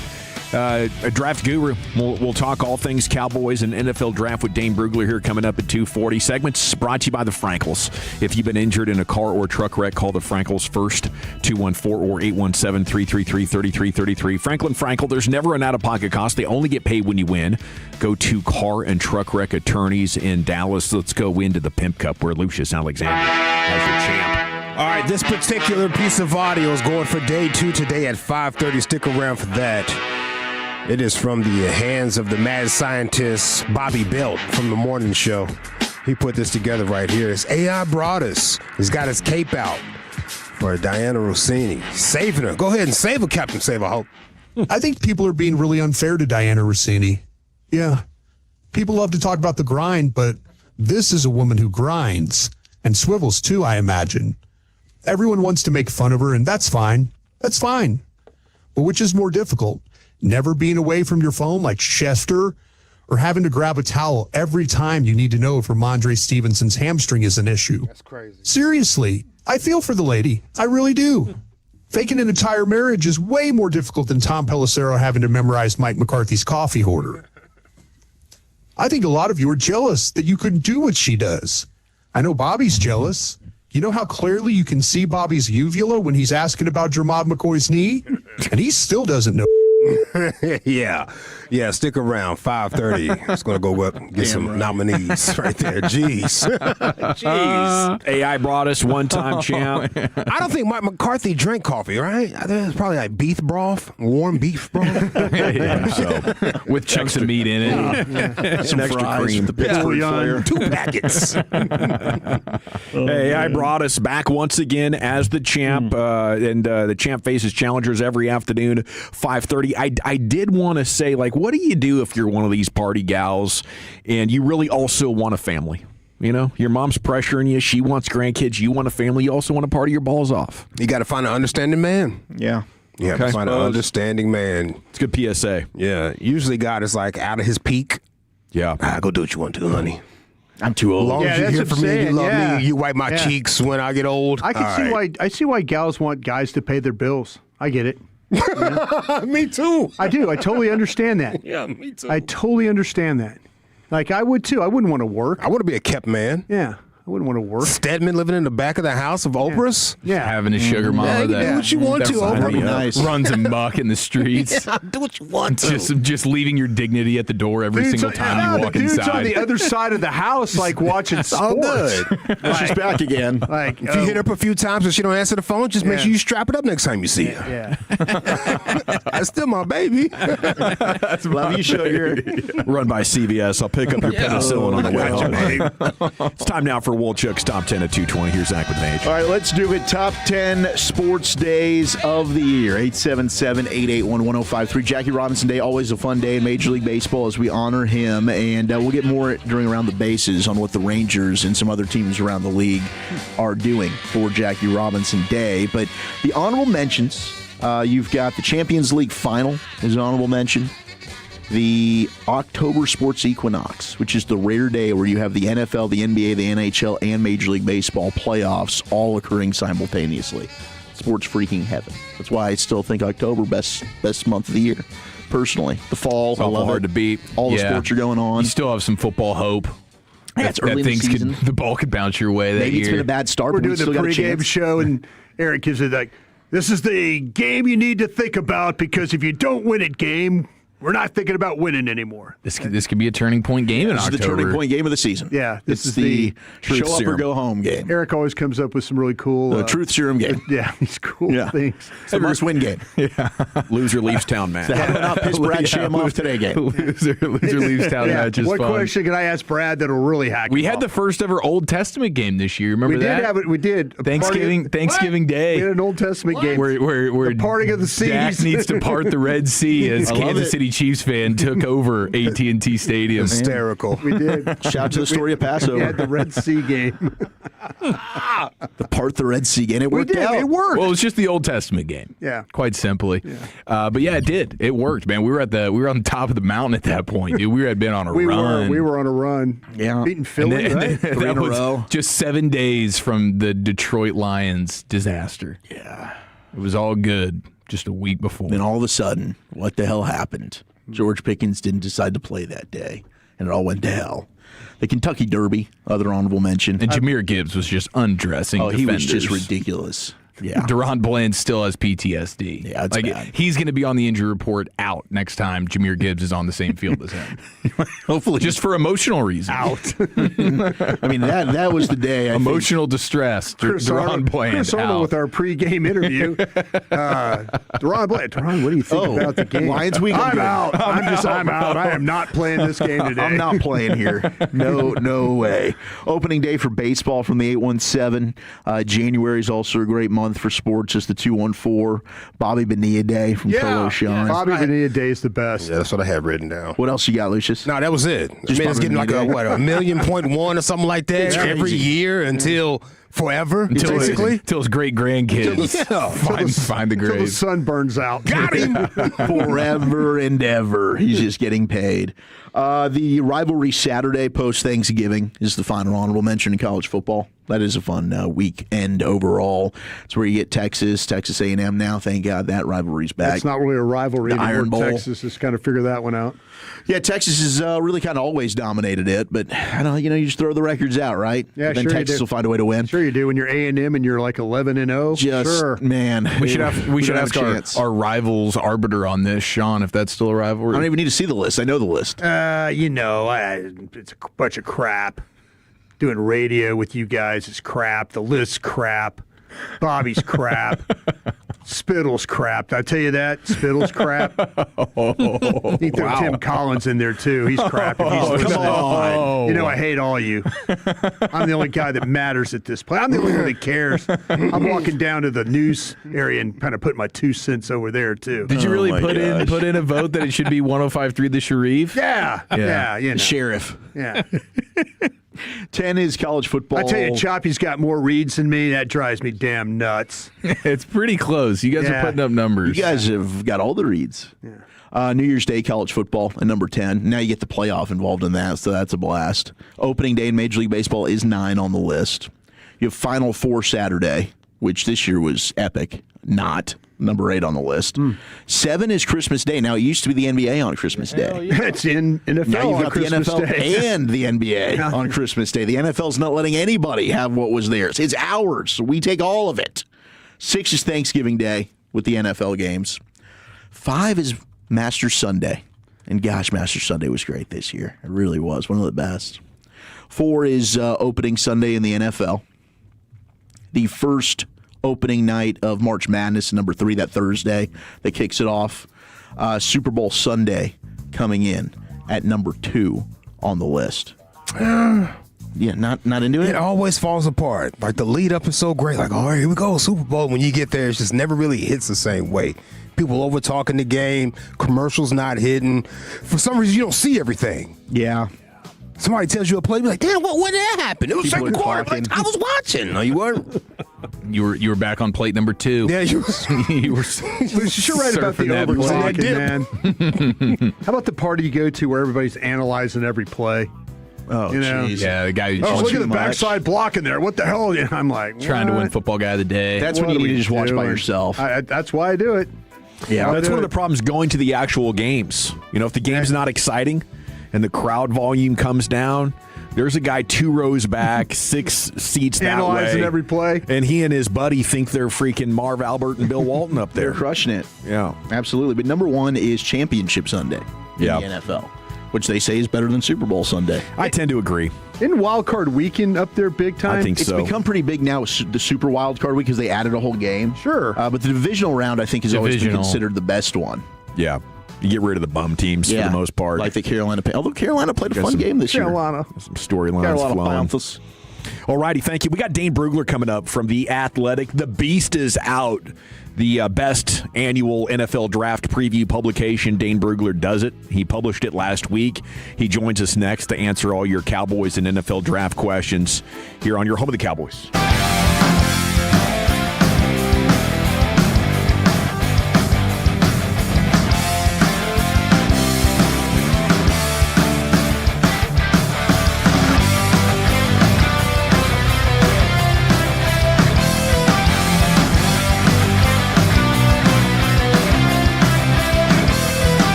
#1 Chevy dealership 3 years straight, and they've got more new Chevys than anyone in an all-price of sale. Silverados, Tahoes, Blazers, Malibus, Equinox, and more. Visit ClassicChevrolet.com. This is Texas. This is Classic Chevrolet. Together, let's drive, relax, and enjoy the difference. Based on new Chevrolet registrations 2023 through 2025. Thank you very much, Lucius. It is the G-Bag Nation here on 105.3 The Fan. The draft next Thursday. Our path to the draft coverage brought to you by Pluckers. Join us at all Pluckers locations April 23rd for our annual draft party.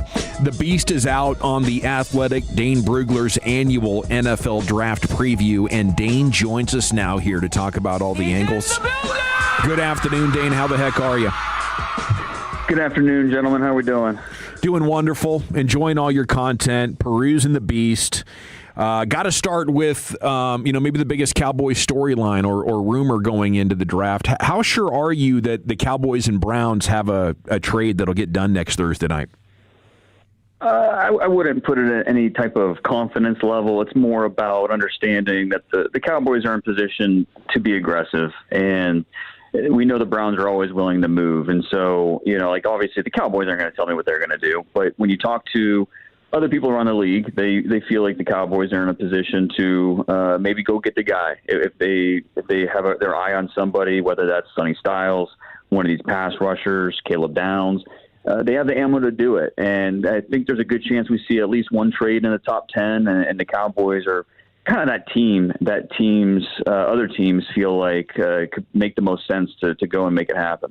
So if you're trying to go up to 6, how good of an idea do you have of what the top 5 picks are going to be right now? I wouldn't say that we have a high confidence level, and just a week out, obviously we know the quarterback will be 1, and then at 2 is going to be an edge rusher, and then the Cardinals at 3 become a little bit of a conversation. Do they go the right tackle, or do they go with the edge rusher that doesn't go at number 2? And let's just say it's the edge rusher, then all of a sudden 4 and 5 become pivot points in the top 10, with Tennessee at 4, Giants at 5. You think about the Titans and Robert Saleh, and he had Fred Warner in San Francisco. Does that mean that he would lean towards a guy like Sonny Styles, and what that could mean for that Titans defense? Would they go with Reuben Bain there? We know they want a full stable of pass rushers. Or would they go with the most explosive offensive weapon in the draft, with that being Jeremiah Love? And so then with the Giants, John Harbaugh, this is a John Harbaugh pick. But John Harbaugh, he's not an offensive guy. He's not a defensive guy. He's a CEO type of head coach. And over his time in Baltimore, they were all over the place in terms of where they went in the first round. They drafted a safety 3 times in the first round over his tenure in Baltimore. So I don't think there's anything that we can point to say, yeah, they're definitely going to go offensive line here, definitely going to go with Love if he's there, definitely going to go with Styles or Downs. Those picks 4 and 5 really are a little unpredictable at this point.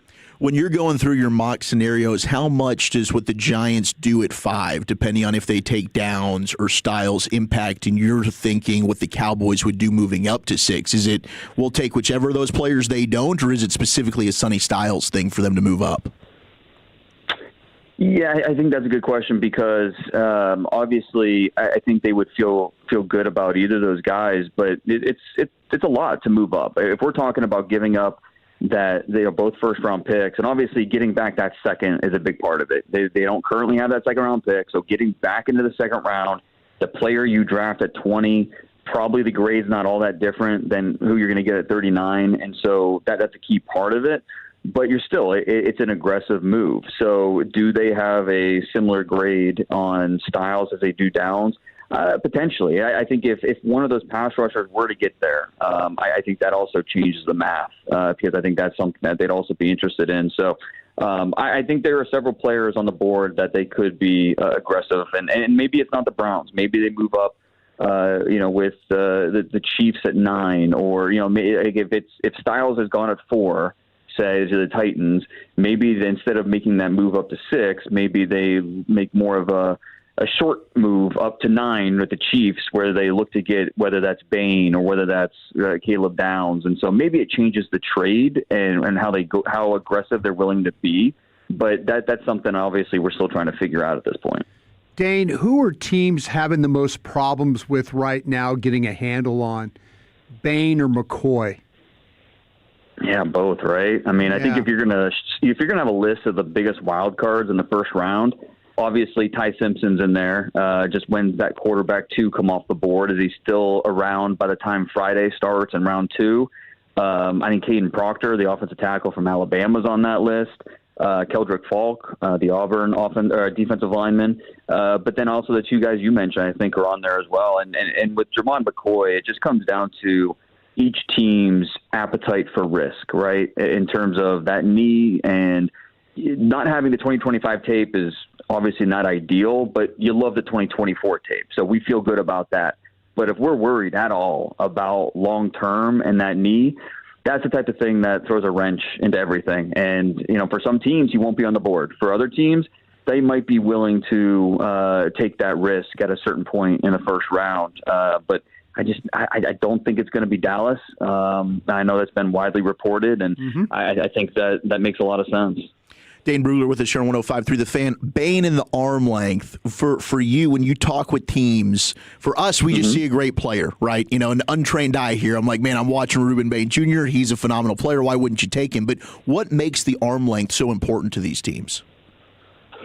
Yeah, and I think that functionally, there's obviously the longer you are, the easier it is for you to take on contact, shed, and just initiate the action. But I think more so than that is just the fact that in the last 25 years, since the change of the century, there hasn't been a single edge rusher drafted in the first round with under 31-inch arms. And so you think about the teams that are they're out on a running back in the top 10, they won't do it, or a safety. They're not going to draft a safety that high. There are some teams that look at the historical outlier stuff and say, look, we're not going to be the team that drafts an historical outlier in the top 10. We like the tape. We think he's a good player, but we're not going to be that team. And from that perspective, I understand it, but I'm more in the camp of, what you're saying. The tape shows a good player. I think he wasn't as consistently dominant throughout the season, the regular season. I think he only had 4 sacks during the regular season, but once the playoffs, you just watch those games and you're in.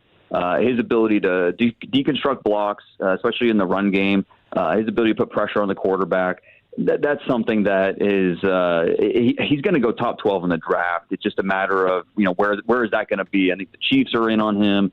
The Bengals at 10, I think, would certainly take a long look, and then the Cowboys at 12 would be interesting. Dane, when you think about the Cowboys' nickel position and Christian Parker and this hybrid stuff, are you thinking more of like a safety who can cover well, or a true nickel corner who maybe can be physical and play in the run and do some of those things? Yeah, I think you keep an open mind to who's going to be there for you. If they get wiped out with those top options, is Dylan Thieneman somebody? If they don't trade at 12 and they stay put, Dylan Thieneman, is that somebody that would interest them because of that versatility? And he could be a nickel for you. He could play single high in certain looks because it's all about matchups. That's what the NFL is. Today's NFL is personnel matchups, and being able to, the offense is going to show you one thing, being able to adjust with the personnel you have on the field. And a guy like Dylan Thieneman, he gives you that because he has the versatility. One snap he can be one thing, and the next snap he can be another. And not only do you have to have the athletic ability, but also the mental capacity to have that type of role. And I think teams believe he can do that. So now in my 7-round mock that came out today on The Athletic, in that trade that I had them in the second round at 39 going trading Stukes. And he's more of that nickel who, you throw in the Arizona tape, and that's what he did. Now, he has experience at outside corner. He has experience at safety. So you like that about him. But the fact that you can see him be a nickel has to give you some confidence that, this is going to be someone that's going to translate pretty well to the next level. So Trayton Stukes, coaches have been blown away by this guy. Same thing with Caleb Downs and just his ability to, talk, schematically, just understand what the concepts are. And so I think that's going to help him be a top 40 pick in this draft. Just a matter of can he sneak into the late first round? Will he be pick 35? I think he's going to go somewhere pretty early. I think it'd be an awesome haul to be able to get Styles and Stukes. You did break my draft heart with, in the division, Downs and Jacob Rodriguez going to the Giants in your mock. If the Cowboys did not go with Sonny Styles in round 1, let's say Tennessee does take him at 4, and they're left now still looking for a linebacker, what other options do you think they have? Well, C.J. Allen, for the Georgia linebacker, he ran today. It's kind of an interesting thing. There was one scout there, and so that one scout kind of shared the numbers, but it was the numbers were between like a 4.44 and a 4.52, and so I think teams are going with 4.47 for C.J. And that's a good number for him. That's the hearing from teams, they think he has an outside shot of getting into the first round. So think about this linebacker. Is a linebacker 2 going to go in the first round? Could it be Jacob Rodriguez? Could it be C.J. Allen? And there's a chance one of those 2 could get in there. Could they go as high as 20? I think that'd be a little surprising. But at the same time, like we said before, that the grade you have on the player at 20 isn't all that different than who you have at 40. And so I think there's room for some volatility in those final 12 picks of the first round, just because I don't think teams are going to be worried about the quote-unquote reach at that point because grades are going to be so similar. We're wrapping up with Dane Brugler here on the Fan. Sorry, Brian. No problem. The times I did have on Allen, I hit 233 pounds, Dane, 162 in the 10, 271 in the 20, and 447, as you said, in the 40. They had some other times of a 4.50 and a 4.49 were the other times that they had on Allen as well. Dane, who's the biggest reach going to be in the first round of this draft? It might be Ty Simpson. Do we get an Aaron Rodgers decision before next Thursday night? If we do, and maybe if he is done, do the Steelers, does Ty Simpson become more of a discussion point for them at pick 21? I think that's certainly on the table. But like I said, because the grades are going to be so similar in the back half of round 1, I do think we could see a surprise at that point. Yeah. And, whether that's, like Peter Woods, for example, the defensive tackle from Clemson, who, if you grade to the flashes, I get it. Yeah. But at the same time, the body of work just does not say first round. But this is also a light defensive tackle class, and it'd be pretty surprising if we went the entire first round without a defensive tackle. So does the Bears at 25 or one of these teams in the back half of round 1 need a tackle that badly that they reach a little bit to get that first tackle? And is it Peter Woods? That'd be interesting. Dane, is the one position group, at least initially, that people don't have a great handle on is wide receiver? Are you finding that everybody's board is a little bit different on first-round grades on wide receivers? Yeah, and I think it's not necessarily that not having a handle. It's more just, I learned this from you, Brad. It's ice cream flavors, right? Yeah. It's just all these guys offer something a little bit different. If you want more of the outside receiver, then maybe you're not going to lean towards Mekhi Lemon. Or how do you feel about the durability with Jordan Tyson? Mm-hmm. Denzel Boston, is he an X or is he a big slot? Like, just every team has a little bit of a different opinion about how these receivers project at the next level. But these guys are going to go, and it's partly because of the contracts being handed out right now at wide receiver. Obviously, the Cowboys got 2 of them earning a lot of money. Alec Pierce, no disrespect to him, go get as much as you can. But the idea of a rookie on that rookie receiver on a rookie deal looks awfully appealing to a lot of teams, and so that's why these guys are going to get snatched up quickly.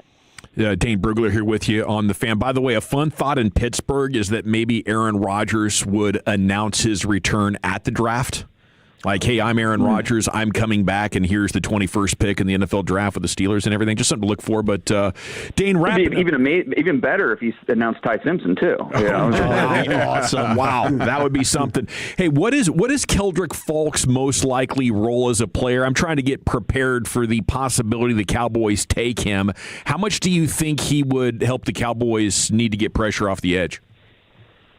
Yeah, look, you're dealing with a guy that's 6'6", 275 pounds, almost 35-inch arms, 21 years old, and what he was asked to do at Auburn, where playing in a 3-man front, a lot of 4-eye-5 technique, wasn't asked to just scream off the edge. And so I think that explains why the backfield production wasn't greater. But I think you have somebody that's just kind of scratching the surface of what he can be. Now, I mean, he's not the most twitchy. He's not a super bendy guy either, but he wins with his hands. He's an instinctive player, especially in the run game. So I don't know that he's ever going to be a double-digit sack guy, but I think he's going to be someone that you can win with, somebody that is going to make your defensive line better versus the pass and the run, and somebody that ends up being a positive for anybody's defensive line. The Ultimate Draft Preview, The Beast, is up on The Athletic from Dane Brugler. Anything else you want to say about that before we let you go, Dane? No, I've been doing this a long time, and we try to set the bar higher every year, and I think hopefully we did that this year, and so it's been fun to hear all the feedback. And the digital version on The Athletic's really cool. A lot of smart people behind the scenes dressed it up, turned my PDF into this, get all the artwork and navigation. So appreciate everybody checking it out. It looks great. I missed the PDF, Dane. I ain't gonna lie to you, bro. It's on there too. I made sure the PDF download is available. So if you want it that way, it's still there. I remember when you and I were selling that thing out of a trunk for $7 a shot, bro. Yeah. Keep it rolling, man. Keep it rolling. You're the best, man. Thank you so much. Cheers. There he goes, Dane Brugler from The Athletic at DP Brugler on Twitter. We got a mixed bag coming up, Chuck. Let's do it. We got a Stars update for you. My Cowboys draft predictions a little over a week out, and selling your house for a sports stream. That's next to the nation. Our goal is to have you winning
Leasing Studios. You're rolling with the G-Bag Nation on 105.3 The Fan. Hour 2 of the G-Bag Nation here on 105.3 The Fan. Thanks to Dane Brugler for joining us. If you have the Odyssey app, you can go back and listen to that in its entirety. Started at 2:40. We'll have Matt Miller, ESPN draft guru, coming up at 3:30. I was just looking at his Twitter. He said he was on live TV and got a tornado warning where he's broadcasting from this afternoon. So we'll follow up with Matt on that and get his draft thoughts here coming up at 3:30. It's time now for a mixed bag. Here's Wolchuk. Well, let's do it. Let's shake it on up. You never know what you're going to get in your mixed bag, and we will start with our playoff-bound Dallas Stars. They will end the regular season tonight, taking on the Sabres in a rematch of that 99 Stanley Cup final. Sabres also back in the playoffs and division champions for the first time since, I believe, 2009, if I remember that correctly off the top of my head. So congratulations to them. 6 o'clock we'll have the puck drop tonight, and really it's just about, hey, stay healthy, boys. It will be Jake Ottinger in net. Sam Steele will make his return. Niles Lundqvist is expected to be back. He missed 3 games, had the birth of his first daughter. So congratulations to the Lundqvist family. Yet another Gerbil dad in our Look midst. at him go. Congrats. Now, do you think Buffalo's going to tailgate and jump off RVs for this thing? That's a great question. You think they go for the playoffs? I think Sabre so. Mafia, Hell like yes. Bills Mafia? Yeah, it's kind of a city tradition, I guess. I'm really rooting for Stars Sabres Stanley Cup final rematch. I think that'd be so much fun. Yeah. I think the Sabre fans would go absolutely crazy.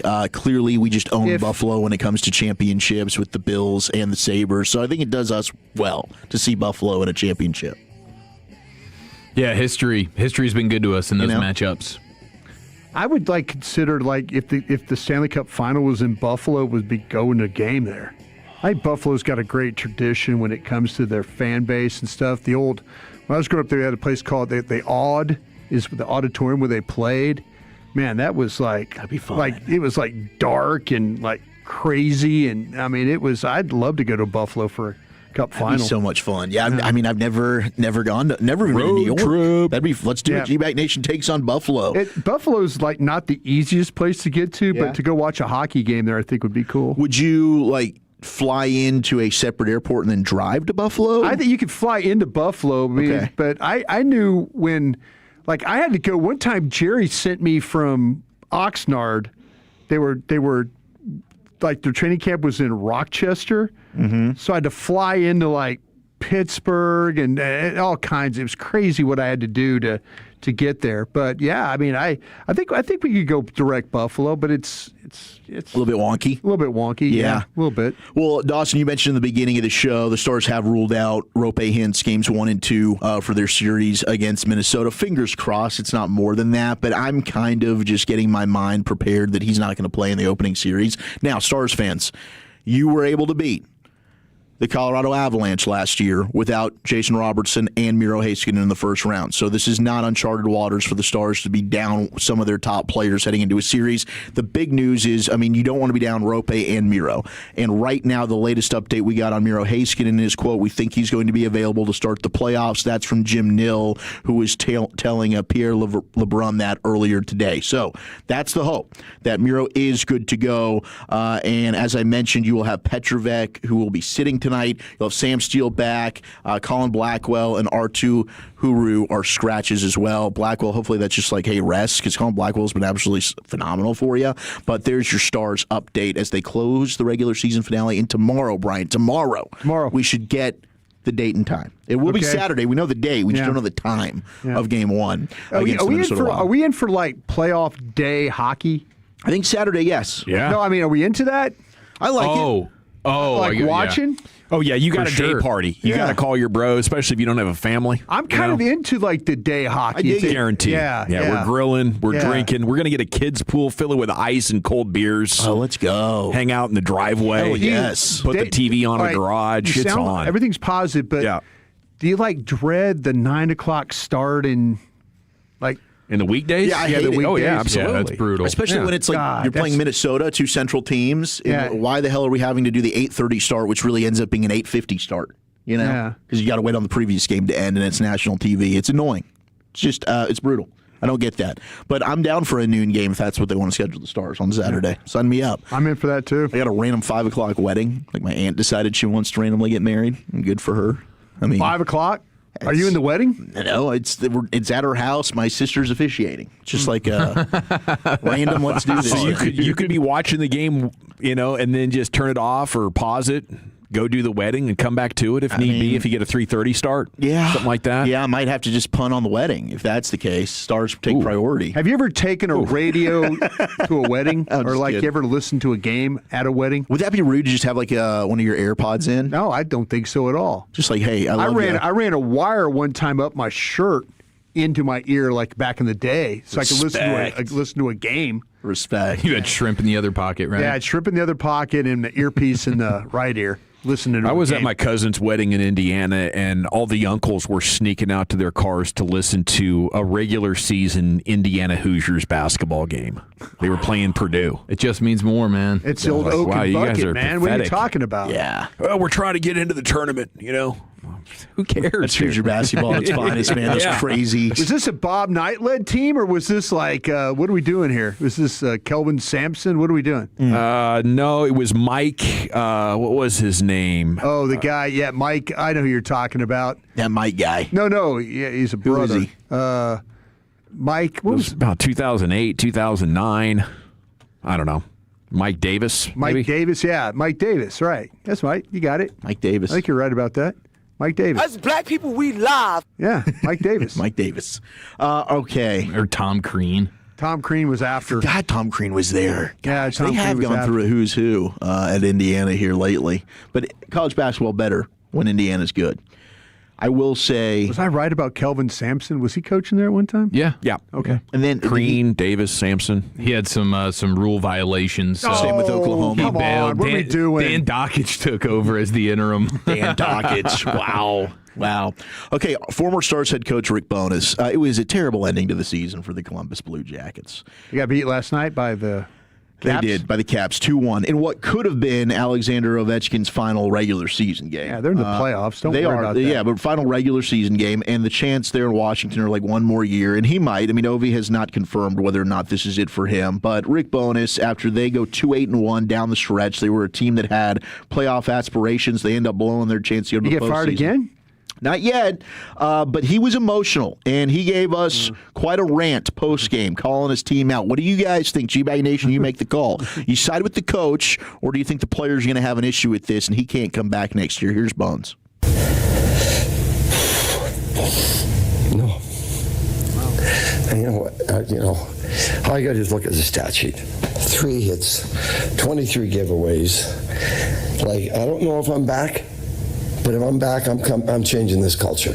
These guys, they don't care. Losing is not important enough to them. It doesn't bother them. Like, how can you go out and play like that? Should have done this about a month ago. But this is why we are where we are. This is why we're out of the playoffs. That kind of effort. Losing, you have to hate losing. I don't care if it's a meaningless game. I don't care. Show up and compete. 3 hits, 23 giveaways. What else you want to know? You reached them for so long after you got here. How did it stop? Where did it stop? Because it got tough. Because it got hard. Like we talked about after the Olympic break. It's going to get harder. So everything's good as long as it's going their way. And now it gets tough, we don't want to battle back. And that's what's happened over the last a couple of weeks. That's all that's happened. We're going to change that. If I'm back, I don't know if I'm back. Don and I will talk. We'll get to that. But man, oh man, some of those guys are so lucky the season's over and there's no practice tomorrow. Anyways, and there's no more games.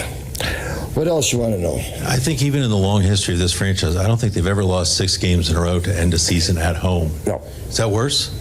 It's terrible. Inexcusable. If they're not embarrassed by, not only tonight, by that, they're on the wrong team. They are. They got to be embarrassed with that. Anything else? Yep. I'm like a guy that wants to be back. Do you want to be back? Did you scratch the itch?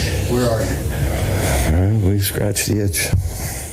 Scratch the itch. Wow. He was holding back tears in the beginning of that. He was. It was weird. Went 9-2-4. They come back from the break. I mean, they looked like they were going to be a postseason team. Then you lose 6 in a row, and you lose at home like that. Just a brutal way to end the season. And, I mean, if I'm back, I'm changing the culture. These guys, they don't care, was the big quote there from Rick Bowness about the Columbus Blue Jackets. And Kirk Herbstreit, Herbie, who's a big Columbus fan, lives in the area, he backed Rick Bowness. He said, you're absolutely right. It's been that way for the last few years now. But what does Herbie's dog think about it? That's the he real must question. agree with his owner. Did Bonus play the card of like the crying guy to play up to the get sympathy, some Yeah, sympathy crying going on? That didn't feel like fakeness unless he's got a little musical theater in his background. It seemed more unstable than fake. You know, I'm wondering, did you go get like 4 or 5 beers in you real quick? No, before you came out here? This is a team that, according to Sean Shrieve's favorite hockey website, MoneyPuck.com, had an 84.7% chance of making the playoffs back on March 22nd. Yeah, they blew it. It's been an absolute collapse. And it wasn't even just. I mean, what did he say they had? They had 3 hits and 23 giveaways. Mm-hmm. It was a full-fledged give-up game. It was a Do you think they were trying to get the season over? That they didn't want to go to the playoffs? This is NBA stuff, dude. This is NBA stuff. This isn't hockey stuff. You're supposed to show up and try. They tanked it on their coach. Just didn't care. Maybe I'm thinking maybe, you know, because he does seem like a little punch drunk. Is there CTE going on there? He's been in the game for a long time. Yeah, he's an older guy. He's almost crying. Like, did they lose faith in the coach? Did he lose his credibility, and that's why he lost the locker room? Or are these guys gutless? I'm leaning with we got gutless players there in Columbus. I think Bones is onto something. I'm going to back Rick. I wonder if he just played the. I wonder if he played the. I don't know if I'm back card. You know.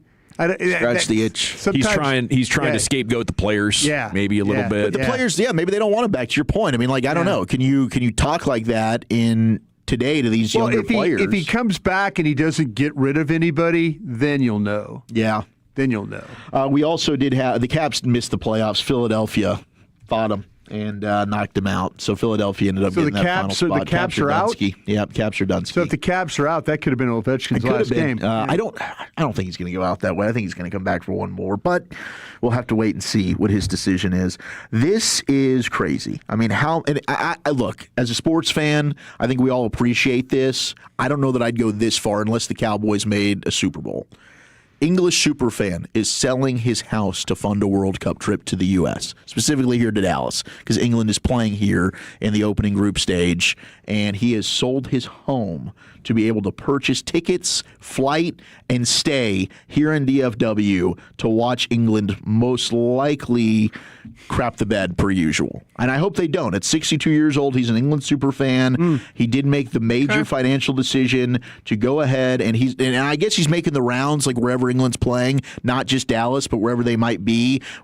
He's going to go watch them. So congratulations to you, sir. But my gosh, that is full-on commitment to your squad. So he's selling the home to fund the trip. Yep. Wouldn't you just take out like a home equity loan or something for 10, 20 grand? Like, do you got to go to the extreme measure of selling your entire home? But hey, it's a bucket list. Maybe he wants to live it up. You know, could you imagine, though, coming in for a 2-week vacation to live it up and blowing all of the value that you've accrued over your life owning this home, and then you go back into retirement with a significantly less?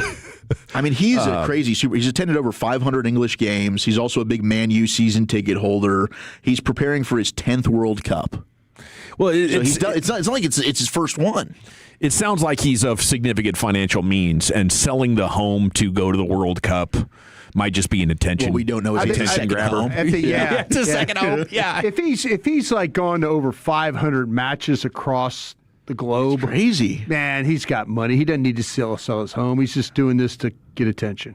Yeah, he's getting the attention. I mean, this is made. Dallas Morning News has picked it up. All the outlets are going for it. I mean, it is. Should we interview the guy?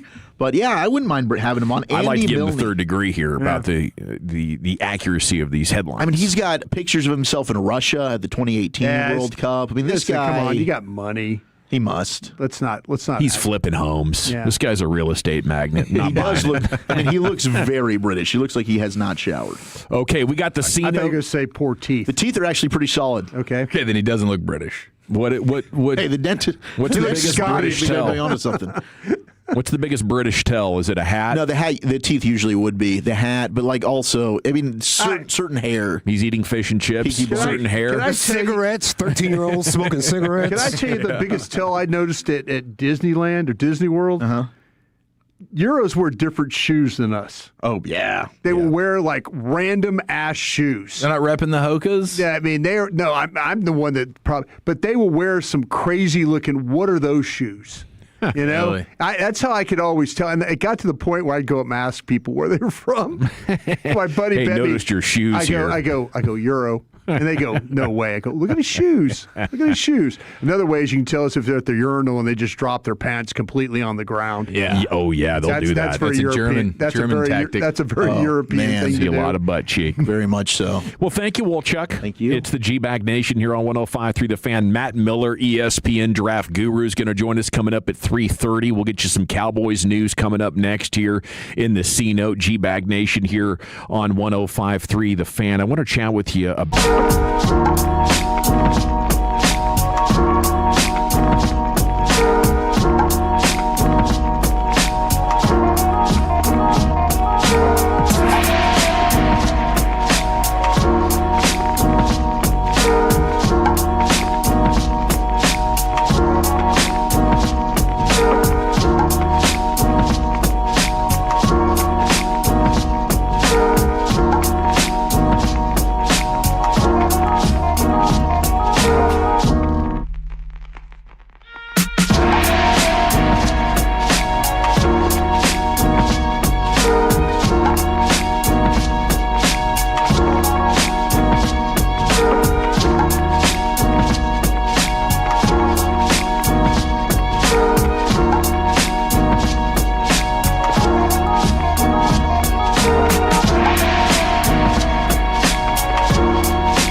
the C note. We got Matt Miller, ESPN, coming up here in just a second. Our path to the draft continues, brought to you by Pluckers.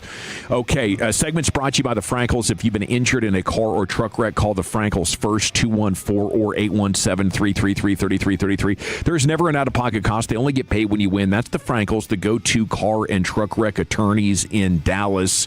You want some Caleb Downs perspective from Ohio State coach Ryan Day? You got it right here. What he's so impressed with. Longer cut, but it's loaded with insights here on the safety from Ohio State. Caleb Downs, here's his coach. Back to recruiting.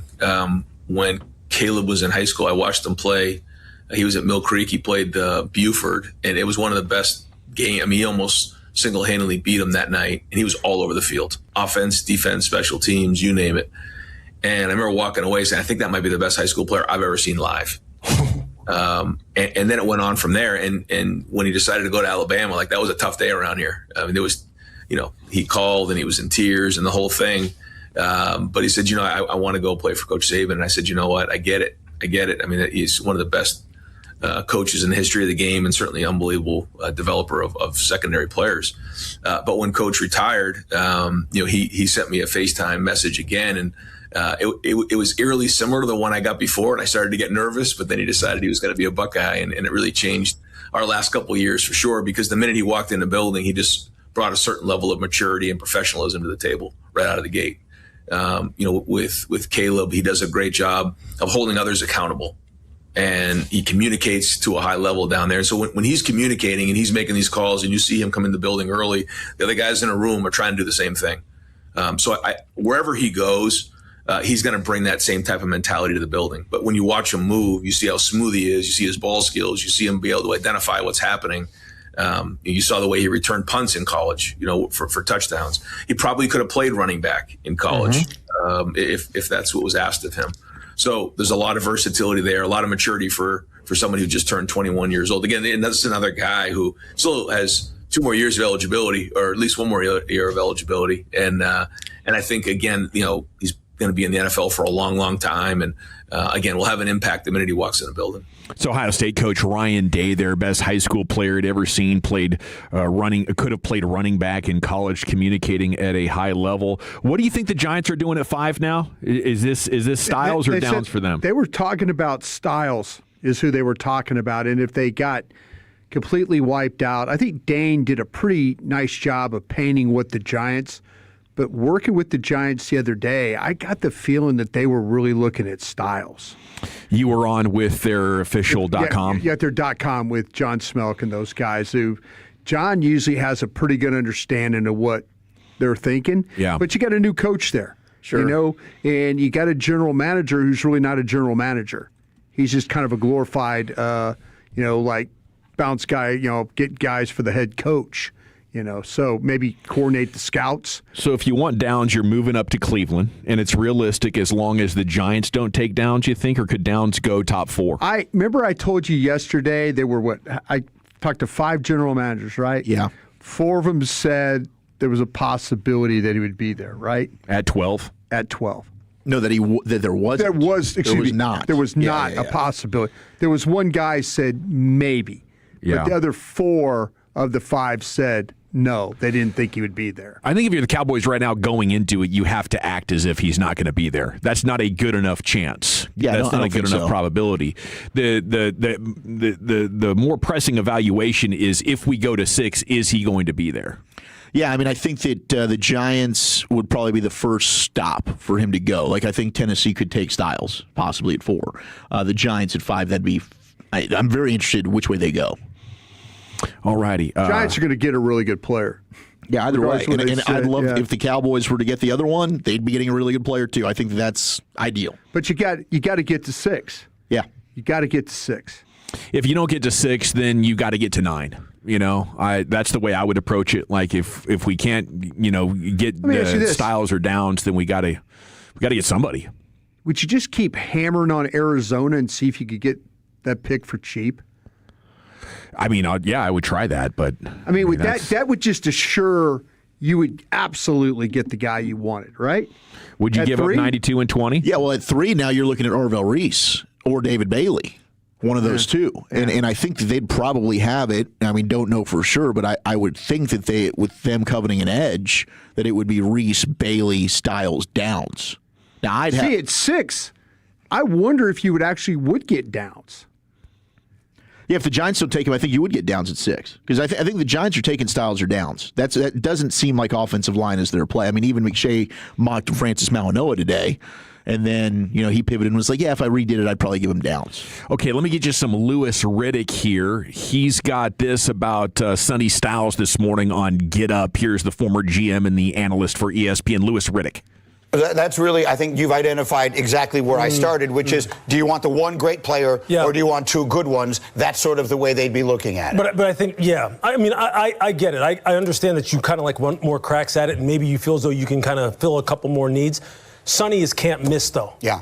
He's cannot miss.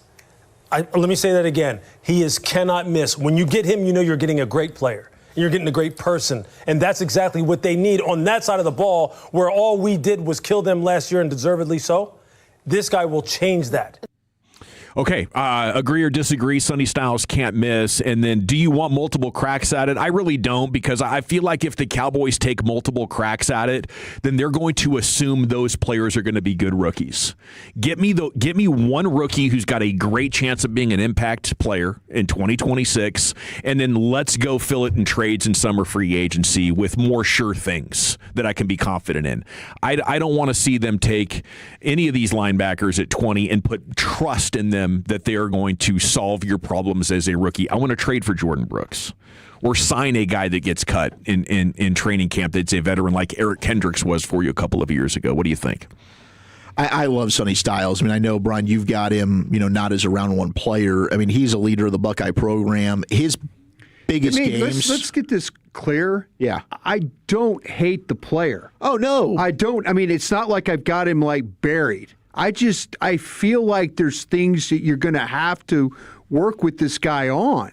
Like I say, some of the you saw some improvement with second level block or dealing with second level blocks and stuff. But let's not get this twisted. This is a player that I see somewhere between 14, 15, 16, somewhere right around there. I don't have him in my top 13. I will say is, I mean, that's big to have that, because I mean he is. You look at other consensus top 10 boards. When does Dallas pick? At 12 right now. I don't give a damn where you think I have him. I don't give a damn where McShay or anybody else thinks I have him. Yeah, I did the work. I did the work. Nobody's saying that you didn't. I'm just saying, though, you're making it seem like I don't like the player, and I do. Not at all. I am not interested. If you have him in the top 5, that's great. I have Downs as my number 1 player on the board. Yeah. I would rather have Downs than Styles. I agree. Okay. Yeah. Well, let's not get it twisted, though. No, nobody's getting it twisted. I think the fact that you have him at 16, other people that and people do. We trust your work. But that's why, because you're the only person that has him that far down your rankings. But that's what I'm saying. It's my board. It's my evaluation. Right. I've been wrong before. There's no reason. I've also been right. Yes, and it's so if I want to put him at 16, that's how I look at it. And I'm not coming at you in a way that it's not. There's anything wrong with it. I just think that it was surprising to hear that that's where you had him. But that's how we've heard him talked about prior to that. But see, who's talking about him that way? Well, I think we've talked about him on the show that way. But who other than you and I? Other media scouts? Yeah, other media scouts? Yeah, other national Other people. media scouts? Yes. If somebody from a team were to tell me you got Sonny Styles wrong, if one of these scouts or general, if I called John Snyder right now and said that, if I called Elliot Wolf or I called whoever and asked them about that, and they said, no, you're completely wrong about that. Yeah. I haven't heard that yet. I haven't heard that from anybody yet. When I do, then I'll say, you know what, maybe I'll adjust. But like I said, that's where I saw the guy right now. Right. So, I mean, that's what my eyes tell me. It's my evaluation is what it is. Yeah. Okay. And I think that's what's interesting, though, is because you have an evaluation that's different than just the general consensus. Sure. So it's fun to kind of figure out. I've had other different evaluations. We sat here and argued about that quarterback, Josh Allen. Yeah. We argued about him. I mean, like people are like, you're wrong, you're wrong, you're wrong. It's my evaluation. Yeah, and I don't think it's a you're wrong thing. It's just it's an interesting talking point to be like, okay, everybody feels one way, but our guy who's actually picked players in the NFL feels a different way. So when we're trying to figure out should we trade up to go get this guy, it's nice to hear from you to say here's maybe why you should be careful of that. If Dallas takes Styles, I have no problem with that. He's a damn good player. I have no problem with that. Let's not paint the picture that I'm against this guy. I hear you. I'm just different to where I see him in the value to the other players. You know, if they take him, if they trade up for Styles, that's a damn good pick. Yeah. He's a damn good linebacker. But in relation to if Downs is on the board or he's on the board, I'm taking Downs. Sure. Appreciate that clarification, Brian. Can't believe Zach's trying to misrepresent your work so much like this over here. I don't think so. I don't think that that's what I was doing. I think that you kind of misunderstood that. Well, whatever the case. But every time we start with this, it's you have him. We just found that out yesterday. That's where you had it's always been. I mean, I've been that way, Zach. How many platforms I've been on with you talking about style? I never knew that you didn't have a first round grade on him until you told us that on yesterday or the day before. We've talked about Styles before a bunch. Yeah, but I had no idea that he was not a first round graded player for you. Then my I really apologies. didn't. Yeah. I didn't know that he was which is, hey, and I get it. There's only so many first round grades. It's not like you don't like the guy. Listen, your love for Rodriguez could be absolutely wrong or absolutely right. 100%. But you did the work. Yeah, that's the whole thing. Where you put these guys should be important to you, not what everybody else thinks about it. All right, coming up next, we'll get more in-depth in the scouting brain of Brian Broaddus as the corner is coming up. Brother, where are you taking it? Yeah, let's talk some more about these guys. I've got some other things I want to get off my chest. We'll do that next. Coming up Thursday morning on Sean and RJ, we have the payload at 6:40, Neighborhood Watch at 7:40, and an NFL draft version of High-Low Thursday edition on The Fan.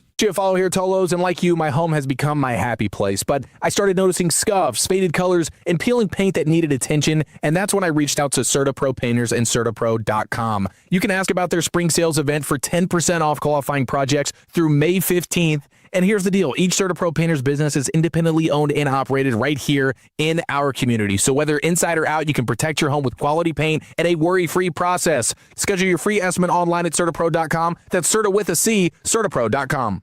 At Genesis of Plano, part of the Huffines Auto family, everything is built around you.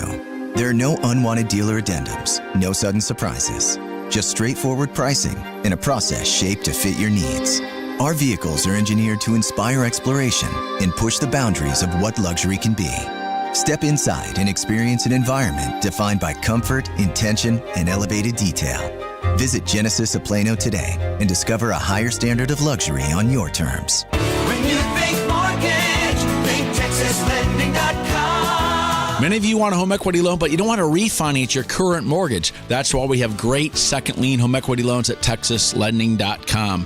You can get your home equity loan done in your primary residence, a second home, and even on investment properties. Call TexasLending.com today to find out more. Get a free quote. We got them. 4201 Spring Valley Road, Suite 1150, Dallas, Texas, 75244. NMLS number 2297. Equal housing lender. The basketball playoffs are right around the corner, and now you can trade every game on Kalshi. You can also trade on who wins each series, the conference finals, and the championship on Kalshi. You're trading against other people in a live market. No house, no odds makers, and as the odds move, you can buy in or out anytime throughout the postseason. For a limited time, download the Kalshi app and use code FAN to get $10 when you trade $10. KALSHI. Kalshi. Trade on anything. Cowboys fans, the NFL offseason is heating up. Before summer temperatures come on with a full blitz, schedule a first-time $59 AC tune-up and professional cleaning with on-time experts. Proud partner of the Dallas Cowboys. Here's the truth. Dirt, dust, and debris are the #1 killers of air conditioners. Most companies do a quickie system check, but at the On-Time Experts, we remove all that harmful buildup. Go to theontimeexperts.com and schedule your $59 tune-up today. The On-Time Experts, a proud partner of the Dallas Cowboys.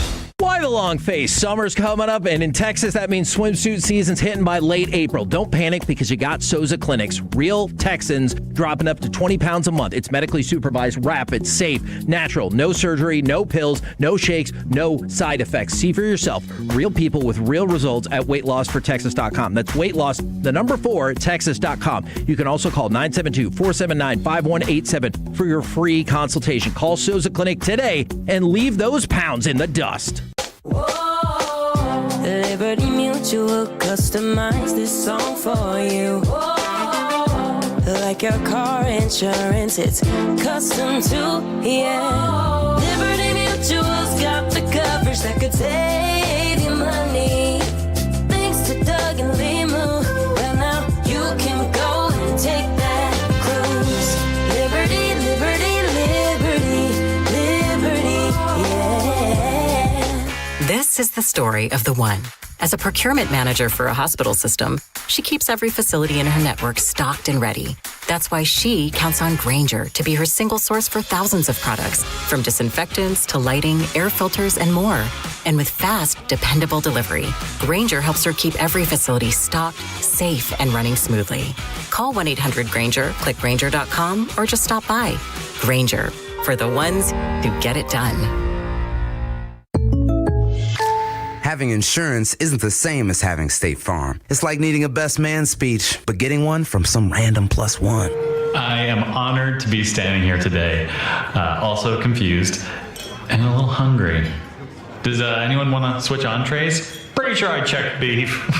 You wouldn't settle for just any speech, so don't settle for just any insurance. Get the real deal with State Farm. Like a good neighbor, State Farm is there. You have IRS problems, you have legal problems, and you need an attorney. Hi, I'm tax attorney Nick Namath. And I'm Jamie Flores, the managing partner at the law offices of Namath and Flores, located right here in Dallas. So many of our clients routinely reach out to us after they have already spent thousands of dollars with some out-of-state tax resolution company, and they still have IRS problems. An IRS problem is a legal problem and deserves the attention of a lawyer. The IRS coming after you is a serious legal matter. National tax resolution companies with a 1-800 number do a lot of talking, but if you're facing IRS wage levies, bank levies, or tax liens, you need the law offices of Namath and Flores behind you. We have been helping Texans resolve their IRS issues for more than 25 years. Call us today at 972-484-0TAX. That's 972-484-0829, or go to myirsteam.com.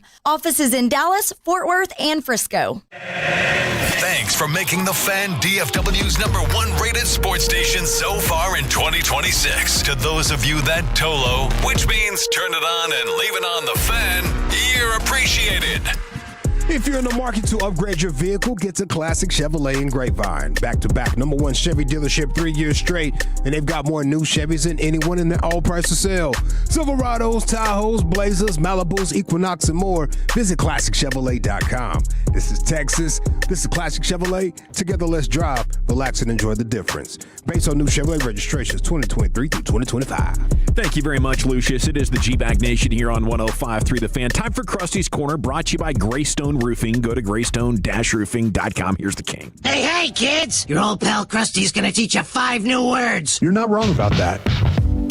From Dallas, Texas, number 55, Brian Brothers. Thank you very much, Lucius. Appreciate you playing that for me. Thank you to Greystone as well for being a part of this one. I went after you because I'm tired of, and it happened to me with Joey Bosa. Yeah. It happened to me with that sometimes when you don't have a player where everybody else has them and you're talking about that, then it turns into you hated the player. And I didn't hate Joey Bosa. If you go back and look at where I stacked him, you know, it was one of those.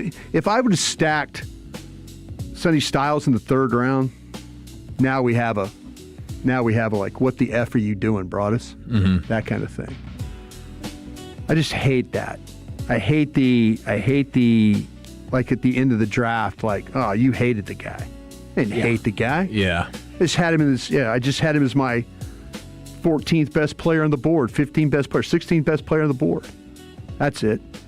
Because it's always that it comes back, and you're at the end of it, you're like, well, why did you? I'm like, right. Hating him would have him in the third, fourth round. Right. That would be hating the player. For sure. And like the thing about it is, like, to me, and you'll also get in a situation where this McCoy he won't get taken. He might fall out of the damn first round. Then all of a sudden people say, oh, you had him as he's your fifth best player. Well, that's what I thought he was, So you just struck a nerve with me, man. No, look. That was not my intention. Just be more respectful. It's not. I mean, I appreciate it. I really do. It was more so just I did find it interesting because I respect the hell out of obviously you, and I get to work with you, which is a dream, and doing all this draft stuff. But I was surprised that you had him where you had him. Not that that's wrong. Yeah, maybe I thought that was an interesting topic of conversation. I think it's. To me, where I've always done my work, and everybody else, and you've done your work and stuff like that. There's times you do this, and you will doubt yourself a little bit. You're like, why does everybody have this guy in the top 5? Sure. The whole thing with Falk from Auburn. I know we talked about him earlier. Keldrick Falk. Dawson just said it best. I'm preparing myself for this. Mm-hmm. And you know what? I'm preparing myself too for when he gets picked at 12. Yikes. And the whole time. And Dane, I think, completely nailed it. What he is. Yeah. I think you just you got a guy like with Rashawn Gary, the same type of player, just a younger player. Yeah. How many times, if you're Dallas Cowboys, are you going to look at your defense and say, "Yeah, let's just keep defending the run. Let's play really good run defense. Let's just keep getting and run defense is important." How about somebody who gets a damn quarterback on the ground?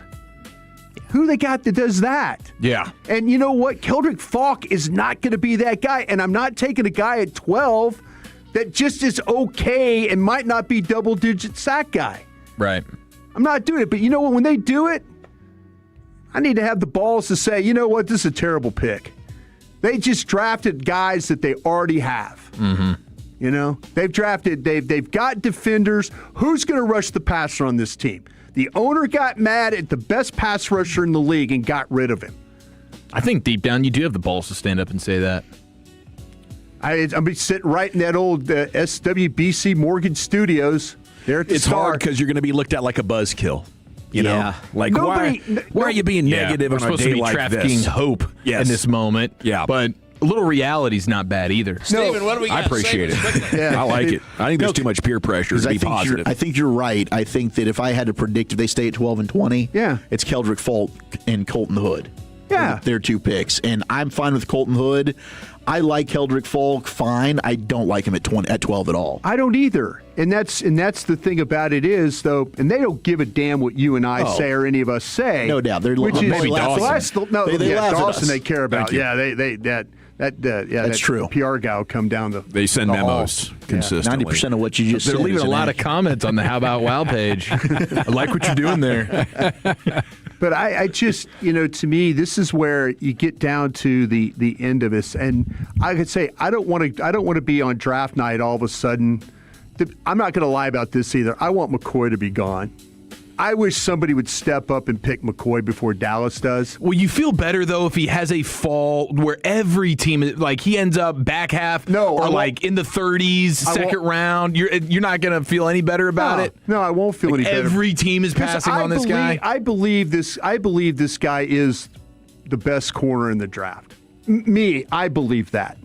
I'm sure a lot of teams do based on the tape, too, but it would be a health factor, which is just... No, absolutely, and I totally understand it. If this guy's got a knee that won't allow him to play at a high level like Diggs, I don't think anybody wants to go through the Diggs thing again.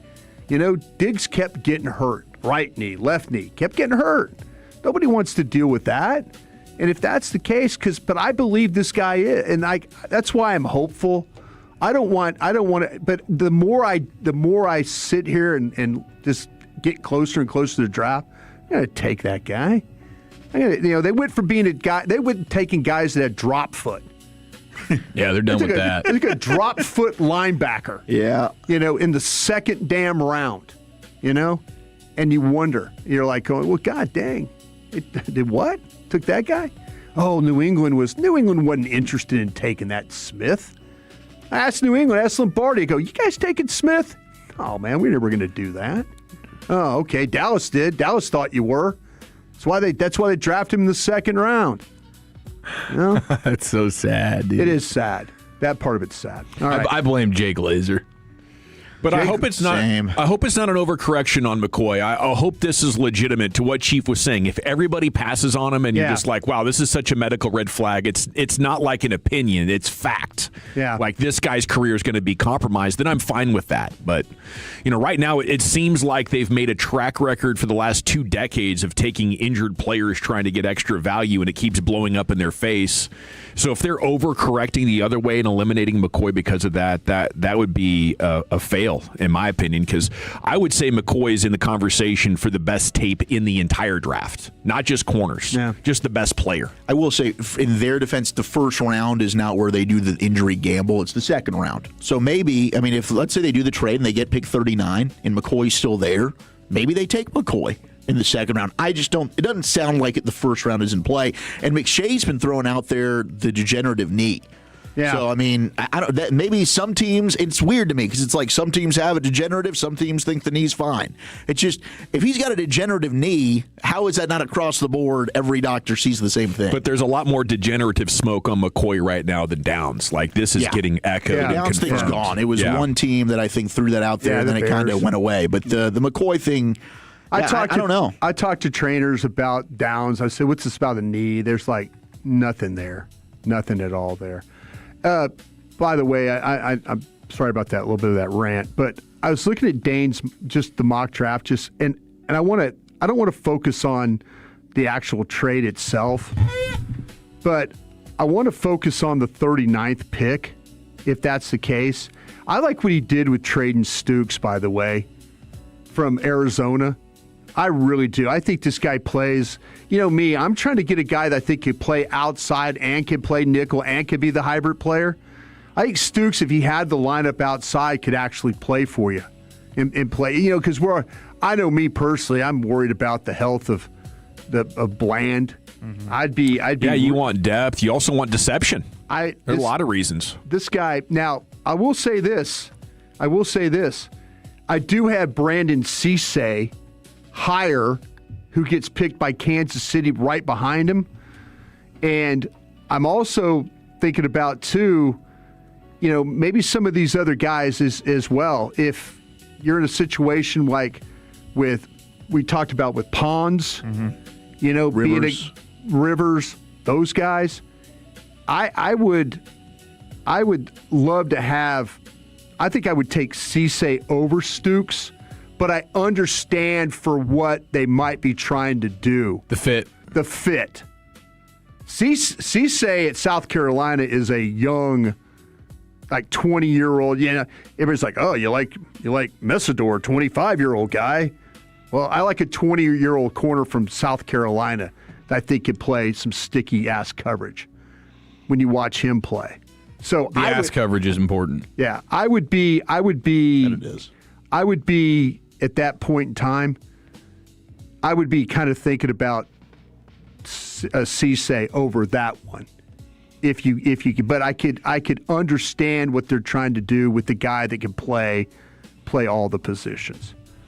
But if you go up, it's kind of, if you go up and trade, and you get, depending on, like you say, depending on who goes ahead of you. But if you're taking Sonny Styles and you're drafting Stooks, that's a pretty good haul for you. I'm excited. That'd be a good haul for you. Well, thank you, Brian. Thank you, man. I'll drink to that. We got a week and a day to go till the draft, and our path to the draft coverage is brought to you by Pluckers. Join us at all Pluckers locations on the 23rd for our annual draft party. Jared Sandler set to join you. He'll tell you about Rangers A's, which is coming up at 8:40 tonight right here on The Fan. Well, that's right. As you can tell, it is Pluckers draft time, ladies and gentlemen, our favorite time of the year. And the Pluckers annual draft party hosted by The Fan is back at all 9 DFW Pluckers locations. Cannot wait to party with the Tolos on Thursday, April 23rd, now just 8 days away. And it's so cool what Pluckers does. If you want to, you can sign up as a general manager of a team.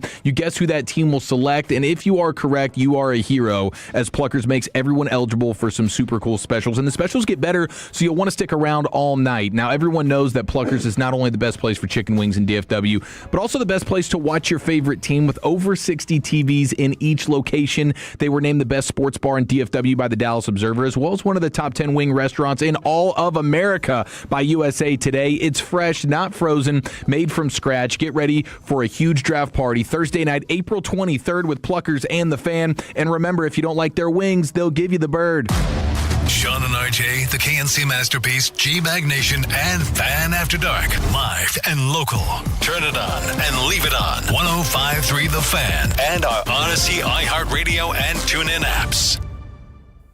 This is an Odyssey Sports Minute. Raiders GM John Spytek spoke to the media yesterday and said that the team has been receiving phone calls and offers for the #1 overall pick. If there's any shadow of a doubt in your mind that Fernando Mendoza isn't the future at quarterback, then you have to entertain those calls. If that means you're waiting to get your franchise quarterback until next year and going with Kirk Cousins for a year, then so be it. I'm Adam Abdallah. It's game day. Are your moderate to severe Crohn's disease or ulcerative colitis symptoms keeping you from the action? Skyrizi, risankizumab Riza, could help you get back to the game. Skyrizi is proven to help people feel significant symptom relief, achieve remission, and visibly improve damage of the intestinal lining. Skyrizi is a prescription injection medicine for adults. Don't use if allergic to Skyrizi. Serious allergic reactions, increased infections, or lower ability to fight them may occur. Before treatment, get checked for infections and tuberculosis. Tell your doctor about any flu-like symptoms or vaccines. Liver problems leading to hospitalization may occur when treated for Crohn's or ulcerative colitis. Control is everything to me. Ask your doctor about Skyrizi, the #1 prescribed biologic in Crohn's and ulcerative colitis combined. Learn more at skyrizi.com or 1-866-SKYRIZI. Dallas Cowboys draft weekend is almost here. It kicks off Thursday, April 23rd with the legendary draft party presented by Miller Lite.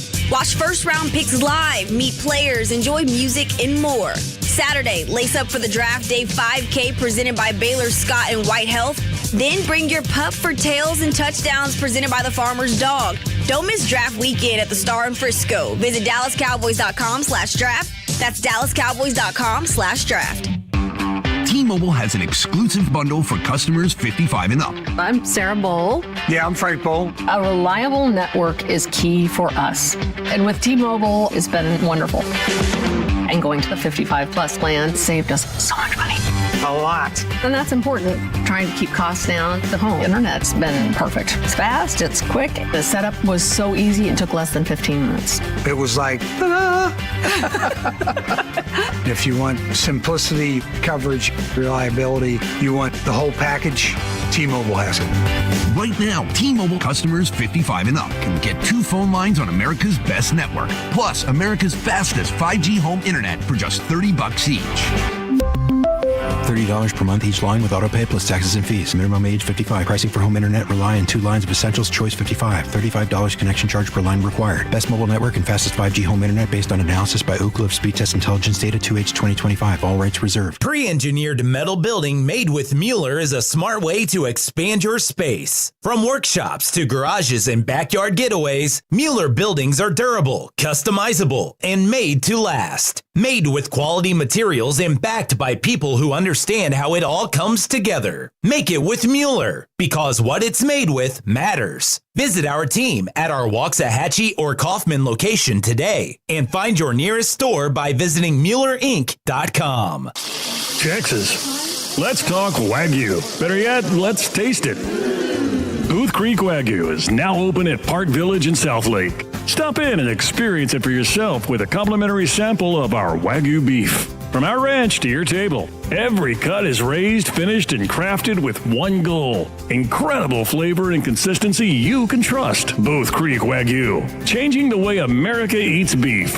Visit us in Southlake or at boothcreekwagyu.com. I'm Mark Solinger, producer and one of the hosts of the Moth podcast. For nearly 2 decades, the Moth has brought live storytelling to stages around the world and to millions of listeners. These are real people telling true stories from their lives. Stories about a lost family recipe, about working to free a wrongfully convicted man, about realizing you need to leave your May-December romance. Stories that will move you, surprise you, make you laugh. Stories you can't forget. Join us. Follow and listen to the Moth wherever you get your podcasts. Hey, Tolo's RJ Choppy here for one of the best dealerships on the east side of the Metroplex in Terrell. It is Platinum Ford. Owner Stephen Gilchrist and GM Adam Vinci, they're Tolos, taking care of you, the Tolo, each and every day when it comes to the purchase of your brand new Ford car, truck, SUV. I am proud to say that I am a Platinum customer, and I promise you're going to get the same incredible experience that I got. Adam's got everything from Super Duties to full-size Broncos and more. Start the process right now, online, PlatinumFord.com, and then drive a little further to save a lot more at Platinum Ford. This is the exclusive home of Dallas Cowboys football. KRLD-FM and HD1, Dallas-Fort Worth. Let's go, Cowboys. An Odyssey sports station. Driven by our D&M Leasing Studios. You're rolling with the G-Bag Nation on 105.3 The Fan. Welcome to the Nation. Yeah, buddy, it's hour number 3 of the G-Bag Nation here on 105.3 The Fan, and it's time to talk some Rangers baseball. Pregame's coming up in 4 hours, 8 o'clock. First pitch, 8:40. Out there in Sacramento taking on the A's, and Jared Sandler joins you now here on your home of the Rangers. Good afternoon, buddy. How we doing? Oh, Jared Sandler's going to be on with you here in just a moment. Disappointing game last night offensively, and then the pitchers, we just kept getting bad news on pitchers. Mackenzie Gore walked 6 dudes. Chris Martin couldn't return for, I believe, the 6th inning. Cervello threw a couple of pitches, and that was all he could muster. So, hopefully we're going to get some good updates on this, some good updates on Wyatt Langford, and reason to believe that your Texas Rangers can get back in the win column tonight here against your A's of Sacramento. It is weird watching the sport in that it almost, in that stadium, it almost looks like you accidentally hit the button and you found like a minor league game on some deep pirated cable channel that you got or something, something like that. Yeah, sometimes in that, I've heard on these pirated channels you can watch like minor league hockey too. Yeah. It's that deep. You're watching the Canadian baseball. Premier League. Yeah, you're watching like all kinds of crazy stuff. I've heard about this. People like watching cricket and stuff like that. It's crazy. I mean, you could learn a lot about cricket watching it on this pirated TV. Your friend told you this, huh? My friend told me and he was talking about like the Down Under, that Australian Rules Football League. I love that stuff. I've learned to like the Sydney Swans. And I've heard about the Sydney Swans and Geelong, another one you can watch. Excuse me, are you doing bits? Yeah. This is amazing. Geelong? Geelong. That's the name of one of the teams. That is a sportsman unlike any other. Wow. If you can sit down there and get that figured out. My friend was telling me all about this. Hey, shout out to him. Yeah, all about this. Well, we got a pretty regular cricket game happening in Sunnyvale. I see the guys there in the park off, I believe, Jobson. They're getting it done. I think we're putting down lines. Did they find a big enough field? We got a big enough field to do this? I think we put down turf soccer fields. We might have lined it for cricket as well. Oh, wow. Because I think they got together for voting around your different initiatives and stuff. Yeah, we voted for cricket fields. They wanted cricket fields, and the old guard of Sunnyvale wasn't up for the voting that day to that extent. The cricket fields are taking over. Do you think the old guard in Sunnyvale knew about the cricket fields? No. Not most of them, no. Until the day after the vote. We're voting for crickets? What? He's at Jared Sandler on Twitter. Must follow for Rangers fans everywhere, buddy. How we doing tonight? What's up, guys? I've been to a cricket match in South Africa, and it's actually like I was a little skeptical, I was a little nervous, but I sat with my dad. He explained the rules as we were watching, and it was really interesting. I'd be curious, like how the American sports fan would consume cricket, but I enjoy cricket. I've gone out and played with my family in South Africa too, and had a blast. It's great because, when you foul balls off, it actually can be good. Yeah. Unlike baseball where it's a strike. Yeah. That ball's in play behind you? Yeah. Right on. I'll actually make reference when I'm doing play-by-play. Every once in a while, once a month, someone hits a ball foul, but they hit it well. I'll make a comment how, if this were cricket, that would have that would have been good. That would have been, Be leading the test right now if it was cricket. Okay, let's talk. That's right. Let's talk injured Rangers here and what you might have found out about Chris Martin or Cervello here last night or throughout the day today. Yeah, so nothing really officially yet. We won't probably learn anything until,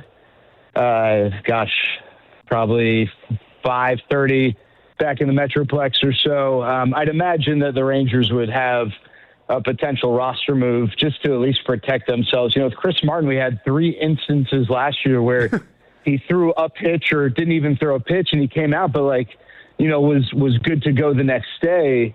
And so, tough to know, with him.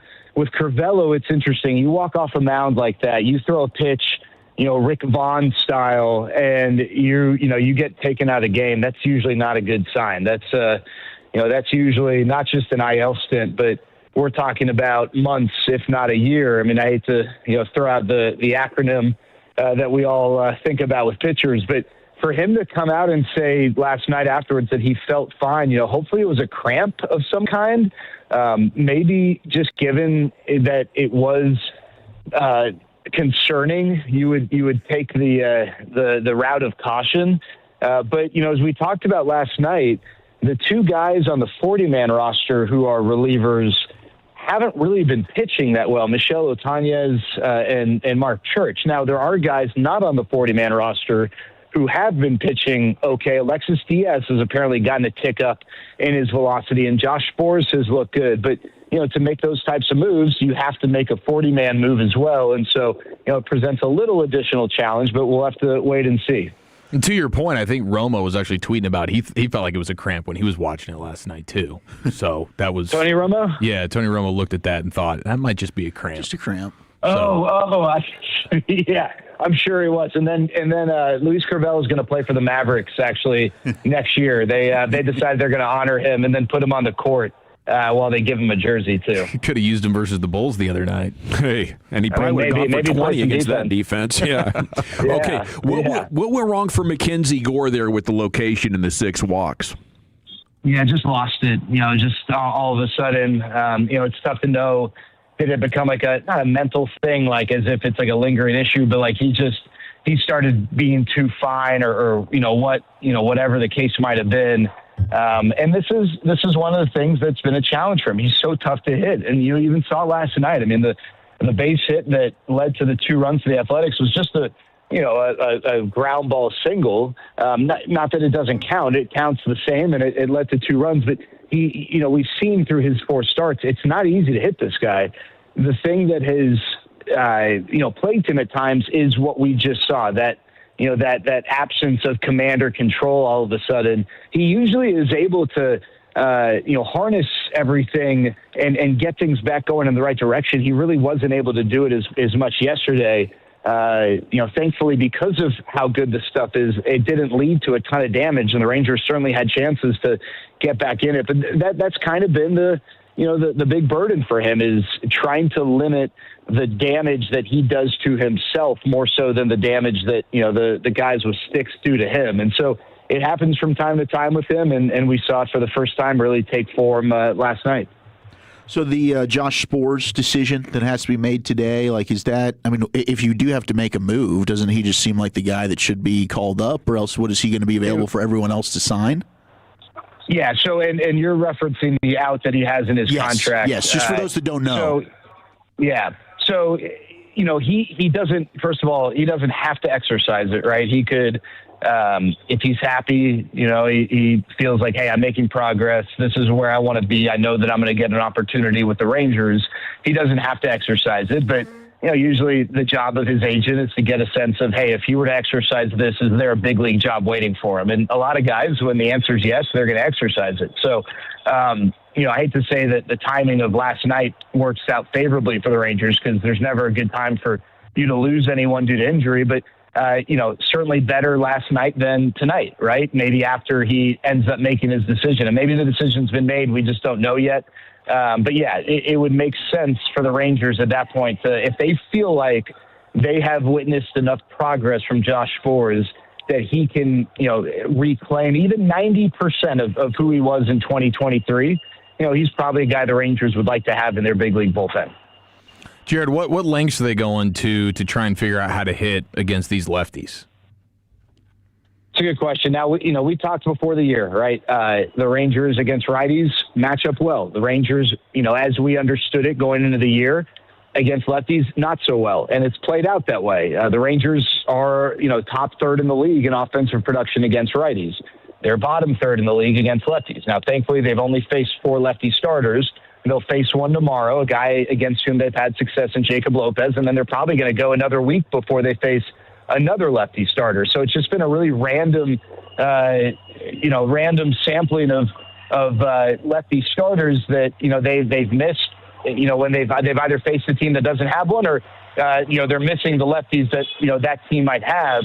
And so I think on one hand, Eric, it's tough to really gauge it because it has been so inconsistent. And yes, they face lefty relievers, but it's also tough to ask a guy like Andrew McCutchen to not really get at bats for 4 days and then face a tough lefty reliever and really get a sense of what that's going to look like. With all that said, we were predisposed to think that this is a team that might have a bit of a tougher time against lefties. And so it's not unfair to take the early results and, express concern if that's what you have. It is unfair probably to act on it from a team level so quickly, but they knew that this might be a challenge going in. And I think ultimately they're just going to have to hope that as the year goes on, guys can continue to grow. I'll tell you this, guys, against lefties, you need Wyatt Langford, you need Josh Young, you need Jake Berger. And I hate to say it, you need Corey Seager too, right? Even though he is a lefty, he can hit lefties. And Corey's not gotten off to the greatest start, right? And so you expect that Corey will turn things around, but you really need Wyatt Langford, right? He can be the super stud against righties and lefties, but can be the guy that gets you the big hit in the big spot against a lefty. And, hopefully if he gets things going, that can really change the complexion of things. I don't know that this is going to be the best lineup in baseball against lefties, but they certainly have the capacity to perform better than they have with the group that they have. And then that can buy some time, for the front office to maybe make some decisions to try and find some gains elsewhere. Langford's leg good. Second game back from injury. All good, 100%. Seems like it. I fully expect that Wyatt will, he's going to be in the lineup tonight. My guess is he might still DH, especially with the Mariners series coming up this weekend. But, I will say the fact that they pinch ran for him last night, I think that's an indication that, they're not ready to push it. That was a situation where you needed speed on the bases down by a run, and they obviously didn't want Wyatt to be in a position to really give 110%. It's just not worth it. So, I think he's playing through some stuff. Off day coming Monday will probably help. We'll see day game after a night game tomorrow if he's in there. If the Rangers win tonight, even though they're facing a lefty, maybe that makes it a little bit easier to give him a breather. You also probably, I wouldn't be surprised if Corey Seager got a breather tomorrow just to get him, ready to go for that weekend series. So we'll have to wait and see. But the fact that, my guess is Wyatt will be back in the lineup tonight. My guess is he'll be DHing. But just the fact that he's in the lineup is obviously a good sign. Jack Leiter tomorrow. Is Ace back on the table with him, Jared? Yeah, Gavin, I'll go back to, what I said with our famous conversation a couple years ago. I understand that he was drafted second overall. But not every second overall pick is equal. And I don't think that when the Rangers drafted Jack Leiter, they did so thinking like ace or bust, right? I think they did so with the thought, hey, we think we're drafting a really good major league starting pitcher.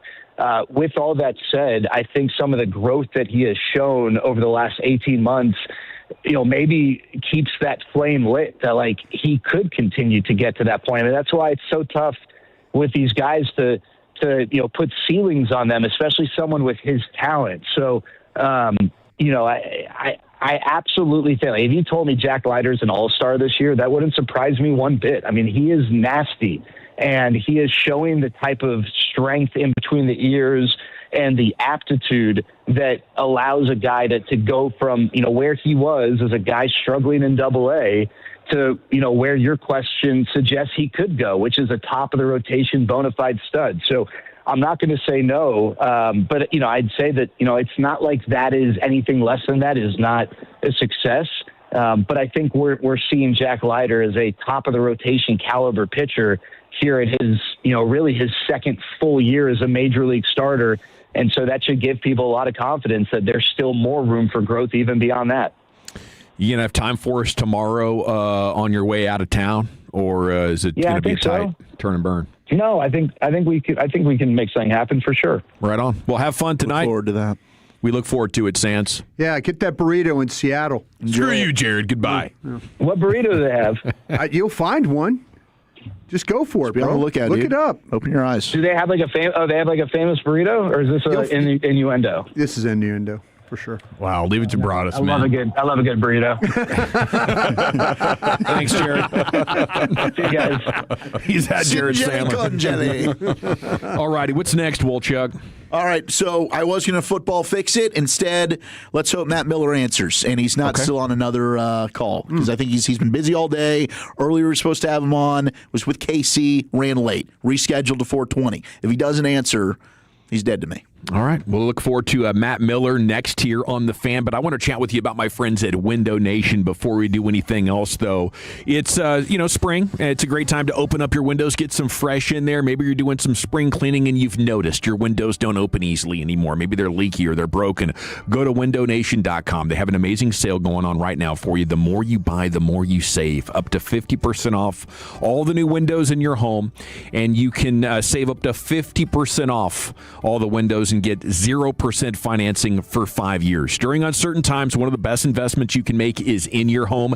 Experts report that windows retain 80% of their value. And if you put new windows in your home from Window Nation, it can give it a 5-figure facelift just like that. Now, new windows from Window Nation, a lot of benefits, not just the facelift, the energy cost. Windows are our number one line of defense against the elements. And here in North Texas, it's too hot, it's too cold. The energy's, it's running crazy. It's the furnace, and then it's the AC. New windows from Window Nation can save you hundreds, if not thousands of dollars every year on your energy bills. 50-point inspection on every window before it leaves the factory.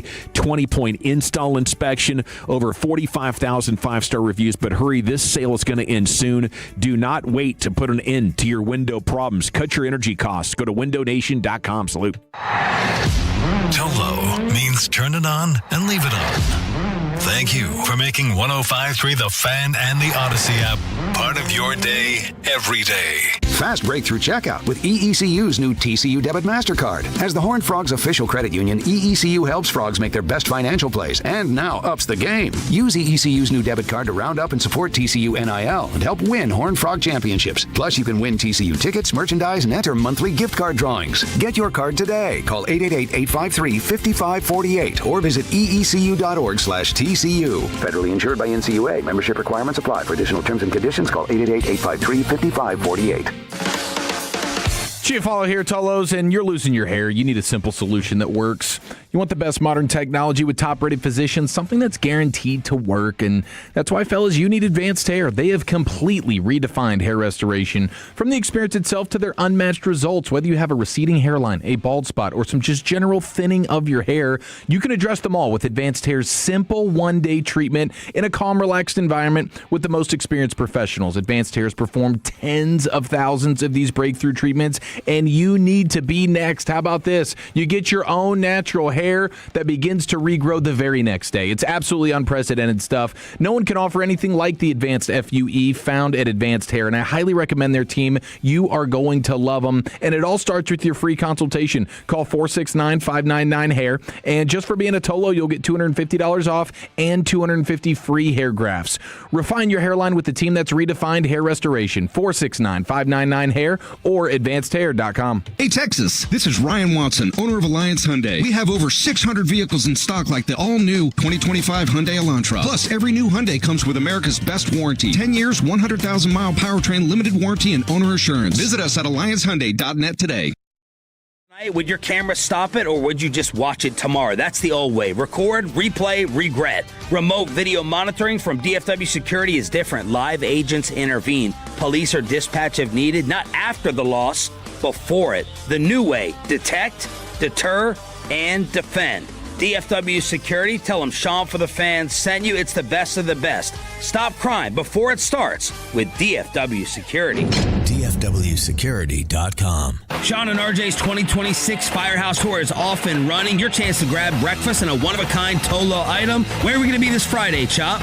We'll be in DeSoto, 261 East Wintergreen Road, Fire Station 261. Bobby, what is that one-of-a-kind giveaway while they last? Balls, Chop. Come grab your one-of-a-kind 105.3 The Fan golf balls, because we know I'm the show golf expert. Huge thanks to Fraser Roofs and Gutters for supporting our local firefighters. We'll see you this Friday morning in DeSoto at our Firehouse Tour with The Fan. It's an incredibly exciting time to be a fan of volleyball in the Dallas area right now, because Dallas Pulse is serving up a brand new era. Catch the excitement with Dallas Pulse, Major League Volleyball's newest franchise, bringing fresh energy right here to Dallas. You can feel the pulse on the road to the championship with our last 3 home games, April 17th, May 1st, and May 3rd at Comerica Center in Frisco, Texas. See the Pulse live this inaugural season and be part of history. Get your tickets at DallasPulseVB.com. Are you tired of falling short on your health and fitness goals? It may be your hormones. Optimizing hormones can have a dramatic impact, both physically and mentally. BioT is the world's leader in training healthcare providers on bioidentical hormone optimization. BioT's providers treat low T, low energy, muscle loss, low sex drive, and performance. Get your edge back in 2026 by visiting myhormonelevels.com to see if you qualify for a reduced cost program offered by a BioT certified provider. That's myhormonelevels.com. Whether you're commuting to work or heading out for a fast coffee break, getting an auto insurance quote is just a tap away. With AAA, you're always connected, so you can focus on the road ahead. Rest easy knowing AAA's got you covered, no matter where life takes you. AAA, we're always with you. To start your quote, visit AAA.com/insurance. Insurance provided to qualified AAA members by Auto Club County Mutual Insurance Company. Membership requires a separate payment. This is the story of the one. As a maintenance tech at a university, he knows ordering from multiple suppliers takes time away from keeping their arena up and running. That's why he counts on Grainger to get everything he needs, from lighting and HVAC parts to plumbing supplies, all in one place. And with fast, dependable delivery, he's stocked and ready for the next tip-off. Call 1-800-GRAINGER, click Grainger.com, or just stop by. Grainger, for the ones who get it done. Doug. There's nowhere I wouldn't go to help someone customize and save on car insurance with Liberty Mutual, even if it means playing in a football game. Boom! 42! You're going down, Doug! Oh, yeah? Your price on car insurance when you customize and save is going down. Hey! Limu? What are you doing on their team?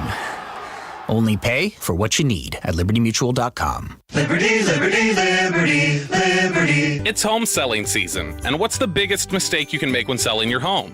Settling for less money. Not with Orchard. First, Orchard gives you cash up front to buy and move into your new home first. Then, your local Orchard agent helps you sell your home on market for top dollar. One customer said, I went under contract within 24 hours of my home listing. Amazing! Don't settle for less. Buy before you sell and get top dollar with Orchard. Get your free home valuation at Orchard.com. Orchard.com.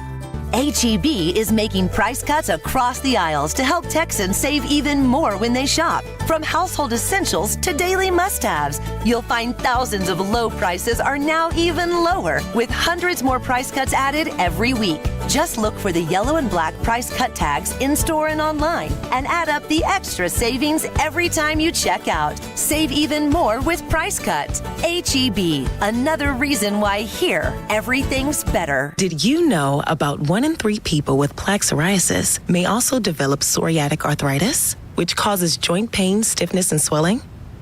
Does this sound like you? Listen to what it sounds like to be a million miles away. Tremfya, guselkumab, taken by injection, is a prescription medicine for adults with moderate to severe plaque psoriasis who may benefit from taking injections or pills or phototherapy, and for adults with active psoriatic arthritis. Serious allergic reactions and increased risk of infections and liver problems may occur. Before treatment, your doctor should check you for infections and tuberculosis. Tell your doctor if you have an infection, flu-like symptoms, or if you need a vaccine. Imagine being a million miles away. Explore what's possible. Ask your doctor about Tremfya. Visit Tremfya.com or call 1-800-526-7736. This segment of The Fan is brought to you by Permapure. This time of year can be pretty tricky with all the moisture in the ground. Noticing cracks in your walls, sticking windows and doors, or uneven floors? Permapure Foundation Repair is who homeowners call. Call Permapure at 214-466-1496 or visit dirtnerdsdfw.com. Yeah, buddy, welcome back. Time for a special guest to join us, talk NFL draft here on The Fan. Our path to the draft brought to you by Pluckers. Join us at all Pluckers locations April 23rd for our annual draft party. Segments brought to you by the Frankels. If you've been injured in a car or truck wreck, call the Frankels first, 214 or 817-333-3333. There's never an out-of-pocket cost. They only get paid when you win. Frankels, the go-to car and truck wreck attorneys in Dallas. And here's Matt Miller, ESPN draft guru, joining us now here on The Fan. And a good afternoon, sir. How the heck are you? Doing great, guys. Appreciate you having me. Well, thanks for joining us. Obviously, very exciting with the draft 8 days away. Now, how realistic is the Cowboys-Browns trade rumor? Do you think that's going to happen? Man, everyone's hearing it, it seems like. I think I saw 3 mock drafts came out today that all had that trade. So I think where there's smoke, there's usually fire. It was about this time last year we started to hear about the Browns maybe trading out of that number 2 pick and maybe the Jaguars trying to come up. And that ultimately did happen. And so I think you have to at least run through the scenarios of, okay, we've been talking about what these teams should do, what Dallas should do at 12 and 20. We've been talking about that for months. But, so now you shake it up and you run through that experiment of, okay, well, what if? What if they move to 6? What does that now look like for both Dallas and Cleveland? Matt, what do you make of all these teams ahead of Dallas wanting to get out of that spot? It seems like everybody, Albert Breer was talking about that. It seemed like there were 5-6 teams that were willing to move out of that, out of the top 10. Yeah, I think it speaks to the talent at the top of this year's class. And it's not to be disparaging about any player in this class or to, dash anyone's hopes and dreams, but the top of this class doesn't compare with the top of last year's class. Certainly doesn't compare with the top of 2024. And so I think you do have a lot of teams that are sitting there looking at the grades on their board and saying, gosh, Carnell Tate, okay, if we're at 5 overall, where would he have ranked with last year's wide receiver class? Where would he have ranked with the year before that? And so I think the reason we're seeing teams be at least willing to trade out a little bit is that right there is teams looking at it saying, man, where would we have placed this player historically, and saying maybe we could move down a little bit. I think also the money positions in this draft, offensive tackle, wide receiver, edge rusher, there's pretty good depth. So I think a lot of these teams look at it in a mindset of, hey, we could probably move back a little bit and still get a really good player. The issue is going other than Dallas, I don't know if there's a team that has a heavy incentive to move up. So do you feel like, though, that these teams will sell their picks cheap, or are you going to have to pay premium to get there? I don't think you have to pay premium necessarily, but here's what's interesting. No one wants to give up 2027 draft picks. And so if you're the Cowboys and you call and you're trying to move up and Cleveland says, all right, we want 12 and next year's first. Hang up. There's no way. Like, you're not trading next year's first because it's such a talent-rich draft. And I think we've even seen, some teams like the Jets try to go ahead and load up on next year's first-round picks because of how good it's supposed to be. So I don't know that you're paying premium this year. Usually you're paying premium for quarterbacks, right? That's the only reason you're expected to pay a little bit above asking price. I don't think that'll be the case this year. Matt, as you're projecting ahead and looking at that 27 class, did the Cowboys maybe make a mistake in having the 2 1s this year versus maybe giving up this year's one to the Jets to keep both ones for next year? Yeah, you'd like to have 2 1s next year as opposed to this year, but I think you have to put every team in a vacuum and evaluate. The Cowboys genuinely feel like they're a Super Bowl contender. They feel like they have a Super Bowl offense. And so I think you look at the logic there and saying, okay, you want to strike while the iron's hot. If we can add a couple impact defenders this year, maybe we can make that run in 26, while you still have this offense that's put together, while guys are still playing at a super high rate. You've got Cooper Beebe on a rookie deal, Tyler Booker on a rookie deal, Terrence Steele's making $1 million a year. So you've got Tyler Guyton's on a rookie deal. It's like right now that offensive line's so cheap, you're able to pay 2 receivers a ton of money, right? You're able to pay Dak a ton of money. And then I think now you're looking at it as, okay, can we get those young impact guys on defense to where we can match what our offense has, basically? So you put out a tweet that you did a quick round 1 mock on the What You're Hearing mock. Now, you don't have to spoil it for the entirety of the 32 teams, but could you spoil it a little bit for what you did for our Cowboys? Honestly, it was hard. So I went, and I did this with the idea that Dallas does trade up, right? So, like, if everyone's hearing it, let's run with it. Let's see what happens. So I mocked this out with Dallas moving up to 6 to get Sonny Styles. Interestingly enough, I think there's enough smoke there, right, to where that would be the move. But if you have to give up 12 and 20 to do it, you're probably getting back 39. I think maybe that's not even really equal for Cleveland. They'd probably want a little bit more than that. But then at 39, I think if you're Dallas, you are looking for an edge rusher. You're hoping that someone like a T.J. Parker is there, or Cassius Howell from A&M is there. As this team moves to more of a 3-4 defense, you're going to need some speed on the edge. Howell would be pretty interesting to me. Malachi Lawrence from Central Florida would be pretty interesting to me. But you're moving from 20 to 39 to try to find that edge rusher instead of sitting at 12 and 20. It's Matt Miller here with you, ESPN Draft Guru. What are you hearing about C.J. Allen? He ran a 40, a decent time, high 4.4s. I think. Is there any concern about his knee? Is it all performance, or is there like a medical flag going into the draft on him? I haven't heard a medical flag on him. And, as you guys know, because Dallas does this better than anyone, I think, every team's going to have their own evaluation medically, right? They're going to look at things differently and say, hey, this guy's off our board. In fact, the year that Dallas took Jalen Smith, I think they're the only team in the NFL that had him on their board. So every team does things a little bit differently. I haven't heard any teams that have that medical flag on him, and I think him being able to get out and run is a pretty good sign. Times it sounds like high 4.4s, maybe some 4.50. That's a really good time for him. Hopefully it's not too late in the process for teams to, kind of evaluate that and see where it places him. But I would expect him to be a round 2 pick. That's it seems like Styles will be the only true linebacker in round 1, and then Allen and Anthony Hill, Josiah Trotter, Kyle Lewis, Jacob Rodriguez, those guys will be all round 2 players. What are you thinking about the teams that are talking about all the positional value stuff? In this draft, do you have to kind of throw that out the window when you're talking about downs and players like that when there's not the talent at the top of the board?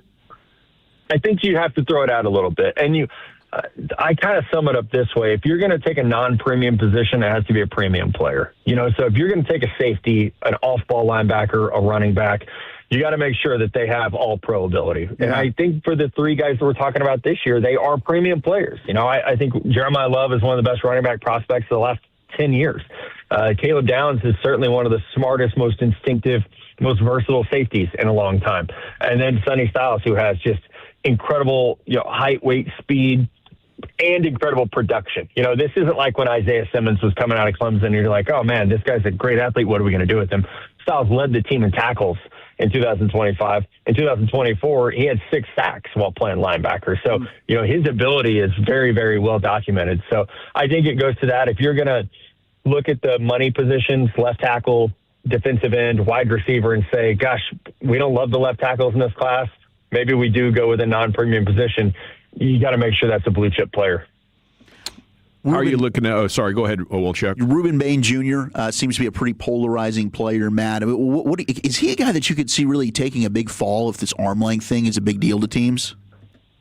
Yeah, and I jumped on this in January. It was like, gosh, I loved the college football tape, but the more you talk to teams, they were like, I had one general manager tell me, we will let someone else be smarter than us, meaning you have 30 years of data that says sub 31-inch arms doesn't work in the NFL. A player in the last 30 years with sub 31-inch arms has not had a 10-plus sack season, right? And Bain is going to break the record. He'll have the shortest arms for a pass rusher drafted in the first round since 1999 at least.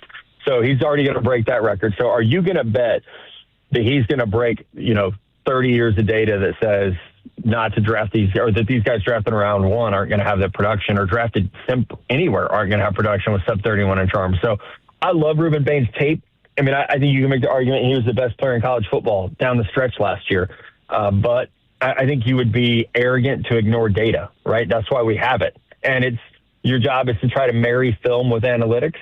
And I think you can look at the film and say, are there times the short arms pop up? Yep, it does. It shows up at times. Thankfully, he has great leverage. He has great strength. He has, a good lower body base and able to drive guys, and he can lock out on the edge. But if you're drafting him expecting a 12-sack guy, that's just not who he is. That's not. The data says he's not going to be that in the NFL. It's Matt Miller, ESPN, with you here on The Fan. How do you look at this running back class after Javonte Williams? The Cowboys don't have a lot of proven production in that running back room. If they wanted to do something in the fourth or fifth round, who would be the players that you'd like there? Yeah, this running back class is weak at the top. I mean, Love's going to go very early. His teammate, Jadarian Price, is going to go fairly early. Maybe even, I know Kuiper had him going 32 overall today to Seattle. I think Mike Washington Jr. from Arkansas is probably the next guy off the board and likely goes somewhere in that late 2, early 3 range. Round 3 guys, this is where the drop-off happens. Maybe Jonah Coleman from Washington, Emmett Johnson from Nebraska, who didn't have a great 40 time, but he's still elusive. Nick Singleton from Penn State. But these are role players, right? These aren't lead characters. These are bit part guys. And so if you wanted to piece together a backfield, I think you could add one of those guys. I would throw Katron Allen from Penn State in there as well.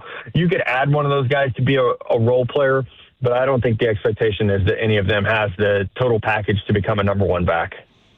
Well, thank you, Matt. Terrific work. As always, enjoy the draft, and we'll look forward to chatting with you next time.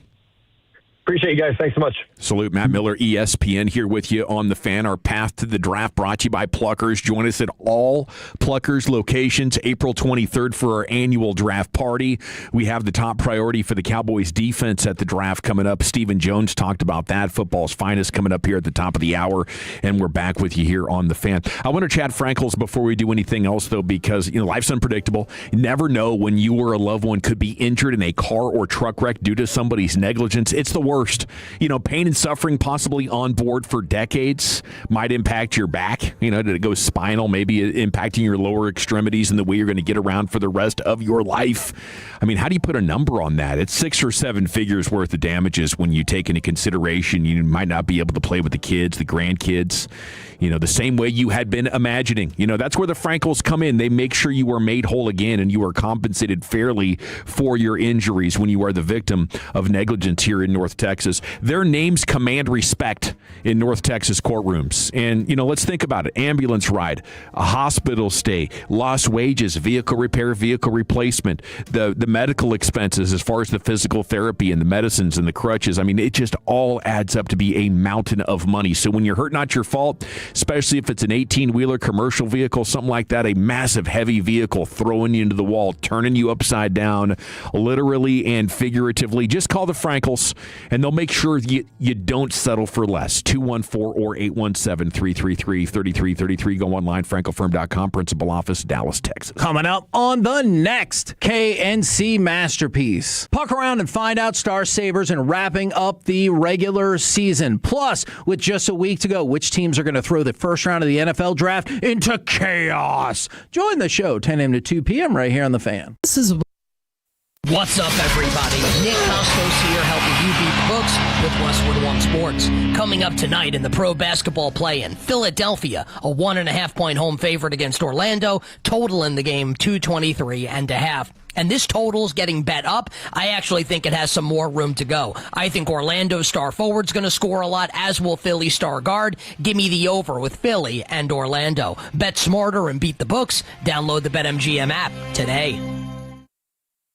My name is Christine, and I'm a widow. My husband, Ryan, was a healthy 34-year-old, and 3 months later, he was gone. Thankfully, he had life insurance. Ethos made it so easy. You can get a quote in seconds, apply in minutes, and get same-day coverage. 100% online, no medical exam. Life insurance didn't take away the loss, but it did give us the space to just grieve. Get your free quote at ethos.com/game. ethos.com/game. Paid spokesperson. Time spent on application may vary. Online health questions required. You follow here, Tolos, and I love CertaPro Painters. Each CertaPro Painters business is independently owned and operated right here in our community, and you can ask about their spring sales event for 10% off qualifying projects through May 15th and you can trust them to get the job done right. That's why I love them, because they take pride in what they do. The process is worry-free, starting with your free estimate. When you choose CertaPro Painters, you're not just hiring a service, you're partnering with trusted local professionals with over 70,000 five-star reviews to make your house feel like a home. Do what I did. Schedule your free estimate online at CertaPro.com. That's Certa with a C, CertaPro.com.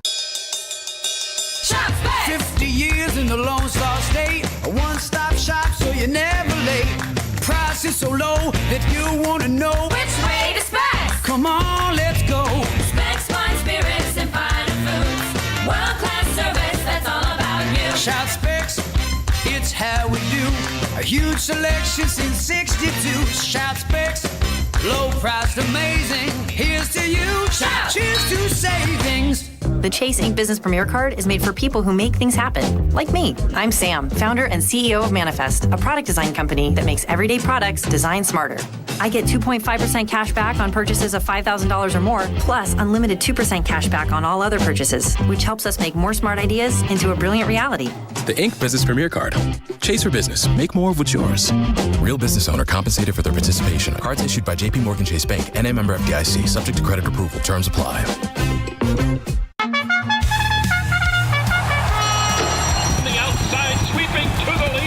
Lone Star Park at Grand Prairie, your exclusive home for betting in North Texas. The season kicks off on April 16th. Join us and get a free t-shirt. And enjoy live music by Craig Parker as Elvis. April 18th is Dollar Day. Admission, programs, hot dogs, popcorn, soft drinks, and beer are all just $1 each. The horses are ready. Are you?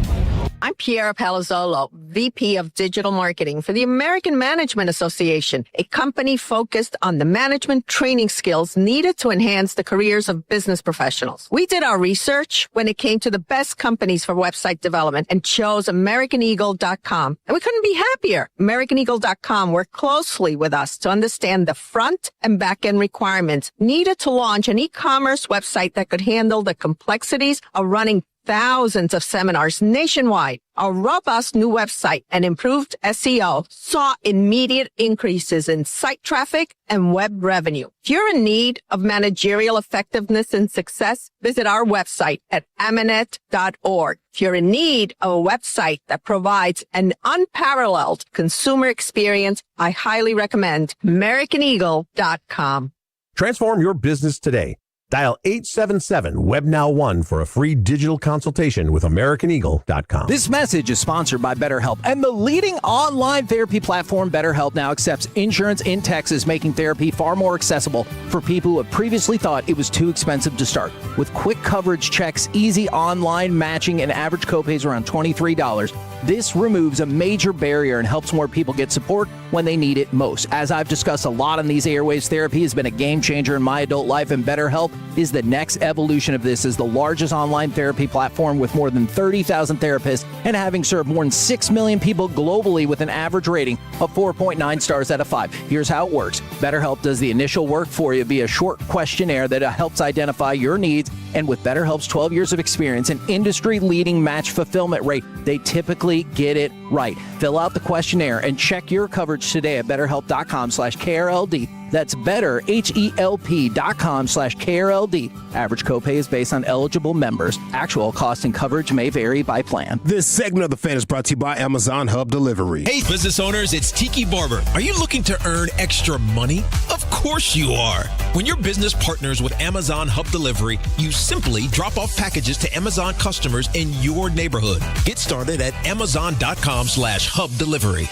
Working the phones, at the practices, and covering the biggest events, we call it the Fan Difference. The more you listen, the more you know when you turn it on and leave it on. The Fan. If you're in the market to upgrade your vehicle, get to Classic Chevrolet in Grapevine. Back-to-back #1 Chevy dealership 3 years straight, and they've got more new Chevys than anyone in their all-price to sell. Silverados, Tahoes, Blazers, Malibus, Equinox, and more. Visit ClassicChevrolet.com. This is Texas. This is Classic Chevrolet. Together, let's drive, relax, and enjoy the difference. Based on new Chevrolet registrations 2023 through 2025. Thank you very much, Lucius. It is the G-Bag Nation here on 105 through the Fan. A reaction continues to the Diana Rossini story. Maybe we'll get you some of that coming up here in a couple of minutes. We go to DallasCowboys.com. Patrick Walker wrote today, about something Stephen Jones said yesterday with KNC, and we didn't talk about it yesterday. I listened to it. I looked for Stephen Jones takeaways. I thought I'd gotten everything, but I didn't. This is actually interesting, maybe the most interesting thing that he talked about. The clip that Walker pulled was Stephen talking about how they want culture changers. They want leaders on defense, and Stephen's talked about this a little bit. Shoddy's talked a little bit about this during the regular season, but he says, we feel like we lacked that last year on defense in particular. We feel like we had an identity and culture that we needed and that the players were buying into or playing with an edge, and that's the goal. And the goal is to have a culture and an identity for the entire football team that Shoddy's trying to develop in terms of the kind of men that we bring in here to compete day in and day out. So they talked about how what they had on offense, they won on defense.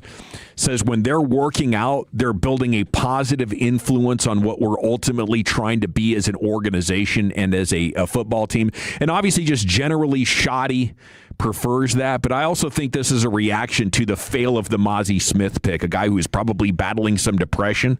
And if you are, my sympathies go out to you, and best of luck battling that. But if you're trying to build a football team with momentum and positivity and enthusiasm, that might be something that you wouldn't want to be using first-round picks on. A guy going through that kind of battle. Trayvon Diggs, Micah Parsons, whether it's laying on the training table or complaining openly about the scheme, like there were a number of people on the defensive side of the ball that, are just remarkably anti that whole idea of being great leaders, enthusiasm, the culture builders. But I want to ask you, Brian and Zach, and maybe even Chief as well, like who are the players coming into this draft that if you wanted to feed it through that context, that you would have to keep this in mind? Because I guarantee they're not going to be taking the guys who are rough around the edges or might have bad attitudes but show up on game day. They don't want those guys. Yeah, this is the real problem that the media scout runs into.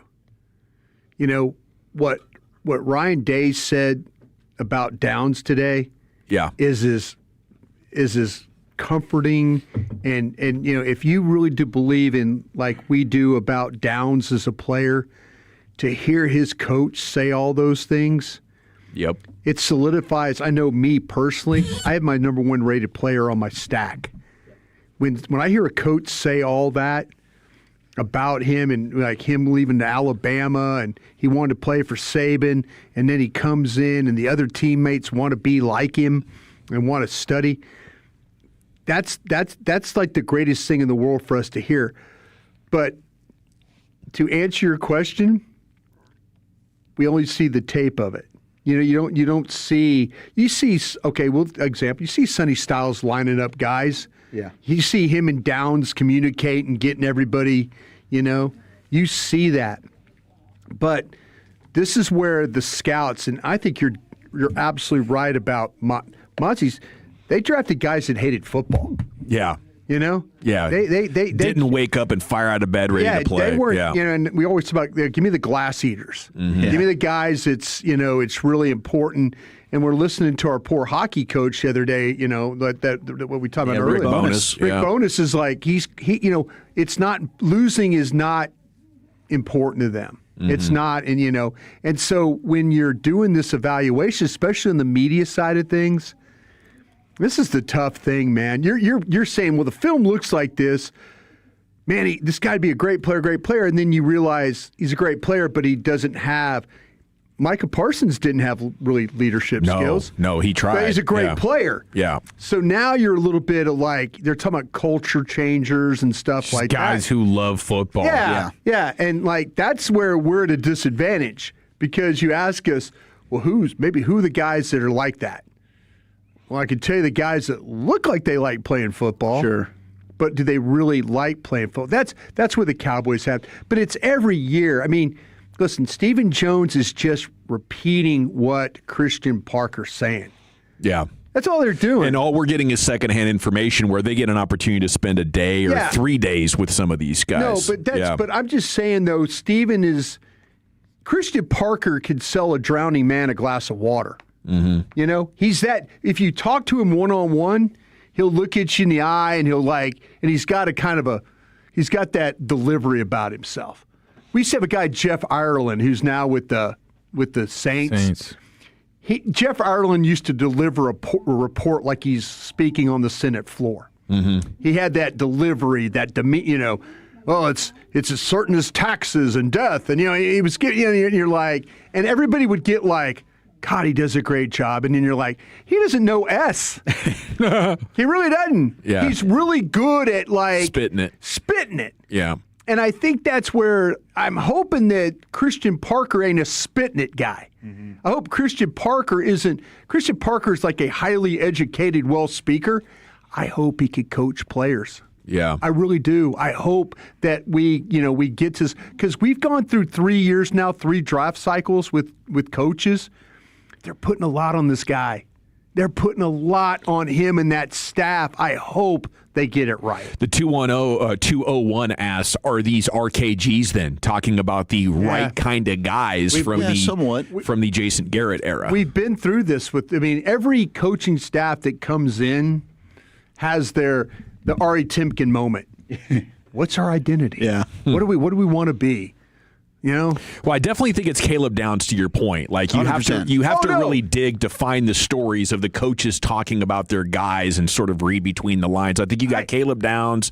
There might be a couple of others. Well, in Jacob there. Rodriguez is one of those guys. Jacob to me. Rodriguez, that's a big one of reason those why I'm a guys? fan of his. If we interviewed our guy out there at Tech, he'd talk about all these kids. Sure. Oh, McGuire? Yeah, McGuire. Joey would, and like, if you pulled him aside, he might say, listen, man, I wouldn't draft that guy. Mm-hmm. Sometimes there's coaches that oh, yeah. But see, what happens is the backlash. If we don't get the good talking coach, the backlash then comes back from the agent community. You're not taking care of your players on their way out the door. You're not taking care of your players. You got to sell them to the league. Yeah, so. But I don't think that you got to do your Day, own work here. Yeah. I don't think Ryan Day is fibbing us at all. I think Ryan Day is. No, he went out of his way. But, he didn't say. He's got, now maybe you ask him about Sonny Styles. Mm-hmm. Maybe if you ask him about McDonald, the defensive tackle. Yeah. Maybe he's saying the same thing. Arvell Reese, I don't know. Arvell Reese, yeah. Arvell Reese seems like to me a really, really good player that might not have that. I'm just watching. Yeah, that's what I don't know. He might not have that meanness, glass eater. Super drive. Yeah. You can try and do some homework on these guys, right? Yeah. And certainly the leadership stuff's in Downs' background, it's in Styles' background. Not necessarily, and it's not to say that like Arvell Reese isn't that guy, right? But we don't know that. I don't know that. Yeah, we don't know that. Like we could trade up for Arvell Reese, and he get here, and he's Micah Parsons like leader, where it's like damn good player, but man, I'm not interested in doing this. I'm not interested in putting myself out there like that. Yeah, you look at some of these schools. I know just like watching Miami and seeing how they're like that's a culture that's been totally changed over the last few years, right? Where they were down in the dumps as a program, and guys like Ruben Bain, Mesidor, Keontae Scott, even Jacoby Thomas, like these are guys that you could draft that I think Cristobal would be like, oh my gosh, these guys really helped me get this new culture off the ground for a program that's been really a disaster for 20 plus years. And you get guys that are extremely committed. They're there coaching up the guys during spring ball right now. Like that's just the love that they have for that particular program, and I would imagine that kind of stuff would translate. Like guys that want to win, be like, hey, I'm willing to. I could go anywhere in the country. I'm going to go there to a program that has sucked, and I'm going to be one of the reasons why we get it turned around. Right on. So there's no concern, you think, about the leadership, the character of any of those Miami guys? Somebody might have, just from my vantage point, I think those are all like loving football kind of dudes for sure. In terms of how they love football, like they even the Ruben Bain stuff. Sure do. Yeah, they play. You see it on the tape for sure. Yeah, they do. I think there's 2 players in this draft that are just I'd love to have, and one of them is at Miami, that Malinois. Yeah, I think Malinois. You watch him play and you watch Downs play, it's kind of like, man, these guys love football. Yeah. That's a love football kind of guy. And Maui knows the guy that's like, dude, I just want to feed my family. I don't care what position you play me at. I'll play guard. Yeah. Like, he's not going, I got to be a tackle. Wherever you want me to be, I'm trying to feed my family. Let's go. But Ponce, another one of those guys at Indiana, like Signetti, he brought him over from JMU at James Madison, and he helped change that culture. Look, Diego Pavia is not a guy that's going to be drafted high, but Diego Pavia is a winner. And you can say what you want about some of his antics off the field. He helped change the culture there at Vandy. Yes. So, I mean, there are some of those guys out there that aren't even going to be high draft picks, but, like, that's a guy that is going to demand success and hard work from the players around him. So, like, Pavia is a guy that you want in your building as a day 3 guy, I would probably agree with. And so, like, yeah, if you're looking for a backup quarterback, a guy to throw a flyer on, like, do I love Diego Pavia as a prospect? No. But he changed Vandy, who was a terrible program, and they were competing for the playoff. I mean, that's a big deal. And I think you have to be willing to go and take some players who might be a little bit edgy. You know, George Pickens is one of them. And the thing they say about that guy is he loves football. He wants to compete. Yeah. And if you have that accounted for, I think, you know, a lot of the other stuff, you know, will take care of itself. It is the G-Bag Nation. I think they put their money where their mouth was last year when they took Tyler Booker, and we knew it immediately. Yes. This guy loves football. And Ezra Raku, more soft-spoken, but similar in that way of professionalism. They might have lost toughness. their way. They might have lost their way a little bit with Mike McCarthy, because Mike McCarthy, I don't think, loves football all the time. No, that's a good point. Yeah. I mean, he didn't even know how to pronounce Nick Herbig's last name. Yeah. I got some Jerry vibes in his. You take on the personality of your head coach, man. Yeah, I mean, how much do you love football if you're not always around football? We got 3 down, 2 to go. Chief, where are we going next? We got football's finest. Wolchuk and I are going to go gut to gut. Cowboys gut feeling. What's yours? 877-881-1053. Next in the nation. All right, I'll tell you what your gut's going to be happy with. Some Twin Peaks in your life. Gosh, that scratch menu right now. I'm just looking at some of the new baked pretzel bites they got. How about some spicy Thai ribs? You know what? Why don't you just go for the Peaks sampler? You got the fried pickles, you got the buffalo tenders, hand-cut Mott's bites, marinara, ranch, blue cheese. They also got the smoked chicken quesadillas. I mean, gee whiz, that's just on the appetizers. Not to mention the burgers that are piled high, made to order. Oh, they got flatbreads, tacos. There's something for everybody at Twin Peaks. Plus, they got that delicious 29-degree draft beer served in a frosted mug. Gosh, beer's just better when it's in a frosted mug. Wall-to-wall TVs with every game, every fight, every big moment. So, man, sports, it is really starting to heat up when you got playoffs right around the corner. We've been talking draft for months. Now it's finally the time. Go find your local Twin Peaks. You stop in there, you're going to be eating like a champ, and you're going to be sitting and watching every single sport you can dream of. So, go on out there, your lodge, away from home. Twin Peaks, eats, drinks, scenic views. The more time you give, the more our crush grows. Together we continue to build something special. Keep turning it on and leaving it on 105.3 The Fan and the Odyssey, iHeartRadio, and TuneIn apps. This is an Odyssey Sports Minute. Reports say that the Giants and defensive tackle Dexter Lawrence have reached an impasse in their ongoing contract negotiations, and now the Giants have talked to other teams about a possible trade. With the draft just over a week away, the Giants need to work out a deal to move Lawrence to a team willing to give the 28-year-old tackle a new contract so the Giants can utilize those picks in this year's draft. I'm Adam Abdallah. Legendary doesn't happen by chance. It happens because it's what BetMGM does. Sign up for BetMGM using bonus code KOSTOS, KOSTOS, and you could receive up to $1,500 back in bonus bets if you don't win your first bet. Get into hockey, basketball, and more of your favorite sports with same-game parlays, live betting, and more. BetMGM. Make it legendary. BetMGM and GameSense remind you to play responsibly. See BetMGM.com for terms. Must be 21 years of age or older. This specific promotional offer is not available in Michigan, Mississippi, New Jersey, New York, Nevada, Ontario, Pennsylvania, Puerto Rico, or West Virginia. Gambling problem? Call 1-800-GAMBLER or 1-800-MY-RESET. Available in the U.S. For New York, call 877-8-HOPE-NY or text HOPE-NY 467-369. For Massachusetts, 1-800-327-5050. For Iowa, 1-800-BETS-OFF. For Puerto Rico, 1-800-981-0023. First bet offer for new customers only. Subject to eligibility requirements. Rewards or non-withdrawable bonus bets that expire in 7 days. In partnership with Kansas Crossing Casino and Hotel. Hey Tolos, it's Corey Majors here, and let's talk retirement. If you're like most folks, you're worried about paying too much in taxes in your golden years. My good friend David Dustin, founder of the MoneyWorks Group, can help you keep more of what you've earned with guarantees. David's helped tons of folks right here in North Texas create efficient, safety-first retirement strategies, and he's giving away a free copy of his Safe Money book to help you do the same. Visit MoneyWorksGroup.com for your copy. David Dustin with MoneyWorks Group. Reinvent your tomorrow with retirement guarantees for life. 1-877 Cards for Kids. KARS Cards for Kids. Ready Ready to get rid of that old car? Donate it to Cars for Kids. Call 877-CARS-FOR-KIDS to reach a friendly live agent. Donation is super easy, and your car can be picked up as soon as tomorrow. Call us now or go to carsforkids.org. 1-877-CARS-FOR-KIDS. Donate your car today. Did you know you can donate real estate too? Hello, Dallas. Bank of America, in partnership with Visa, invites you to a FIFA World Cup 26 watch party.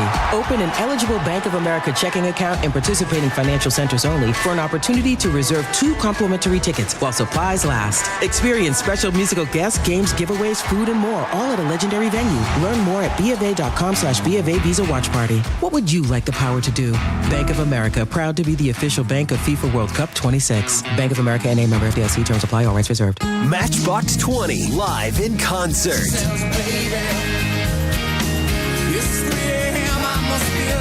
Saturday, August 15th, Choctaw Grand Theater.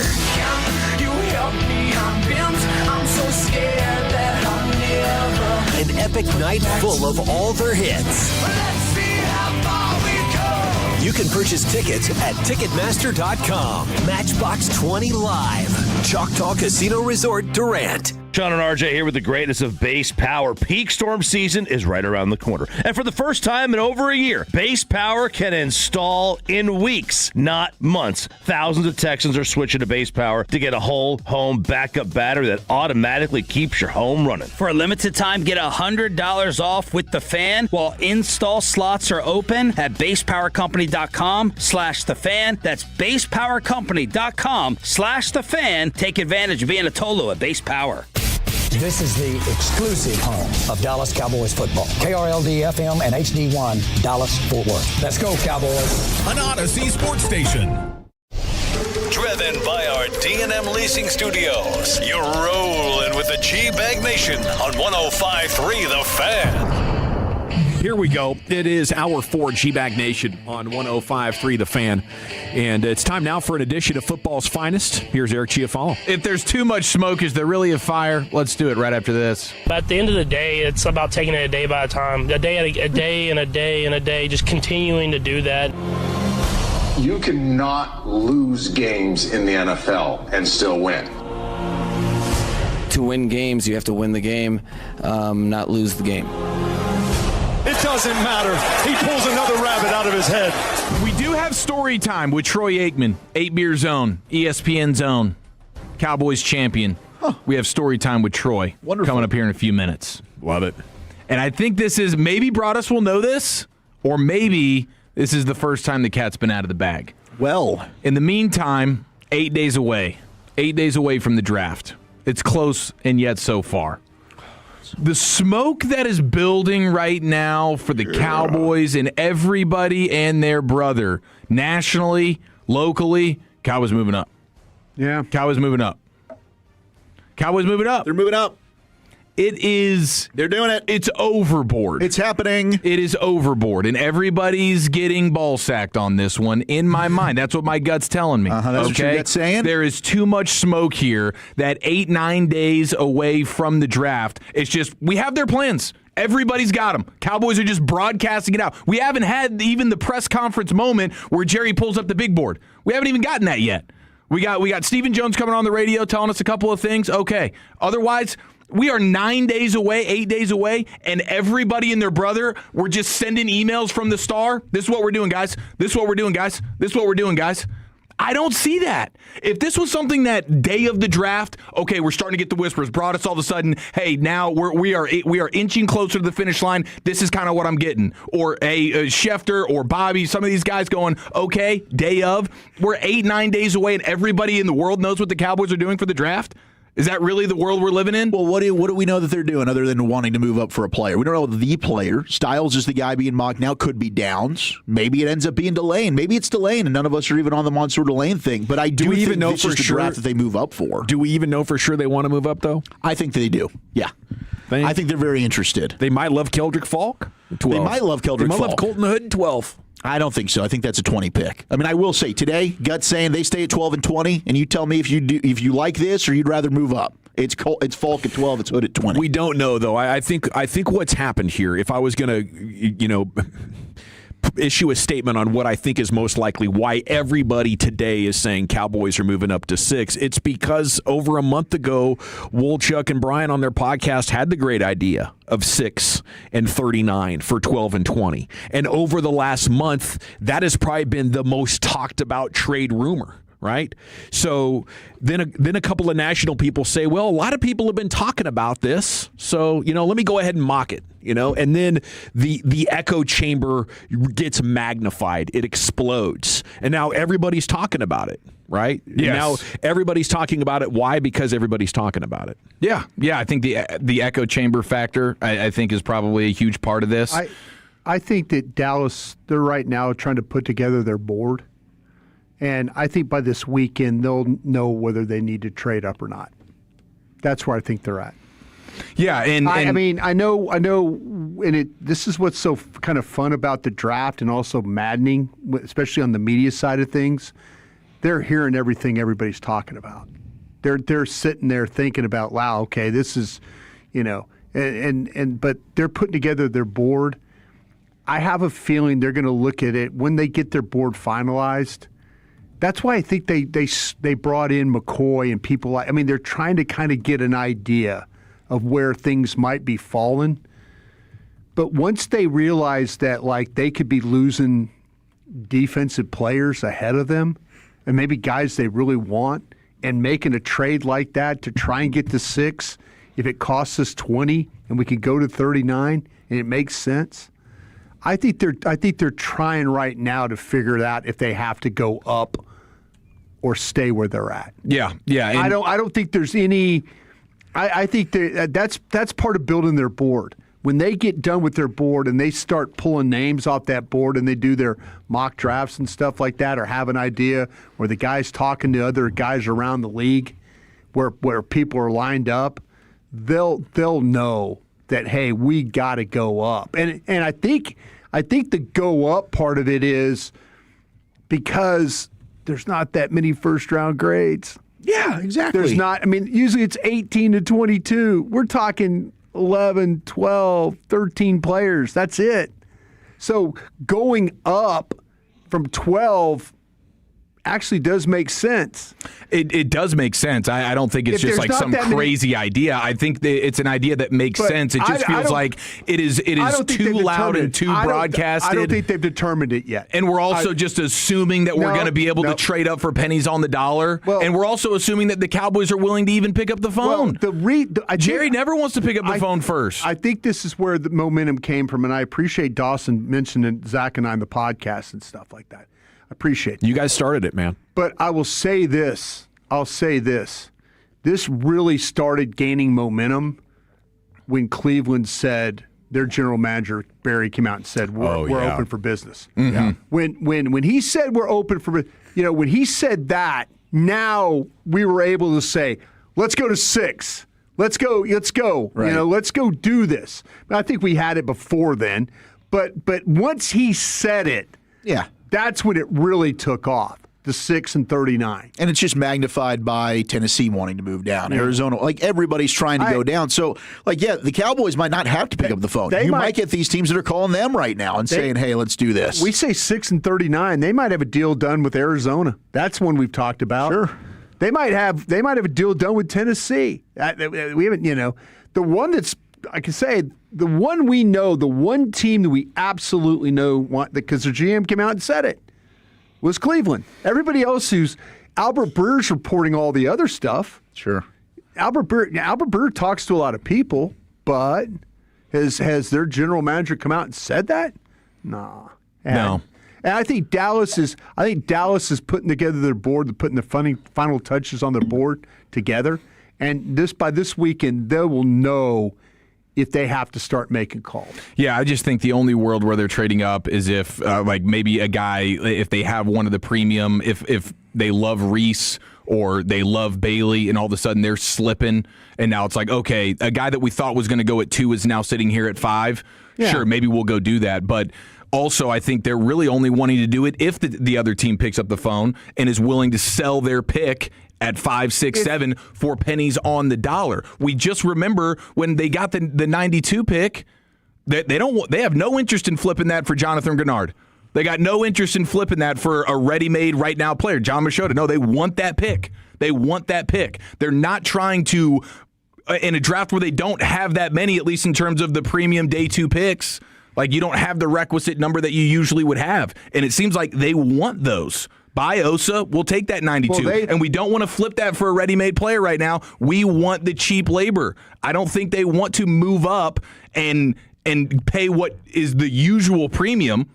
I would say that for sure. Yeah. And we're just assuming that all these teams that want to trade out are willing to take pennies on the dollar for it. Well, we're saying that because everybody wants to do it. Yeah, and 12 and 20 I don't think's a pennies on the dollar type of move, but it's just the benefit of you get back the second round pick. In general, in a normal draft, I think if you're moving from 12 to 4 or whatever, they'll hold you up. I don't think you're doing it for the mock trade that we're talking about. No, they're holding you up. They're holding you up. You're trying to get them in a bidding war and have a race to the bottom. Like, who's going to take the Cowboys' offer, right? And you're playing them against the other, saying, well, who else? You know, we're looking for a team that'll do it for. Who else can make a better offer than you in this draft? But could Kansas City? Kansas City wanted to move up. It's close, 9 and 29. Kansas City could throw 9 and 29 at somebody to move up, you know? But 12 and 20, I mean, you can get people's attention with 12 and 20. But I think the thing you said there was the rookie contract, right? Like, if you're trading 92 for a player, you're also paying that player. So I can understand wanting to keep, maybe I'm willing to move that to go up and get another rookie contract player, but I'm not trading it to get Jonathan Grenard, then I got to give Jonathan Grenard an all-pro or a ready-made starter NFL salary. Same thing with the Jordan Brooks. I'm down to do that. I don't know if they're down to do that. Yeah. I can go ahead and make the trade and go get a guy in Sonny Styles or Caleb Downs, or maybe it's Reese or Bailey, and now I feel like I'm getting a star blue-chip player in the draft, but I'm also paying the cheaper rookie contract. Are we ruling out the idea that they would have like a CeeDee Lamb type player that was like, oh my gosh, this is an offensive player. We don't necessarily need it, but he's the 5th guy on our board. Yeah. They happen to love an offensive player, and they're like, we're fine with it. We'll just stay here and take the offensive player. Like, I'm not going to rule that out. You wouldn't rule that out? No, I wouldn't rule it out. But stand there and pick? Yeah, you just 12? You stand there and pick at 12, and I think most of us, and especially Cowboys fans, like across the board, I think we would all be pretty frustrated by that. But I don't even think that is out of the realm of possibility. We're just like, hey, man, we trust our board, and if we're going to have our 5th best player in this draft be an offensive player, follow us to 12, we'll just pull the trigger. Do you like any of these receivers you have high more than Sadiq? Yeah, I mean, I like Lemon more than Sadiq. Okay. Is there any offense? I mean, Love pretty Love high. I like more than Sadiq. See, I have never seen Love get out of the top 12. I mean, I've never seen top 10, top 8. Yeah, Love seems like it would be far-fetched. To me, the first tackle is Malinois. He's gone. Love's gone. If you want to take one of these offensive players, it might come down to, Fano. If a team loves Fano, if you want that kind of right tackle, mobile guy. Yeah. I mean, that wouldn't be terrible. Wouldn't be terrible to take him, but I'd look at one of these wide receivers, or I'd look at that tight end from Oregon, if that was the case. Absolutely. And maybe they like Jordan Tyson enough. Like, maybe they're like, hey, we're not too worried about the injury with Jordan Tyson. I mean, that scares me. But the tape's really good. Like, it's not surprising that teams have him as their wide receiver 1. Like, if the Chiefs took him at 9, I wouldn't be stunned. It wouldn't shock me if the Cowboys had a wide receiver that they loved, and they're looking at George Pickens being like, hey, we're basically a 1 more year rental with George, and we'll just go ahead and take what we think is one of the best players in this draft that fell to us to 12. Now, I do want to tee this up. We have the Overlappers welcoming in our guy, Troy Aikman. Okay, now Troy Aikman's telling a story here about the time that Andy Reid picked up the phone. We were at Old Jack Murphy Stadium. I was in the 3-man booth with Collinsworth and Joe Buck. Late in our second quarter of the game, we did a game break that Donovan McNabb had just broke his leg. Oh, my gosh. And the Eagles were playing really well. They were number 1 in the NFC at the time as midseason. We're getting ready to go to halftime, and my producer, Richie Zion, says, hey, I've got a number that I need you to call at halftime, which he had never done. And I was in my third year in the middle of a broadcast. And I'm trying to call from the booth at halftime, and there's no cell service. So I walk out onto the concourse, because this was an old stadium. It was Old Jack Murphy. Yeah. So I'm out on the concourse. Fans are walking by. Of course, they're like, hey, F you, Aikman, Cowboys, boy.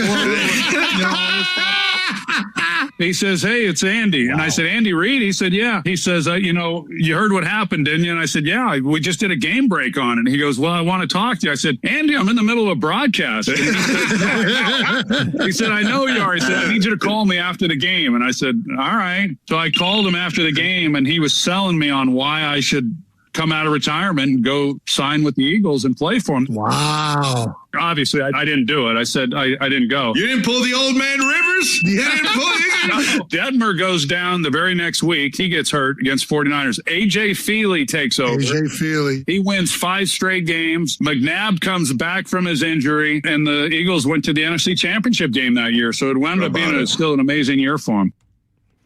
The overlappers were involved. The overlappers definitely made their appearance. They were there, and their presence felt. I really wish Troy had just been like, in no circumstances over my dead body would I ever play for the freaking Eagles. Are you kidding me? Did you know that, Broadus? Ugh. I didn't know about the Eagles. I think the Dolphins called him at one time, too. I remember that one. Yeah, about the Dolphins. I didn't know about the Eagles. Dolphins have a lot of love for Troy Aikman. They sure do. But there's Andy Reid, middle of a game.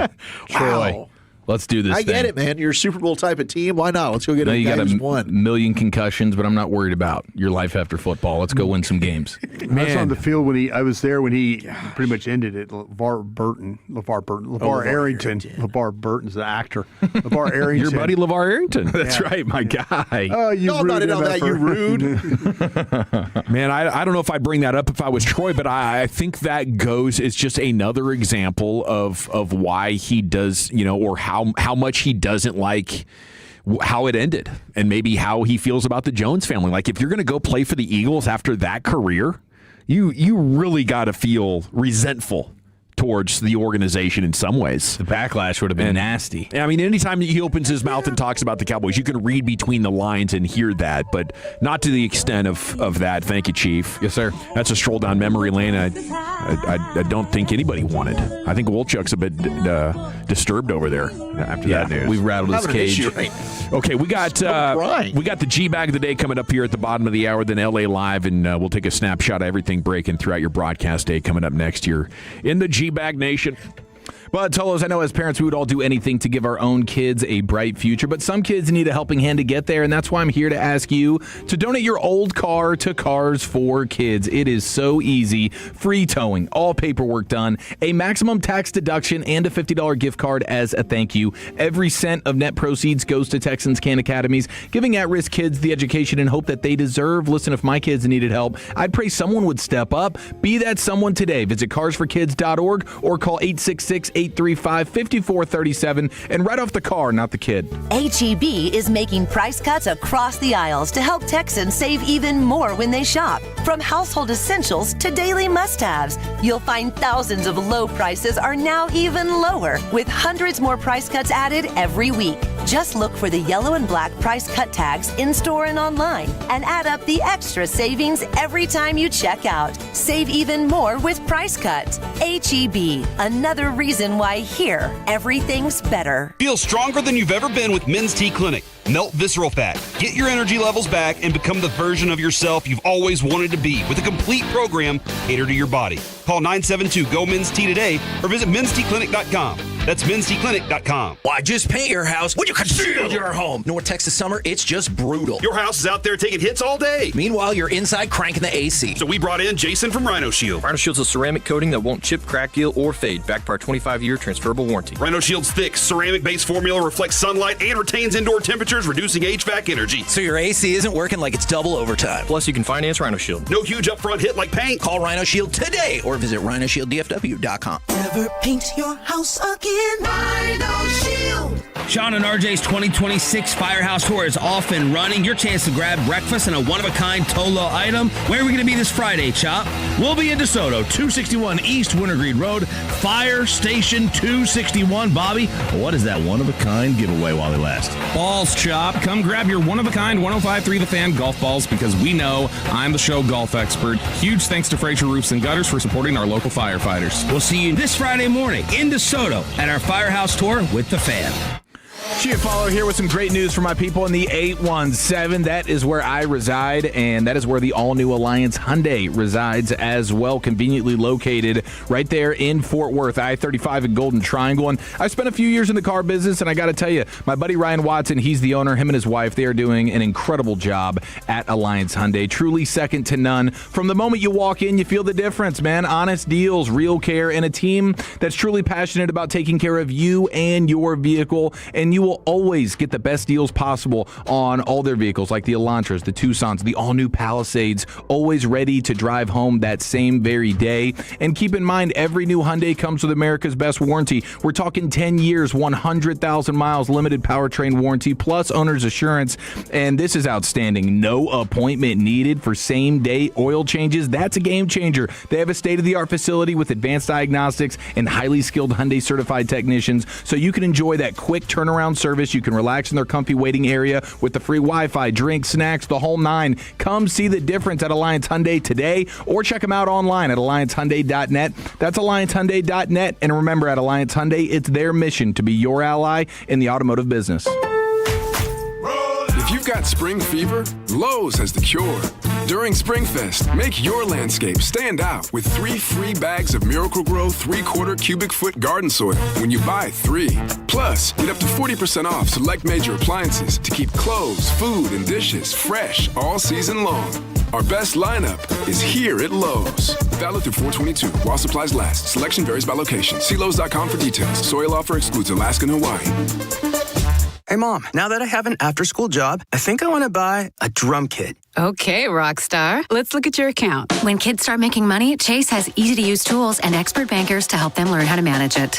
And next month, I'll buy the bass drum and the cymbals. Oh, and maybe some noise-canceling headphones for you. Aw, you've thought of everything. Help kids save, budget, and build financial independence, all with Chase. That's good for kids and good for parents. Visit your local Chase branch and get started. Account subject to approval. JP Morgan Chase Bank, N.A. member FDIC. Are you tired of falling short on your health and fitness goals? It may be your hormones. Optimizing hormones can have a dramatic impact, both physically and mentally. BioT is the world's leader in training healthcare providers on bioidentical hormone optimization. BioT's providers treat low T, low energy, muscle loss, low sex drive, and performance. Get your edge back in 2026 by visiting myhormonelevels.com to see if you qualify for a reduced cost program offered by a BioT certified provider. That's myhormonelevels.com. Wesley Financial Group is not a law firm, and Chuck McDowell, definitely not an attorney. This is Chuck. Do you feel stupid for buying a timeshare?